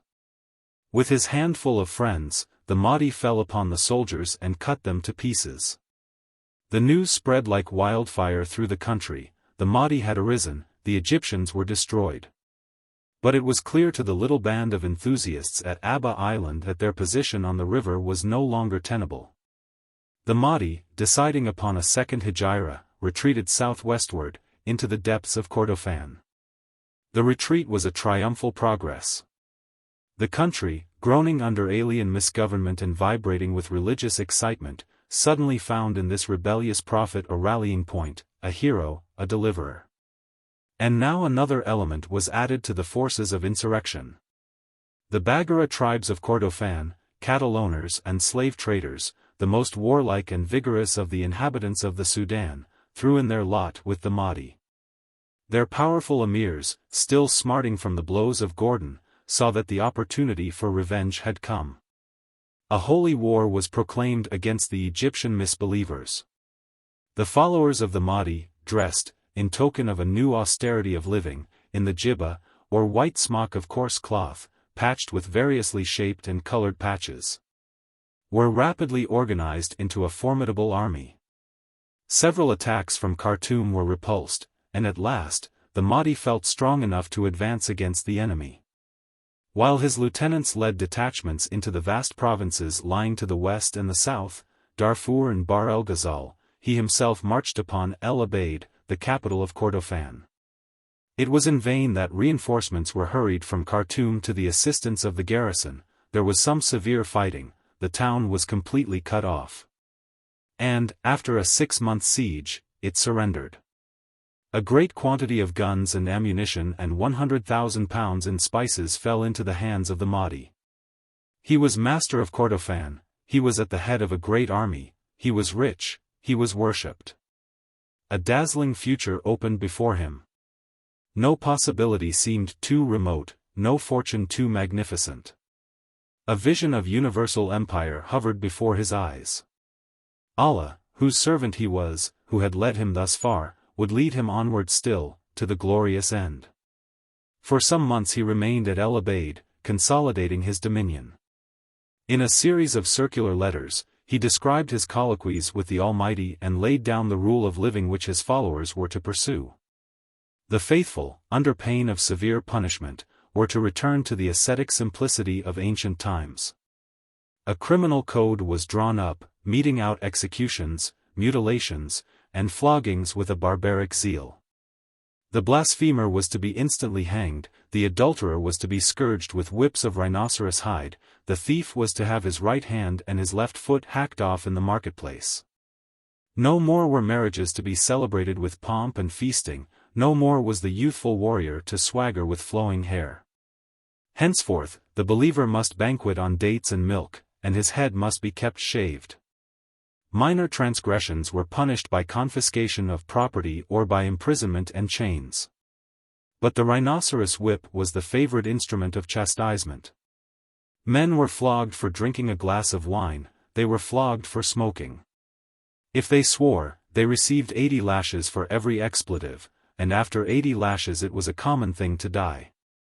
Before long, flogging grew to be so everyday an incident that the young men made a game of it, as a test of their endurance of pain. With this Spartan ferocity there was mingled the glamour and the mystery of the East. The Mahdi himself, his 4 caliphs, and the principal emirs, masters of sudden riches, surrounded themselves with slaves and women, with trains of horses and asses, with bodyguards and glittering arms. There were rumors of debaucheries in high places, of the Mahdi, forgetful of his own ordinances, reveling in the recesses of his harem, and quaffing date syrup mixed with ginger out of the silver cups looted from the church of the Christians. But that imposing figure had only to show itself for the tongue of scandal to be stilled. The tall, broad-shouldered, majestic man, with the dark face and black beard and great eyes, who could doubt that he was the embodiment of a superhuman power? Fascination dwelt in every movement, every glance. The eyes, painted with antimony, flashed extraordinary fires. The exquisite smile revealed, beneath the vigorous lips, white upper teeth with a V-shaped space between them, the certain sign of fortune. His turban was folded with faultless art, his jibbah, speckless, was perfumed with sandalwood, musk, and attar of roses. He was at once all courtesy and all command. Thousands followed him, thousands prostrated themselves before him, thousands, when he lifted up his voice in solemn worship, knew that the heavens were opened and that they had come near to God. Then all at once the Anbiya, the elephant's tusk trumpet, would give out its enormous sound. The Nahas, the brazen war drums, would summon, with their weird rolling, the whole host to arms. The green flag and the red flag and the black flag would rise over the multitude. The great army would move forward, colored, glistening, dark, violent, proud, beautiful. The drunkenness, the madness of religion would blaze on every face, and the Mahdi, immovable on his charger, would let the scene grow under his eyes in silence. El Abade fell in January, 1883. Meanwhile, events of the deepest importance had occurred in Egypt. The rise of Araby had synchronized with that of the Mahdi. Both movements were nationalist. Both were directed against alien rulers who had shown themselves unfit to rule. While the Sudanese were shaking off the yoke of Egypt, the Egyptians themselves grew impatient of their own masters, the Turkish and Circassian pashas who filled with their incompetence all the high offices of state. The army led by Ahmed Arabi, a colonel of fellah origin, mutinied, the Khedive gave way, and it seemed as if a new order were about to be established. A new order was indeed upon the point of appearing, but it was of a kind undreamt of in Arabi's philosophy. At the critical moment, the English government intervened. An English fleet bombarded Alexandria, an English army landed under Lord Wolseley, and defeated Arabi and his supporters at Tel el-Kebir. The rule of the Pashas was nominally restored. But henceforth, in effect, the English were masters of Egypt. Nevertheless, the English themselves were slow to recognize this fact, their government had intervened unwillingly. The occupation of the country was a merely temporary measure, their army was to be withdrawn as soon as a tolerable administration had been set up. But a tolerable administration, presided over by the pashas, seemed long in coming, and the English army remained. In the meantime, the Mahdi had entered El Obeid, and his dominion was rapidly spreading over the greater part of the Sudan. Then a terrible catastrophe took place. The pashas, happy once more in Cairo, pulling the old strings and growing fat over the old flesh pots, decided to give the world an unmistakable proof of their renewed vigor. They would tolerate the insurrection in the Sudan no longer, they would destroy the Mahdi, reduce his followers to submission, and re-establish their own beneficent rule over the whole country. To this end they collected together an army of 10,000 men, and placed it under the command of Colonel Hicks, a retired English officer. He was ordered to advance and suppress the rebellion. In these proceedings the English government refused to take any part. Unable, or unwilling, to realize that, so long as there was an English army in Egypt, they could not avoid the responsibilities of supreme power. They declared that the domestic policy of the Egyptian administration was no concern of theirs. It was a fatal error, an error which they themselves, before many weeks were over, were to be forced by the hard logic of events to admit. The pashas, left to their own devices, mismanaged the Hicks expedition to their heart's content. The miserable troops, swept together from the relics of Arabi's disbanded army, were dispatched to Khartoum in chains. After a month's drilling, they were pronounced to be fit to attack the fanatics of the Sudan. Colonel Hicks was a brave man. Urged on by the authorities in Cairo, he shut his eyes to the danger ahead of him, and marched out from Khartoum in the direction of El Obeid at the beginning of September, 1883. Abandoning his communications, he was soon deep in the desolate wastes of Kordofan. As he advanced, his difficulties increased. The guides were treacherous, the troops grew exhausted, the supply of water gave out. He pressed on, and at last, on November 5, not far from El Obeid, the harassed, fainting, almost desperate army plunged into a vast forest of gum trees and mimosa scrub. There was a sudden, appalling yell. The Mahdi, with 40,000 of his finest men, sprang from their ambush. The Egyptians were surrounded, and immediately overpowered. It was not a defeat, but an annihilation. Hicks and his European staff were slaughtered, the whole army was slaughtered, 300 wounded wretches crept away into the forest. The consequences of this event were felt in every part of the Sudan. To the westward, in Darfur, the governor, Slayton Pasha, after a prolonged and valiant resistance, was forced to surrender, and the whole province fell into the hands of the rebels. Southwards, in the Bahr el-Ghazal, Lupton Bey was shut up in a remote stronghold, while the country was overrun. The Mahdi's triumphs were beginning to penetrate even into the tropical regions of Equatoria, the tribes were rising, and Emir Pasha was preparing to retreat towards the Great Lakes. On the east, Osman Digna pushed the insurrection right up to the shores of the Red Sea and laid siege to Suakin. Before the year was over, with the exception of a few isolated and surrounded garrisons, the Mahdi was absolute lord of a territory equal to the combined area of Spain, France, and Germany. And his victorious armies were rapidly closing round Khartoum. When the news of the Hicks disaster reached Cairo, the pashas calmly announced that they would collect another army of 10,000 men, and again attack the Mahdi. But the English government understood at last the gravity of the case. They saw that a crisis was upon them, and that they could no longer escape the implications of their position in Egypt. What were they to do? Were they to allow the Egyptians to become more and more deeply involved in a ruinous, perhaps ultimately a fatal, war with the Mahdi? And, if not, what steps were they to take? A small minority of the party then in power in England, the Liberal Party, were anxious to withdraw from Egypt altogether and at once. On the other hand, another and a more influential minority, with representatives in the cabinet, were in favor of a more active intervention in Egyptian affairs, of the deliberate use of the power of England to give to Egypt internal stability and external security. They were ready, if necessary, to take the field against the Mahdi with English troops. But the great bulk of the party, and the cabinet, with Mr. Gladstone at their head, preferred a middle course. Realizing the impracticality of an immediate withdrawal, they were nevertheless determined to remain in Egypt not a moment longer than was necessary, and, in the meantime, to interfere as little as possible in Egyptian affairs. From a campaign in the Sudan conducted by an English army they were altogether averse. If, therefore, the English army was not to be used, and the Egyptian army was not fit to be used against the Mahdi, it followed that any attempt to reconquer the Sudan must be abandoned.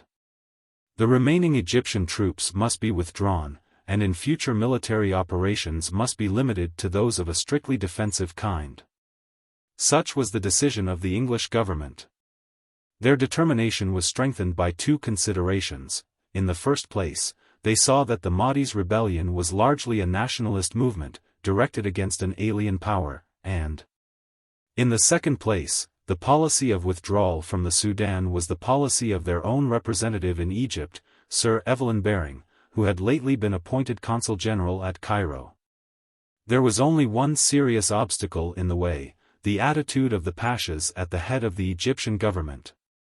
The infatuated old men were convinced that they would have better luck next time, that another army and another Hicks would certainly destroy the Mahdi, and that, even if the Mahdi were again victorious, yet another army and yet another Hicks would no doubt be forthcoming, and that they would do the trick, or, failing that, but they refused to consider eventualities any further. In the face of such opposition, the English government, unwilling as they were to interfere, saw that there was no choice open to them but to exercise pressure. They therefore instructed Sir Evelyn Baring, in the event of the Egyptian government refusing to withdraw from the Sudan, to insist upon the Khedive's appointing other ministers who would be willing to do so.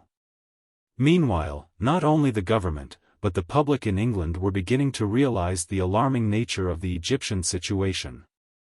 It was some time before the details of the Hicks expedition were fully known, but when they were, and when the appalling character of the disaster was understood, a thrill of horror ran through the country. The newspapers became full of articles on the Sudan, of personal descriptions of the Mahdi, of agitated letters from colonels and clergymen demanding vengeance, and of serious discussions of future policy in Egypt.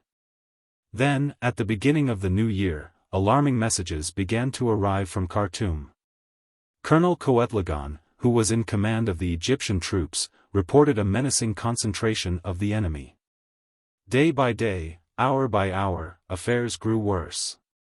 The Egyptians were obviously outnumbered, they could not maintain themselves in the field, Khartoum was in danger. At any moment, its investment might be complete. And, with Khartoum once cut off from communication with Egypt, what might not happen? Colonel Coetlogon began to calculate how long the city would hold out. Perhaps it could not resist the Mahdi for a month, perhaps for more than a month. But he began to talk of the necessity of a speedy retreat. It was clear that a climax was approaching, and that measures must be taken to forestall it at once. Accordingly, Sir Evelyn Baring, on receipt of final orders from England, presented an ultimatum to the Egyptian government: the ministry must either sanction the evacuation of the Sudan, or it must resign. The ministry was obstinate, and, on January 7, 1884, it resigned, to be replaced by a more pliable body of pashas. On the same day, General Gordon arrived at Southampton. He was over 50, and he was still, by the world's measurements, an unimportant man. In spite of his achievements, in spite of a certain celebrity, for Chinese Gordon was still occasionally spoken of, he was unrecognized and almost unemployed. He had spent a lifetime in the dubious services of foreign governments, punctuated by futile drudgeries at home, and now, after a long idleness, he had been sent for, to do what? To look after the Congo for the King of the Belgians. At his age, even if he survived the work and the climate, he could hardly look forward to any subsequent appointment. He would return from the Congo, old and worn out, to a red brick villa and extinction. Such were General Gordon's prospects on January 7, 1884. By January 18, his name was on every tongue, he was the favorite of the nation, he had been declared to be the one living man capable of coping with the perils of the hour. He had been chosen, with unanimous approval, to perform a great task, and he had left England on a mission which was to bring him not only a boundless popularity, but an immortal fame. The circumstances which led to a change so sudden and so remarkable are less easily explained than might have been wished. An ambiguity hangs over them, an ambiguity which the discretion of eminent persons has certainly not diminished. But some of the facts are clear enough. The decision to withdraw from the Sudan had no sooner been taken than it had become evident that the operation would be a difficult and hazardous one, and that it would be necessary to send to Khartoum an emissary armed with special powers and possessed of special ability, to carry it out. Towards the end of November, somebody at the War Office, it is not clear who, had suggested that this emissary should be General Gordon. Lord Granville, the Foreign Secretary, had thereupon telegraphed to Sir Evelyn Baring asking whether, in his opinion, the presence of General Gordon would be useful in Egypt. Sir Evelyn Baring had replied that the Egyptian government was averse to this proposal, and the matter had dropped. There was no further reference to Gordon in the official dispatches until after his return to England. Nor, before that date, was any allusion made to him as a possible unraveller of the Sudan difficulty, in the press. In all the discussions which followed the news of the Hicks disaster, his name is only to be found in occasional and incidental references to his work in the Sudan. The Pall Mall Gazette, which, more than any other newspaper, interested itself in Egyptian affairs, alluded to Gordon once or twice as a geographical expert. But, in an enumeration of the leading authorities on the Sudan, left him out of account altogether. Yet it was from the Pall Mall Gazette that the impulsion which projected him into a blaze of publicity finally came. Mr. Stead, its enterprising editor, went down to Southampton the day after Gordon's arrival there, and obtained an interview. Now when he was in the mood, after a little B&S. Especially, no one was more capable than Gordon, with his facile speech and his free and easy manners, of furnishing good copy for a journalist, and Mr. Stead made the most of his opportunity. The interview, copious and pointed, was published next day in the most prominent part of the paper, together with a leading article, demanding that the general should be immediately dispatched to Khartoum with the widest powers. The rest of the press, both in London and in the provinces, at once took up the cry: General Gordon was a capable and energetic officer, he was a noble and God-fearing man, he was a national asset. He was a statesman in the highest sense of the word. The occasion was pressing and perilous. General Gordon had been for years Governor-General of the Sudan. General Gordon alone had the knowledge, the courage, the virtue, which would save the situation. General Gordon must go to Khartoum. So, for a week, the papers sang in chorus. But already those in high places had taken a step. Mr. Stead's interview appeared on the afternoon of January 9, and on the morning of January 10 Lord Granville telegraphed to Sir Evelyn Baring, proposing, for a second time, that Gordon's services should be utilized in Egypt. But Sir Evelyn Baring, for the second time, rejected the proposal. While these messages were flashing to and fro, Gordon himself was paying a visit to the Rev. Mr. Barnes at the Vicarage of Heavitree, near Exeter. The conversation ran chiefly on biblical and spiritual matters, on the light thrown by the Old Testament upon the geography of Palestine, and on the relations between man and his Maker. But, there were moments when topics of a more worldly interest arose. It happened that Sir Samuel Baker, Gordon's predecessor in Equatoria, lived in the neighborhood. A meeting was arranged, and the two ex-governors, with Mr. Barnes in attendance, went for a drive together. In the carriage, Sir Samuel Baker, taking up the tale of the Pall Mall Gazette, dilated upon the necessity of his friends returning to the Sudan as Governor-General. Gordon was silent. But Mr. Barnes noticed that his blue eyes flashed, while an eager expression passed over his face. Late that night, after the vicar had retired to bed, he was surprised by the door suddenly opening, and by the appearance of his guest swiftly tripping into the room. "You saw me today?" the low voice abruptly questioned. "You mean in the carriage?" replied the startled Mr. Barnes. "Yes," came the reply, "you saw me, that was myself, the self I want to get rid of. There was a sliding movement, the door swung to, and the vicar found himself alone again. It was clear that a disturbing influence had found its way into Gordon's mind. His thoughts, wandering through Africa, flitted to the Sudan. They did not linger at the Congo. During the same visit, he took the opportunity of calling upon Dr. Temple, the Bishop of Exeter, and asking him, merely as a hypothetical question, whether, in his opinion, Sudanese converts to Christianity might be permitted to keep 3 wives. His lordship answered that this would be uncanonical. A few days later, it appeared that the conversation in the carriage at Heavitree had borne fruit. Gordon wrote a letter to Sir Samuel Baker, further elaborating the opinions on the Sudan which he had already expressed in his interview with Mr. Stead. The letter was clearly intended for publication, and published it was in the Times of January 14. On the same day, Gordon's name began once more to buzz along the wires in secret questions and answers to and from the highest quarters. Might it not be advisable, telegraphed Lord Granville to Mr. Gladstone, to put a little pressure on Baring, to induce him to accept the assistance of General Gordon? Mr. Gladstone replied, also by a telegram, in the affirmative, and on the 15th, Lord Wolseley telegraphed to Gordon begging him to come to London immediately. Lord Wolseley, who was one of Gordon's oldest friends, was at that time Adjutant General of the Forces. There was a long interview.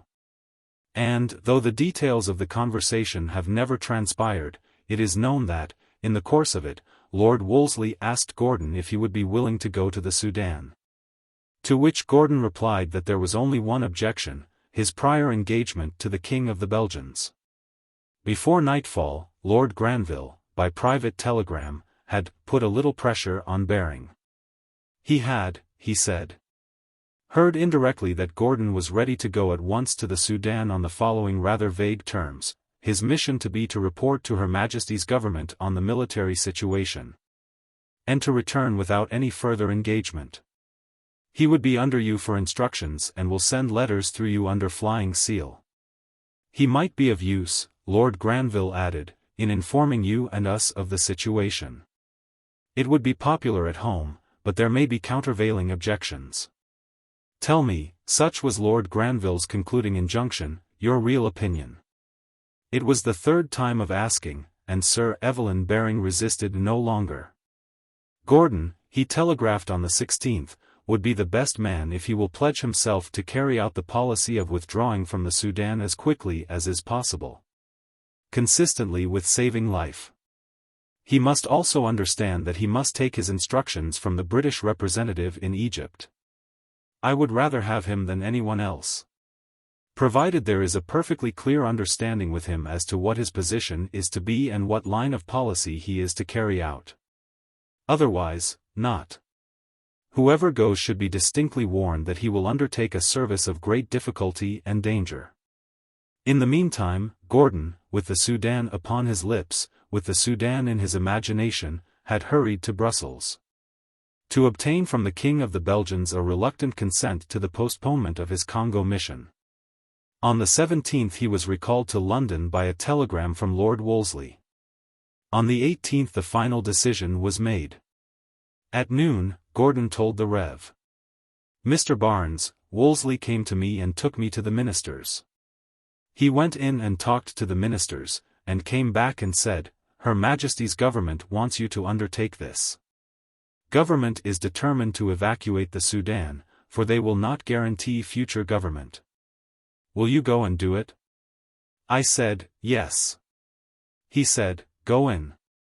I went in and saw them. They said, did Wolseley tell you your orders? I said, yes. I said, you will not guarantee future government of the Sudan, and you wish me to go up and evacuate now. They said, yes, and it was over. Such was the sequence of events which ended in General Gordon's last appointment. The precise motives of those responsible for these transactions are less easy to discern. It is difficult to understand what the reasons could have been which induced the government, not only to override the hesitations of Sir Evelyn Baring, but to overlook the grave and obvious dangers involved in sending such a man as Gordon to the Sudan. The whole history of his life, the whole bent of his character, seemed to disqualify him for the task for which he had been chosen. He was before all things a fighter, an enthusiast, a bold adventurer, and he was now to be entrusted with the conduct of an inglorious retreat. He was alien to the subtleties of civilized statesmanship, he was unamenable to official control, he was incapable of the skillful management of delicate situations. And he was now to be placed in a position of great complexity, requiring at once a cool judgment, a clear perception of fact, and a fixed determination to carry out a line of policy laid down from above. He had, it is true, been Governor-General of the Sudan, but he was now to return to the scene of his greatness as the emissary of a defeated and humbled power. He was to be a fugitive where he had once been a ruler. The very success of his mission was to consist in establishing the triumph of those forces which he had spent years in trampling underfoot. All this should have been clear to those in authority, after a very little reflection. It was clear enough to Sir Evelyn Baring, though, with characteristic reticence, he had abstained from giving expression to his thoughts. But, even if a general acquaintance with Gordon's life and character were not sufficient to lead to these conclusions, he himself had taken care to put their validity beyond reasonable doubt. Both in his interview with Mr. Stead and in his letter to Sir Samuel Baker, he had indicated unmistakably his own attitude towards the Sudan situation. The policy which he advocated, the state of feeling in which he showed himself to be, was diametrically opposed to the declared intentions of the government.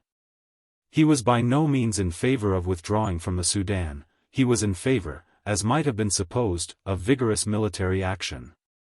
It might be necessary to abandon, for the time being, the more remote garrisons in Darfur and Equatoria, but Khartoum must be held at all costs. To allow the Mahdi to enter Khartoum would not merely mean the return of the whole of the Sudan to barbarism, it would be a menace to the safety of Egypt herself.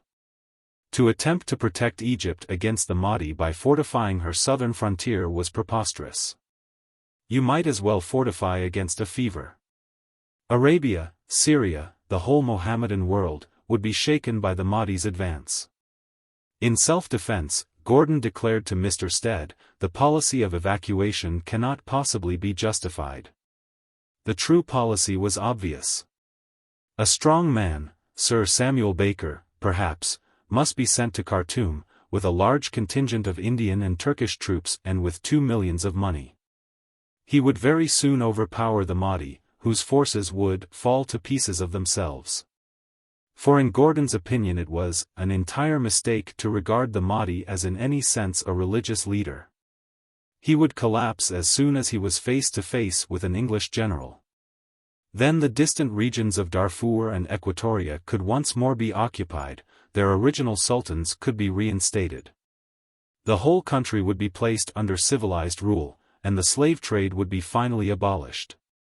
These were the views which Gordon publicly expressed on January 9 and on January 14. And it certainly seems strange that on January 10 and on January 14, Lord Granville should have proposed, without a word of consultation with Gordon himself, to send him on a mission which involved, not the reconquest, but the abandonment of the Sudan. Gordon, indeed, when he was actually approached by Lord Wolseley, had apparently agreed to become the agent of a policy which was exactly the reverse of his own. No doubt, too, it is possible for a subordinate to suppress his private convictions and to carry out loyally, in spite of them, the orders of his superiors. But how rare are the qualities of self-control and wisdom which such a subordinate must possess. And how little reason there was to think that General Gordon possessed them.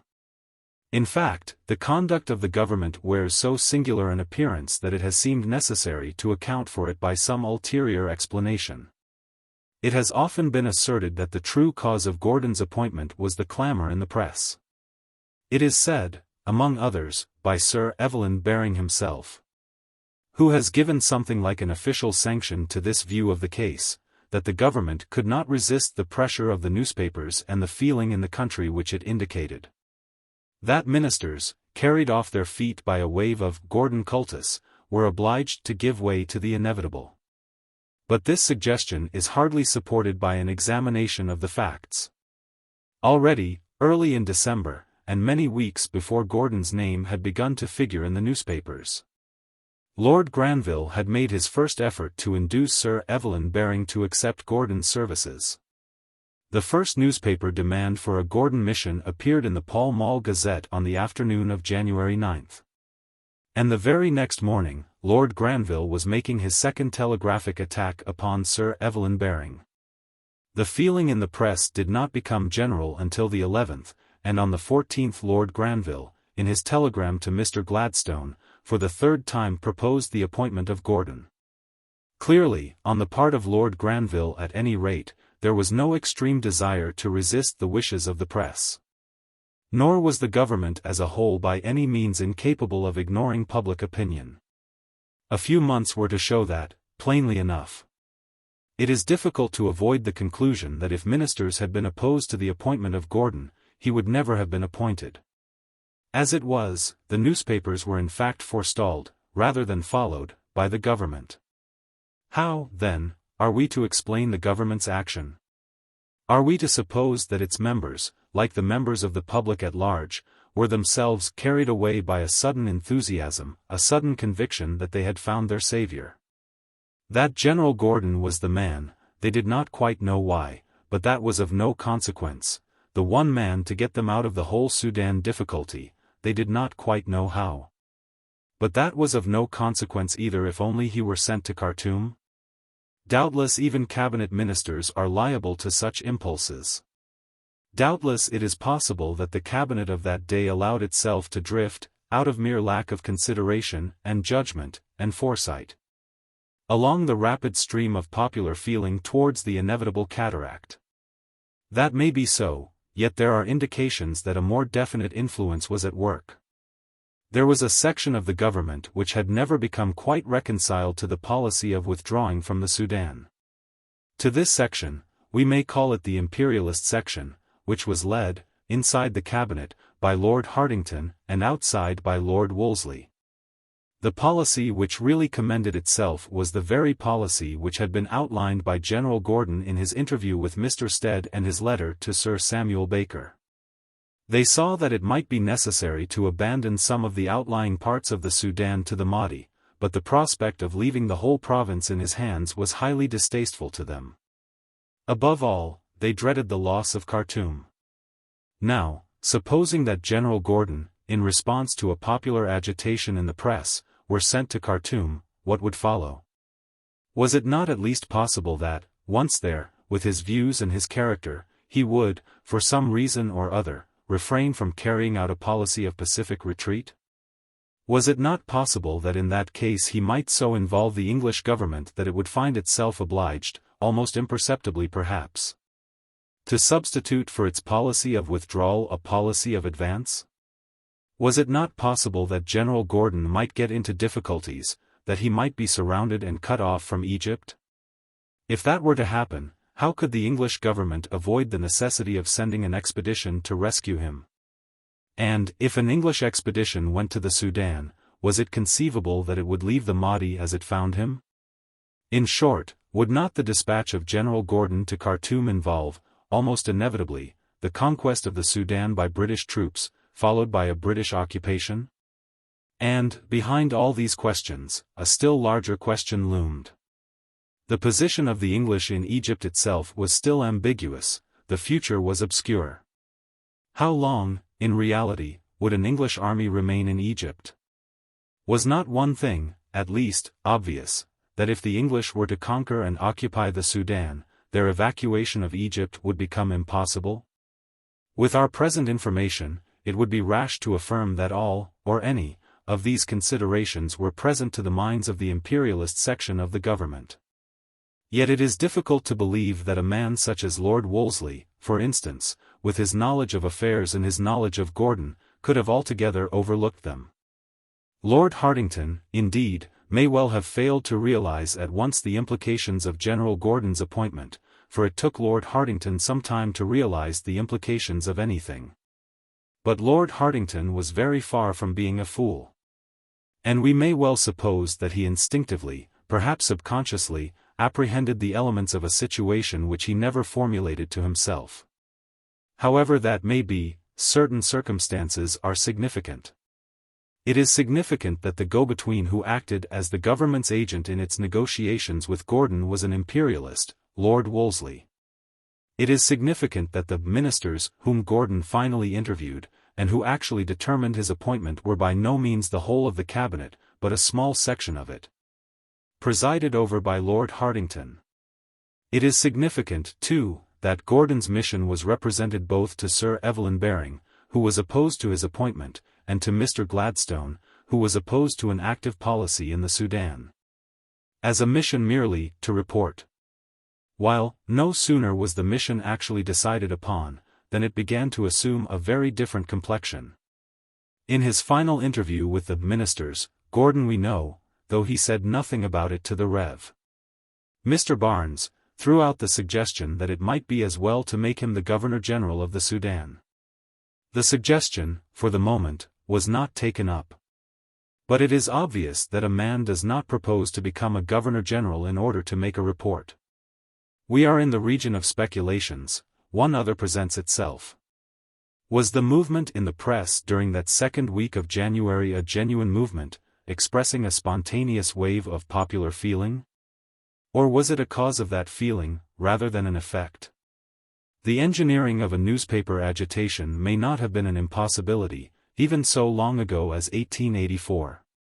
One would like to know more than one is ever likely to know of the relations of the imperialist section of the government with Mr. Stead.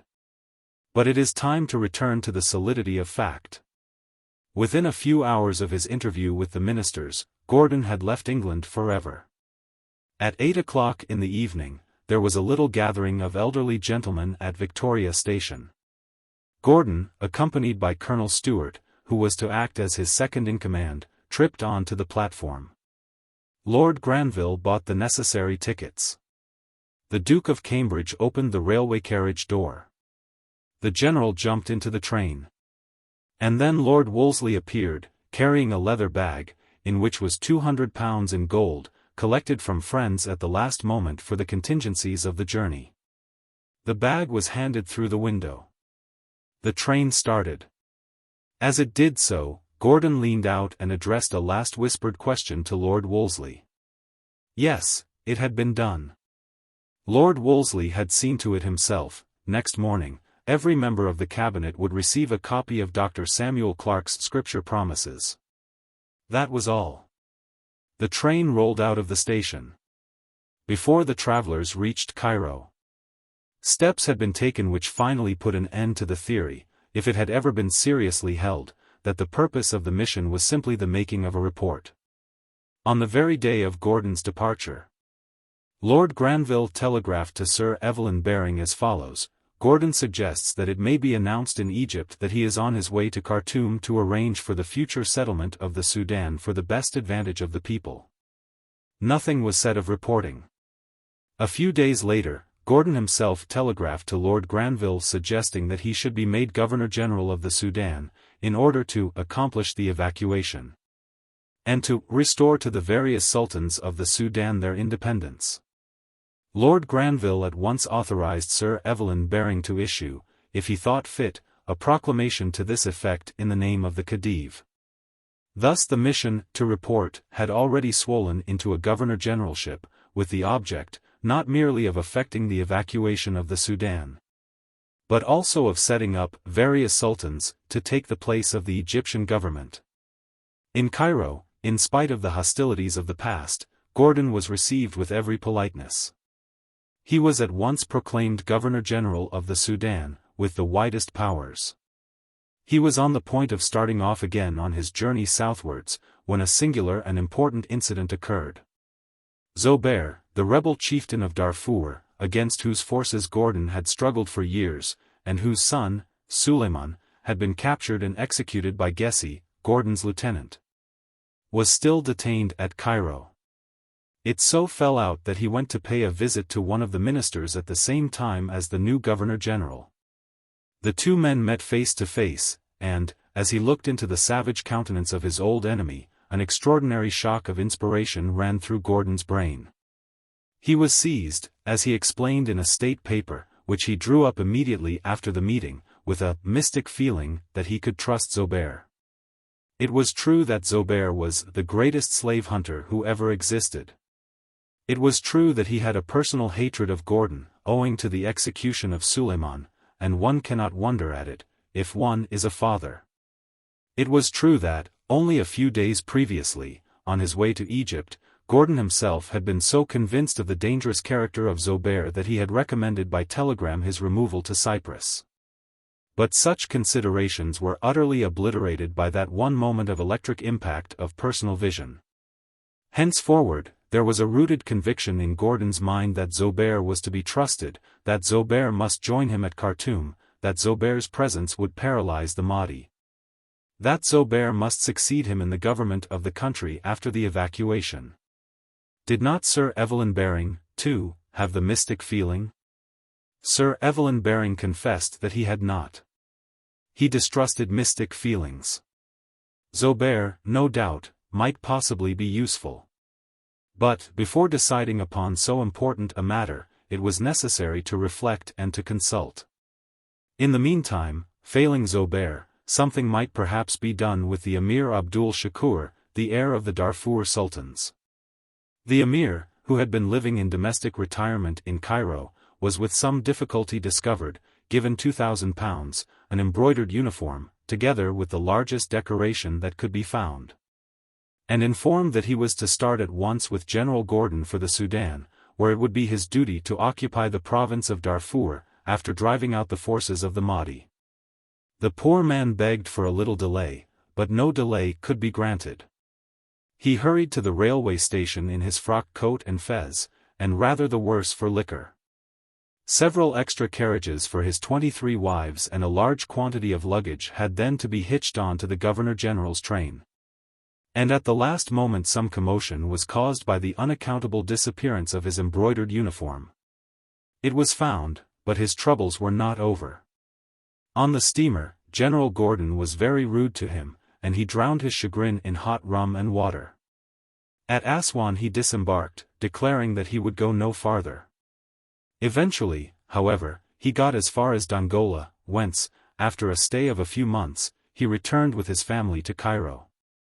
In spite of this little contretemps, Gordon was in the highest spirits. At last his capacities had been recognized by his countrymen, at last he had been entrusted with a task great enough to satisfy even his desires. He was already famous, he would soon be glorious. Looking out once more over the familiar desert, he felt the searchings of his conscience stilled by the manifest certainty that it was for this that Providence had been reserving him through all these years of labor and of sorrow for this. What was the Mahdi to stand up against him? 1,000 schemes, 1,000 possibilities sprang to life in his pullulating brain. A new intoxication carried him away. Il faut être toujours ivre. Tout est là, c'est l'unique question. Little though he knew it, Gordon was a disciple of Baudelaire. Pour ne pas sentir el horrible fardeau du temps que brise vos épaules et vous penchez vers la terre, Illinois faut vous enivrer sans trêve. Yes, but how feeble were those gross resources of the miserable Abdul Shakur. Rum? Brandy? Oh, he knew all about them, they were nothing. He tossed off a glass. They were nothing at all. The true drunkenness lay elsewhere. He seized a paper and pencil, and dashed down a telegram to Sir Evelyn Baring. Another thought struck him, and another telegram followed. And another, and yet another. He had made up his mind, he would visit the Mahdi in person and alone. He might do that, or he might retire to the equator. He would decidedly retire to the equator, and hand over the Bahr el Ghazal province to the king of the Belgians. A whole flock of telegrams flew to Cairo from every stopping place.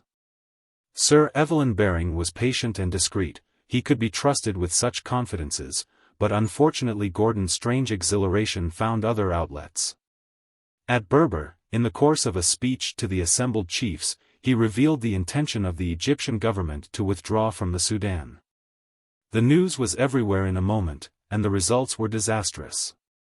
The tribesmen, whom fear and interest had still kept loyal, perceived that they need look no more for help or punishment from Egypt, and began to turn their eyes towards the rising sun. Nevertheless, for the moment, the prospect wore a favorable appearance.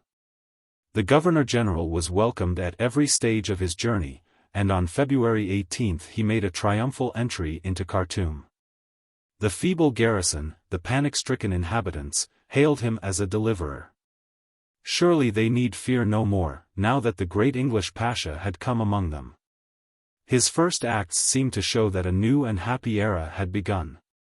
Taxes were remitted, the bonds of the usurers were destroyed, the victims of Egyptian injustice were set free from the prisons. The immemorial instruments of torture, the stocks and the whips and the branding irons were broken to pieces in the public square. A bolder measure had been already taken. A proclamation had been issued sanctioning slavery in the Sudan. Gordon, arguing that he was powerless to do away with the odious institution, which, as soon as the withdrawal was carried out, would inevitably become universal, had decided to reap what benefit he could from the public abandonment of an unpopular policy.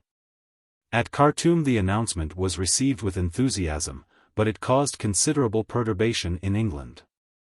The Christian hero, who had spent so many years of his life in suppressing slavery, was now suddenly found to be using his high powers to set it up again. The Anti-Slavery Society made a menacing movement, but the government showed a bold front, and the popular belief in Gordon's infallibility carried the day. He himself was still radiant. Nor, amid the jubilation and the devotion which surrounded him, did he forget higher things. In all this turmoil, he told his sister, he was supported. He gave injunctions that his Egyptian troops should have regular morning and evening prayers. They worship one God, he said, Jehovah. And he ordered an Arabic text, God rules the hearts of all men, to be put up over the chair of state in his audience chamber. As the days went by, he began to feel at home again in the huge palace which he knew so well. The glare and the heat of that southern atmosphere, the movement of the crowded city, the dark-faced populace, the soldiers and the suppliants, the reawakened consciousness of power. The glamour and the mystery of the whole strange scene, these things seized upon him, engulfed him, and worked a new transformation on his intoxicated heart. England, with its complications and its policies, became an empty vision to him. Sir Evelyn Baring, with his cautions and sagacities, hardly more than a tiresome name. He was Gordon Pasha, he was the Governor-General, he was the ruler of the Sudan. He was among his people, his own people, and it was to them only that he was responsible, to them, and to God. Was he to let them fall without a blow into the clutches of a sanguinary impostor? Never. He was there to prevent that. The distant governments might mutter something about evacuation. His thoughts were elsewhere. He poured them into his telegrams, and Sir Evelyn Baring sat aghast. The man who had left London a month before, with instructions to report upon the best means of effecting the evacuation of the Sudan, was now openly talking of smashing up the Mahdi with the aid of British and Indian troops. Sir Evelyn Baring counted upon his fingers the various stages of this extraordinary development in General Gordon's opinions. But he might have saved himself the trouble, for, in fact, it was less a development than a reversion. Under the stress of the excitements and the realities of his situation at Khartoum, the policy which Gordon was now proposing to carry out had come to tally, in every particular, with the policy which he had originally advocated with such vigorous conviction in the pages of the Pall Mall Gazette. Nor was the adoption of that policy by the English government by any means out of the question.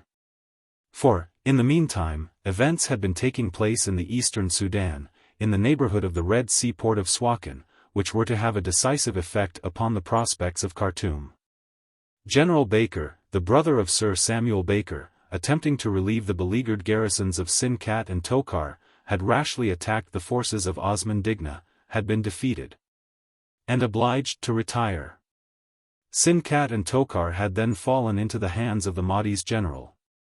There was a great outcry in England, and a wave of warlike feeling passed over the country.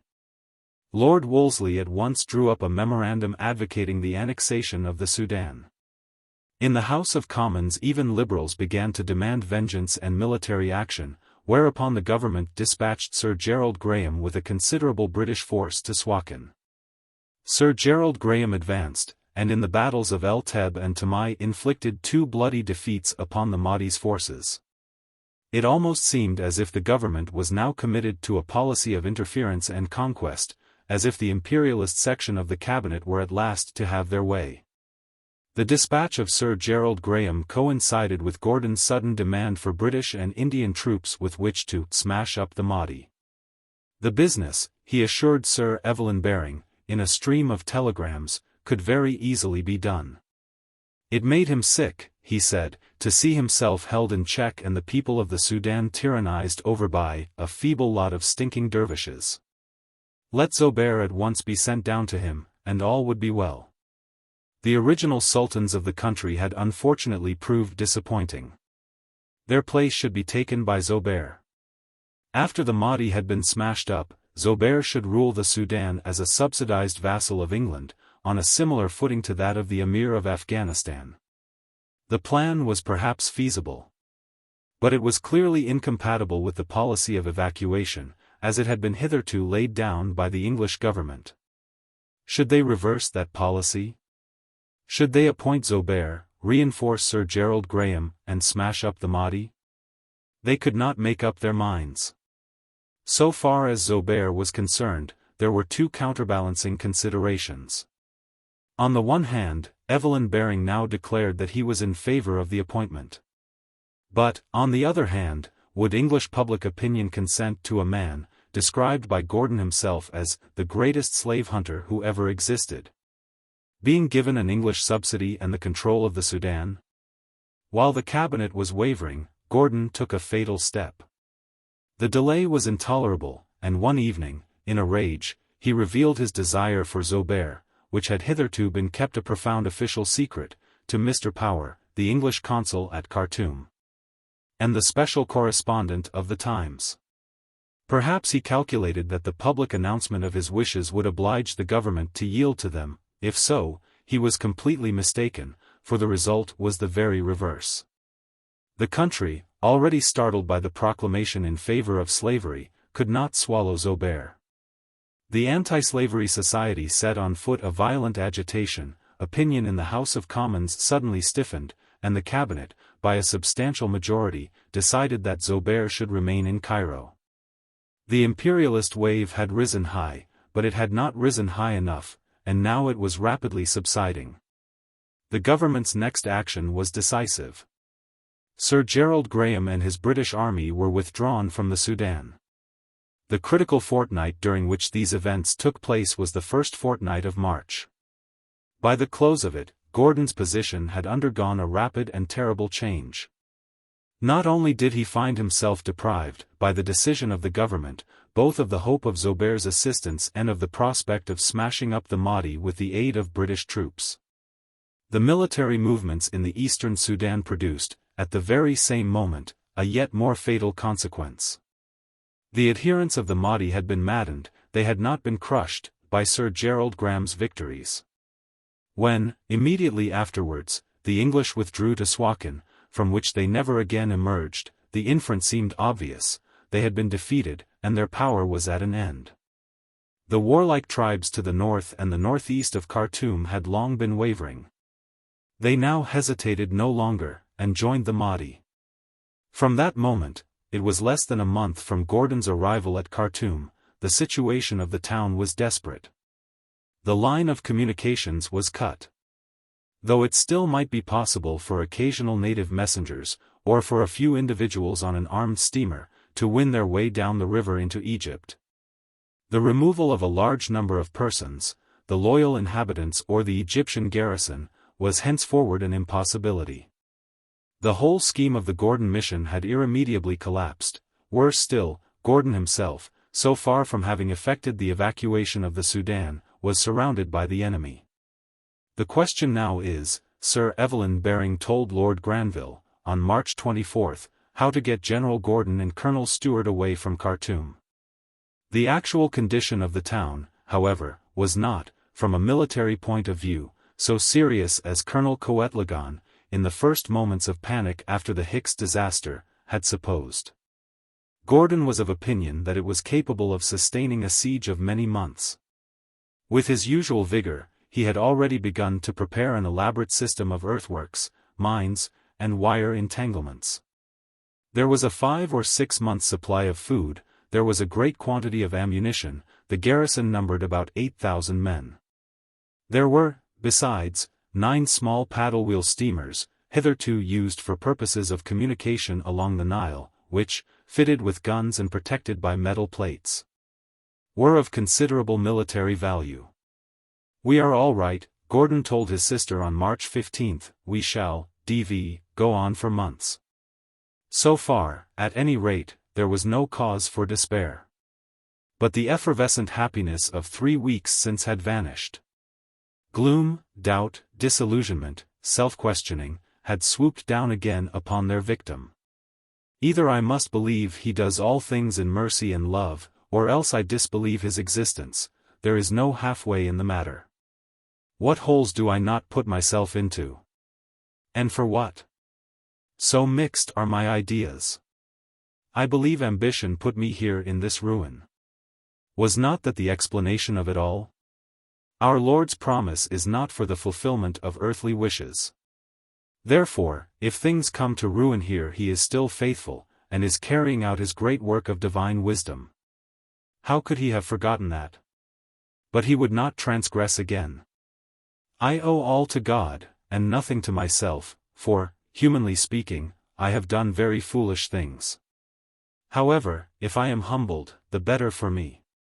News of the changed circumstances at Khartoum was not slow in reaching England, and a feeling of anxiety began to spread. Among the first to realize the gravity of the situation was Queen Victoria.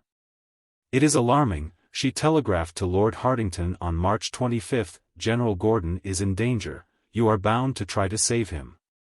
You have incurred a fearful responsibility." With an unerring instinct, Her Majesty forestalled and expressed the popular sentiment.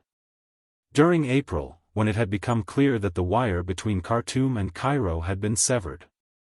When, as time passed, no word came northward, save vague rumors of disaster. When at last a curtain of impenetrable mystery closed over Khartoum, the growing uneasiness manifested itself in letters to the newspapers, in leading articles, and in a flood of subscriptions towards a relief fund. At the beginning of May, the public alarm reached a climax. It now appeared to be certain, not only that General Gordon was in imminent danger, but that no steps had yet been taken by the government to save him. On the 5th, there was a meeting of protest and indignation at St. James's Hall, on the 9th there was a mass meeting in Hyde Park, on the 11th there was a meeting at Manchester.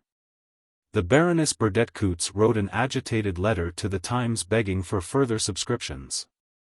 Somebody else proposed that a special fund should be started with which to bribe the tribes to secure the general's personal safety. A country vicar made another suggestion. Why should not public prayers be offered up for General Gordon in every church in the kingdom? He himself had adopted that course last Sunday. Is not this, he concluded, what the godly man, the true hero, himself would wish to be done? It was all of no avail. General Gordon remained in peril, the government remained inactive. Finally, a vote of censure was moved in the House of Commons, but that too proved useless.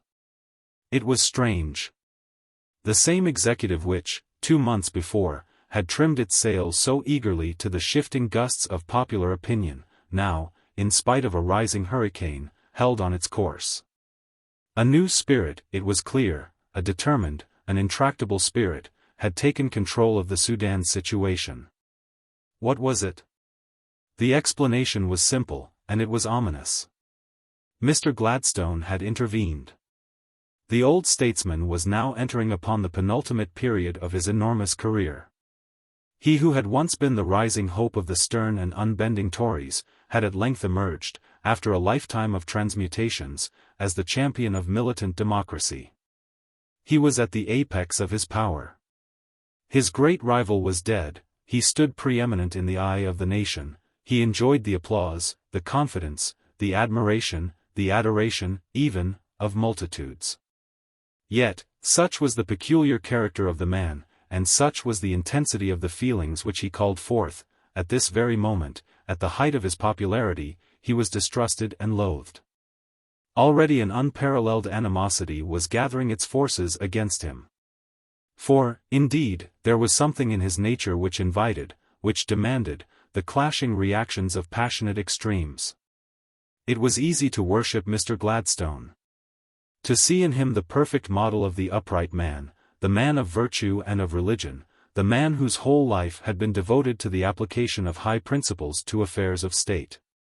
The man, too, whose sense of right and justice was invigorated and ennobled by an enthusiastic heart. It was also easy to detest him as a hypocrite, to despise him as a demagogue, and to dread him as a crafty manipulator of men and things for the purposes of his own ambition. It might have been supposed that one or other of these conflicting judgments must have been palpably absurd, that nothing short of gross prejudice or willful blindness, on one side or the other, could reconcile such contradictory conceptions of a single human being. But it was not so.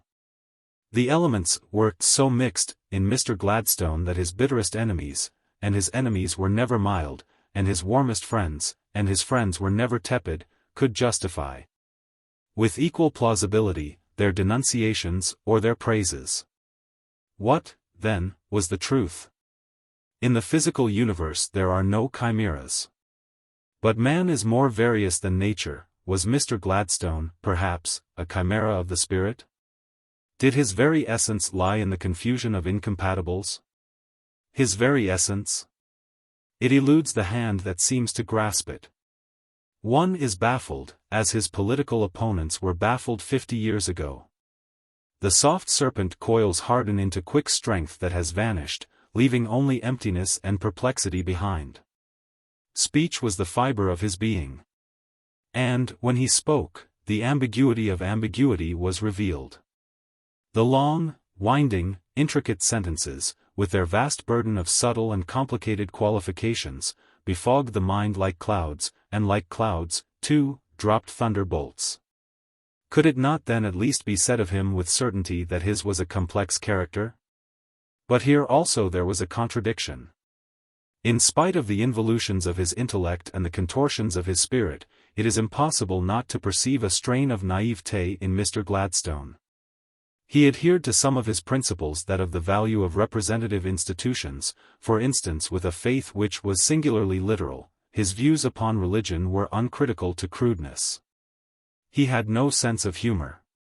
Compared with Disraeli's, his attitude towards life strikes one as that of an ingenuous child. His very egoism was simple-minded. Through all the labyrinth of his passions there ran a single thread. But the center of the labyrinth? Ah! The thread might lead there, through those wandering mazes, at last. Only, with the last corner turned, the last step taken, the explorer might find that he was looking down into the gulf of a crater. The flame shot out on every side, scorching and brilliant. But in the midst, there was a darkness. That Mr. Gladstone's motives and ambitions were not merely those of a hunter after popularity was never shown more clearly than in that part of his career which, more than any other, has been emphasized by his enemies, his conduct towards General Gordon. He had been originally opposed to Gordon's appointment, but he had consented to it partly, perhaps, owing to the persuasion that its purpose did not extend beyond the making of a report. Gordon once gone, events had taken their own course. The policy of the government began to slide, automatically, down a slope at the bottom of which lay the conquest of the Sudan and the annexation of Egypt. Sir Gerald Graham's bloody victories awoke Mr. Gladstone to the true condition of affairs. He recognized the road he was on and its destination, but there was still time to turn back. It was he who had insisted upon the withdrawal of the English army from the eastern Sudan. The imperialists were sadly disappointed. They had supposed that the old lion had gone to sleep, and suddenly he had come out of his lair, and was roaring. All their hopes now centered upon Khartoum. General Gordon was cut off. He was surrounded, he was in danger, he must be relieved. A British force must be sent to save him. But Mr. Gladstone was not to be caught napping a second time. When the agitation rose, when popular sentiment was deeply stirred, when the country, the press, the sovereign herself, declared that the national honor was involved with the fate of General Gordon, Mr. Gladstone remained immovable. Others might picture the triumphant rescue of a Christian hero from the clutches of heathen savages. Before his eyes was the vision of battle, murder, and sudden death, the horrors of defeat and victory, the slaughter and the anguish of thousands, the violence of military domination, the enslavement of a people. The invasion of the Sudan, he had flashed out in the House of Commons, would be a war of conquest against a people struggling to be free. Yes, those people are struggling to be free, and they are rightly struggling to be free. Mr. Gladstone, it was one of his old-fashioned simplicities, believed in liberty. If, indeed, it should turn out to be the fact that General Gordon was in serious danger, then, no doubt, it would be necessary to send a relief expedition to Khartoum. But, he could see no sufficient reason to believe that it was the fact.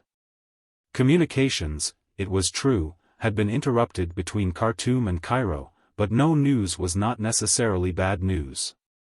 And the little information that had come through from General Gordon seemed to indicate that he could hold out for months.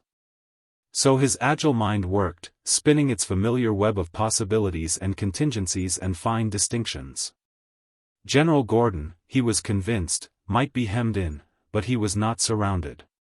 Surely, it was the duty of the government to take no rash step, but to consider and to inquire, and, when it acted, to act upon reasonable conviction. And then, there was another question. If it was true, and he believed it was true, that General Gordon's line of retreat was open, why did not General Gordon use it? Perhaps he might be unable to withdraw the Egyptian garrison, but it was not for the sake of the Egyptian garrison that the relief expedition was proposed. It was simply and solely to secure the personal safety of General Gordon. And General Gordon had it in his power to secure his personal safety himself, and he refused to do so. He lingered on in Khartoum, deliberately, willfully, in defiance of the obvious wishes of his superiors. Oh! It was perfectly clear what General Gordon was doing. He was trying to force the hand of the English government. He was hoping that if he only remained long enough at Khartoum, he would oblige the English government to send an army into the Sudan which should smash up the Mahdi. That, then, was General Gordon's calculation.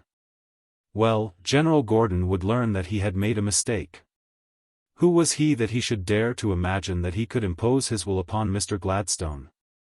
The old man's eyes glared. If it came to a struggle between them, well, they should see. As the weeks passed, the strange situation grew tenser. It was like some silent deadly game of bluff. And who knows what was passing in the obscure depths of that terrifying spirit? What mysterious mixture of remorse, rage, and jealousy? Who was it that was ultimately responsible for sending General Gordon to Khartoum? But then, what did that matter? Why did not the man come back? He was a Christian hero, wasn't he? Were there no other Christian heroes in the world? A Christian hero. Let him wait until the Mahdi's ring was really round him, until the Mahdi's spear was really about to fall. That would be the test of heroism. If he slipped back then, with his tail between his legs, the world would judge. One of the last telegrams sent by Gordon before the wire was cut seemed to support exactly Mr. Gladstone's diagnosis of the case. He told Sir Evelyn Baring that, since the government refused to send either an expedition or Zobeir, he would consider himself free to act according to circumstances. Eventually, he said, you will be forced to smash up the Mahdi, and he declared that if the government persisted in its present line of conduct, it would be branded with an indelible disgrace. The message was made public, and it happened that Mr. Gladstone saw it for the first time in a newspaper, during a country visit. Another of the guests, who was in the room at the moment, thus describes the scene: he took up the paper, his eye instantly fell on the telegram, and he read it through. As he read, his face hardened and whitened, the eyes burned as I have seen them once or twice in the House of Commons when he was angered, burned with a deep fire, As if they would have consumed the sheet on which Gordon's message was printed, or as if Gordon's words had burned into his soul, which was looking out in wrath and flame. He said not a word. For perhaps 2 or 3 minutes he sat still, his face all the while like the face you may read of in Milton, like none other I ever saw. Then he rose, still without a word, and was seen no more that morning. It is curious that Gordon himself never understood the part that Mr. Gladstone was playing in his destiny. His Khartoum journals put this beyond a doubt. Except for 1 or 2 slight and jocular references to Mr. Gladstone's minor idiosyncrasies, the shape of his collars, and his passion for felling trees, Gordon leaves him unnoticed while he lavishes his sardonic humor upon Lord Granville. But in truth Lord Granville was a nonentity. The error shows how dim the realities of England had grown to the watcher in Khartoum. When he looked towards home, the figure that loomed largest upon his vision was, it was only natural that it should have been so, the nearest, it was upon Sir Evelyn Baring that he fixed his gaze. For him, Sir Evelyn Baring was the embodiment of England, or rather the embodiment of the English official classes, of English diplomacy, of the English government with its hesitations, its insincerities, its double-faced schemes. Sir Evelyn Baring, he almost came to think at moments, was the prime mover, the sole contriver, of the whole Sudan imbroglio. In this he was wrong. For Sir Evelyn Baring, of course, was an intermediary, without final responsibility or final power, but Gordon's profound antipathy, his instinctive distrust, were not without their justification. He could never forget that first meeting in Cairo, 6 years earlier, when the fundamental hostility between the two men had leapt to the surface. When oil mixes with water, he said, we will mix together. Sir Evelyn Baring thought so too, but he did not say so, it was not his way. When he spoke, he felt no temptation to express everything that was in his mind. In all he did, he was cautious, measured, unimpeachably correct. It would be difficult to think of a man more completely the antithesis of Gordon. His temperament, all in monochrome, touched in with cold blues and indecisive grays, was eminently unromantic. He had a steely colorlessness, and a steely pliability, and a steely strength. Endowed beyond most men with the capacity of foresight, he was endowed as very few men have ever been with that staying power which makes the fruit of foresight attainable. His views were long, and his patience was even longer. He progressed imperceptibly, he constantly withdrew, the art of giving way he practiced with the refinement of a virtuoso. But, though the steel recoiled and recoiled, in the end it would spring forward. His life's work had in it an element of paradox. It was passed entirely in the East. And the East meant very little to him, he took no interest in it. It was something to be looked after. It was also a convenient field for the talents of Sir Evelyn Baring. Yet it must not be supposed that he was cynical, perhaps he was not quite great enough for that. He looked forward to a pleasant retirement, a country place, some literary recreations. He had been careful to keep up his classics. His ambition can be stated in a single phrase, it was to become an institution, and he achieved it. No doubt, too, he deserved it. The greatest of poets, in a bitter mood, has described the characteristics of a certain class of persons, whom he did not like. They, he says, that have power to hurt and will do none. That do not do the things they most do show. Who, moving others, are themselves as stone. Unmoved, cold. And to temptation slow. They rightly do inherit heaven's graces. And husband nature's riches from expense. They are the lords and owners of their faces. The words might have been written for Sir Evelyn Baring. Though, as a rule, he found it easy to despise those with whom he came into contact, he could not altogether despise General Gordon. If he could have, he would have disliked him less. He had gone as far as his caution had allowed him in trying to prevent the fatal appointment, and then, when it had become clear that the government was insistent, he had yielded with a good grace. For a moment, he had imagined that all might yet be well, that he could impose himself, by the weight of his position and the force of his sagacity, upon his self-willed subordinate. That he could hold him in a leash at the end of the telegraph wire to Khartoum. Very soon he perceived that this was a miscalculation. To his disgust, he found that the telegraph wire, far from being an instrument of official discipline, had been converted by the agile strategist at the other end of it into a means of extending his own personality into the deliberations at Cairo. Every morning Sir Evelyn Baring would find upon his table a great pile of telegrams from Khartoum, 20 or 30 at least, and as the day went on, the pile would grow. When a sufficient number had accumulated he would read them all through, with the greatest care. There upon the table, the whole soul of Gordon lay before him, in its incoherence, its eccentricity, its impulsiveness, its romance. The jokes, the slang, the appeals to the prophet Isaiah, the whirl of contradictory policies, Sir Evelyn Baring did not know which exasperated him most.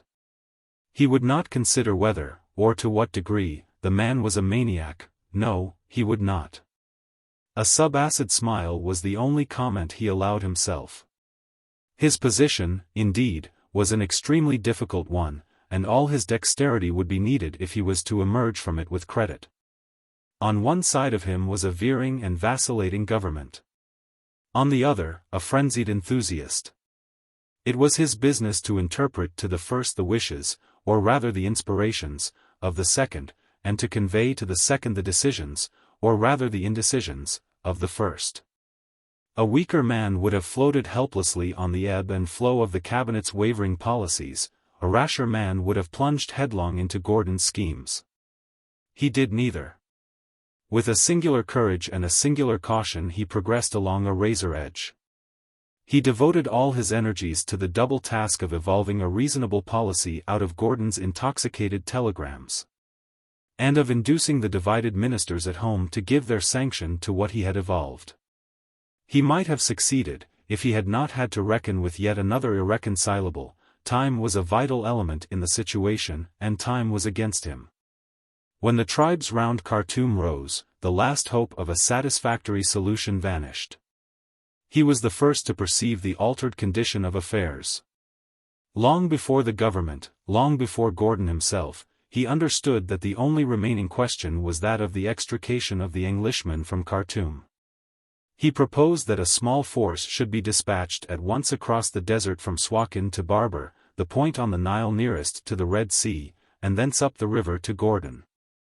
But, after considerable hesitation, the military authorities decided that this was not a practicable plan. Upon that, he foresaw, with perfect lucidity, the inevitable development of events. Sooner or later, it would be absolutely necessary to send a relief expedition to Khartoum. And, from that premise, it followed, without a possibility of doubt, that it was the duty of the government to do so at once. This he saw quite clearly. But he also saw that the position in the cabinet had now altered, that Mr. Gladstone had taken the reins into his own hands.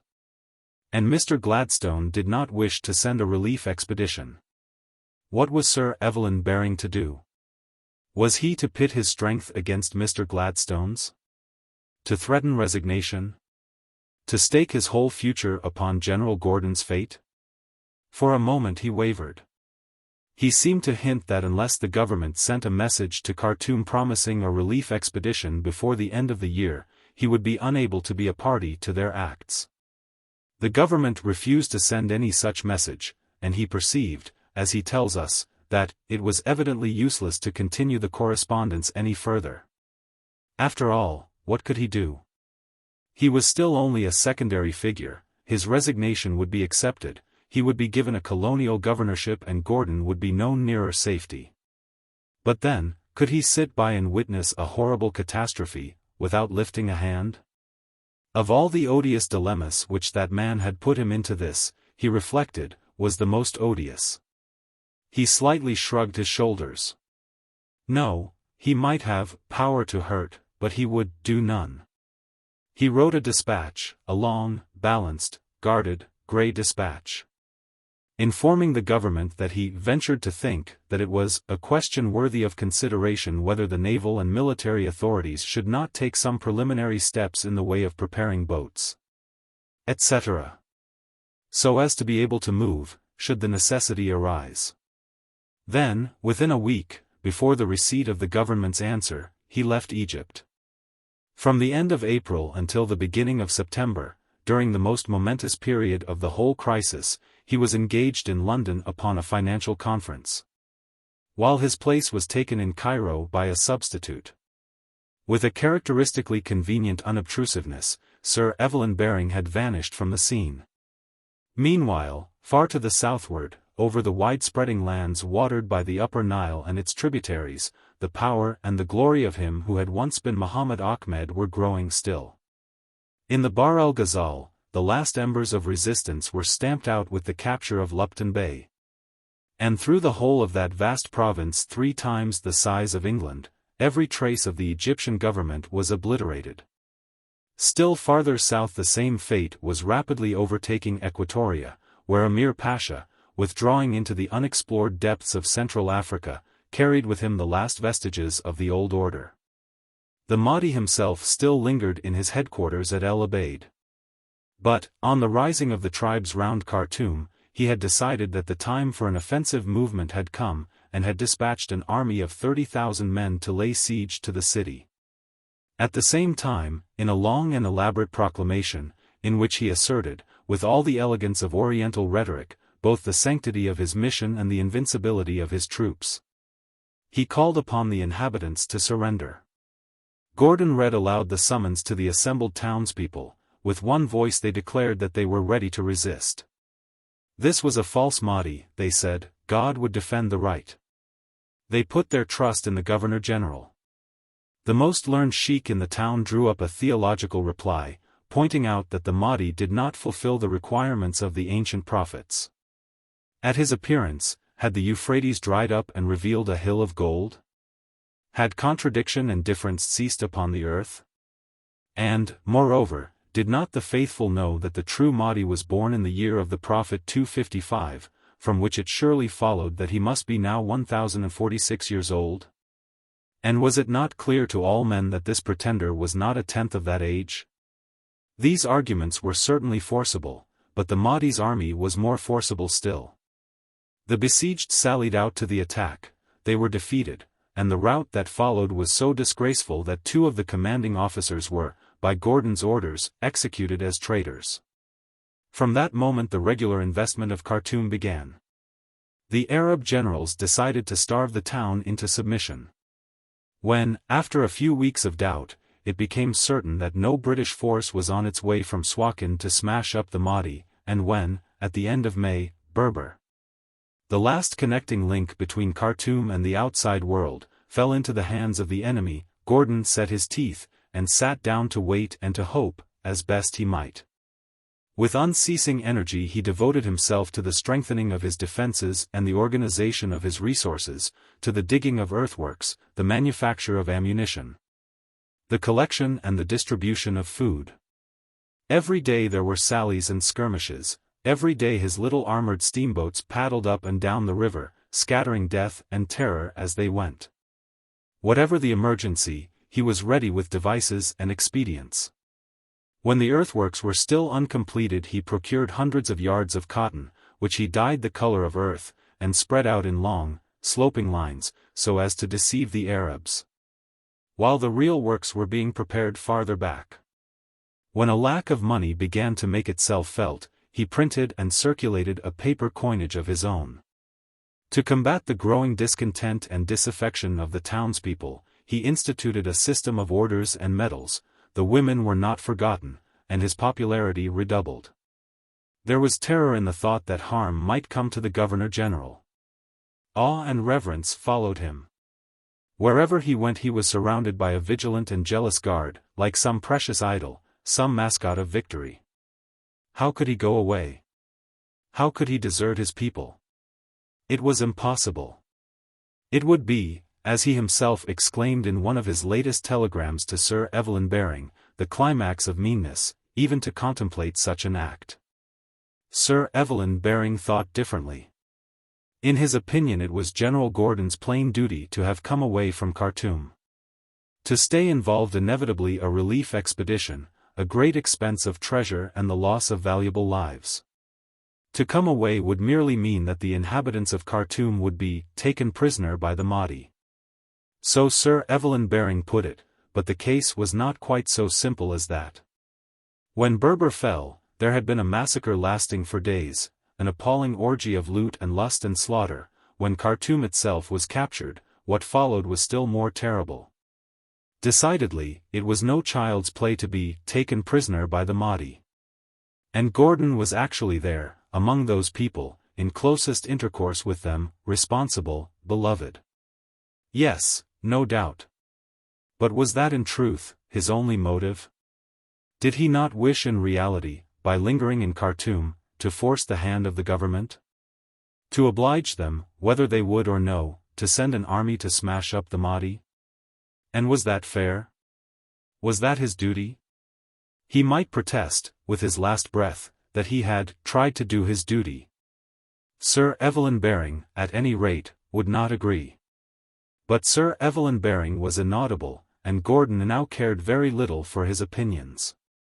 Is it possible that, if only for a moment, in his extraordinary predicament, he may have listened to another and a very different voice, a voice of singular quality? A voice which, for so one would fain imagine, may well have wakened some familiar echoes in his heart? One day, he received a private letter from the Mahdi. The letter was accompanied by a small bundle of clothes. "In the name of God," wrote the Mahdi, "herewith a suit of clothes, consisting of a coat, jibbah, an overcoat, a turban, a cap, a girdle, and beads. This is the clothing of those who have given up this world and its vanities, and who look for the world to come, for everlasting happiness in paradise. If you truly desire to come to God and seek to live a godly life, you must at once wear this suit, and come out to accept your everlasting good fortune." Did the words bear no meaning to the mystic of Gravesend? But he was an English gentleman, an English officer. He flung the clothes to the ground, and trampled on them in the sight of all. Then, alone, he went up to the roof of his high palace, and turned the telescope once more, almost mechanically, towards the north. But nothing broke the immovability of that hard horizon. And, indeed, how was it possible that help should come to him now? He seemed to be utterly abandoned. Sir Evelyn Baring had disappeared into his financial conference. In England, Mr. Gladstone had held firm, had outfaced the House of Commons, had ignored the press. He appeared to have triumphed. Though it was clear that no preparations of any kind were being made for the relief of Gordon, the anxiety and agitation of the public, which had risen so suddenly to such a height of vehemence, had died down. The dangerous beast had been quelled by the stern eye of its master. Other questions became more interesting: the Reform Bill, the Russians, the House of Lords. Gordon, silent in Khartoum, had almost dropped out of remembrance. And yet, help did come after all. And it came from an unexpected quarter. Lord Hartington had been for some time convinced that he was responsible for Gordon's appointment, and his conscience was beginning to grow uncomfortable. Lord Hartington's conscience was of a piece with the rest of him. It was not, like Mr. Gladstone's, a salamander conscience, an intangible, dangerous creature, that loved to live in the fire. Nor was it, like Gordon's, a restless conscience, nor, like Sir Evelyn Baring's, a diplomatic conscience. It was a commonplace affair. Lord Hartington himself would have been disgusted by any mention of it. If he had been obliged, he would have alluded to it distantly. He would have muttered that it was a bore not to do the proper thing.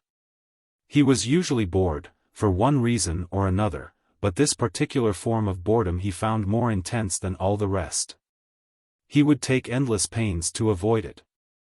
Of course, the whole thing was a nuisance, an obvious nuisance, and everyone else must feel just as he did about it. And yet people seemed to have got it into their heads that he had some kind of special faculty in such matters, that there was some peculiar value in his judgment on a question of right and wrong. He could not understand why it was, but whenever there was a dispute about cards in a club, it was brought to him to settle. It was most odd. But it was trite. In public affairs, no less than in private, Lord Hartington's decisions carried an extraordinary weight. The feeling of his idle friends in high society was shared by the great mass of the English people. Here was a man they could trust. For indeed he was built upon a pattern which was very dear to his countrymen. It was not simply that he was honest, it was that his honesty was an English honesty, an honest which naturally belonged to one who, so it seemed to them, was the living image of what an Englishman should be. In Lord Hartington they saw, embodied and glorified, the very qualities which were nearest to their hearts: impartiality, solidity, common sense, the qualities by which they themselves longed to be distinguished, and by which, in their happier moments, they believed they were. If ever they began to have misgivings, there, at any rate, was the example of Lord Hartington to encourage them and guide them, Lord Hartington who was never self-seeking, who was never excited, and who had no imagination at all. Everything they knew about him fitted into the picture, adding to their admiration and respect.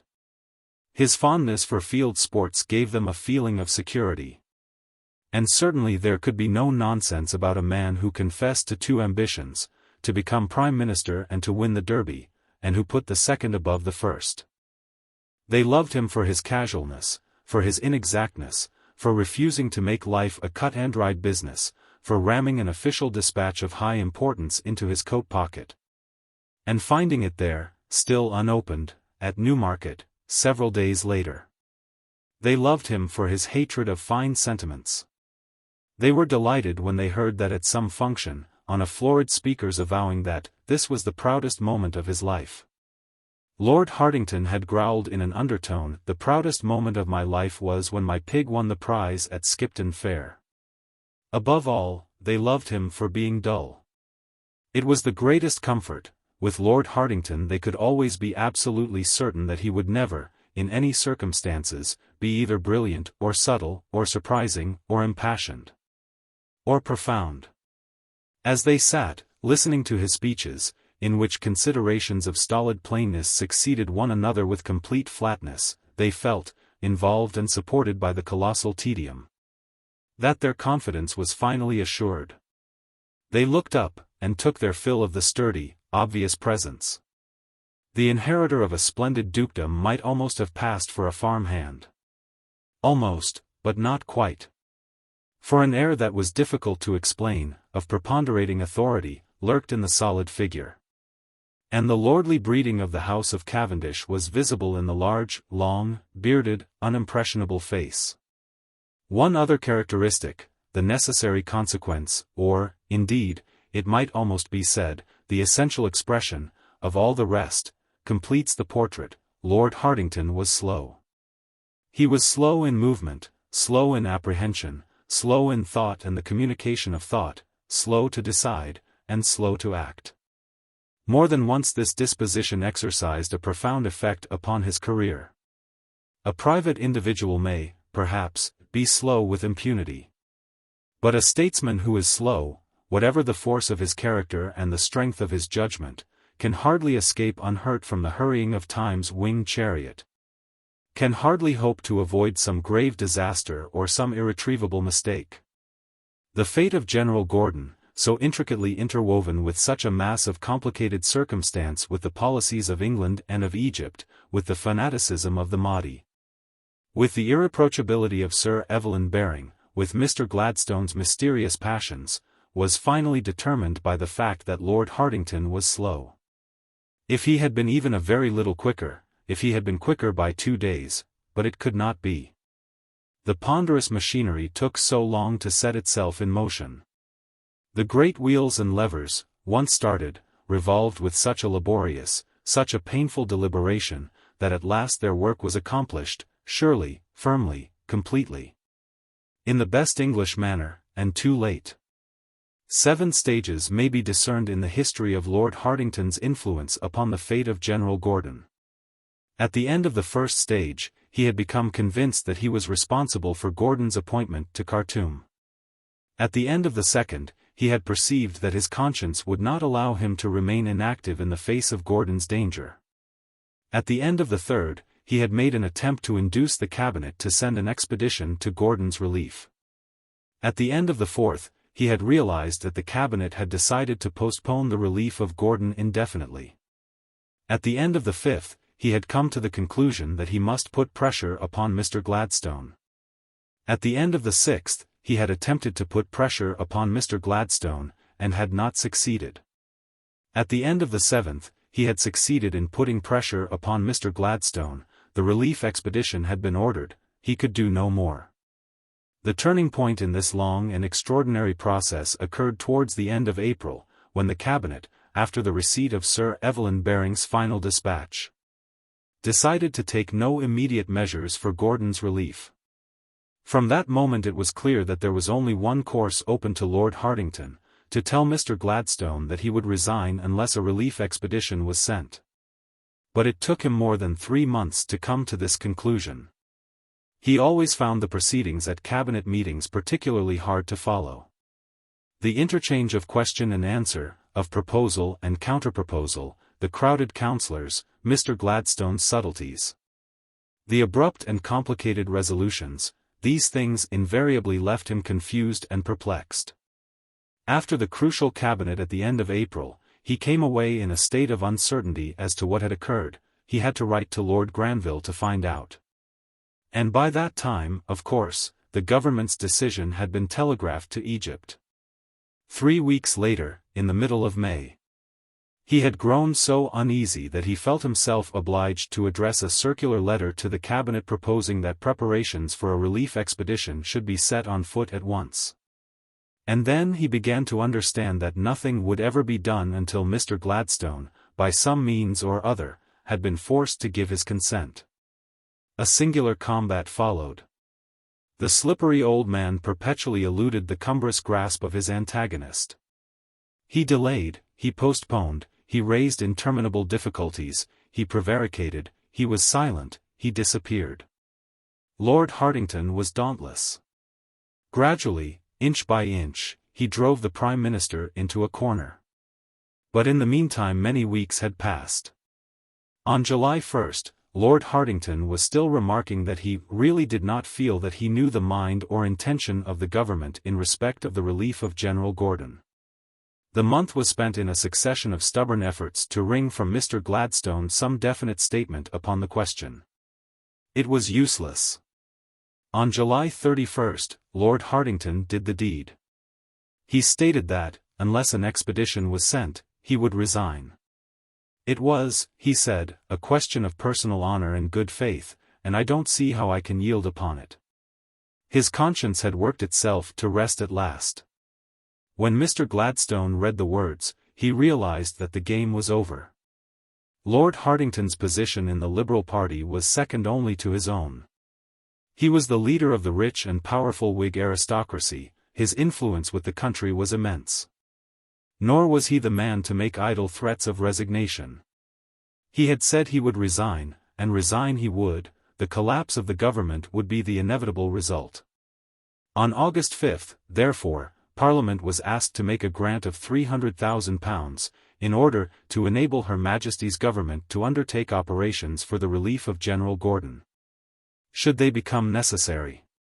The money was voted, and even then, at that last hour, Mr. Gladstone made another, final, desperate twist.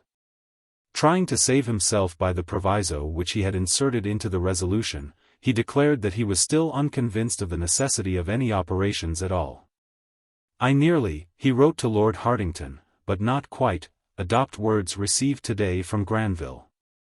It is clear, I think, that Gordon has our messages, and does not choose to answer them. Nearly, but not quite. The qualification was masterly, but it was of no avail. This time, the sinuous creature was held by too firm a grasp. On August 26, Lord Wolseley was appointed to command the relief expedition, and on September 9, he arrived in Egypt. The relief expedition had begun, and at the same moment a new phase opened at Khartoum. The annual rising of the Nile was now sufficiently advanced to enable one of Gordon's small steamers to pass over the cataracts down to Egypt in safety. He determined to seize the opportunity of laying before the authorities in Cairo and London, and the English public at large, an exact account of his position. A cargo of documents, including Colonel Stuart's diary of the siege and a personal appeal for assistance addressed by Gordon to all the European powers, was placed on board the Abbas. 4 other steamers were to accompany her until she was out of danger from attacks by the Mahdi's troops, after which, she was to proceed alone into Egypt. On the evening of September 9, just as she was about to start, the English and French consuls asked for permission to go with her, a permission which Gordon, who had long been anxious to provide for their safety, readily granted. Then Colonel Stuart made the same request, and Gordon consented with the same alacrity. Colonel Stuart was the second in command at Khartoum. And it seems strange that he should have made a proposal which would leave Gordon in a position of the gravest anxiety without a single European subordinate. But his motives were to be veiled forever in a tragic obscurity. The Abbas and her convoy set out. Henceforward the Governor-General was alone. He had now, definitely and finally, made his decision. Colonel Stuart and his companions had gone, with every prospect of returning unharmed to civilization. Mr. Gladstone's belief was justified. So far as Gordon's personal safety was concerned, he might still, at this late hour, have secured it. But he had chosen, he stayed at Khartoum. No sooner were the steamers out of sight than he sat down at his writing table and began that daily record of his circumstances, his reflections, and his feelings, which reveals to us, with such an authentic exactitude, the final period of his extraordinary destiny. His journals, sent down the river in batches to await the coming of the relief expedition, and addressed, first to Colonel Stuart, and later to the Chief of Staff, Sudan Expeditionary Force, were official documents, intended for publication, though, as Gordon himself was careful to note on the outer covers, they would want pruning out before they were printed. He also wrote, on the envelope of the first section, "No secrets as far as I am concerned." A more singular set of state papers was never compiled. Sitting there, in the solitude of his palace, with ruin closing round him, with anxieties on every hand, with doom hanging above his head, he let his pen rush on for hour after hour in an ecstasy of communication, a tireless unburdening of the spirit, where the most trivial incidents of the passing day were mingled pell-mell with philosophical disquisitions, where jests and anger, hopes and terrors, elaborate justifications and cynical confessions, jostled one another in reckless confusion. The impulsive, demonstrative man had nobody to talk to any more, and so he talked instead to the pile of telegraph forms, which, useless now for perplexing Sir Evelyn Baring, served very well, for they were large and blank, as the repositories of his conversation. His tone was not the intimate and religious tone which he would have used with the Reverend Mr. Barnes or his sister Augusta. It was such as must have been habitual with him in his intercourse with old friends or fellow officers, whose religious views were of a more ordinary cast than his own, but with whom he was on confidential terms. He was anxious to put his case to a select and sympathetic audience, to convince such a man as Lord Wolseley that he was justified in what he had done. And he was sparing in his allusions to the hand of Providence, while those mysterious doubts and piercing introspections, which must have filled him, he almost entirely concealed.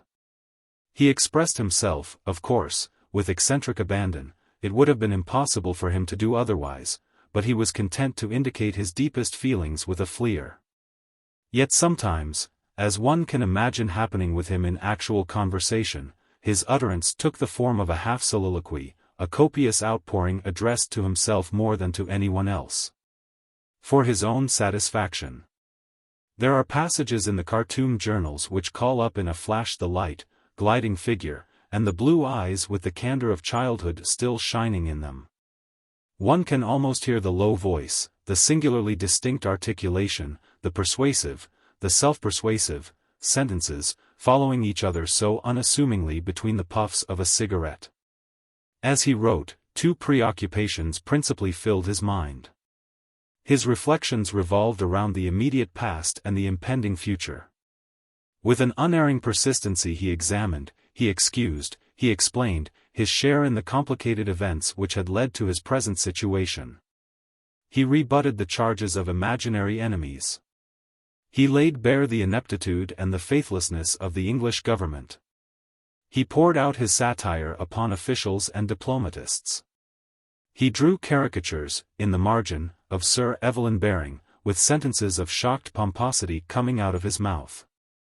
In some passages, which the editor of the journals preferred to suppress, he covered Lord Granville with his raillery, picturing the Foreign Secretary, lounging away his morning at Walmer Castle.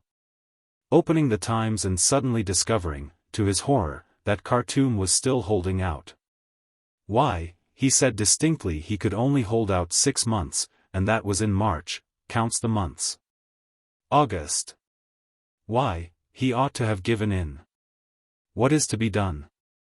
They'll be howling for an expedition. It is no laughing matter, that abominable Mahdi. Why on earth does he not guard his roads better?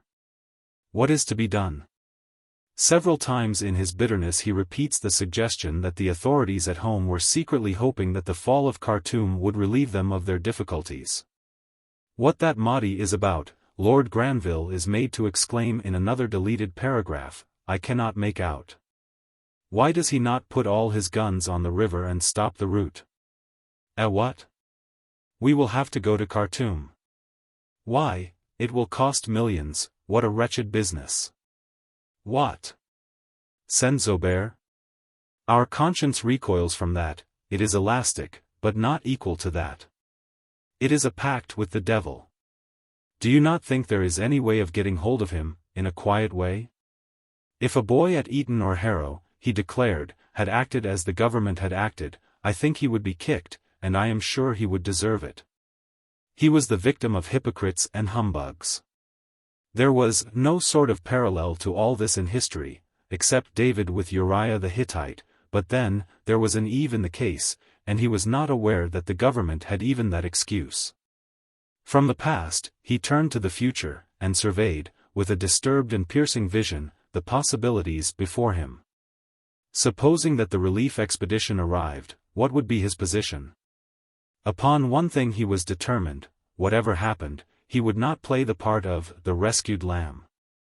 He vehemently asserted that the purpose of the expedition could only be the relief of the Sudan garrisons. It was monstrous to imagine that it had been undertaken merely to ensure his personal safety. He refused to believe it. In any case, I declare positively, he wrote, with passionate underlinings, and once for all, that I will not leave the Sudan until everyone who wants to go down is given the chance to do so, unless a government is established which relieves me of the charge. Therefore, if any emissary or letter comes up here ordering me to come down, I will not obey it, but will stay here and fall with the town, and run all risks. This was sheer insubordination, no doubt, but he could not help that, it was not in his nature to be obedient. I know if I was chief, I would never employ myself, for I am incorrigible. Decidedly, he was not afraid to be what club men call insubordinate, though, of all insubordinates, the club men are the worst. As for the government which was to replace him, there were several alternatives. An Egyptian pasha might succeed him as governor-general, or Zobeir might be appointed after all. Or the whole country might be handed over to the Sultan. His fertile imagination evolved scheme after scheme, and his visions of his own future were equally various. He would withdraw to the equator, he would be delighted to spend Christmas in Brussels. He would, at any rate he would never go back to England. That was certain. I dwell on the joy of never seeing Great Britain again, with its horrid, wearisome dinner parties and miseries. How we can put up with those things, passes my imagination. It is a perfect bondage. I would sooner live like a dervish with the Mahdi, than go out to dinner every night in London. I hope, if any English general comes to Khartoum, he will not ask me to dinner. Why men cannot be friends without bringing the wretched stomachs in, is astounding. But would an English general ever have the opportunity of asking him to dinner in Khartoum? There were moments when terrible misgivings assailed him. He pieced together his scraps of intelligence with feverish exactitude. He calculated times, distances, marches. If, he wrote on October 24, they do not come before November 30, the game is up, and rule Britannia. Curious premonitions came into his mind. When he heard that the Mahdi was approaching in person, it seemed to be the fulfillment of a destiny, for he had always felt we were doomed to come face to face. What would be the end of it all? It is, of course, on the cards, he noted, that Khartoum is taken under the nose of the expeditionary force, which will be just too late. The splendid hawks that swooped about the palace reminded him of a text in the Bible, the eye that mocketh at his father and despiseth to obey his mother, the ravens of the valley shall pick it out. And the young eagles shall eat it. I often wonder, he wrote, whether they are destined to pick my eyes, for I fear I was not the best of sons. So, sitting late into the night, he filled the empty telegraph forms with the agitations of his spirit, overflowing ever more hurriedly, more furiously, with lines of emphasis, and capitals. And exclamation marks more and more thickly interspersed. So that the signs of his living passion are still visible to the inquirer of today on those thin sheets of mediocre paper and in the torrent of the ink. But he was a man of elastic temperament, he could not remain forever upon the stretch. He sought, and he found, relaxation in extraneous matters, in metaphysical digressions, or in satirical outbursts, or in the small details of his daily life. It amused him to have the Sudanese soldiers brought in and shown their black pug faces in the palace looking-glasses. He watched with a cynical sympathy the impertinence of a turkey cock that walked in his courtyard. He made friends with a mouse who, judging from her swelled-out appearance, was a lady, and came and ate out of his plate. The cranes that flew over Khartoum in their thousands, and with their curious cry, put him in mind of the poems of Schiller, which few ever read, but which he admired highly, though he only knew them in Bulwer's translation. He wrote little disquisitions on Plutarch and Purgatory, on the fear of death and on the 16th chapter of the Quran. Then the turkey cock, strutting with every feather on end, and all the colors of the rainbow on his neck, attracted him once more. And he filled several pages with his opinions upon the immortality of animals, drifting on to a discussion of man's position in the universe, and the infinite knowledge of God. It was all clear to him. And yet, what a contradiction, is life. I hate Her Majesty's government for their leaving the Sudan after having caused all its troubles, yet I believe our Lord rules heaven and earth, so I ought to hate him, which I, sincerely, do not. One painful thought obsessed him. He believed that the 2 Egyptian officers, who had been put to death after the defeat in March, had been unjustly executed. He had given way to outside influences, the 2 pashas had been judicially murdered. Again and again he referred to the incident with a haunting remorse. The Times, perhaps, would consider that he had been justified, but what did that matter? If the Times saw this in print, it would say, "Why, then, did you act as you did?" To which I fear I have no answer. He determined to make what reparation he could, and to send the families of the unfortunate pashas £1,000 each. On a similar, but a less serious, occasion, he put the same principle into action. He boxed the ears of a careless telegraph clerk, and then, as my conscience pricked me, I gave him $5. He said he did not mind if I killed him, I was his father, a chocolate-colored youth of 20. His temper, indeed, was growing more and more uncertain, as he himself was well aware. He observed with horror that men trembled when they came into his presence, that their hands shook so that they could not hold a match to a cigarette. He trusted no one. Looking into the faces of those who surrounded him, he saw only the ill-dissimulated signs of treachery and dislike. Of the 40,000 inhabitants of Khartoum he calculated that 2/3 were willing, were perhaps anxious, to become the subjects of the Mahdi. These people are not worth any great sacrifice, he bitterly observed. The Egyptian officials were utterly incompetent, the soldiers were cowards. All his admiration was reserved for his enemies.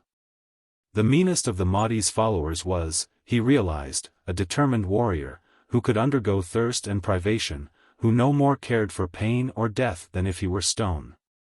Those were the men whom, if the choice had lain with him, he would have wished to command. And yet, strangely enough, he persistently underrated the strength of the forces against him. A handful of Englishmen, a handful of Turks would, he believed, be enough to defeat the Mahdi's hosts and destroy his dominion. He knew very little Arabic, and he depended for his information upon a few ignorant English-speaking subordinates. The Mahdi himself he viewed with ambiguous feelings. He jibed at him as a vulgar impostor, but it is easy to perceive, under his scornful jocularities, the traces of an uneasy respect. He spent long hours upon the palace roof, gazing northwards. But the veil of mystery and silence was unbroken. In spite of the efforts of Major Kitchener, the officer in command of the Egyptian intelligence service, hardly any messengers ever reached Khartoum. And when they did, the information they brought was tormentingly scanty. Major Kitchener did not escape the attentions of Gordon's pen. When news came at last, it was terrible. Colonel Stewart and his companions had been killed. The Abbas, after having passed uninjured through the part of the river commanded by the Mahdi's troops, had struck upon a rock. Colonel Stewart had disembarked in safety. And, while he was waiting for camels to convey the detachment across the desert into Egypt, had accepted the hospitality of a local sheikh. Hardly had the Europeans entered the sheikh's hut when they were set upon and murdered. Their native followers shared their fate. The treacherous sheikh was an adherent of the Mahdi, and to the Mahdi all Colonel Stewart's papers, filled with information as to the condition of Khartoum, were immediately sent. When the first rumors of the disaster reached Gordon, he pictured, in a flash of intuition, the actual details of the catastrophe. "I feel somehow convinced," he wrote, "they were captured by treachery." Stewart was not a bit suspicious. "I am made up of it. I can see in imagination the whole scene, the sheikh inviting them to land, then a rush of wild Arabs, and all is over. It is very sad," he added, "but being ordained, we must not murmur." And yet he believed that the true responsibility lay with him. It was the punishment of his own sins. "I look on it," was his unexpected conclusion, "as being a nemesis on the death of the two pashas." The workings of his conscience did indeed take on surprising shapes. Of the three ex-governors of Darfur, Bahr el-Ghazal, and Equatoria, Emin Pasha had disappeared, Lupton Bey had died, and Slatin Pasha was held in captivity by the Mahdi. By birth an Austrian and a Catholic, Slatin, in the last desperate stages of his resistance, had adopted the expedient of announcing his conversion to Mohammedanism, in order to win the confidence of his native troops. On his capture, the fact of his conversion procured him some degree of consideration. And, though he occasionally suffered from the caprices of his masters, he had so far escaped the terrible punishment which had been meted out to some other of the Mahdi's European prisoners, that of close confinement in the common jail. He was now kept prisoner in one of the camps in the neighborhood of Khartoum.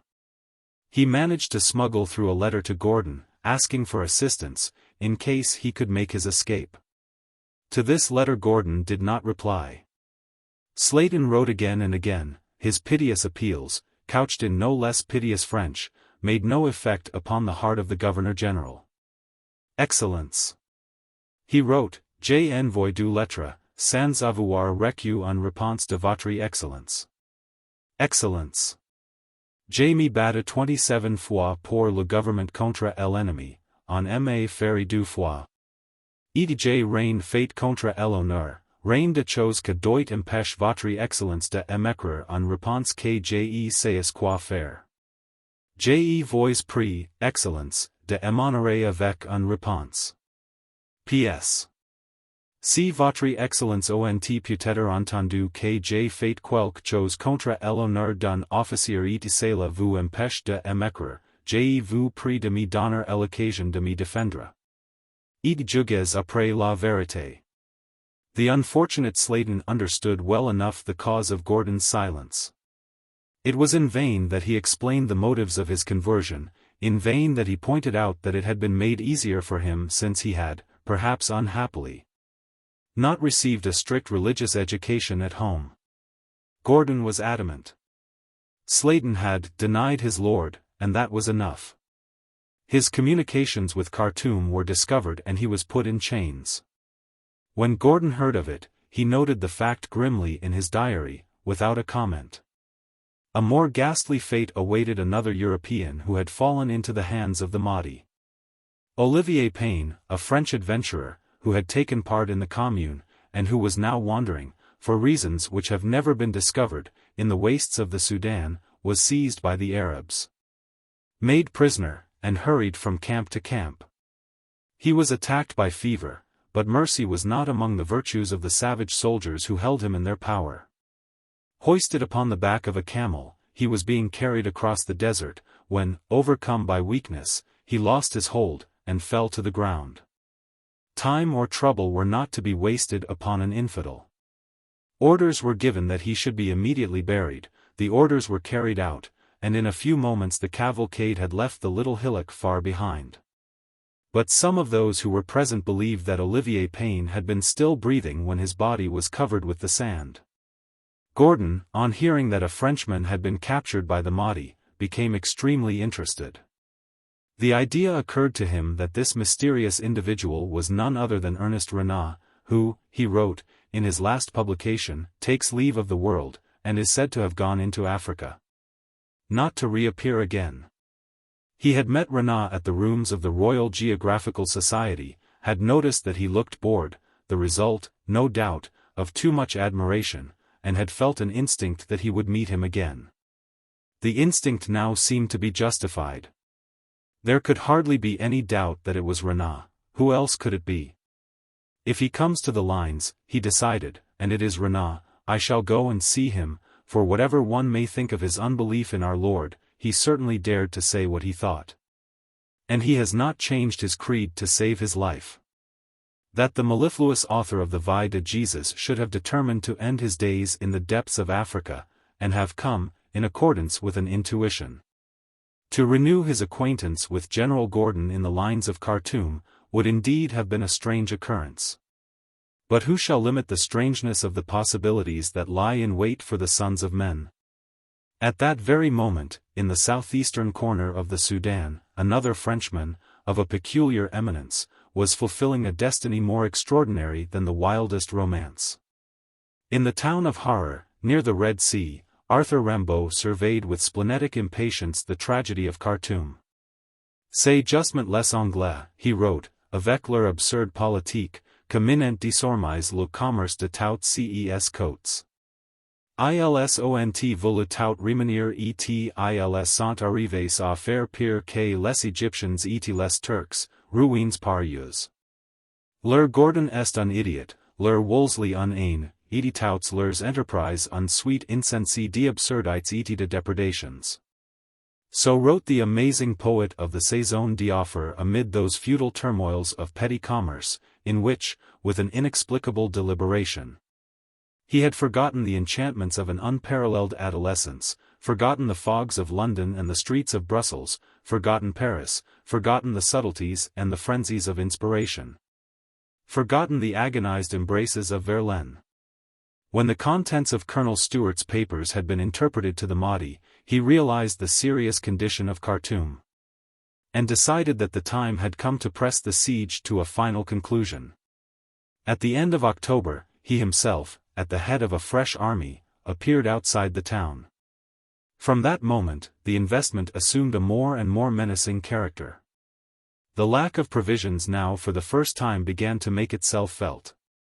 November 30th, the date fixed by Gordon as the last possible moment of his resistance, came and went. The expeditionary force had made no sign. The fortunate discovery of a large store of grain, concealed by some merchants for purposes of speculation, once more postponed the catastrophe. But the attacking army grew daily more active, the skirmishes around the lines and on the river more damaging to the besieged, and the Mahdi's guns began an intermittent bombardment of the palace. By December 10 it was calculated that there was not 15 days' food in the town. Truly I am worn to a shadow with the food question, Gordon wrote, it is one continuous demand. At the same time he received the ominous news that 5 of his soldiers had deserted to the Mahdi. His predicament was terrible. But he calculated, from a few dubious messages that had reached him, that the relieving force could not be very far away. Accordingly, on the 14th, he decided to send down one of his 4 remaining steamers, the Bourdin, to meet it at Metemmeh, in order to deliver to the officer in command the latest information as to the condition of the town. The Bourdin carried down the last portion of the journals, and Gordon's final messages to his friends. Owing to a misunderstanding, he believed that Sir Evelyn Baring was accompanying the expedition from Egypt. And some of his latest and most successful satirical fancies played around the vision of the distressed consul general perched for days upon the painful eminence of a camel's hump. There was a slight laugh when Khartoum heard Baring was bumping his way up here, a regular nemesis. But, when Sir Evelyn Baring actually arrived, in whatever condition, what would happen? Gordon lost himself in the multitude of his speculations. His own object, he declared, was, of course, to make tracks. Then in one of his strange premonitory rhapsodies, he threw out, half in jest and half in earnest, that the best solution of all the difficulties of the future would be the appointment of Major Kitchener as Governor-General of the Sudan. The journal ended upon a note of menace and disdain. Now mark this, if the expeditionary force, and I ask for no more than 200 men, does not come in 10 days, the town may fall. And I have done my best for the honor of our country. Goodbye, C. G. Gordon. You send me no information, though you have lots of money, C. G. To his sister Augusta he was more explicit. I decline to agree, he told her, that the expedition comes for my relief, it comes for the relief of the garrisons, which I failed to accomplish. I expect Her Majesty's government are in a precious rage with me for holding out and forcing their hand. The admission is significant. And then came the final adieus. This may be the last letter you will receive from me, for we are on our last legs, owing to the delay of the expedition. However, God rules all, and, as he will rule to his glory in our welfare, his will be done. I fear, owing to circumstances, that my affairs are pecuniarily not over bright. Your affectionate brother, C. G. Gordon. P.S. I am quite happy, thank God, and, like Lawrence, I have tried to do my duty. The delay of the expedition was even more serious than Gordon had supposed. Lord Wolseley had made the most elaborate preparations. He had collected together a picked army of 10,000 of the finest British troops. He had arranged a system of river transports with infinite care. For it was his intention to take no risks, he would advance in force up the Nile. He had determined that the fate of Gordon should not depend upon the dangerous hazards of a small and hasty exploit. There is no doubt, in view of the opposition which the relieving force actually met with, that his decision was a wise one. But unfortunately, he had miscalculated some of the essential elements in the situation. When his preparations were at last complete, it was found that the Nile had sunk so low that the flotillas, over which so much care had been lavished, and upon which depended the whole success of the campaign, would be unable to surmount the cataracts. At the same time, it was by then the middle of November, a message arrived from Gordon indicating that Khartoum was in serious straits. It was clear that an immediate advance was necessary. The river route was out of the question, a swift dash across the desert was the only possible expedient after all. But no preparations for land transport had been made. Weeks elapsed before a sufficient number of camels could be collected, and more weeks before those collected were trained for military march. It was not until December 30th, more than a fortnight after the last entry in Gordon's journal, that Sir Herbert Stewart, at the head of 1,100 British troops, was able to leave Corti on his march towards Metemmeh, 170 miles across the desert. His advance was slow, and it was tenaciously disputed by the Mahdi's forces. There was a desperate engagement on January 17 at the wells of Abu Klea, the British square was broken. For a moment victory hung in the balance, but the Arabs were repulsed. On the 19th there was another furiously contested fight, in which Sir Herbert Stewart was killed. On the 21st, the force, now diminished by over 250 casualties, reached Metemmeh. 3 days elapsed in reconnoitering the country, and strengthening the position of the camp. On the 24th, Sir Charles Wilson, who had succeeded to the command, embarked on the Bourdin, and started up the river for Khartoum. On the following evening, the vessel struck on a rock, causing a further delay of 24 hours.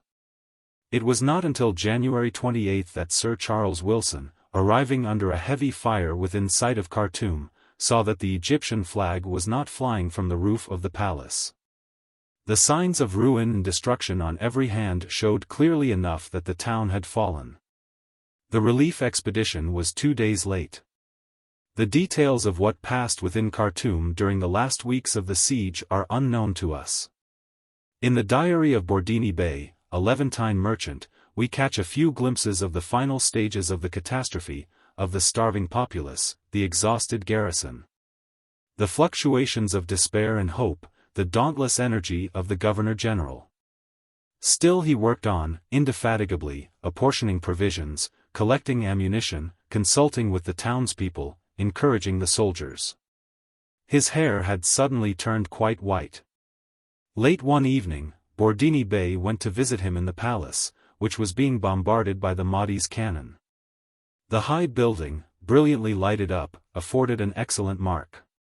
As the shot came whistling around the windows, the merchant suggested that it would be advisable to stop them up with boxes full of sand. Upon this, Gordon Pasha became enraged. He called up the guard, and gave them orders to shoot me if I moved. He then brought a very large lantern which would hold 24 candles. He and I then put the candles into the sockets, placed the lantern on the table in front of the window, lit the candles, and then we sat down at the table. The Pasha then said, "When God was portioning out fear to all the people in the world, at last it came to my turn, and there was no fear left to give me. Go, tell all the people in Khartoum that Gordon fears nothing, for God has created him without fear." On January 5, Omdurman, a village on the opposite bank of the Nile, which had hitherto been occupied by the besieged, was taken by the Arabs. The town was now closely surrounded, and every chance of obtaining fresh supplies was cut off. The famine became terrible. Dogs, donkeys, skins, gum, palm fiber, were devoured by the desperate inhabitants. The soldiers stood on the fortifications like pieces of wood. Hundreds died of hunger daily, their corpses filled the streets, and the survivors had not the strength to bury the dead. On the 20th, the news of the Battle of Abu Klea reached Khartoum. The English were coming at last. Hope rose. Every morning the Governor-General assured the townspeople that one day more would see the end of their sufferings. And night after night his words were proved untrue. On the 23rd, a rumor spread that a spy had arrived with letters, and that the English army was at hand. A merchant found a piece of newspaper lying in the road, in which it was stated that the strength of the relieving forces was 15,000 men. For a moment, hope flickered up again, only to relapse once more. The rumor, the letters, the printed paper, all had been contrivances of Gordon to inspire the garrison with the courage to hold out. On the 25th, it was obvious that the Arabs were preparing an attack, and a deputation of the principal inhabitants waited upon the Governor-General. But he refused to see them. Bourdini Bey was alone admitted to his presence. He was sitting on a divan, and, as Bourdini Bey came into the room, he snatched the fez from his head and flung it from him. "What more can I say?" he exclaimed, in a voice such as the merchant had never heard before. "The people will no longer believe me. I have told them over and over again that help would be here, but it has never come, and now they must see I tell them lies.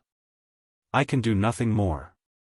Go, and collect all the people you can on the lines, and make a good stand. Now leave me to smoke these cigarettes." Bourdini Bey knew then, he tells us, that Gordon Pasha was in despair. He left the room, having looked upon the Governor-General for the last time. When the English force reached Metemmeh, the Mahdi, who had originally intended to reduce Khartoum to surrender through starvation, decided to attempt its capture by assault. The receding Nile had left one portion of the town's circumference undefended. As the river withdrew, the rampart had crumbled.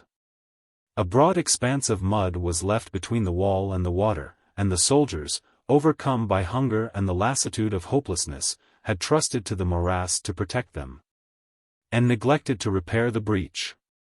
Early on the morning of the 26th, the Arabs crossed the river at this point. The mud, partially dried up, presented no obstacle. Nor did the ruined fortification, feebly manned by some half-dying troops. Resistance was futile, and it was scarcely offered. The Mahdi's army swarmed into Khartoum. Gordon had long debated with himself what his action should be at the supreme moment.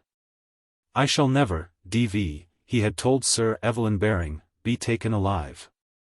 He had had gunpowder put into the cellars of the palace, so that the whole building might, at a moment's notice, be blown into the air. But then misgivings had come upon him.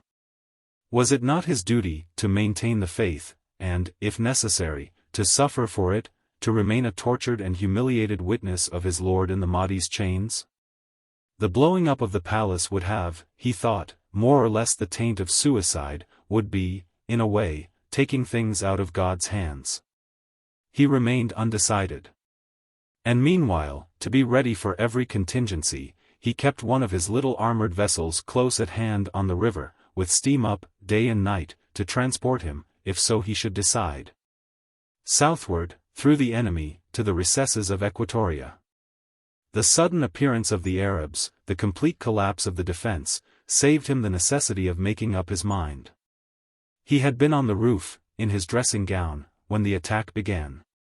And he had only time to hurry to his bedroom, to slip on a white uniform, and to seize up a sword and a revolver, before the foremost of the assailants were in the palace. The crowd was led by 4 of the fiercest of the Mahdi's followers, tall and swarthy dervishes, splendid in their many-colored jibbahs. Their great swords drawn from their scabbards of brass and velvet, their spears flourishing above their heads. Gordon met them at the top of the staircase. For a moment, there was a deathly pause, while he stood in silence, surveying his antagonists. Then it is said that Taha Shaheen, the Dongolawi, cried in a loud voice, "Mala aun el yam yomek. O cursed one, your time is come," and plunged his spear into the Englishman's body. His only reply was a gesture of contempt. Another spear transfixed him, he fell, and the swords of the 3 other dervishes instantly hacked him to death. Thus, if we are to believe the official chroniclers, in the dignity of unresisting disdain, General Gordon met his end. But it is only fitting that the last moments of one whose whole life was passed in contradiction should be involved in mystery and doubt. Other witnesses told a very different story. The man whom they saw die was not a saint but a warrior. With intrepidity, with skill, with desperation, he flew at his enemies. When his pistol was exhausted, he fought on with his sword. He forced his way almost to the bottom of the staircase, and, among a heap of corpses, only succumbed at length to the sheer weight of the multitudes against him. That morning, while Slatin Pasha was sitting in his chains in the camp at Omdurman, he saw a group of Arabs approaching, one of whom was carrying something wrapped up in a cloth. As the group passed him, they stopped for a moment, and railed at him in savage mockery. Then the cloth was lifted, and he saw before him Gordon's head. The trophy was taken to the Mahdi. At last the 2 fanatics had indeed met face to face. The Mahdi ordered the head to be fixed between the branches of a tree in the public highway, and all who passed threw stones at it. The hawks of the desert swept and circled about it, those very hawks which the blue eyes had so often watched. The news of the catastrophe reached England, and a great outcry arose. The public grief vied with the public indignation. The Queen, in a letter to Miss Gordon, immediately gave vent both to her own sentiments and those of the nation. "How shall I write to you," she exclaimed, "or how shall I attempt to express what I feel?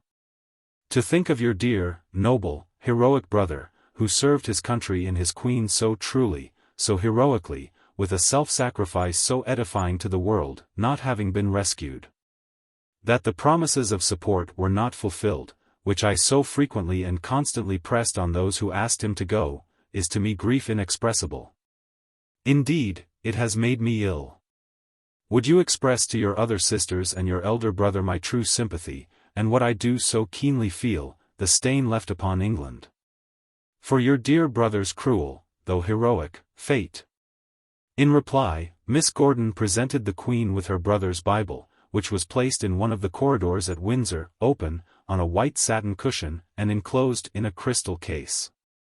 In the meanwhile, Gordon was acclaimed in every newspaper as a national martyr. State services were held in his honor at Westminster and St. Paul's, £20,000 was voted to his family. And a great sum of money was raised by subscription to endow a charity in his memory. Wrath and execration fell, in particular, upon the head of Mr. Gladstone. He was little better than a murderer. He was a traitor, he was a heartless villain, who had been seen at the play on the very night when Gordon's death was announced. The storm passed. But Mr. Gladstone had soon to cope with a still more serious agitation.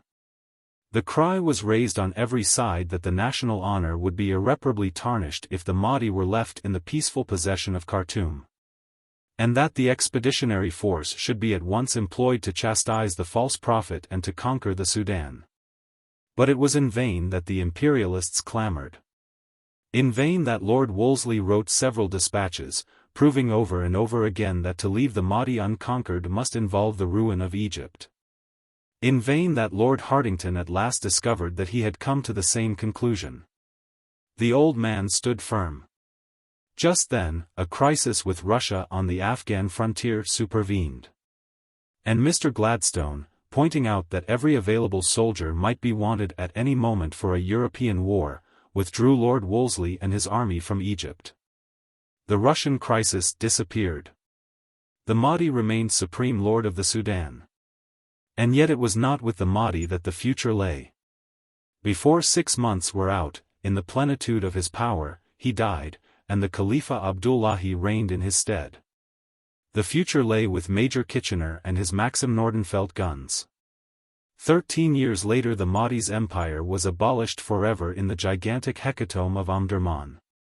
After which it was thought proper that a religious ceremony in honor of General Gordon should be held at the palace at Khartoum.